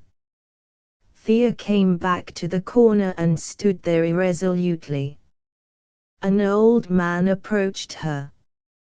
He, too, seemed to be waiting for a car. He wore an overcoat with a black fur collar. His grey mustache was waxed into little points, and his eyes were watery. He kept thrusting his face up near hers. Her hat blew off and he ran after it, a stiff, pitiful skip he had, and brought it back to her. Then, while she was pinning her hat on, Her cape blew up, and he held it down for her, looking at her intently. His face worked as if he were going to cry or were frightened. He leaned over and whispered something to her. It struck her as curious that he was really quite timid, like an old beggar. "Oh, let me alone," she cried miserably between her teeth. He vanished, disappeared like the devil in a play. But in the meantime something had got away from her. She could not remember how the violins came in after the horns, just there. When her cape blew up, perhaps, why did these men torment her? A cloud of dust blew in her face and blinded her. There was some power abroad in the world bent upon taking away from her that feeling with which she had come out of the concert hall. Everything seemed to sweep down on her to tear it out from under her cape. If one had that, the world became one's enemy. People, buildings, wagons, cars, rushed at one to crush it under, to make one let go of it. Thea glared round her at the crowds, the ugly, sprawling streets, the long lines of lights, and she was not crying now. Her eyes were brighter than even Harsanyi had ever seen them. All these things and people were no longer remote and negligible. They had to be met. They were lined up against her. They were there to take something from her. Very well, they should never have it. They might trample her to death, but they should never have it. As long as she lived, that ecstasy was going to be hers. She would live for it, work for it, die for it, but she was going to have it, time after time, height after height. She could hear the crash of the orchestra again, and she rose on the brasses. She would have it, what the trumpets were singing. She would have it, it.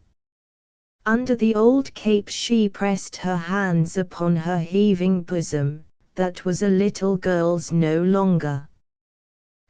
One afternoon in April, Theodore Thomas, the conductor of the Chicago Symphony Orchestra, had turned out his desk light and was about to leave his office in the auditorium building, when Harsanyi appeared in the doorway. The conductor welcomed him with a hearty hand grip and threw off the overcoat he had just put on. He pushed Harsanyi into a chair and sat down at his burdened desk, pointing to the piles of papers and railway folders upon it. "Another tour, clear to the coast. This traveling is the part of my work that grinds me, and you know what it means: bad food, dirt, noise, exhaustion for the men and for me. I'm not so young as I once was. It's time I quit the highway. This is the last tour, I swear." "Then I'm sorry for the highway. I remember when I first heard you in Pittsburgh, long ago. It was a lifeline you threw me. It's about one of the people along your highway that I've come to see you. Whom do you consider the best teacher for voice in Chicago?" Mr. Thomas frowned and pulled his heavy mustache. "Let me see, I suppose on the whole Madison Bowers is the best. He's intelligent, and he had good training." "I don't like him." Harsanyi nodded. "I thought there was no one else." "I don't like him, either, so I hesitated. But I suppose he must do, for the present. Have you found anything promising?" One of your own students? Yes, sir. A young Swedish girl from somewhere in Colorado. She is very talented, and she seems to me to have a remarkable voice. High voice. I think it will be, though her low voice has a beautiful quality, very individual. She has had no instruction in voice at all, and I shrink from handing her over to anybody. Her own instinct about it has been so good. It is one of those voices that manages itself easily, without thinning as it goes up, good breathing and perfect relaxation. But she must have a teacher, of course. There is a break in the middle voice, so that the voice does not all work together, an unevenness. Thomas looked up.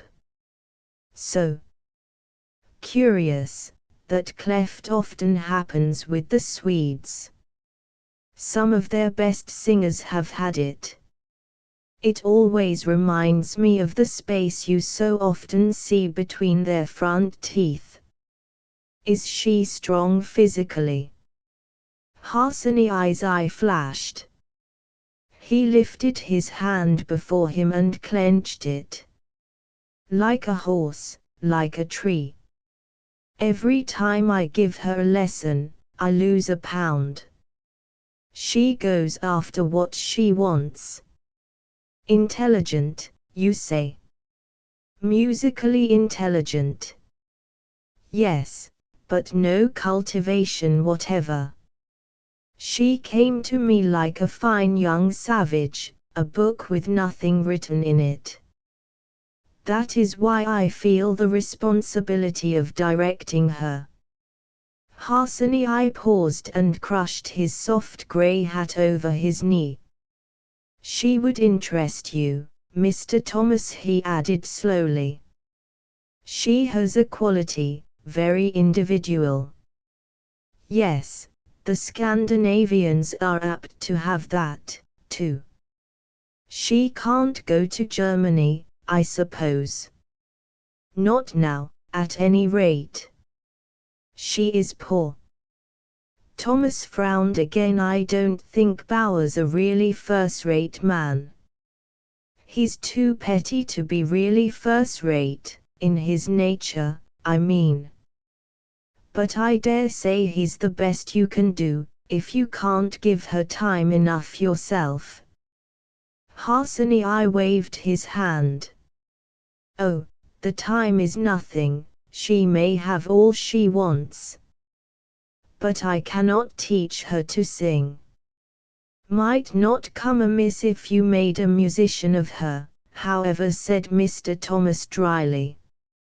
I have done my best.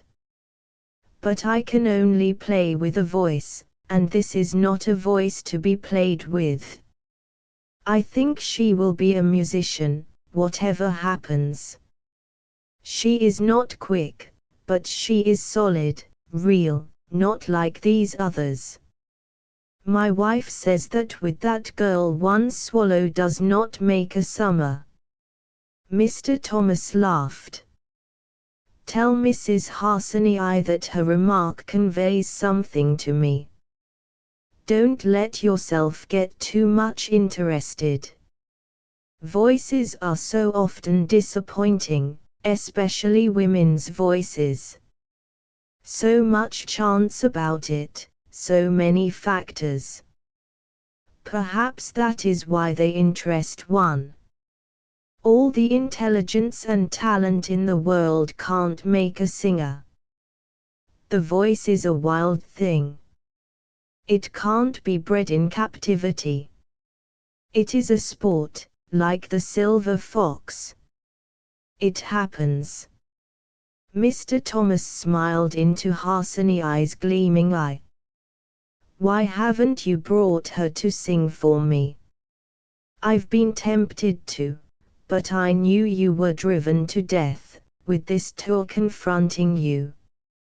Oh, I can always find time to listen to a girl who has a voice, if she means business.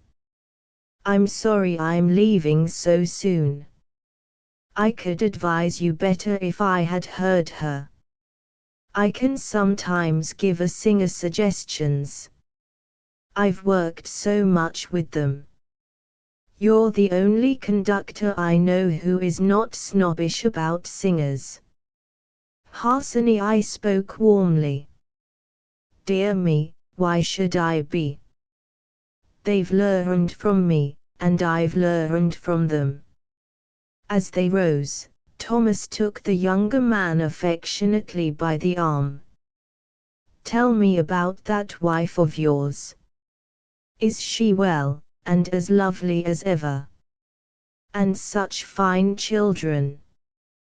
Come to see me oftener, when I get back. I miss it when you don't. The two men left the auditorium building together. Harsani, I walked home. Even a short talk with Thomas always stimulated him. As he walked, he was recalling an evening they once spent together in Cincinnati. Harsani, I was the soloist at one of Thomas's concerts there, and after the performance the conductor had taken him off to a Rathskeller where there was excellent German cooking, and where the proprietor saw to it that Thomas had the best wines procurable. Thomas had been working with the great chorus of the Festival Association and was speaking of it with enthusiasm when Harsani, I asked him how it was that he was able to feel such an interest in choral directing and in voices generally. Thomas seldom spoke of his youth or his early struggles, but that night he turned back the pages and told Harsani a long story. He said he had spent the summer of his 15th year wandering about alone in the South, giving violin concerts in little towns. He traveled on horseback.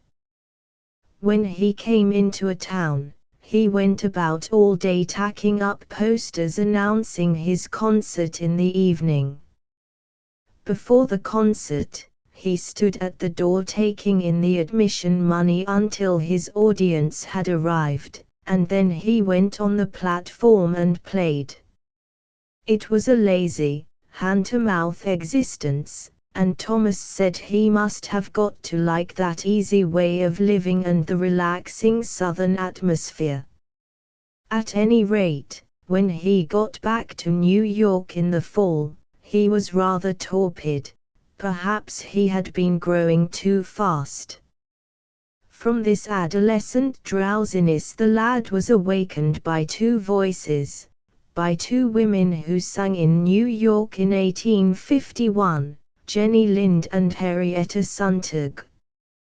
They were the first great artists he had ever heard, and he never forgot his debt to them. As he said, it was not voice and execution alone. There was a greatness about them. They were great women, great artists. They opened a new world to me. Night after night he went to hear them, striving to reproduce the quality of their tone upon his violin. From that time his idea about strings was completely changed, and on his violin he tried always for the singing, vibrating tone, instead of the loud and somewhat harsh tone then prevalent among even the best German violinists. In later years he often advised violinists to study singing, and singers to study violin. He told Harsani that he got his first conception of tone quality from Jenny Lind. But, of course, he added, the great thing I got from Lind and Sontag was the indefinite, not the definite, thing. For an impressionable boy, their inspiration was incalculable. They gave me my first feeling for the Italian style, but I could never say how much they gave me. At that age, such influences are actually creative. I always think of my artistic consciousness as beginning then. All his life Thomas did his best to repay what he felt he owed to the singer's art. No man could get such singing from choruses, and no man worked harder to raise the standard of singing in schools and churches and choral societies. 7 All through the lesson Thea had felt that Harsanyi was restless and abstracted. Before the hour was over, he pushed back his chair and said resolutely, "I am not in the mood, Miss Kronborg. I have something on my mind, and I must talk to you. When do you intend to go home?" Thea turned to him in surprise. "The 1st of June, about. Mr. Larson will not need me after that, and I have not much money ahead. I shall work hard this summer, though. And today is the 1st of May, May Day." Harsanyi leaned forward, his elbows on his knees, his hands locked between them. "Yes, I must talk to you about something. I have asked Madison Bowers to let me bring you to him on Thursday, at your usual lesson time. He is the best vocal teacher in Chicago, and it is time you began to work seriously with your voice." Thea's brow wrinkled. "You mean take lessons of Bowers?"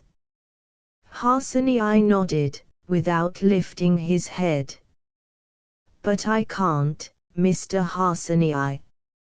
I haven't got the time, and, besides," she blushed and drew her shoulders up stiffly, "besides, I can't afford to pay 2 teachers."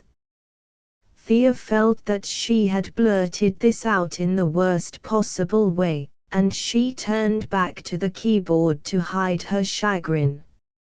"I know that. I don't mean that you shall pay 2 teachers. After you go to Bowers you will not need me.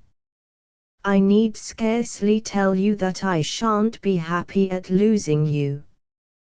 Thea turned to him, hurt and angry. "But I don't want to go to Bowers. I don't want to leave you. What's the matter? Don't I work hard enough? I'm sure you teach people that don't try half as hard." Harsanyi rose to his feet. "Don't misunderstand me, Miss Kronborg. You interest me more than any pupil I have. I have been thinking for months about what you ought to do, since that night when you first sang for me." He walked over to the window, turned, and came toward her again. "I believe that your voice is worth all that you can put into it. I have not come to this decision rashly. I have studied you, and I have become more and more convinced, against my own desires. I cannot make a singer of you, so it was my business to find a man who could. I have even consulted Theodore Thomas about it. But suppose I don't want to be a singer. I want to study with you. What's the matter? Do you really think I've no talent? Can't I be a pianist?" Harsanyi paced up and down the long rug in front of her. "My girl, you are very talented. You could be a pianist, a good one. But the early training of a pianist, such a pianist as you would want to be, must be something tremendous. He must have had no other life than music. At your age he must be the master of his instrument. Nothing can ever take the place of that first training. You know very well that your technique is good, but it is not remarkable. It will never overtake your intelligence. You have a fine power of work, but you are not by nature a student. You are not by nature, I think, a pianist. You would never find yourself. In the effort to do so, I'm afraid your playing would become warped, eccentric. He threw back his head and looked at his pupil intently with that one eye which sometimes seemed to see deeper than any two eyes, as if its singleness gave it privileges. "Oh, I have watched you very carefully, Miss Kronborg. Because you had had so little and had yet done so much for yourself, I had a great wish to help you. I believe that the strongest need of your nature is to find yourself, to emerge as yourself. Until I heard you sing I wondered how you were to do this, but it has grown clearer to me every day." Thea looked away toward the window with hard, narrow eyes. "You mean I can be a singer because I haven't brains enough to be a pianist?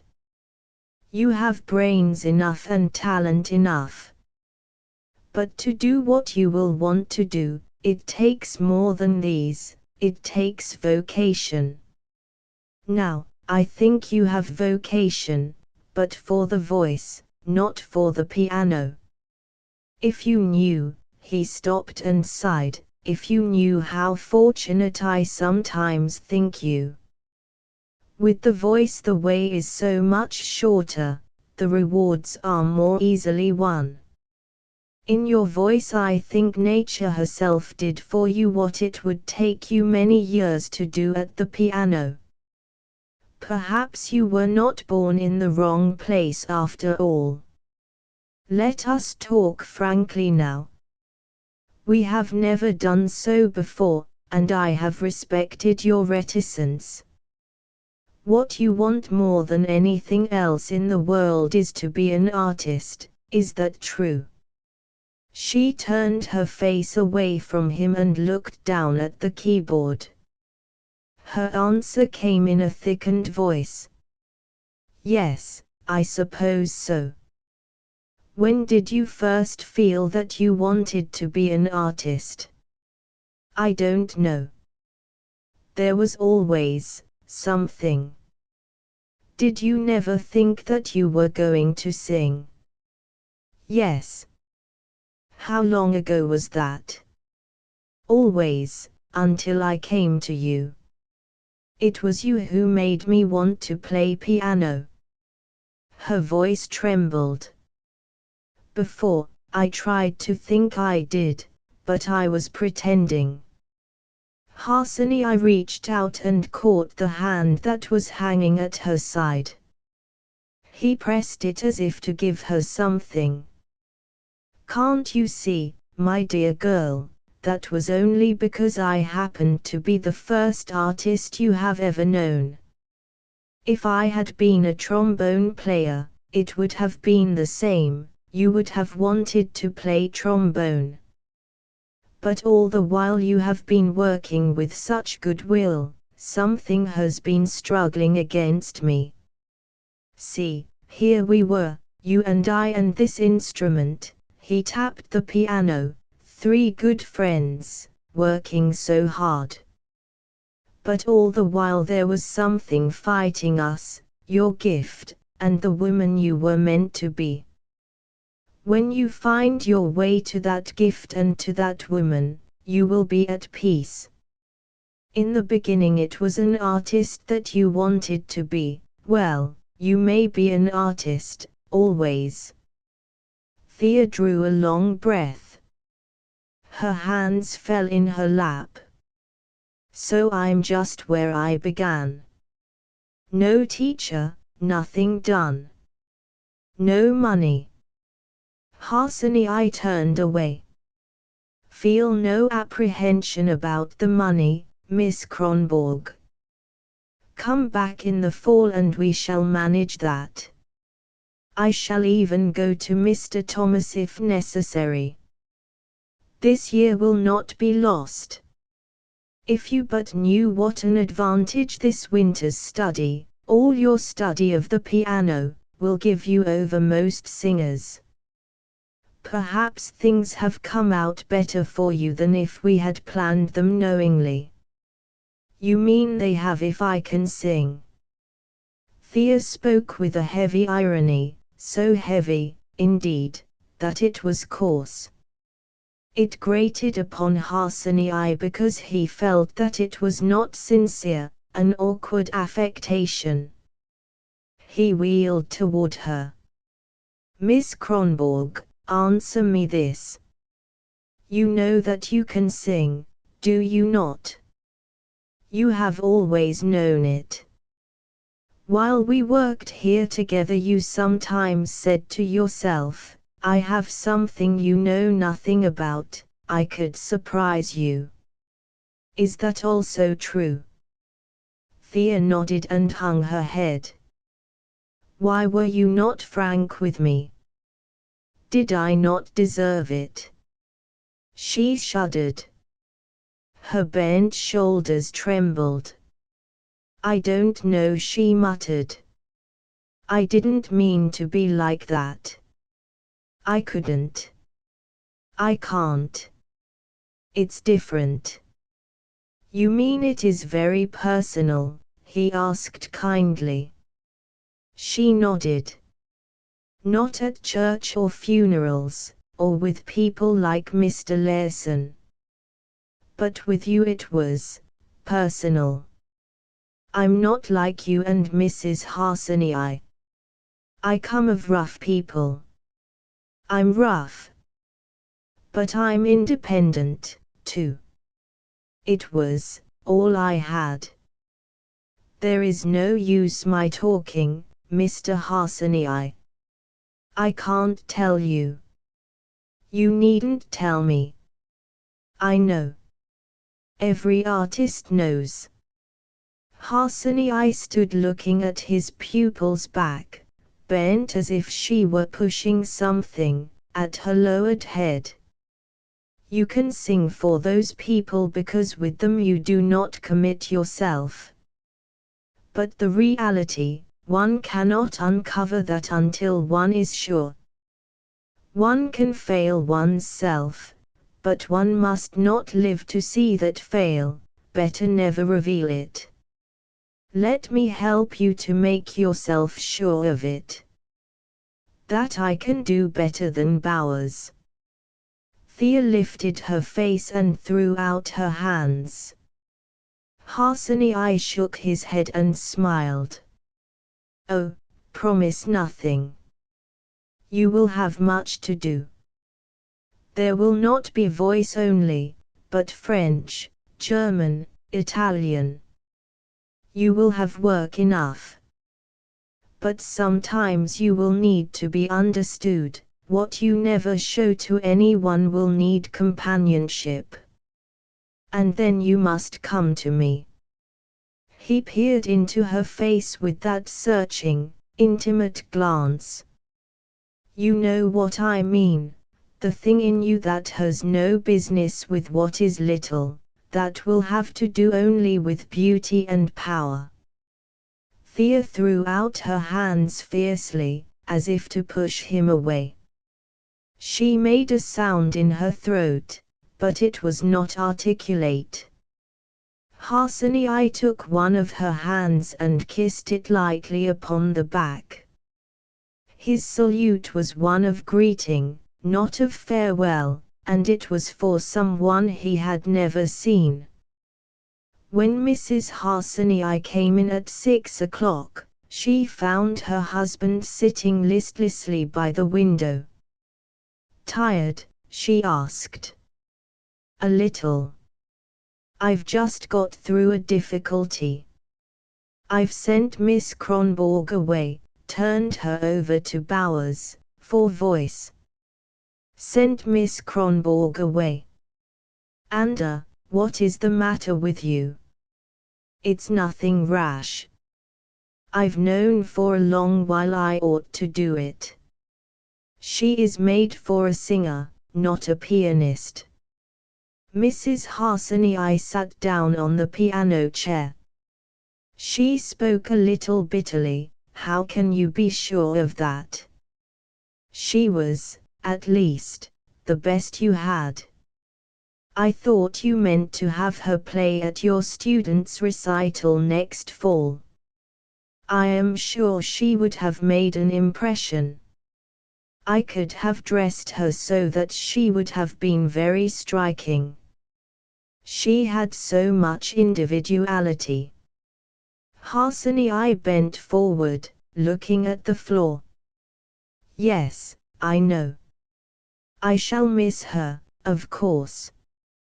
Mrs. Harsany looked at her husband's fine head against the grey window. She had never felt deeper tenderness for him than she did at that moment. Her heart ached for him. You will never get on, Anda, she said mournfully. Harsany sat motionless. No, I shall never get on, he repeated quietly. Suddenly he sprang up with that light movement she knew so well, and stood in the window, with folded arms. But someday I shall be able to look her in the face and laugh because I did what I could for her. I believe in her. She will do nothing common. She is uncommon, in a common world.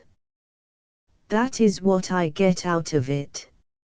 It means more to me than if she played at my concert and brought me a dozen pupils. All this drudgery will kill me if once in a while I cannot hope something, for somebody. If I cannot sometimes see a bird fly and wave my hand to it. His tone was angry and injured. Mrs. Harsany understood that this was one of the times when his wife was a part of the drudgery, of the common world. He had let something he cared for go, and he felt bitterly about whatever was left. The mood would pass, and he would be sorry. She knew him. It wounded her, of course, but that hurt was not new. It was as old as her love for him. She went out and left him alone. One warm damp June night the Denver Express was speeding westward across the earthy-smelling plains of Iowa. The lights in the day coach were turned low and the ventilators were open, admitting showers of soot and dust upon the occupants of the narrow green plush chairs which were tilted at various angles of discomfort. In each of these chairs some uncomfortable human being lay drawn up, or stretched out, or writhing from one position to another.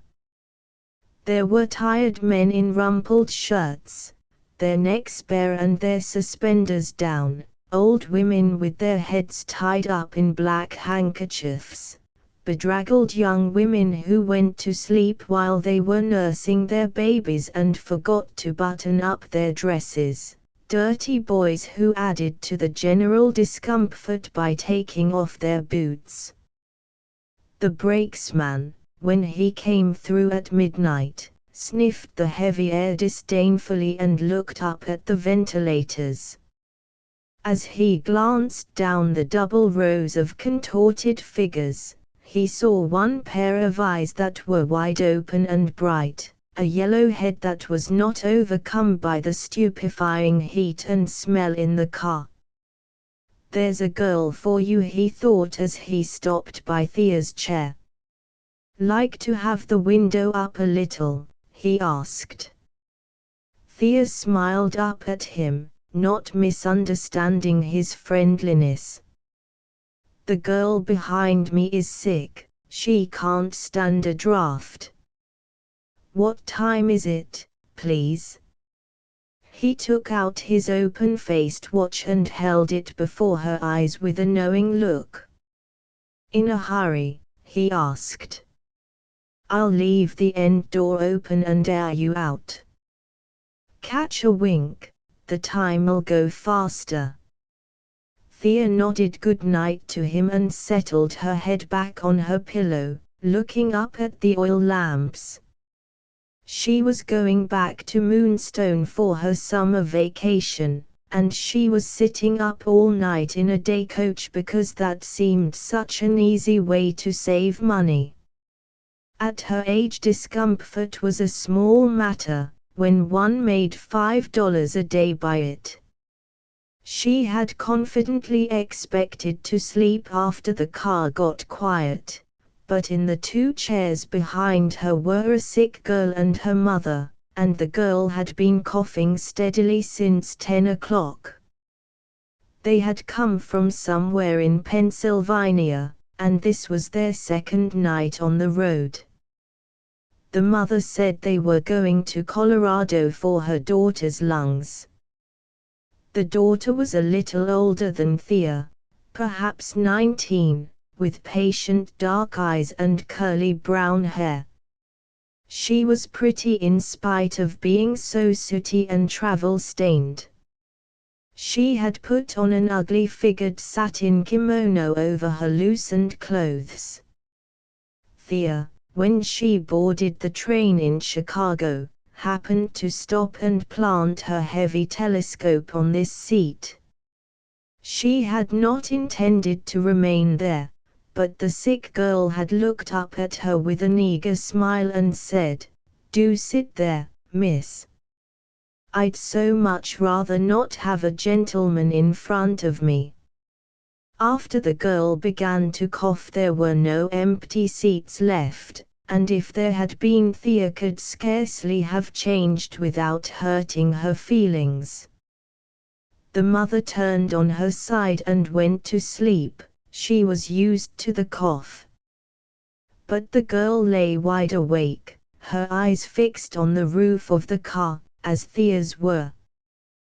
The two girls must have seen very different things there. Thea fell to going over her winter in Chicago. It was only under unusual or uncomfortable conditions like these that she could keep her mind fixed upon herself or her own affairs for any length of time.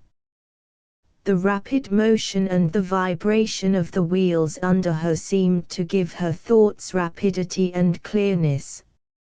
She had taken 20 very expensive lessons from Madison Bowers, but she did not yet know what he thought of her or of her ability. He was different from any man with whom she had ever had to do. With her other teachers she had felt a personal relation, but with him she did not. Bowers was a cold, bitter, avaricious man, but he knew a great deal about voices. He worked with a voice as if he were in a laboratory, conducting a series of experiments. He was conscientious and industrious, even capable of a certain cold fury when he was working with an interesting voice, but Harsani declared that he had the soul of a shrimp, and could no more make an artist than a throat specialist could. Thea realized that he had taught her a great deal in 20 lessons. Although she cared so much less for Bowers than for Harsani, Thea was, on the whole, happier since she had been studying with him than she had been before. She had always told herself that she studied piano to fit herself to be a music teacher. But she never asked herself why she was studying voice. Her voice, more than any other part of her, had to do with that confidence, that sense of wholeness and inner well-being that she had felt at moments ever since she could remember. Of this feeling Thea had never spoken to any human being until that day when she told Harsani that there had always been something. Hitherto she had felt but one obligation toward it, secrecy, to protect it even from herself. She had always believed that by doing all that was required of her by her family, her teachers, her pupils, she kept that part of herself from being caught up in the meshes of common things. She took it for granted that someday, when she was older, she would know a great deal more about it. It was as if she had an appointment to meet the rest of herself sometime, somewhere. It was moving to meet her and she was moving to meet it. That meeting awaited her, just as surely as, for the poor girl in the seat behind her, there awaited a hole in the earth, already dug. For Thea, so much had begun with a hole in the earth. Yes, she reflected, this new part of her life had all begun that morning when she sat on the clay bank beside Ray Kennedy, under the flickering shade of the cottonwood tree. She remembered the way Ray had looked at her that morning. Why had he cared so much? And Vunsk, and Dr. Archie, and Spanish Johnny, why had they? It was something that had to do with her that made them care, but it was not she. It was something they believed in, but it was not she. Perhaps each of them concealed another person in himself, just as she did. Why was it that they seemed to feel and to hunt for a second person in her and not in each other? Thea frowned up at the dull lamp in the roof of the car. What if one's second self could somehow speak to all these second selves? What if one could bring them out, as whiskey did Spanish Johnny's?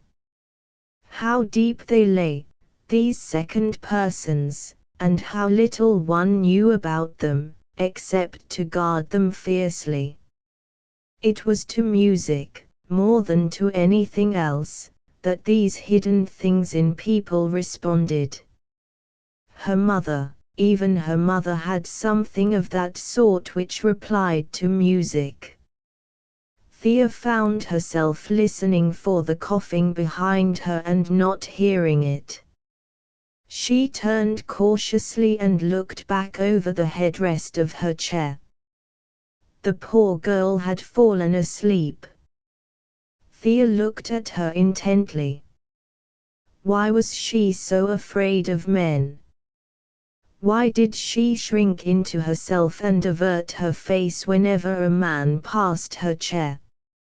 Thea thought she knew, of course, she knew. How horrible to waste away like that, in the time when one ought to be growing fuller and stronger and rounder every day. Suppose there were such a dark hole open for her, between tonight and that place where she was to meet herself. Her eyes narrowed. She put her hand on her breast and felt how warm it was, and within it there was a full, powerful pulsation. She smiled, though she was ashamed of it, with the natural contempt of strength for weakness, with the sense of physical security which makes the savage merciless. Nobody could die while they felt like that inside. The springs there were wound so tight that it would be a long while before there was any slack in them. The life in there was rooted deep. She was going to have a few things before she died.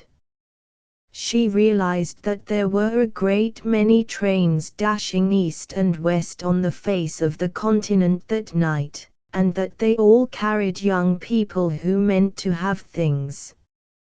But the difference was that she was going to get them. That was all. Let people try to stop her. She glowered at the rows of feckless bodies that lay sprawled in the chairs. Let them try it once. Along with the yearning that came from some deep part of her, that was selfless and exalted, Thea had a hard kind of cockiness, a determination to get ahead. Well, there are passages in life when that fierce, stubborn self-assertion will stand its ground after the nobler feeling is overwhelmed and beaten under. Having told herself once more that she meant to grab a few things, Thea went to sleep. She was wakened in the morning by the sunlight, which beat fiercely through the glass of the car window upon her face. She made herself as clean as she could, and while the people all about her were getting cold food out of their lunch baskets, she escaped into the dining car. Her thrift did not go to the point of enabling her to carry a lunch basket. At that early hour there were few people in the dining car. The linen was white and fresh, the darkies were trim and smiling, and the sunlight gleamed pleasantly upon the silver and the glass water bottles. On each table there was a slender vase with a single pink rose in it. When Thea sat down she looked into her rose and thought it the most beautiful thing in the world. It was wide open, recklessly offering its yellow heart, and there were drops of water on the petals. All the future was in that rose, all that one would like to be. The flower put her in an absolutely regal mood. She had a whole pot of coffee, and scrambled eggs with chopped ham, utterly disregarding the astonishing price they cost. She had faith enough in what she could do, she told herself, to have eggs if she wanted them. At the table opposite her sat a man and his wife and little boy. Thea classified them as being from the East. They spoke in that quick, sure staccato, which Thea, like Ray Kennedy, pretended to scorn and secretly admired. People who could use words in that confident way, and who spoke them elegantly, had a great advantage in life, she reflected. There were so many words which she could not pronounce in speech as she had to do in singing. Language was like clothes, it could be a help to one, or it could give one away. But the most important thing was that one should not pretend to be what one was not. When she paid her check she consulted the waiter. "Waiter, do you suppose I could buy one of those roses? I'm out of the day coach, and there is a sick girl in there. I'd like to take her a cup of coffee and one of those flowers." The waiter liked nothing better than advising travelers less sophisticated than himself. He told Thea there were a few roses left in the icebox and he would get one. He took the flower and the coffee into the day coach. Thea pointed out the girl, but she did not accompany him. She hated thanks and never received them gracefully. She stood outside on the platform to get some fresh air into her lungs. The train was crossing the Platte River now, and the sunlight was so intense that it seemed to quiver in little flames on the glittering sandbars, the scrub willows, and the curling, fretted shallows. Thea felt that she was coming back to her own land. She had often heard Mrs. Kronborg say that she believed in immigration, and so did Thea believe in it. This earth seemed to her young and fresh and kindly, a place where refugees from old, sad countries were given another chance. The mere absence of rocks gave the soil a kind of amiability and generosity, and the absence of natural boundaries gave the spirit a wider range. Wire fences might mark the end of a man's pasture, but they could not shut in his thoughts as mountains and forests can. It was over flat lands like this, stretching out to drink the sun, that the larks sang, and one's heart sang there, too. Thea was glad that this was her country, even if one did not learn to speak elegantly there. It was, somehow, an honest country, and there was a new song in that blue air which had never been sung in the world before. It was hard to tell about it, for it had nothing to do with words. It was like the light of the desert at noon, or the smell of the sagebrush after rain, intangible but powerful. She had the sense of going back to a friendly soil, whose friendship was somehow going to strengthen her, a naive, generous country that gave one its joyous force, its large-hearted, childlike power to love, just as it gave one its coarse, brilliant flowers. As she drew in that glorious air, Thea's mind went back to Ray Kennedy.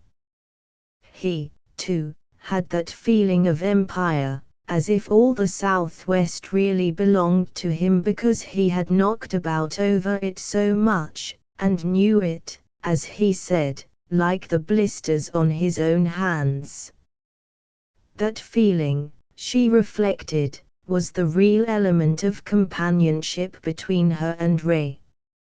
Now that she was going back to Colorado, she realized this as she had not done before.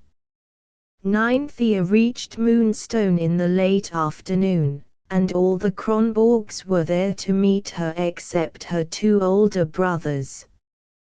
Gus and Charlie were young men now, and they had declared at noon that it would look silly if the whole bunch went down to the train. "There's no use making a fuss over Thea just because she's been to Chicago," Charlie warned his mother. "She's inclined to think pretty well of herself, anyhow, and if you go treating her like company, there'll be no living in the house with her." Mrs. Kronborg simply leveled her eyes at Charlie, and he faded away, muttering. She had, as Mr. Kronborg always said with an inclination of his head, good control over her children.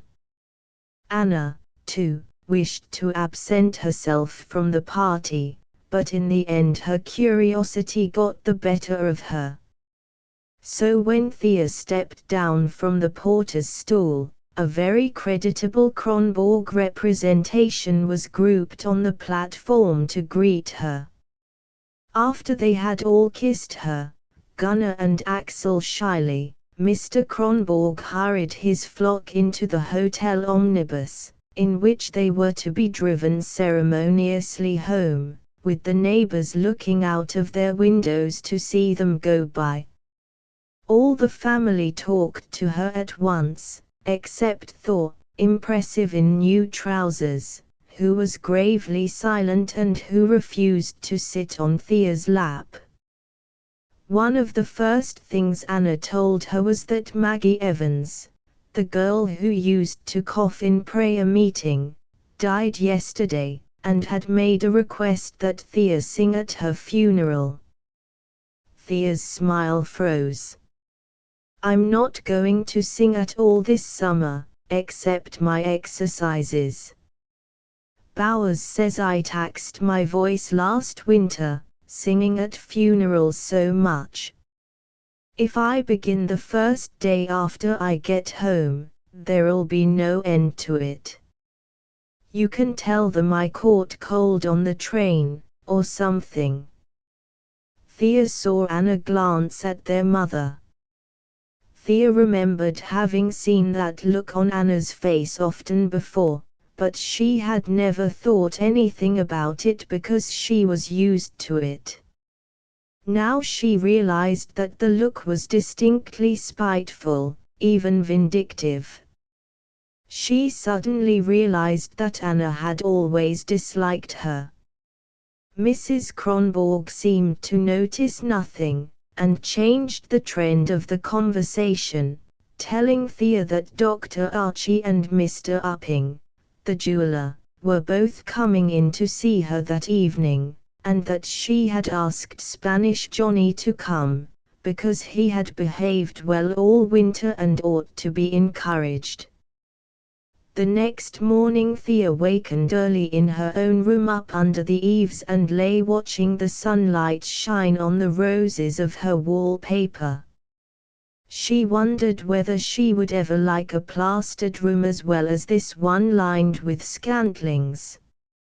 It was snug and tight, like the cabin of a little boat. Her bed faced the window and stood against the wall, under the slant of the ceiling.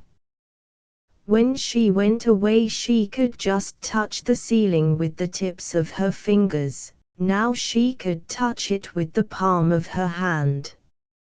It was so little that it was like a sunny cave, with roses running all over the roof.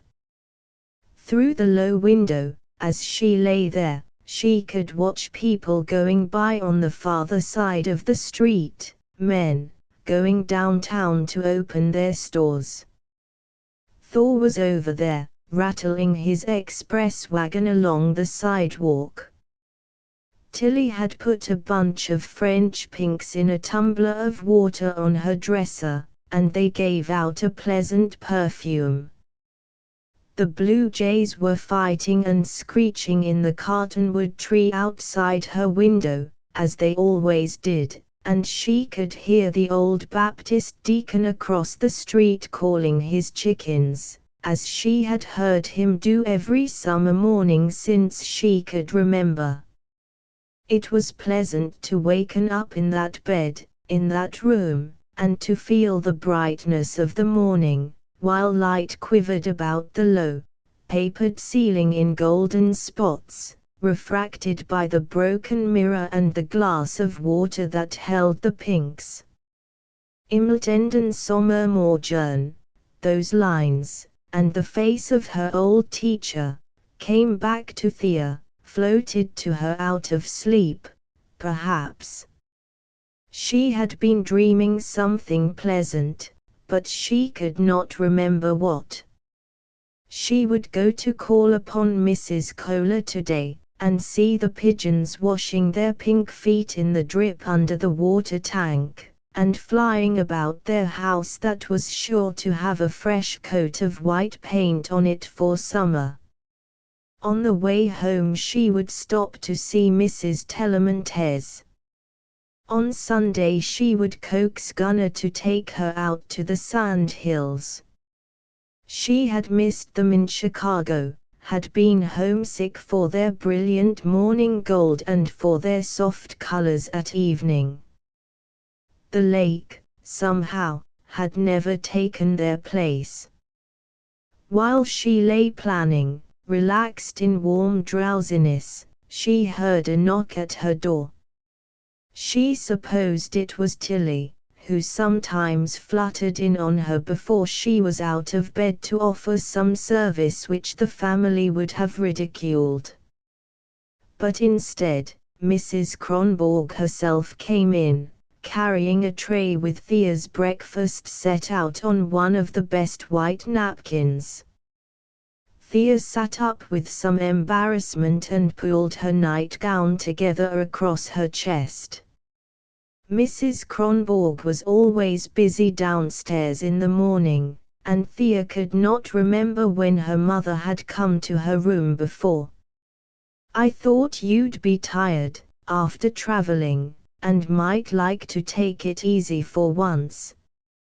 Mrs. Kronborg put the tray on the edge of the bed.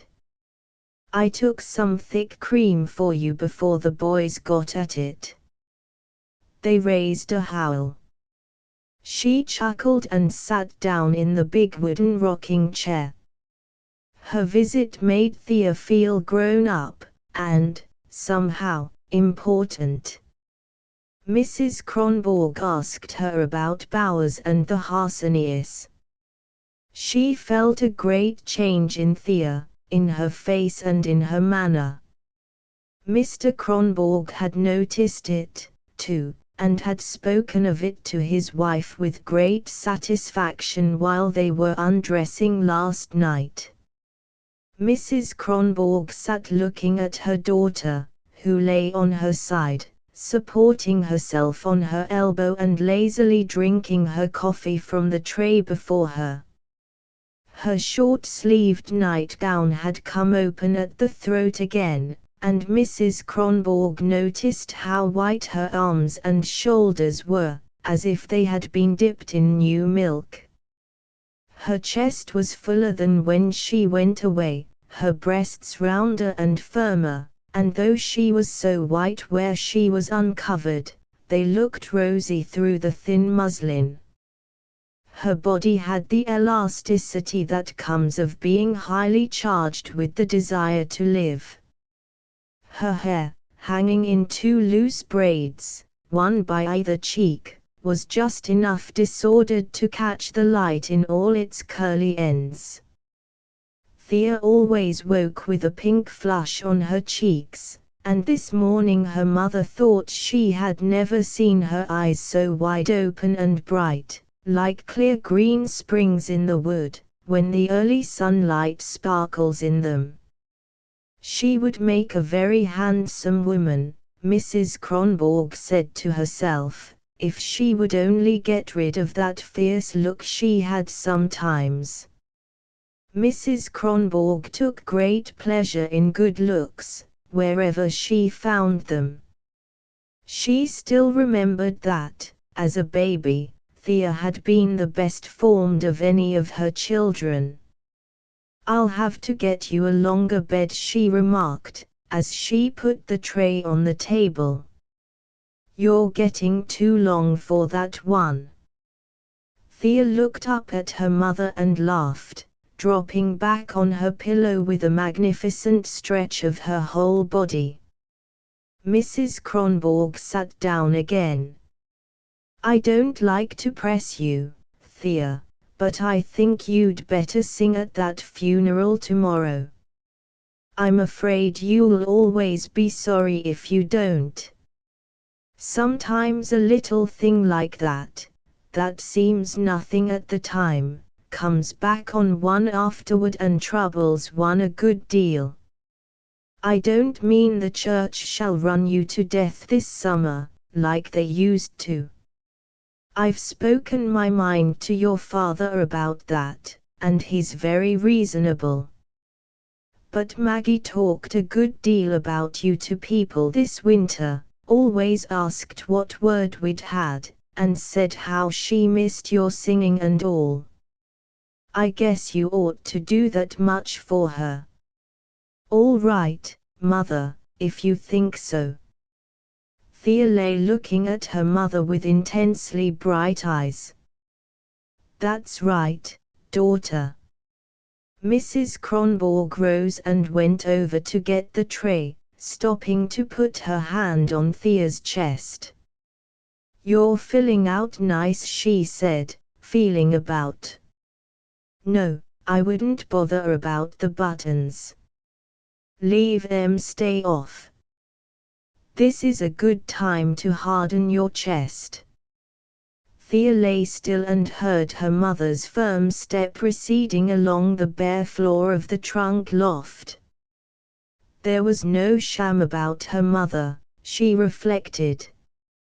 Her mother knew a great many things of which she never talked, and all the church people were forever chattering about things of which they knew nothing. She liked her mother. Now for Mexican Town and the colas. She meant to run in on the old woman without warning, and hug her. Ex-Spanish Johnny had no shop of his own, but he kept a table and an order book in one corner of the drug store where paints and wallpaper were sold, and he was sometimes to be found there for an hour or so about noon. Thea had gone into the drugstore to have a friendly chat with the proprietor, who used to lend her books from his shelves. She found Johnny there, trimming rolls of wallpaper for the parlor of Banker Smith's new house. She sat down on the top of his table and watched him. "Johnny," she said suddenly, "I want you to write down the words of that Mexican serenade you used to sing, you know, Rosa de Noche. It's an unusual song. I'm going to study it. I know enough Spanish for that." Johnny looked up from his roller with his bright, affable smile. "Sigh, but it is low for you, I think, voz contralto." "It is low for me." "Nonsense. I can do more with my low voice than I used to. I'll show you. Sit down and write it out for me, please." Thea beckoned him with the short yellow pencil tied to his order book. Johnny ran his fingers through his curly black hair. "If you wish. I do not know if that's serenata all right for young ladies. Down there it is more for married ladies. They sing it for husbands, or somebody else, maybe." Johnny's eyes twinkled and he apologized gracefully with his shoulders. He sat down at the table, and while Thea looked over his arm, began to write the song down in a long, slanting script, with highly ornamental capitals. Presently he looked up. "This a song not exactly Mexican," he said thoughtfully. "It come from farther down, Brazil, Venezuela, maybe. I learn it from some fellow down there, and he learn it from another fellow. It is a most like Mexican, but not quite." Thea did not release him, but pointed to the paper. There were 3 verses of the song in all, and when Johnny had written them down, he sat looking at them meditatively, his head on one side. "I don't think for a high voice, señorita," he objected with polite persistence. "How you accompany with piano?" "Oh, that will be easy enough. For you, maybe." Johnny smiled and drummed on the table with the tips of his agile brown fingers. "You know something? Listen, I tell you." He rose and sat down on the table beside her, putting his foot on the chair. He loved to talk at the hour of noon. "When you was a little girl, no bigger than that, you come to my house one day 'bout noon, like this, and I was in the door, playing guitar. You was barehead, barefoot, you run away from home. You stand there and make a frown at me and listen. By and by you say for me to sing. I sing some lil ting, and then I say for you to sing with me. You don't know no words, of course, but you take the air and you sing it just a beautiful. I never see a child do that, outside Mexico. You was, oh, I do know, 7 year, maybe. By and by the preacher come look for you and begin for scold. I say, don't scold, Mr. Kronborg. She come for hear guitar. She got us some music in her, that child. Where she get? Then he tell me 'bout your grandpapa play oboe in the old country. I never forget that time." Johnny chuckled softly. Thea nodded. "I remember that day, too. I liked your music better than the church music. When are you going to have a dance over there, Johnny? Johnny tilted his head. Well, Saturday night the Spanish boys have a lil party, some danza. You know Miguel Romas. He have some young cousins, 2 boys, very nice come from Torreon. They going to Salt Lake for some job and stay off with him 2-3 days, and he muse have a party. You like to come? That was how Thea came to go to the Mexican ball. Mexican Town had been increased by half a dozen new families during the last few years, and the Mexicans had put up an adobe dance hall that looked exactly like one of their own dwellings, except that it was a little longer, and was so unpretentious that nobody in Moonstone knew of its existence. The Spanish boys are reticent about their own affairs. Ray Kennedy used to know about all their little doings, but since his death there was no one whom the Mexicans considered simpatico. On Saturday evening after supper Thea told her mother that she was going over to Mrs. Telemontes to watch the Mexicans dance for a while, and that Johnny would bring her home. Mrs. Kronborg smiled. She noticed that Thea had put on a white dress and had done her hair up with unusual care, and that she carried her best blue scarf. Maybe you'll take a turn yourself, eh? I wouldn't mind watching the Mexicans. They're lovely dancers. Thea made a feeble suggestion that her mother might go with her, but Mrs. Kronborg was too wise for that. She knew that Thea would have a better time if she went alone, and she watched her daughter go out of the gate and down the sidewalk that led to the depot. Thea walked slowly. It was a soft, rosy evening. The sand hills were lavender. The sun had gone down a glowing copper disk, and the fleecy clouds in the east were a burning rose color, flecked with gold. Thea passed the Cottonwood Grove and then the depot, where she left the sidewalk and took the sandy path toward Mexican Town. She could hear the scraping of violins being tuned, the tinkle of mandolins, and the growl of a double bass. Where had they got a double bass? She did not know there was one in Moonstone.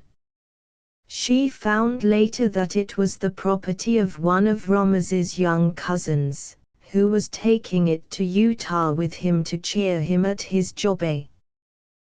The Mexicans never wait until it is dark to begin to dance, and Thea had no difficulty in finding the new hall, because every other house in the town was deserted. Even the babies had gone to the ball. A neighbor was always willing to hold the baby while the mother danced.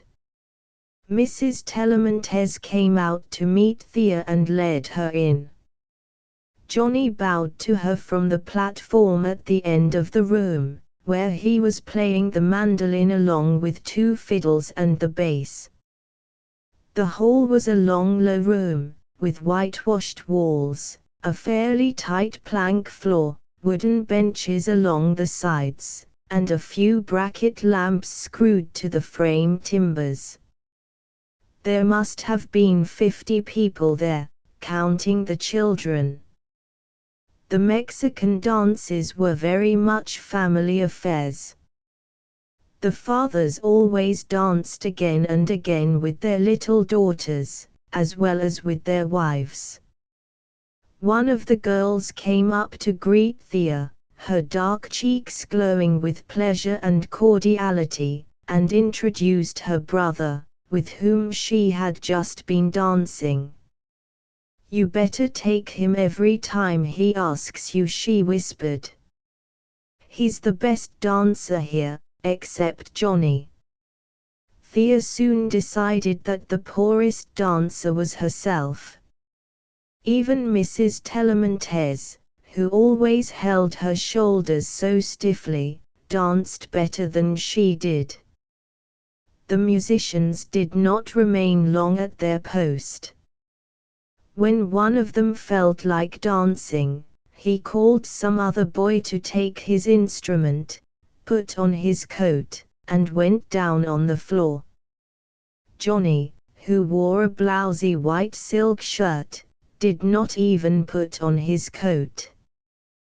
The dances the railroad men gave in Fireman's Hall were the only dances Thea had ever been allowed to go to, and they were very different from this. The boys played rough jokes and thought it smart to be clumsy and to run into each other on the floor. For the square dances there was always the bawling voice of the caller, who was also the county auctioneer. This Mexican dance was soft and quiet. There was no calling, the conversation was very low, the rhythm of the music was smooth and engaging, the men were graceful and courteous. Some of them Thea had never before seen out of their working clothes, smeared with grease from the roundhouse or clay from the brickyard. Sometimes, when the music happened to be a popular Mexican waltz song, the dancers sang it softly as they moved. There were 3 little girls under 12, in their first communion dresses, and one of them had an orange marigold in her black hair, just over her ear. They danced with the men and with each other. There was an atmosphere of ease and friendly pleasure in the low, dimly lit room, and Thea could not help wondering whether the Mexicans had no jealousies or neighborly grudges as the people in Moonstone had. There was no constraint of any kind there tonight, but a kind of natural harmony about their movements, their greetings, their low conversation, their smiles. Romas brought up his 2 young cousins, Silvo and Felipe, and presented them. They were handsome, smiling youths, of 18 and 20, with pale gold skins, smooth cheeks, aquiline features, and wavy black hair, like Johnny's. They were dressed alike, in black velvet jackets and soft silk shirts, with opal shirt buttons and flowing black ties looped through gold rings. They had charming manners, and low, guitar-like voices. They knew almost no English, but a Mexican boy can pay a great many compliments with a very limited vocabulary. The Romas boys thought Thea dazzlingly beautiful.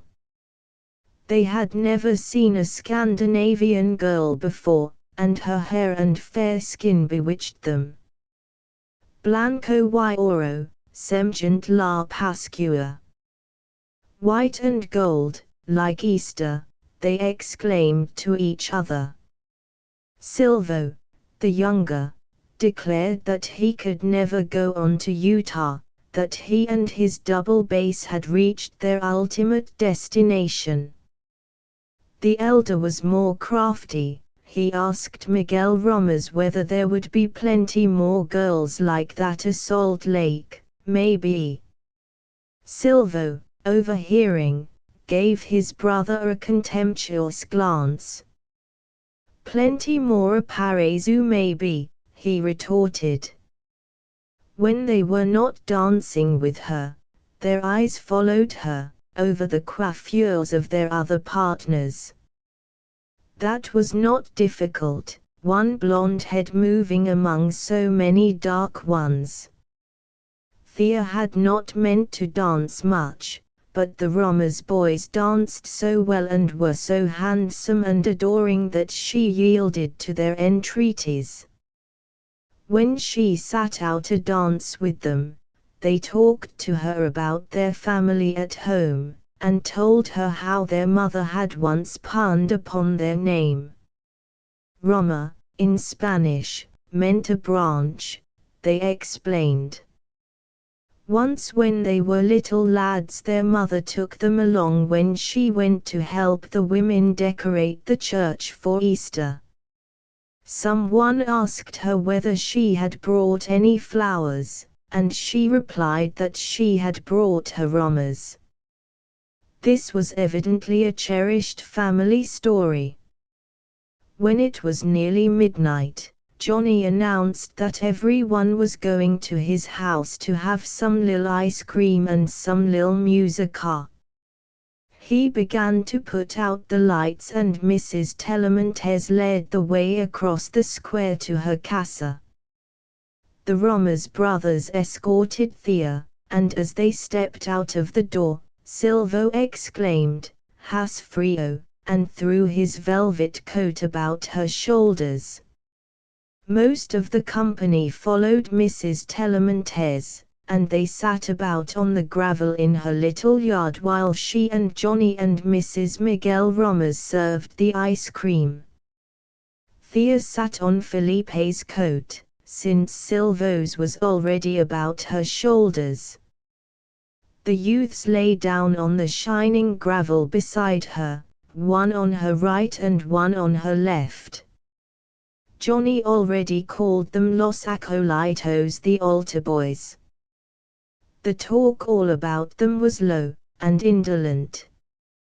One of the girls was playing on Johnny's guitar, another was picking lightly at a mandolin. The moonlight was so bright that one could see every glance and smile, and the flash of their teeth. The moonflowers over Mrs. Telemontes' door were wide open and of an unearthly white. The moon itself looked like a great pale flower in the sky. After all the ice cream was gone, Johnny approached Thea, his guitar under his arm, and the elder Roma's boy politely gave up his place. Johnny sat down, took a long breath, struck a fierce chord, and then hushed it with his other hand. "Now we have some lil serenata, eh? You wanna try?" When Thea began to sing, instant silence fell upon the company. She felt all those dark eyes fix themselves upon her intently. She could see them shine. The faces came out of the shadow like the white flowers over the door. Felipe leaned his head upon his hand. Silvo dropped on his back and lay looking at the moon, under the impression that he was still looking at Thea. When she finished the first verse, Thea whispered to Johnny, "Again, I can do it better than that." She had sung for churches and funerals and teachers, but she had never before sung for really musical people, and this was the first time she had ever felt the response that such a people can give. They turned themselves and all they had over to her. For the moment they cared about nothing in the world but what she was doing. Their faces confronted her, open, eager, unprotected. She felt as if all these warm-blooded people debauched into her. Mrs. Telemontes' fateful resignation, Johnny's madness, the adoration of the boy who lay still in the sand. In an instant these things seemed to be within her instead of without, as if they had come from her in the first place. When she finished, her listeners broke into excited murmur. The men began hunting feverishly for cigarettes. Famous Serranos, the baritone bricklayer, touched Johnny's arm, gave him a questioning look, then heaved a deep sigh. Johnny dropped on his elbow, wiping his face and neck and hands with his handkerchief. "Señorita," he panted, If you sing like that once in the city of Mexico, they just go crazy. In the city of Mexico they ain't sit like stumps when they hear that, not much. When they like, they just give you the town. Thea laughed. She, too, was excited. Think so, Johnny. Come, sing something with me. El Parano, I haven't sung that for a long time. Johnny laughed and hugged his guitar. You not forget him. He began teasing his strings. Come.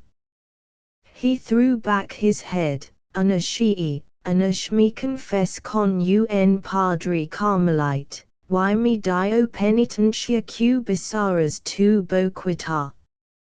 Last night I made confession with a Carmelite father, and he gave me absolution for the kisses you imprinted. Johnny had almost every fault that a tenor can have. His voice was thin, unsteady, husky in the middle tones. But it was distinctly a voice, and sometimes he managed to get something very sweet out of it. Certainly it made him happy to sing. Thea kept glancing down at him as he lay there on his elbow.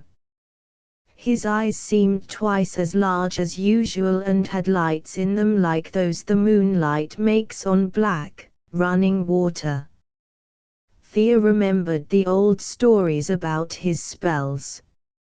She had never seen him when his madness was on him, but she felt something tonight at her elbow that gave her an idea of what it might be like.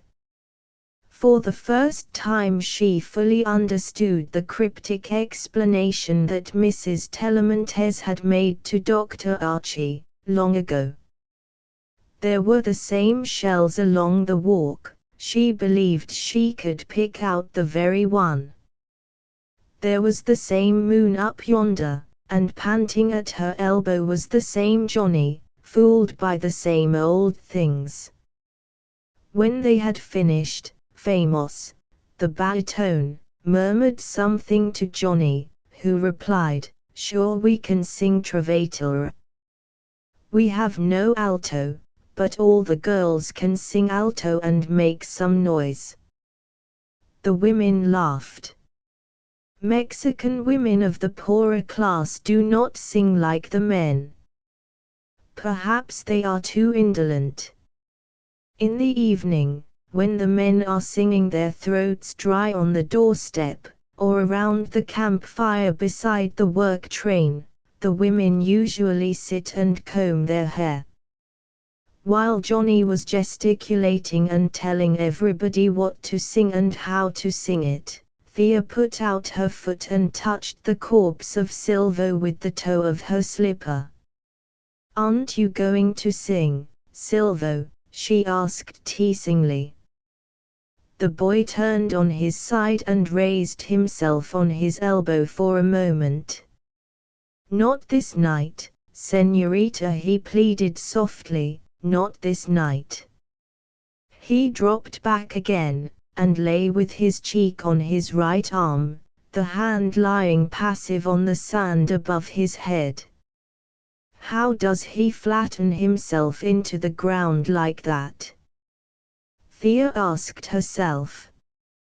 I wish I knew. It's very effective, somehow. Across the gulch the Kohler's little house slept among its trees, a dark spot on the white face of the desert. The windows of their upstairs bedroom were open, and Paulina had listened to the dance music for a long while before she drowsed off. She was a light sleeper, and when she woke again, after midnight, Johnny's concert was at its height. She lay still until she could bear it no longer. Then she wakened Fritz and they went over to the window and leaned out. They could hear clearly there. Die Thea, whispered Mrs. Kohler, it must be. Ake, Wunderken. Fritz was not so wide awake as his wife. He grunted and scratched on the floor with his bare foot. They were listening to a Mexican part song, the tenor, then the soprano, then both together. The baritone joins them, rages, is extinguished, the tenor expires in sobs, and the soprano finishes alone. When the soprano's last note died away, Fritz nodded to his wife. "Ja," he said, "schon." There was silence for a few moments. Then the guitar sounded fiercely, and several male voices began the sextet from Lucia. Johnny's reedy tenor they knew well, and the bricklayer's big, opaque baritone. The others might be anybody over there, just Mexican voices. Then at the acute moment, the soprano voice, like a fountain jet, shot up into the light. "Hawk! Hawk!" the old people whispered, both at once. How it leaped from among those dusky male voices! How it played in and about and around and over them, like a goldfish darting among creek minnows, like a yellow butterfly soaring above a swarm of dark ones. "Ah," said Mrs. Kohler softly, "the dear man, if he could hear her now." 11 Mrs. Kronborg had said that Thea was not to be disturbed on Sunday morning, and she slept until noon. When she came downstairs the family were just sitting down to dinner, Mr. Kronborg at one end of the long table, Mrs. Kronborg at the other. Anna, stiff and ceremonious, in her summer silk, sat at her father's right, and the boys were strung along on either side of the table. There was a place left for Thea between her mother and Thor. During the silence which preceded the blessing, Thea felt something uncomfortable in the air. Anna and her older brothers had lowered their eyes when she came in. Mrs. Kronborg nodded cheerfully, and after the blessing, as she began to pour the coffee, turned to her. "I expect you had a good time at that dance, Thea. I hope you got your sleep out." "High society," that remarked Charlie, giving the mashed potatoes a vicious swat. Anna's mouth and eyebrows became half-moons. Thea looked across the table at the uncompromising countenances of her older brothers. "Why, what's the matter with the Mexicans?" she asked, flushing. "They don't trouble anybody, and they are kind to their families and have good manners. Nice clean people, got some style about them." "Do you really like that kind, Thea, or do you just pretend to?" "That's what I'd like to know." Gus looked at her with pained inquiry. But he at least looked at her. "They're just as clean as white people, and they have a perfect right to their own ways. Of course I like 'em. I don't pretend things." "Everybody according to their own taste," remarked Charlie bitterly. "Quit crumbing your bread up, Thor. Ain't you learned how to eat yet?" "Children, children," said Mr. Kronborg nervously, looking up from the chicken he was dismembering. He glanced at his wife, whom he expected to maintain harmony in the family. "That's all right, Charlie." "Drop it there," said Mrs. Kronborg. "No use spoiling your Sunday dinner with race prejudices." The Mexicans suit me and Thea very well. They are a useful people. Now you can just talk about something else. Conversation, however, did not flourish at that dinner. Everybody ate as fast as possible. Charlie and Gus said they had engagements and left the table as soon as they finished their apple pie. Anna sat primly and ate with great elegance. When she spoke at all, she spoke to her father, about church matters, and always in a commiserating tone, as if he had met with some misfortune. Mr. Kronborg, quite innocent of her intentions, replied kindly and absent-mindedly. After the dessert he went to take his usual Sunday afternoon nap, and Mrs. Kronborg carried some dinner to a sick neighbor. Thea and Anna began to clear the table. "I should think you would show more consideration for father's position," Anna began as soon as she and her sister were alone. Thea gave her a sidelong glance. "Why, what have I done to father?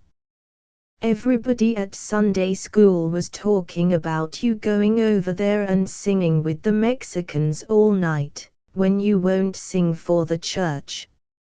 Somebody heard you, and told it all over town. Of course, we all get the blame for it. Anything disgraceful about singing?" Thea asked with a provoking yawn. "I must say you choose your company. You always had that streak in you, Thea. We all hoped that going away would improve you. Of course, it reflects on father when you are scarcely polite to the nice people here and make up to the rowdies. Oh, it's my singing with the Mexicans you object to." Thea put down a tray full of dishes. "Well, I like to sing over there, and I don't like to overhear. I'll sing for them any time they ask me to. They know something about what I'm doing. They're a talented people." Talented. Anna made the word sound like escaping steam. "I suppose you think it's smart to come home and throw that at your family." Thea picked up the tray. By this time she was as white as the Sunday tablecloth. "Well," she replied in a cold, even tone, "I'll have to throw it at them sooner or later. It's just a question of when, and it might as well be now as any time." She carried the tray blindly into the kitchen. Tilly, who was always listening and looking out for her, took the dishes from her with a furtive, frightened glance at her stony face. Thea went slowly up the back stairs to her loft. Her legs seemed as heavy as lead as she climbed the stairs, and she felt as if everything inside her had solidified and grown hard. After shutting her door and locking it, she sat down on the edge of her bed.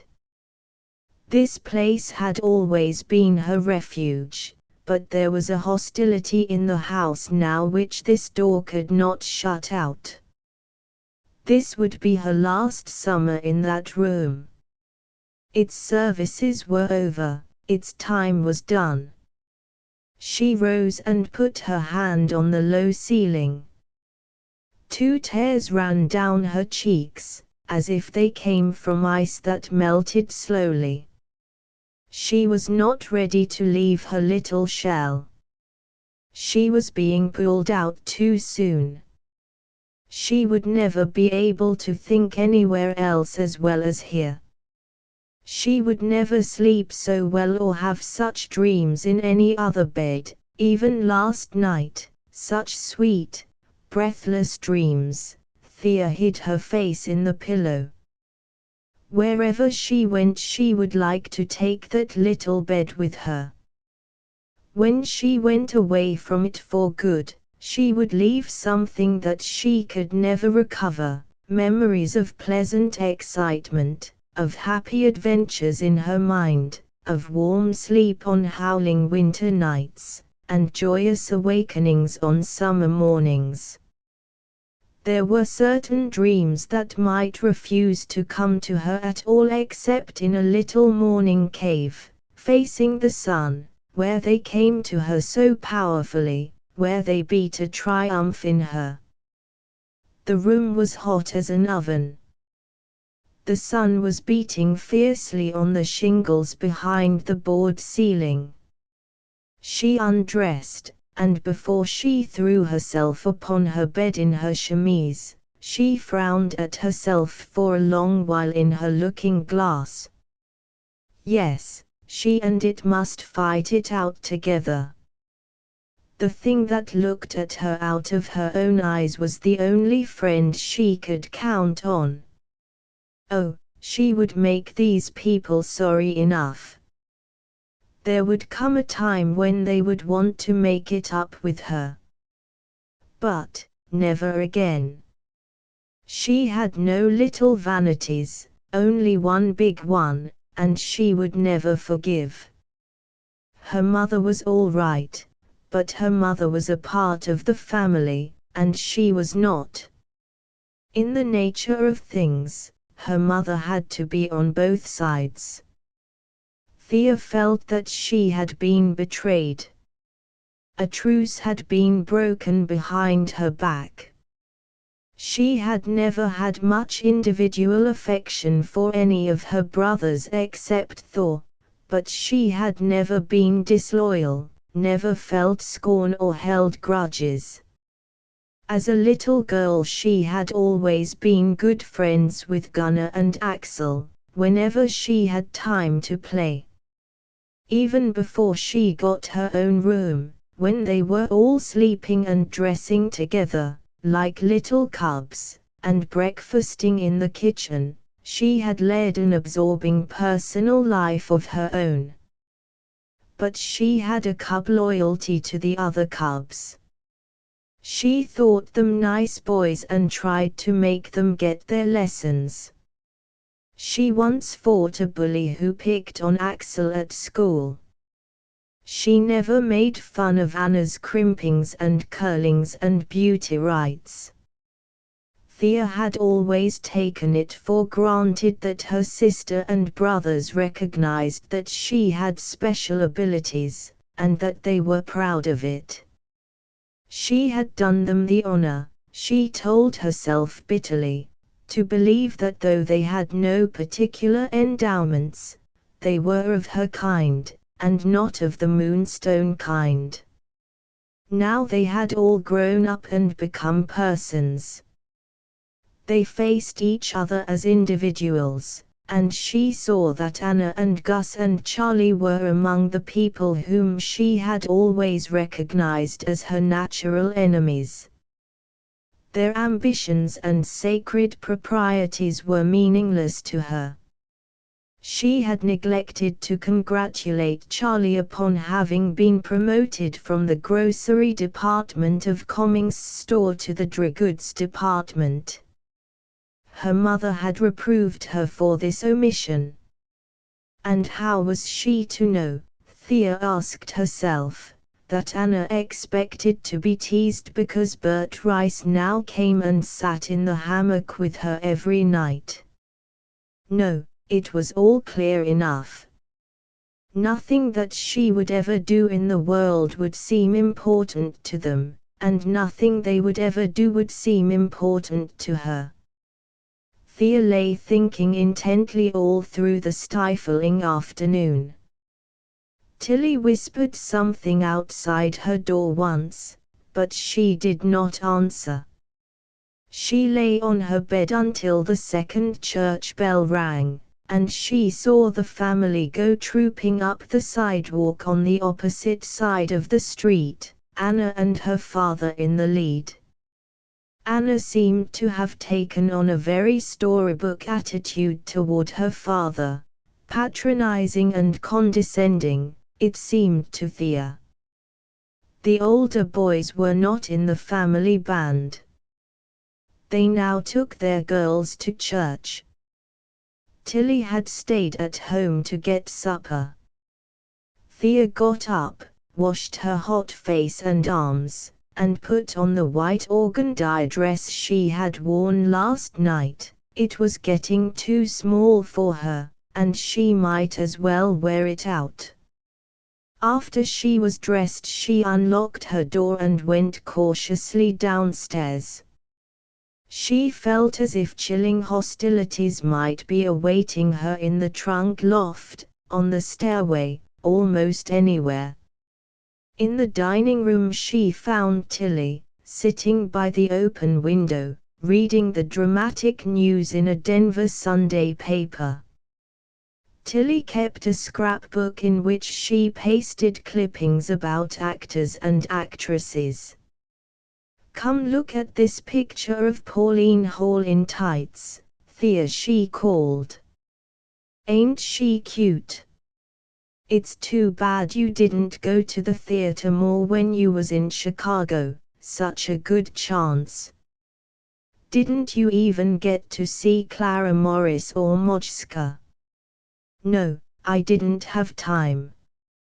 Besides, it costs money," Thea replied wearily, glancing at the paper Tilly held out to her. Tilly looked up at her niece. "Don't you go and be upset about any of Anna's notions. She's one of these narrow kind. Your father and mother don't pay any attention to what she says. Anna's fussy, she is with me, but I don't mind her." "Oh, I don't mind her." "That's all right, Tilly. I guess I'll take a walk." Thea knew that Tilly hoped she would stay and talk to her for a while, and she would have liked to please her. But in a house as small as that one, everything was too intimate and mixed up together. The family was the family, an integral thing. One couldn't discuss Anna there. She felt differently toward the house and everything in it, as if the battered old furniture that seemed so kindly, and the old carpets on which she had played, had been nourishing a secret grudge against her and were not to be trusted anymore. She went aimlessly out of the front gate, not knowing what to do with herself. Mexican Town, somehow, was spoiled for her just then, and she felt that she would hide if she saw Silvo or Felipe coming toward her. She walked down through the empty main street. All the stores were closed, their blinds down. On the steps of the bank some idle boys were sitting, telling disgusting stories because there was nothing else to do. Several of them had gone to school with Thea, but when she nodded to them they hung their heads and did not speak. Thea's body was often curiously expressive of what was going on in her mind, and tonight there was something in her walk and carriage that made these boys feel that she was stuck up. If she had stopped and talked to them, they would have thawed out on the instant and would have been friendly and grateful. But Thea was hurt afresh, and walked on, holding her chin higher than ever. As she passed the Duke block, she saw a light in Dr. Archie's office, and she went up the stairs and opened the door into his study. She found him with a pile of papers and account books before him. He pointed her to her old chair at the end of his desk and leaned back in his own, looking at her with satisfaction. How handsome she was growing. "I'm still chasing the elusive metal, Thea," He pointed to the papers before him. I'm up to my neck in mines, and I'm going to be a rich man someday. I hope you will, awfully rich. That's the only thing that counts. She looked restlessly about the consulting room. To do any of the things one wants to do, one has to have lots and lots of money.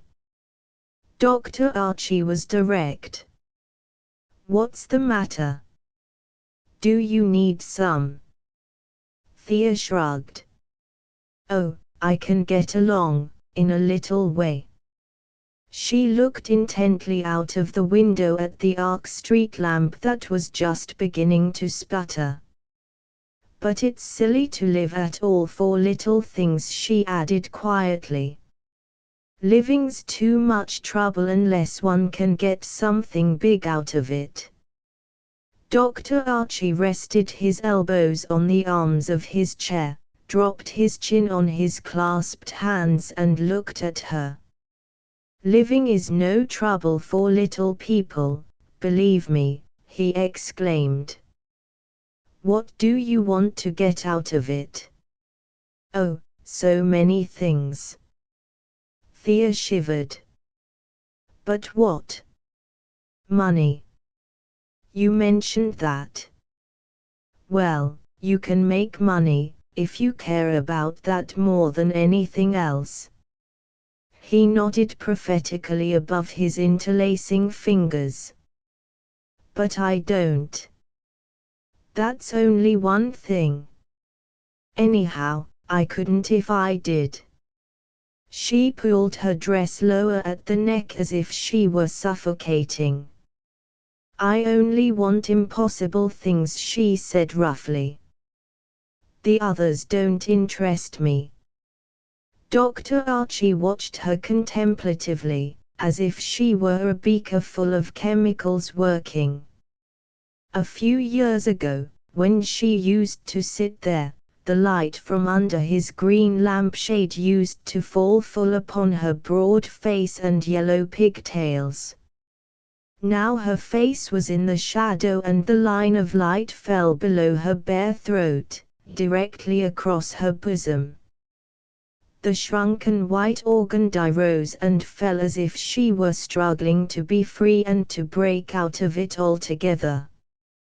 He felt that her heart must be laboring heavily in there, but he was afraid to touch her. He was, indeed. He had never seen her like this before. Her hair, piled high on her head, gave her a commanding look, and her eyes, that used to be so inquisitive, were stormy. Thea, he said slowly, I won't say that you can have everything you want, that means having nothing, in reality. But if you decide what it is you want most, you can get it. His eye caught hers for a moment. Not everybody can, but you can. Only, if you want a big thing, you've got to have nerve enough to cut out all that's easy, everything that's to be had cheap. Dr. Archie paused. He picked up a paper cutter and, feeling the edge of it softly with his fingers, he added slowly, as if to himself, he either fears his fate too much, or his deserts are small, who dares not put it to the touch to win, or lose it all. Thea's lips parted, she looked at him from under a frown, searching his face. Do you mean to break loose, and do something? She asked in a low voice. I mean to get rich, if you call that doing anything. I've found what I can do without. You make such bargains in your mind, first. Thea sprang up and took the paper cutter he had put down, twisting it in her hands. A long while first, sometimes, she said with a short laugh. But suppose one can never get out what they've got in them. Suppose they make a mess of it in the end, then what? She threw the paper cutter on the desk and took a step toward the doctor, until her dress touched him. She stood looking down at him. Oh, it's easy to fail. She was breathing through her mouth and her throat was throbbing with excitement. As he looked up at her, Dr. Archie's hands tightened on the arms of his chair. He had thought he knew Thea Kronborg pretty well, but he did not know the girl who was standing there. She was beautiful, as his little Swede had never been, but she frightened him. Her pale cheeks, her parted lips, her flashing eyes, seemed suddenly to mean one thing, he did not know what. A light seemed to break upon her from far away, or perhaps from far within. She seemed to grow taller, like a scarf drawn out long, looked as if she were pursued and fleeing, and, yes, she looked tormented. It's easy to fail, he heard her say again, and if I fail, you'd better forget about me, for I'll be one of the worst women that ever lived. I'll be an awful woman. In the shadowy light above the lampshade he caught her glance again and held it for a moment. Wild as her eyes were, that yellow gleam at the back of them was as hard as a diamond drill point. He rose with a nervous laugh and dropped his hand lightly on her shoulder. No, you won't. You'll be a splendid one. She shook him off before he could say anything more, and went out of his door with a kind of bound. She left so quickly and so lightly that he could not even hear her footstep in the hallway outside. Archie dropped back into his chair and sat motionless for a long while. So it went, one loved a quaint little girl, cheerful, industrious, always on the run and hustling through her tasks, and suddenly one lost her. He had thought he knew that child like the glove on his hand. But about this tall girl who threw up her head and glittered like that all over, he knew nothing. She was goaded by desires, ambitions, revulsions that were dark to him. One thing he knew, the old highroad of life, worn safe and easy, hugging the sunny slopes, would scarcely hold her again. After that night Thea could have asked pretty much anything of him. He could have refused her nothing. Years ago a crafty little bunch of hair and smiles had shown him what she wanted, and he had promptly married her. Tonight a very different sort of girl, driven wild by doubts and youth, by poverty and riches, had let him see the fierceness of her nature. She went out still distraught, not knowing or caring what she had shown him. But to Archie knowledge of that sort was obligation. Oh, he was the same old Howard Archie. That Sunday in July was the turning point. Thea's peace of mind did not come back.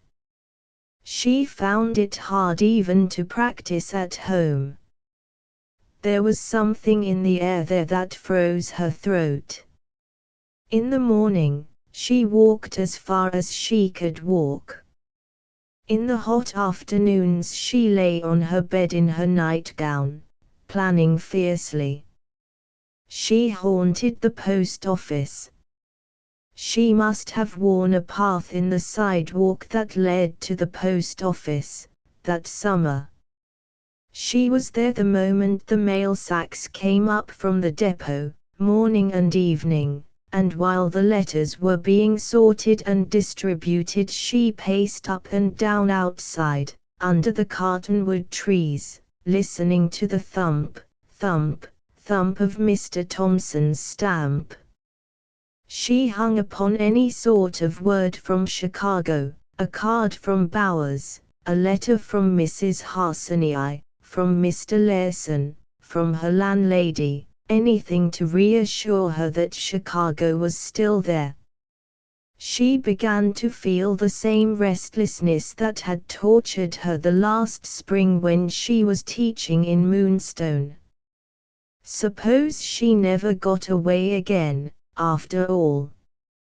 Suppose one broke a leg and had to lie in bed at home for weeks, or had pneumonia and died there. The desert was so big and thirsty, if one's foot slipped, it could drink one up like a drop of water. This time, when Thea left Moonstone to go back to Chicago, she went alone. As the train pulled out, she looked back at her mother and father and thought. They were calm and cheerful, they did not know, they did not understand.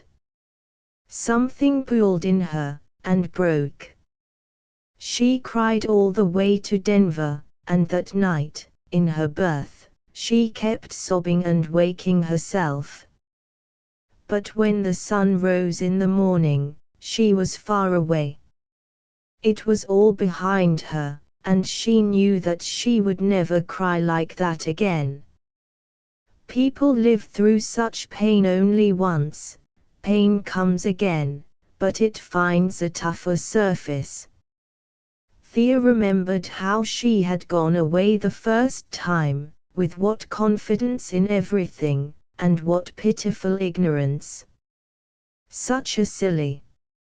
She felt resentful toward that stupid, good-natured child. How much older she was now, and how much harder. She was going away to fight, and she was going away forever. Part 3. Stupid faces. I saw many grinning, stupid faces. Thea was sitting by the window in Bowers's studio, waiting for him to come back from lunch. On her knee was the latest number of an illustrated musical journal in which musicians great and little stridently advertised their wares. Every afternoon she played accompaniments for people who looked and smiled like these. She was getting tired of the human countenance. Thea had been in Chicago for 2 months. She had a small church position which partly paid her living expenses, and she paid for her singing lessons by playing Bowers's accompaniments every afternoon from 2 until 6. She had been compelled to leave her old friends Mrs. Lark and Mrs. Anderson, because the long ride from North Chicago to Bowers's studio on Michigan Avenue took too much time. An hour in the morning, and at night, when the cars were crowded, an hour and a half. For the first month she had clung to her old room, but the bad air in the cars, at the end of a long day's work, fatigued her greatly and was bad for her voice. Since she left Mrs. Lark, she had been staying at a students' club to which she was introduced by Miss Adler, Bowers's morning accompanist, an intelligent Jewish girl from Evanston. Thea took her lesson from Bowers every day from 11:30 until 12. Then she went out to lunch with an Italian grammar under her arm, and came back to the studio to begin her work at 2. In the afternoon Bowers coached professionals and taught his advanced pupils. It was his theory that Thea ought to be able to learn a great deal by keeping her ears open while she played for him. The concert-going public of Chicago still remembers the long, sallow, discontented face of Madison Bowers. He seldom missed an evening concert, and was usually to be seen lounging somewhere at the back of the concert hall, reading a newspaper or review, and conspicuously ignoring the efforts of the performers. At the end of a number he looked up from his paper long enough to sweep the applauding audience with a contemptuous eye. His face was intelligent, with a narrow lower jaw, a thin nose, faded grey eyes, and a close-cut brown mustache. His hair was iron grey, thin and dead-looking. He went to concerts chiefly to satisfy himself as to how badly things were done and how gullible the public was. He hated the whole race of artists, the work they did, the wages they got, and the way they spent their money. His father, old Hiram Bowers, was still alive and at work, a genial old choirmaster in Boston, full of enthusiasm at 70. But Madison was of the colder stuff of his grandfathers, a long line of New Hampshire farmers, hard workers, close traders, with good minds, mean natures, and flinty eyes. As a boy Madison had a fine baritone voice, and his father made great sacrifices for him, sending him to Germany at an early age and keeping him abroad at his studies for years. Madison worked under the best teachers, and afterward sang in England in oratorio. His cold nature and academic methods were against him. His audiences were always aware of the contempt he felt for them. A dozen poorer singers succeeded, but Bowers did not. Bowers had all the qualities which go to make a good teacher, except generosity and warmth.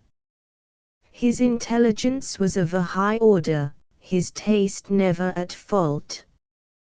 He seldom worked with a voice without improving it, and in teaching the delivery of oratorio he was without a rival. Singers came from far and near to study Bach and Handel with him.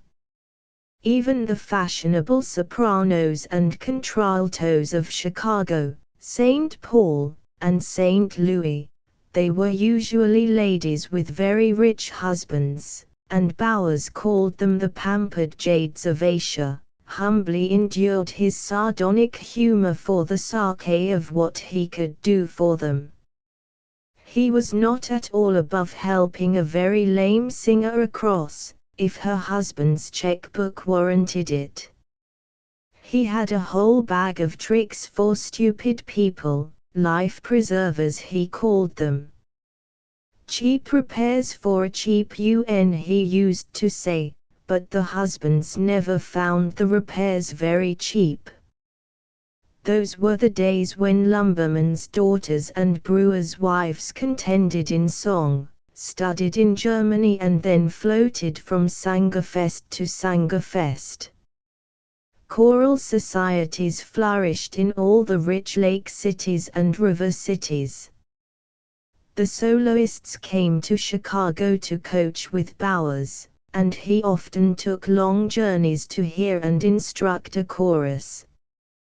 He was intensely avaricious, and from these semi-professionals he reaped a golden harvest. They fed his pockets and they fed his ever-hungry contempt, his scorn of himself and his accomplices. The more money he made, the more parsimonious he became. His wife was so shabby that she never went anywhere with him, which suited him exactly. Because his clients were luxurious and extravagant, he took a revengeful pleasure in having his shoes half-soled a second time, and in getting the last wear out of a broken collar. He had first been interested in Thea Kronborg because of her bluntness, her country roughness, and her manifest carefulness about money. The mention of Harsani's name always made him pull a wry face.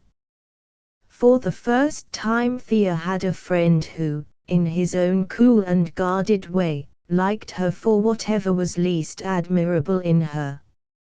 Thea was still looking at the musical paper, her grammar unopened on the window-sill, when Bowers sauntered in a little before 2 o'clock. He was smoking a cheap cigarette and wore the same soft felt hat he had worn all last winter. He never carried a cane or wore gloves. Thea followed him from the reception room into the studio.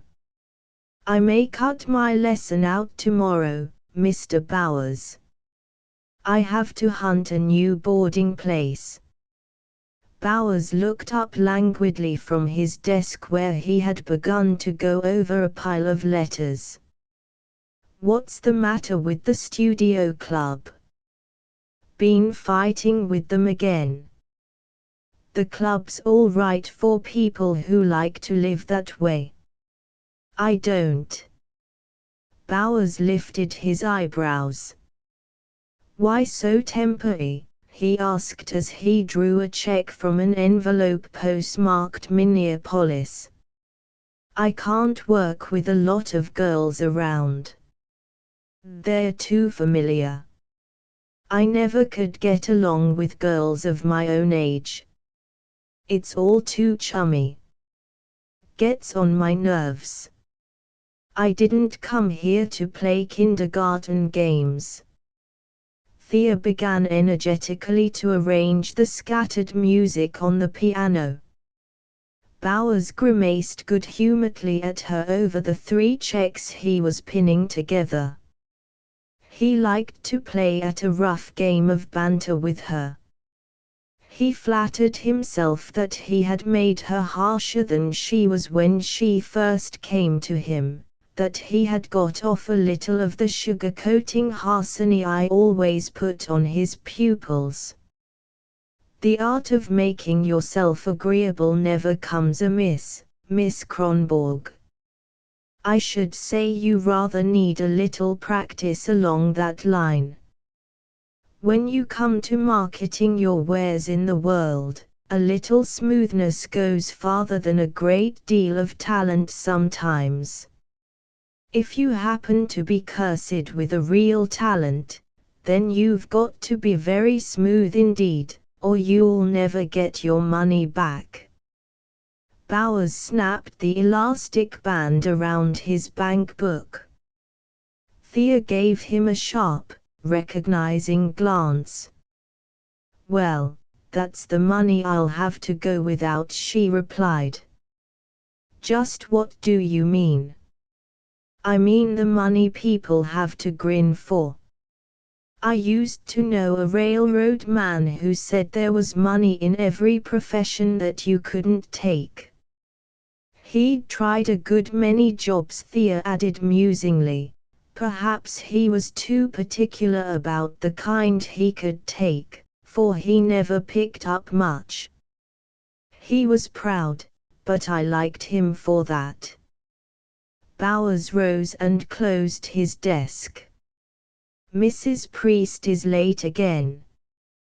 By the way, Miss Kronborg, remember not to frown when you are playing for Mrs. Priest. You did not remember yesterday." "You mean when she hits a tone with her breath like that?" "Why do you let her?" "You wouldn't let me." "I certainly would not. But that is a mannerism of Mrs. Priest's.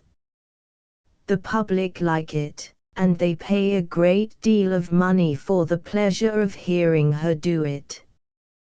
There she is. Remember." Bowers opened the door of the reception room and a tall, imposing woman rustled in, bringing with her a glow of animation which pervaded the room as if 6 persons, all talking gaily, had come in instead of one. She was large, handsome, expansive, uncontrolled, One felt this the moment she crossed the threshold. She shone with care and cleanliness, mature vigor, unchallenged authority, gracious good humor, and absolute confidence in her person, her powers, her position, and her way of life, a glowing, overwhelming self-satisfaction, only to be found where human society is young and strong and without yesterdays. Her face had a kind of heavy, thoughtless beauty, like a pink peony just at the point of beginning to fade. Her brown hair was waved in front and done up behind in a great twist, held by a tortoise-shell comb with gold filigree. She wore a beautiful little green hat with 3 long green feathers sticking straight up in front, a little cape made of velvet and fur with a yellow satin rose on it. Her gloves, her shoes, her veil, somehow made themselves felt. She gave the impression of wearing a cargo of splendid merchandise. Mrs. Priest nodded graciously to Thea, coquettishly to Bowers, and asked him to untie her veil for her. She threw her splendid wrap on a chair, the yellow lining out. Thea was already at the piano. Mrs. Priest stood behind her. "Rejoice greatly first, please. And please don't hurry it in there." She put her arm over Thea's shoulder, and indicated the passage by a sweep of her white glove. She threw out her chest, clasped her hands over her abdomen, lifted her chin, worked the muscles of her cheeks back and forth for a moment, and then began with conviction, "Rejoice! Rejoice!" Bowers paced the room with his cat-like tread. When he checked Mrs. Priest's vehemence at all, he handled her roughly, poked and hammered her massive person with cold satisfaction, almost as if he were taking out a grudge on this splendid creation. Such treatment the imposing lady did not at all resent. She tried harder and harder, her eyes growing all the while more lustrous and her lips redder. Thea played on as she was told, ignoring the singer's struggles. When she first heard Mrs. Priest sing in church, Thea admired her. Since she had found out how dull the good-natured soprano really was, she felt a deep contempt for her. She felt that Mrs. Priest ought to be reproved and even punished for her shortcomings, that she ought to be exposed, at least to herself, and not be permitted to live and shine in happy ignorance of what a poor thing it was she brought across so radiantly. Thea's cold looks of reproof were lost upon Mrs. Priest, although the lady did murmur one day when she took Bowers home in her carriage, "How handsome your afternoon girl would be if she did not have that unfortunate squint, it gives her that vacant Swede look, like an animal." That amused Bowers. He liked to watch the germination and growth of antipathies. One of the first disappointments Thea had to face when she returned to Chicago that fall, was the news that the Harsonius were not coming back. They had spent the summer in a camp in the Adirondacks and were moving to New York. An old teacher and friend of Harsonius, one of the best-known piano teachers in New York, was about to retire because of failing health and had arranged to turn his pupils over to Harsonius. Ander was to give 2 recitals in New York in November, to devote himself to his new students until spring, and then to go on a short concert tour. The Harsonius had taken a furnished apartment in New York, as they would not attempt to settle a place of their own until Anders' recitals were over. The 1st of December, however, Thea received a note from Mrs. Harsonii, asking her to call at the old studio, where she was packing their goods for shipment. The morning after this invitation reached her, Thea climbed the stairs and knocked at the familiar door. Mrs. Harsonii herself opened it, and embraced her visitor warmly. Taking Thea into the studio, which was littered with excelsior and packing cases, she stood holding her hand and looking at her in the strong light from the big window before she allowed her to sit down. Her quick eye saw many changes. The girl was taller, her figure had become definite, her carriage positive. She had got used to living in the body of a young woman, and she no longer tried to ignore it and behave as if she were a little girl. With that increased independence of body there had come a change in her face, an indifference, something hard and skeptical. Her clothes, too, were different, like the attire of a shop girl who tries to follow the fashions. A purple suit, a piece of cheap fur, a three-cornered purple hat with a pompon sticking up in front. The queer country clothes she used to wear suited her much better, Mrs. Harsonii thought. But such trifles, after all, were accidental and remediable. She put her hand on the girl's strong shoulder. "How much the summer has done for you. Yes, you are a young lady at last. Anda will be so glad to hear about you." Thea looked about at the disorder of the familiar room. The pictures were piled in a corner, the piano and the chaise longue were gone. "I suppose I ought to be glad you have gone away," she said, "but I'm not. It's a fine thing for Mr. Harsonii, I suppose." Mrs. Harsonii gave her a quick glance that said more than words.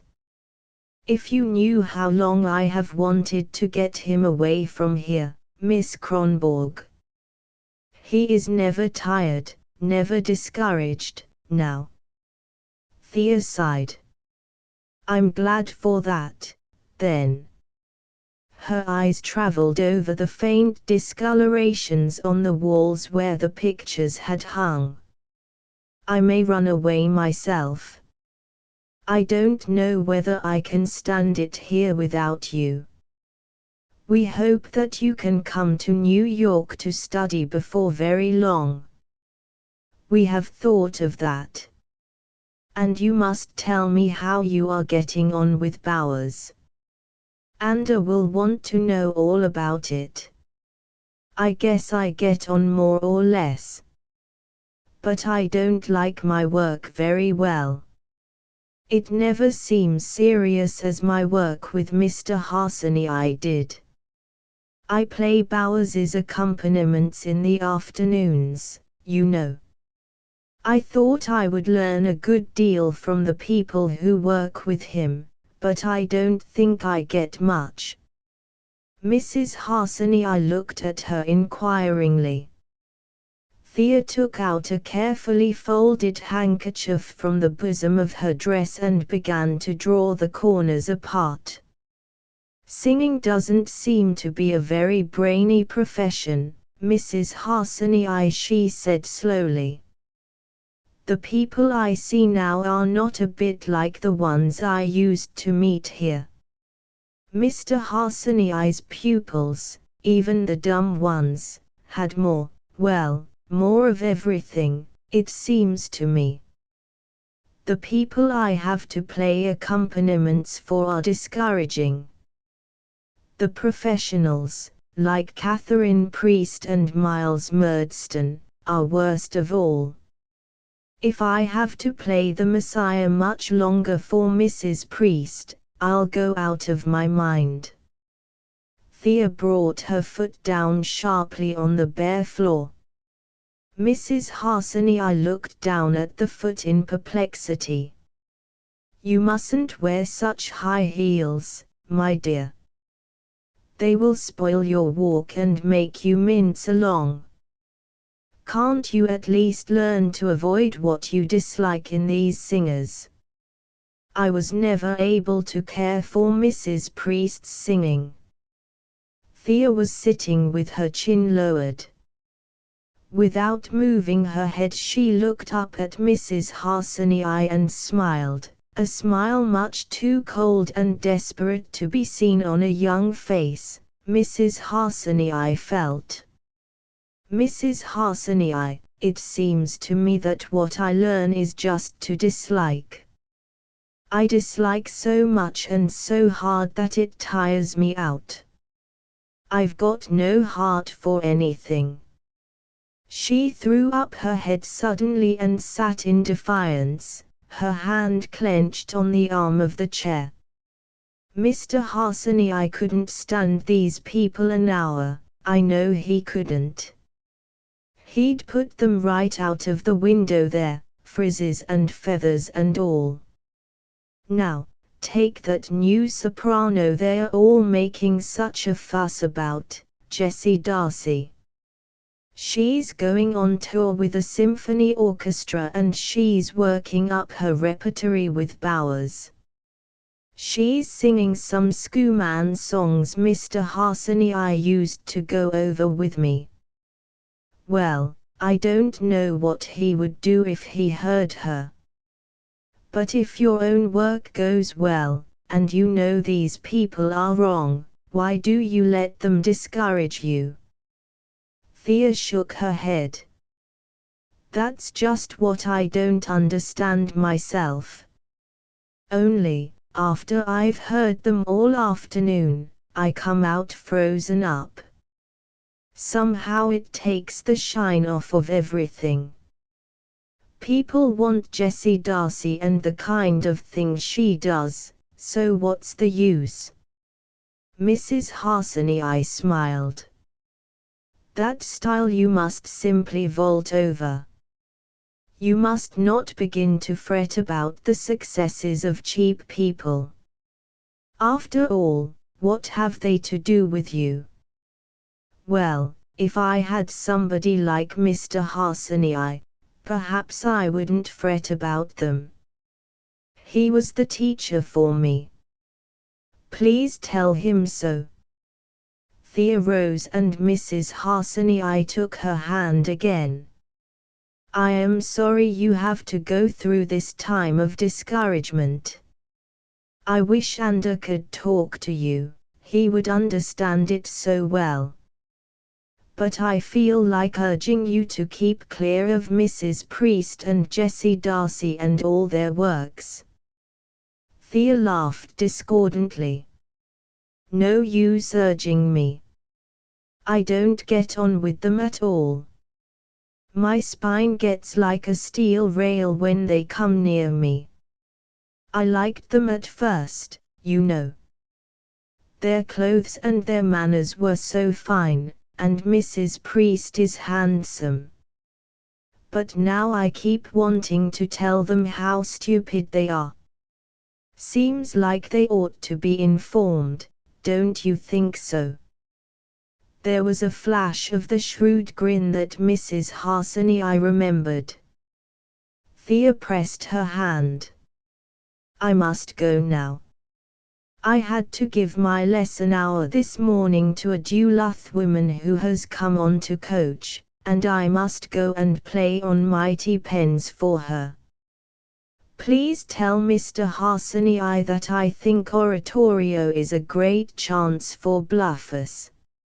Mrs. Harsanyi detained her. But he will want to know much more than that about you. You are free at 7. Come back this evening, then, and we will go to dinner somewhere, to some cheerful place. I think you need a party. Thea brightened. Oh, I do. I'll love to come, that will be like old times. You see, she lingered a moment, softening. I wouldn't mind if there were only one of them I could really admire. How about Bowers? Mrs. Harsany asked as they were approaching the stairway. Well, there's nothing he loves like a good father, and nothing he hates like a good artist. I always remember something Mr. Harsany said about him. He said Bowers was the cold muffin that had been left on the plate. Mrs. Harsany stopped short at the head of the stairs and said decidedly, I think Anda made a mistake. I can't believe that is the right atmosphere for you. It would hurt you more than most people. It's all wrong. Something's wrong, Thea called back as she clattered down the stairs in her high heels. During that winter Thea lived in so many places that sometimes at night when she left Bowers's studio and emerged into the street she had to stop and think for a moment to remember where she was living now and what was the best way to get there. When she moved into a new place her eyes challenged the beds, the carpets, the food, the mistress of the house. The boarding houses were wretchedly conducted and Thea's complaints sometimes took an insulting form. She quarreled with one landlady after another and moved on. When she moved into a new room, she was almost sure to hate it on sight and to begin planning to hunt another place before she unpacked her trunk. She was moody and contemptuous toward her fellow boarders, except toward the young men, whom she treated with a careless familiarity which they usually misunderstood. They liked her, however, and when she left the house after a storm, they helped her to move her things and came to see her after she got settled in a new place. But she moved so often that they soon ceased to follow her. They could see no reason for keeping up with a girl who, under her jocularity, was cold, self-centered, and unimpressionable. They soon felt that she did not admire them.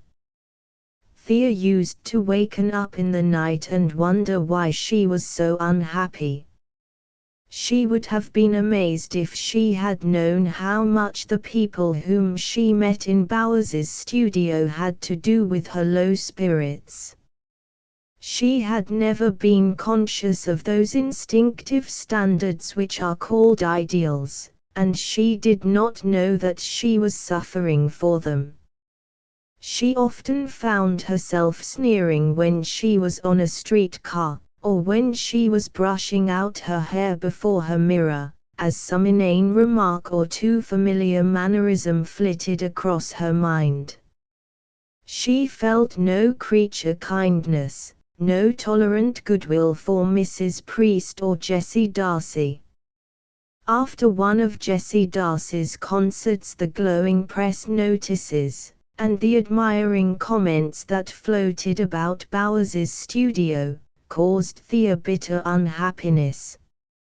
It was not the torment of personal jealousy. She had never thought of herself as even a possible rival of Miss Darcy. She was a poor music student, and Jessie Darcy was a popular and petted professional. Mrs. Priest, whatever one held against her, had a fine, big, showy voice and an impressive presence. She read indifferently, was inaccurate, and was always putting other people wrong, but she at least had the material out of which singers can be made. But people seemed to like Jessie Darcy exactly because she could not sing, because, as they put it, she was so natural and unprofessional. Her singing was pronounced artless, her voice bird-like. Miss Darcy was thin and awkward in person, with a sharp, sallow face. Thea noticed that her plainness was accounted to her credit, and that people spoke of it affectionately. Miss Darcy was singing everywhere just then, one could not help hearing about her. She was backed by some of the packing house people and by the Chicago Northwestern Railroad. Only one critic raised his voice against her. Thea went to several of Jessie Darcy's concerts. It was the first time she had had an opportunity to observe the whims of the public which singers live by interesting. She saw that people liked in Miss Darcy every quality a singer ought not to have, and especially the nervous complacency that stamped her as a commonplace young woman. They seemed to have a warmer feeling for Jessie than for Mrs. Priest, an affectionate and cherishing regard. Chicago was not so very different from Moonstone, after all, and Jessie Darcy was only Lily Fisher under another name. Thea particularly hated to accompany for Miss Darcy because she sang off pitch and didn't mind it in the least. It was excruciating to sit there day after day and hear her. There was something shameless and indecent about not singing true. One morning Miss Darcy came by appointment to go over the program for her Peria concert. She was such a frail-looking girl that Thea ought to have felt sorry for her. True, she had an arch, sprightly little manner, and a flash of salmon pink on either brown cheek. But a narrow upper jaw gave her face a pinched look, and her eyelids were heavy and relaxed. By the morning light, the purplish-brown circles under her eyes were pathetic enough, and foretold no long or brilliant future. A singer with a poor digestion and low vitality, she needed no seer to cast her horoscope. If Thea had ever taken the pains to study her, she would have seen that, under all her smiles and archness, poor Miss Darcy was really frightened to death. She could not understand her success any more than Thea could. She kept catching her breath and lifting her eyebrows and trying to believe that it was true.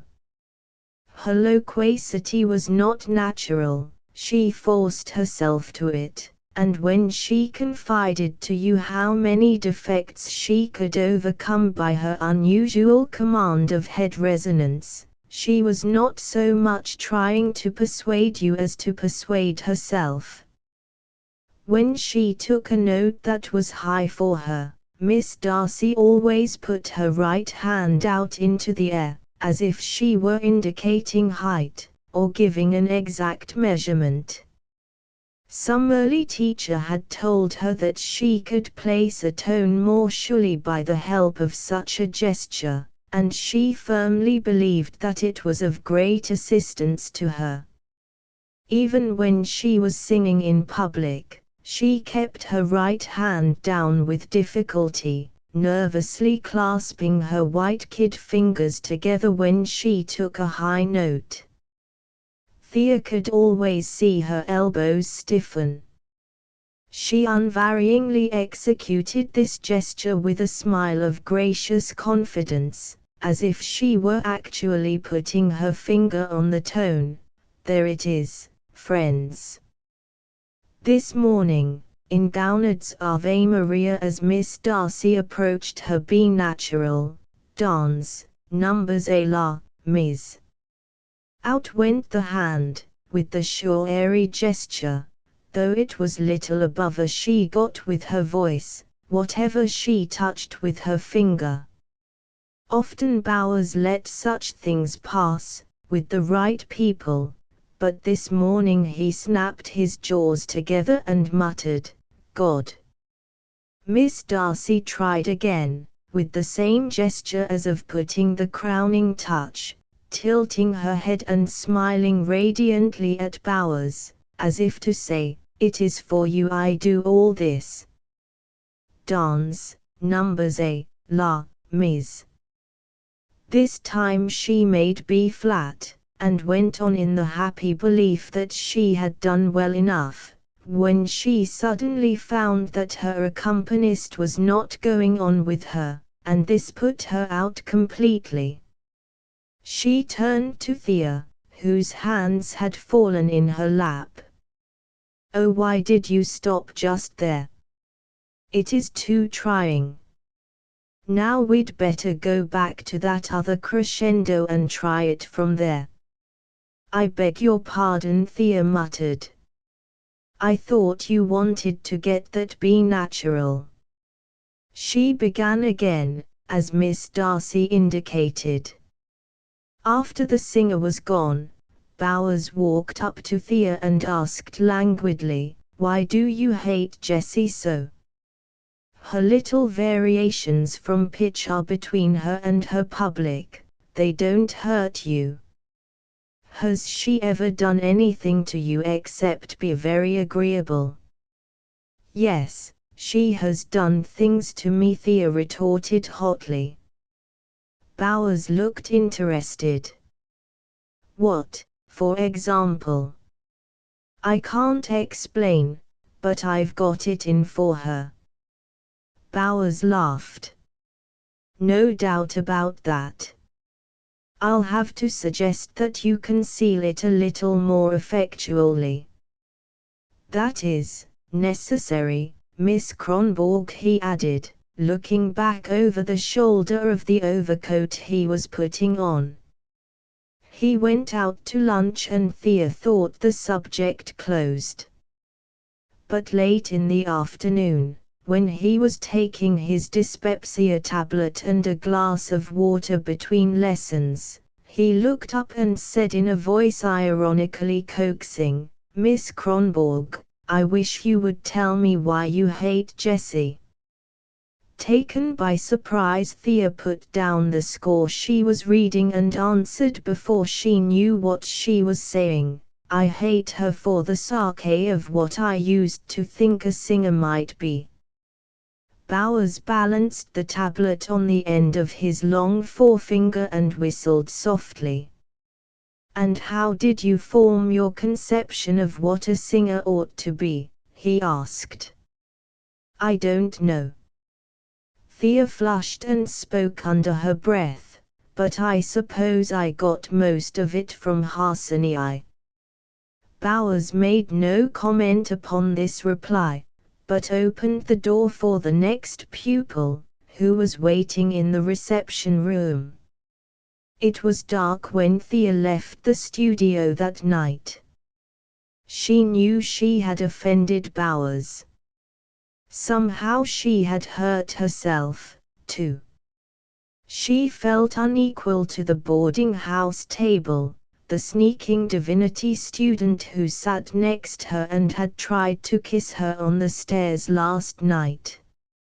She went over to the waterside of Michigan Avenue and walked along beside the lake. It was a clear, frosty winter night. The great empty space over the water was restful and spoke of freedom. If she had any money at all, she would go away. The stars glittered over the wide black water. She looked up at them wearily and shook her head. She believed that what she felt was despair, but it was only one of the forms of hope. She felt, indeed, as if she were bidding the stars goodbye, but she was renewing a promise. Though their challenge is universal and eternal, the stars get no answer but that. The brief light flashed back to them from the eyes of the young who unaccountably aspire. The rich, noisy city, fat with food and drink, is a spent thing. Its chief concern is its digestion and its little game of hide-and-seek with the undertaker. Money and office and success are the consolations of impotence. Fortune turns kind to such solid people and lets them suck their bone in peace.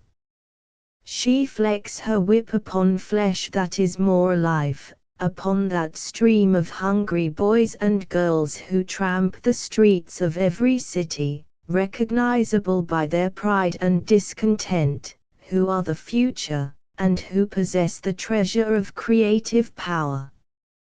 3. While her living arrangements were so casual and fortuitous, Bowers's studio was the one fixed thing in Thea's life.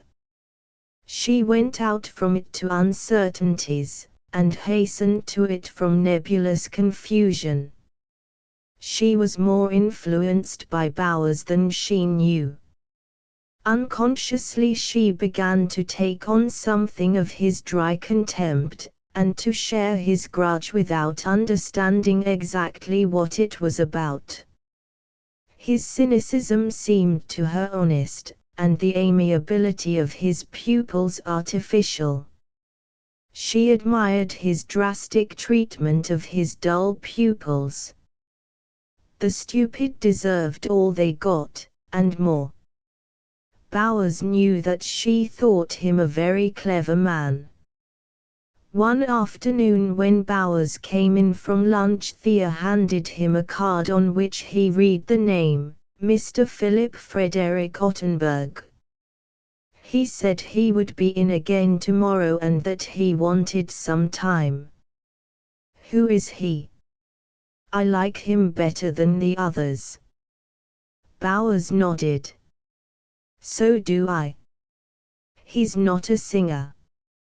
He's a beer prince, son of the big brewer in St. Louis. He's been in Germany with his mother. I didn't know he was back. Does he take lessons? Now and again. He sings rather well. He's at the head of the Chicago branch of the Ottenberg business, but he can't stick to work and is always running away. He has great ideas in beer, people tell me. He's what they call an imaginative businessman, goes over to Bayer Youth and seems to do nothing but give parties and spend money, and brings back more good notions for the brewery than the fellows who sit tight dig out in 5 years. I was born too long ago to be much taken in by these chesty boys with flowered vests, but I like Fred, all the same. So do I, said Thea positively. Bowers made a sound between a cough and a laugh. Oh, he's a lady killer, all right. The girls in here are always making eyes at him. You won't be the first. He threw some sheets of music on the piano. Better look that over, accompaniment a little tricky. It's for that new woman from Detroit. And Mrs. Priest will be in this afternoon. Thea sighed. I know that my Redeemer liveth. The same. She starts on her concert tour next week, and we'll have a rest. Until then, I suppose we'll have to be going over her program. The next day Thea hurried through her luncheon at a German bakery and got back to the studio at 10 minutes past 1. She felt sure that the young brewer would come early, before it was time for Bowers to arrive. He had not said he would, but yesterday, when he opened the door to go, he had glanced about the room and at her, and something in his eye had conveyed that suggestion. Sure enough, at 20 minutes past 1 the door of the reception room opened, and a tall, robust young man with a cane and an English hat and ulster looked in expectantly. "Ah, ha," he exclaimed, "I thought if I came early I might have good luck. And how are you today, Miss Kronborg?" Thea was sitting in the window chair. At her left elbow there was a table, and upon this table the young man sat down, holding his hat and cane in his hand, loosening his long coat so that it fell back from his shoulders. He was a gleaming, florid young fellow. His hair, thick and yellow, was cut very short, and he wore a closely trimmed beard, long enough on the chin to curl a little. Even his eyebrows were thick and yellow, like fleece. He had lively blue eyes. Thea looked up at them with great interest as he sat chatting and swinging his foot rhythmically. He was easily familiar, and frankly so. Wherever people met young Ottenberg, in his office, on shipboard, in a foreign hotel or railway compartment, they always felt, and usually liked, that artless presumption which seemed to say, in this case we may waive formalities. We really haven't time. This is today, but it will soon be tomorrow, and then we may be very different people, and in some other country. He had a way of floating people out of dull or awkward situations, out of their own torpor or constraint or discouragement. It was a marked personal talent, of almost incalculable value in the representative of a great business founded on social amenities. Thea had liked him yesterday for the way in which he had picked her up out of herself and her German grammar for a few exciting moments. "By the way, will you tell me your first name, please?" "Thea." "Oh, then you are a Swede, sure enough." "I thought so. Let me call you Miss Thea, after the German fashion. You won't mind?" "Of course not." He usually made his assumption of a special understanding seem a tribute to the other person and not to himself. "How long have you been with Bowers here? Do you like the old grouch?" "So do I. I've come to tell him about a new soprano I heard at Bayer Youth. He'll pretend not to care, but he does." "Do you warble with him? Have you anything of a voice?" "Honest. You look it, you know." "What are you going in for, something big?" "Opera." Thea blushed crimson. "Oh, I'm not going in for anything. I'm trying to learn to sing at funerals." Ottenberg leaned forward. His eyes twinkled. "I'll engage you to sing at mine." "You can't fool me, Miss Thea." "May I hear you take your lesson this afternoon?" "No, you may not. I took it this morning." He picked up a roll of music that lay behind him on the table. "Is this yours? Let me see what you are doing." He snapped back the clasp and began turning over the songs. "All very fine, but tame. What's he got you at this Mozart stuff for? I shouldn't think it would suit your voice." "Oh, I can make a pretty good guess at what will suit you. This from Jokandar is more in your line." "What's this Grieg?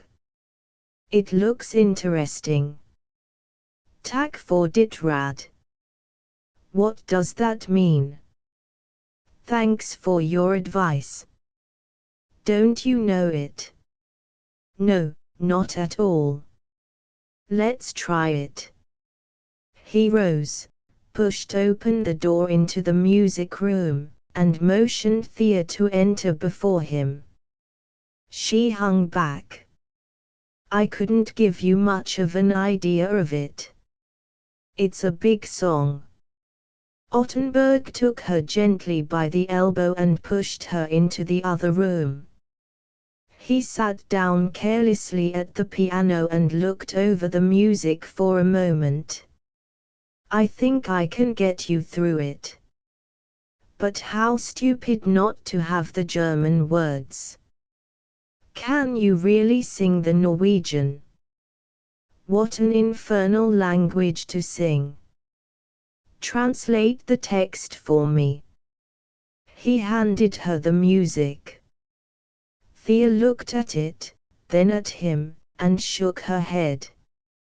I can't.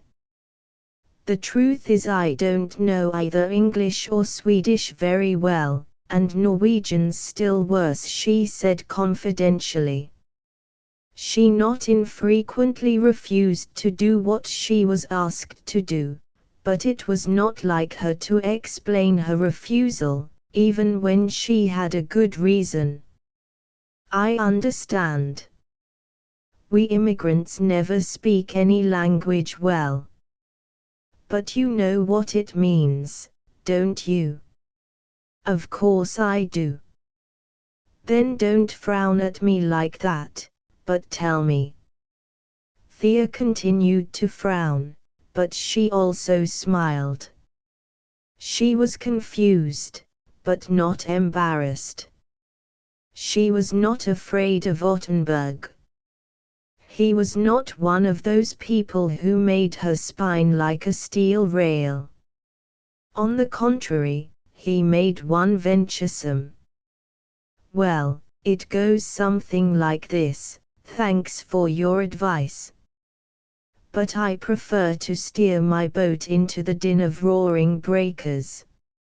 Even if the journey is my last, I may find what I have never found before. Onward must I go, for I yearn for the wild sea. I long to fight my way through the angry waves, and to see how far, and how long I can make them carry me. Ottenberg took the music and began, wait a moment. Is that too fast? How do you take it? That right? He pulled up his cuffs and began the accompaniment again. He had become entirely serious, and he played with fine enthusiasm and with understanding. Fred's talent was worth almost as much to old Otto Ottenberg as the steady industry of his older sons. When Fred sang the prize song at an interstate meet of the Turnverein, 10,000 turners went forth pledged to Ottenberg beer. As Thea finished the song, Fred turned back to the first page, without looking up from the music. Now, once more he called. They began again, and did not hear Bowers when he came in and stood in the doorway. He stood still, blinking like an owl at their two heads shining in the sun. He could not see their faces, but there was something about his girl's back that he had not noticed before, a very slight and yet very free motion, from the toes up. Her whole back seemed plastic, seemed to be molding itself to the galloping rhythm of the song. Bowers perceived such things sometimes, unwillingly. He had known today that there was something afoot. The river of sound which had its source in his pupil had caught him 2 flights down. He had stopped and listened with a kind of sneering admiration. From the door he watched her with a half-incredulous, half-malicious smile. When he had struck the keys for the last time, Ottenberg dropped his hands on his knees and looked up with a quick breath. I got you through.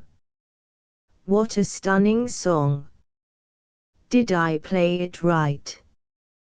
Thea studied his excited face. There was a good deal of meaning in it, and there was a good deal in her own as she answered him. You suited me, she said ungrudgingly.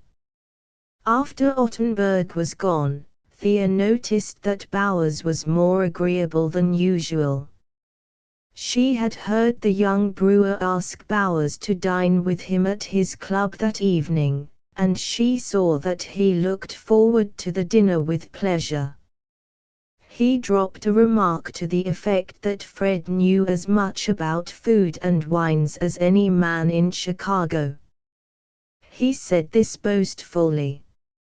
If he's such a grand businessman, how does he have time to run around listening to singing lessons? Thea asked suspiciously. As she went home to her boarding house through the February slush, she wished she were going to dine with them. At 9 o'clock she looked up from her grammar to wonder what Bowers and Ottenberg were having to eat. At that moment they were talking of her. For Thea noticed that Bowers took rather more pains with her now that Fred Ottenberg often dropped in at 11:30 to hear her lesson. After the lesson the young man took Bowers off to lunch with him, and Bowers liked good food when another man paid for it. He encouraged Fred's visits, and Thea soon saw that Fred knew exactly why. One morning, after her lesson, Ottenberg turned to Bowers. If you'll lend me Miss Thea, I think I have an engagement for her. Mrs. Henry Nathan Mayer is going to give 3 musical evenings in April, first 3 Saturdays, and she has consulted me about soloists. For the first evening she has a young violinist, and she would be charmed to have Miss Kronborg. She will pay $50. Not much, but Miss Thea would meet some people there who might be useful. What do you say? Bowers passed the question on to Thea. I guess you could use the 50, couldn't you, Miss Kronborg? You can easily work up some songs. Thea was perplexed. I need the money awfully, she said frankly, but I haven't got the right clothes for that sort of thing. I suppose I'd better try to get some. Ottenberg spoke up quickly. Oh, you'd make nothing out of it if you went to buying evening clothes. I've thought of that. Mrs. Nathan Mayer has a troop of daughters, a perfect seraglio, all ages and sizes. She'll be glad to fit you out, if you aren't sensitive about wearing kosher clothes. Let me take you to see her, and you'll find that she'll arrange that easily enough. I told her she must produce something nice, blue or yellow, and properly cut. I brought half a dozen Worth gowns through the customs for her 2 weeks ago, and she's not ungrateful. When can we go to see her? I haven't any time free, except at night, Thea replied in some confusion. Tomorrow evening, then. I shall call for you at 8. Bring all your songs along, she will want us to give her a little rehearsal, perhaps. I'll play your accompaniments, if you've no objection. That will save money for you and for Mrs. Nathan Mayer. She needs it. Ottenberg chuckled as he took down the number of Thea's boarding house. The Nathan Mayers were so rich and great that even Thea had heard of them, and this seemed a very remarkable opportunity. Ottenberg had brought it about by merely lifting a finger, apparently. He was a beer prince sure enough, as Bowers had said. The next evening at 7:45 Thea was dressed and waiting in the boarding house parlor. She was nervous and fidgety and found it difficult to sit still on the hard, convex upholstery of the chairs. She tried them one after another, moving about the dimly lighted, musty room, where the gas always leaked gently and sang in the burners. There was no one in the parlor but the medical student, who was playing one of Sousa's marches so vigorously that the china ornaments on the top of the piano rattled. In a few moments some of the pension office girls would come in and begin to two-step. Thea wished that Ottenberg would come and let her escape. She glanced at herself in the long, sombre mirror. She was wearing her pale blue broadcloth church dress, which was not unbecoming but was certainly too heavy to wear to anybody's house in the evening. Her slippers were run over at the heel and she had not had time to have them mended, and her white gloves were not so clean as they should be. However, she knew that she would forget these annoying things as soon as Ottenberg came. Mary, the Hungarian chambermaid, came to the door, stood between the plush portieres, beckoned to Thea, and made an inarticulate sound in her throat. Thea jumped up and ran into the hall, where Ottenberg stood smiling, his caped cloak open, his silk hat in his white kid hand. The Hungarian girl stood like a monument on her flat heels, staring at the pink carnation in Ottenberg's coat. Her broad, pock-marked face wore the only expression of which it was capable, a kind of animal wonder. As the young man followed Thea out, he glanced back over his shoulder through the crack of the door. The Hun clapped her hands over her stomach, opened her mouth, and made another raucous sound in her throat. "Isn't she awful?" Thea exclaimed. "I think she's half-witted." "Can you understand her?" Ottenberg laughed as he helped her into the carriage. "Oh, yes, I can understand her." He settled himself on the front seat